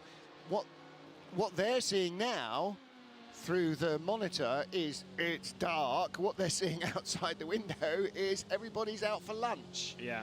Or, the kids are playing in the garden because it's the middle of the afternoon. So there is that sort of strange dichotomy that you don't get because, of course, when the real Le Mans 24 Hours is on, everybody's there. So whatever their body clock would have been had they been at home, they've been in France for 2 weeks by the time you get into the race, and so, or maybe 3 because of the test week and not going home in between times, and so they're sort of acclimatized to European time, and so it's less of an issue. But the answer is not really. You would think, but apparently teams don't think that way. Well, so from the Le Mans Virtual Series that we've had on the build-up to this, of course, again, this is round 5 of 5. This is our series finale. We'll talk about the championship a lot more in the final 4 hours of this race. But last round of the season that we just did was at Sebring in the previous month, the previous year actually, in fact. And I distinctly remember that Phil Denez started the Marla racing car, and I was confused by this because we went racing at 1 o'clock UK time, so 2 o'clock here in France, and Phil Denez is based on the west coast of the United States, so where it's still yesterday. Exactly, it was still deep. It was like 5 o'clock in the morning, something like that for him. And it's like, you've now woken up to then get on with the race. Surely you would have put in Mohammed Patel, who is British, or Michele D'Alessandro, who's Italian, where it's, like you say, 1 o'clock, 2 o'clock, where it's a decent time for them to go racing. But still, no, you've got to put Phil Denez in there because he's got to wake up early. He's not had his breakfast yet. Put him in the car. Yeah, no, so the race started at 5 a.m. Pacific. Still 5 a.m. Pacific. That's when the race started for him. On Saturday, not on Saturday. His race didn't start 5 a.m. on Sunday, it started 5 a.m. on Saturday. And that's when the race started. So he's been up since wee dark o'clock. And that sort of, I have the similar sympathy for my colleague doing the bobsleigh all season long, John Morgan, I've been doing it from my shed at home. He's been doing it from his basement in Lake Placid, New York, 6 hours behind European time. So when I'm going to my wife, I've got to get up early because I'm on air at 7 a.m., he's on air at 2 a.m. Eastern, and that's been going on all season long. A late start is 3 a.m. for the first heat, starting on air.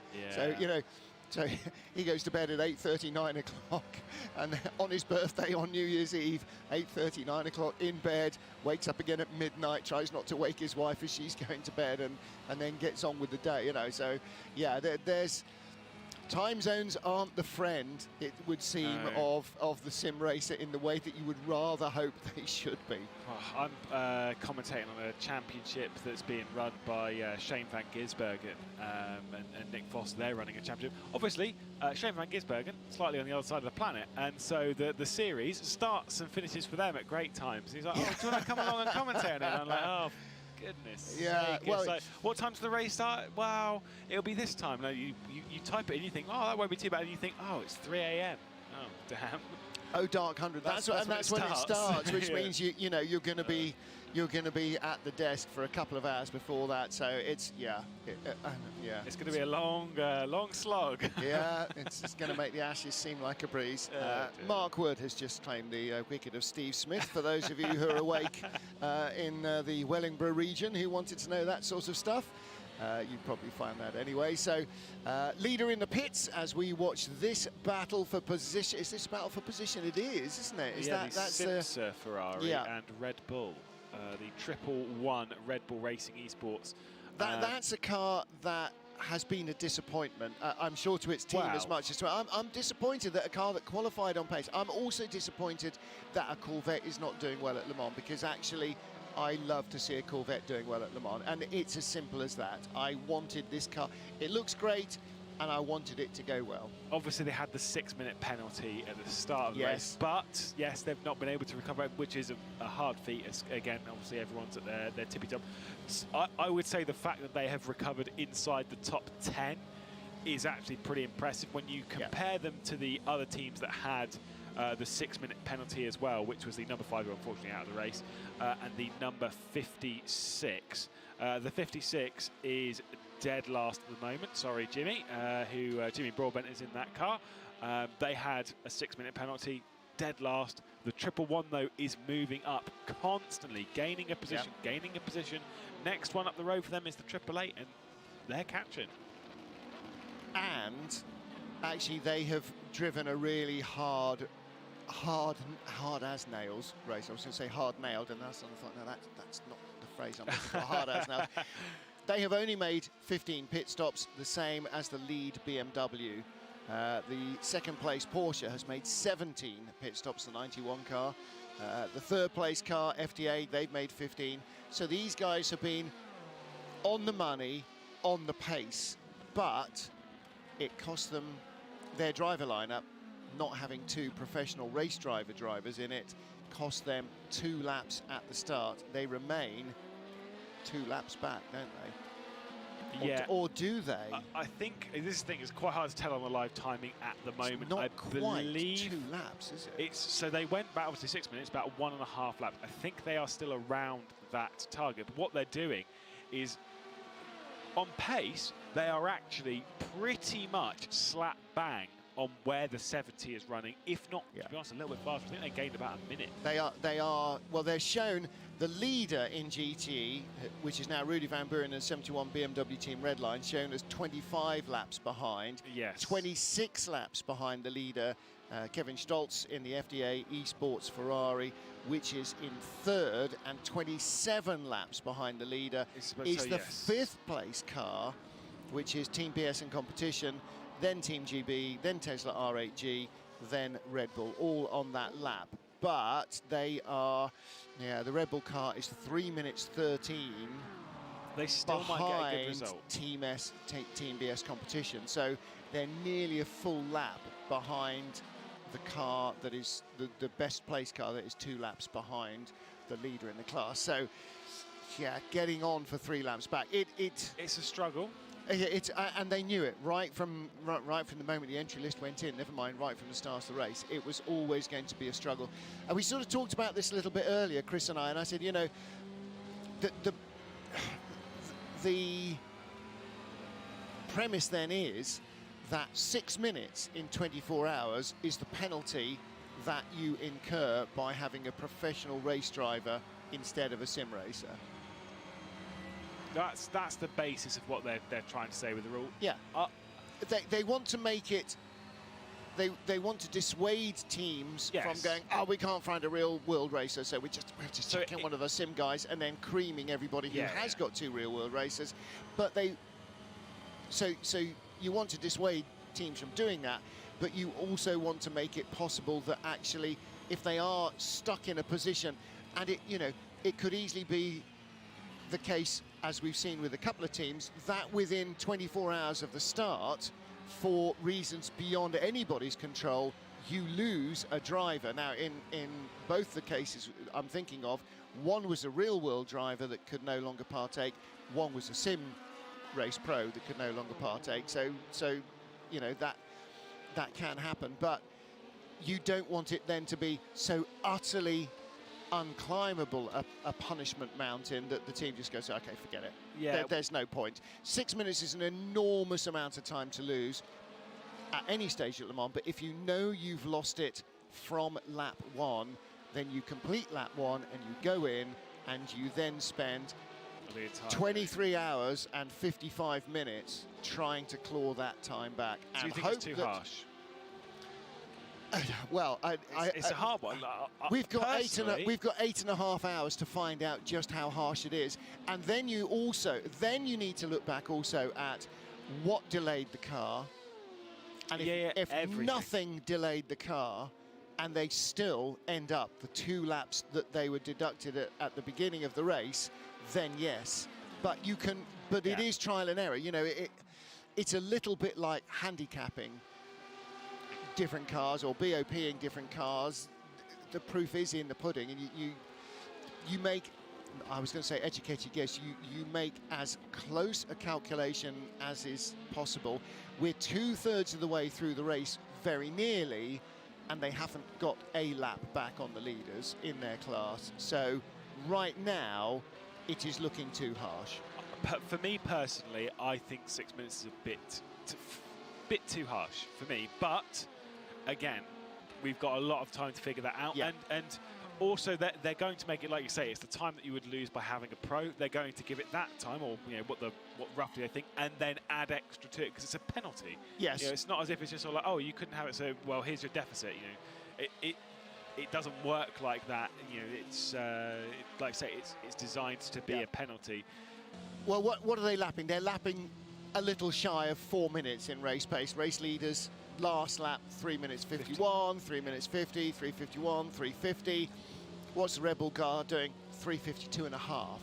So it's not actually quite on front running pace. It's not going as quick as the Red Line BMW. It's not going as quick as the factory Porsches, despite the fact it's got 3. But no, that's in the hands of its current driver. So that's not their average lap for the entire race so far. It's the pole-sitting driver as well, Sebastian Job. So it's someone who's got pace. So it's faster than the car. It's somebody who could exploit the car's 1 lap pace on new tyre. And again, you know, we see that in the real world and and to a degree in the virtual world, is cars will bring their tyre in quicker and then suffer because I mean.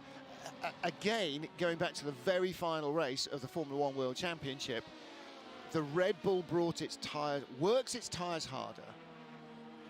Yeah. Works its tyres harder and was always going to struggle in terms of tyre life then in that final round because of the nature of the circuit, because of the fairly high tyre deg nature of the circuit. It favoured Mercedes over a race distance because the Mercedes is kinder on its tyres over a long run than the Red Bull is, just physically because of the way the car works its tyres. But it did mean that Max was able to get the tyres where he needed them under him in the Red Bull and just destroy everybody in qualifying. But they knew historically going in that they were going to be up against it in terms of race duration tyre wear, and that's exactly how it proved until, of course, right at the very end of it when fate stepped in. But you get that again. So Sebastian Job, are we seeing then that the Corvette just really activates its tyre very quickly, or that he managed, as we saw in LMP, just to squeeze the fraction more out of the car in ultimate qualifying pace on 1 lap than his rivals did as drivers? And I can't tell you that because, you know, we didn't look at all the data and all the details, but that's the sort of calculations, not in terms of qualifying pace, but in terms of the race, that the engineers who architect the physics of the game have to work out when they speak to Corvette Racing, when they're getting all the data on the new C8R.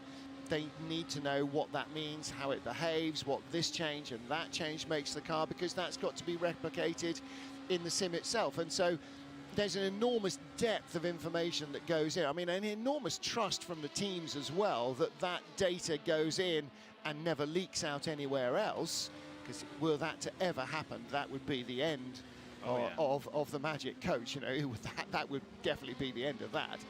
So all of that data goes in to model the cars, to make the physics work in a way that is relatable by the real driver of the real car. And that's exactly why people are attracted to this, because different cars do different things. Even at console level, different cars do different things. And you will choose a different car to do a different job.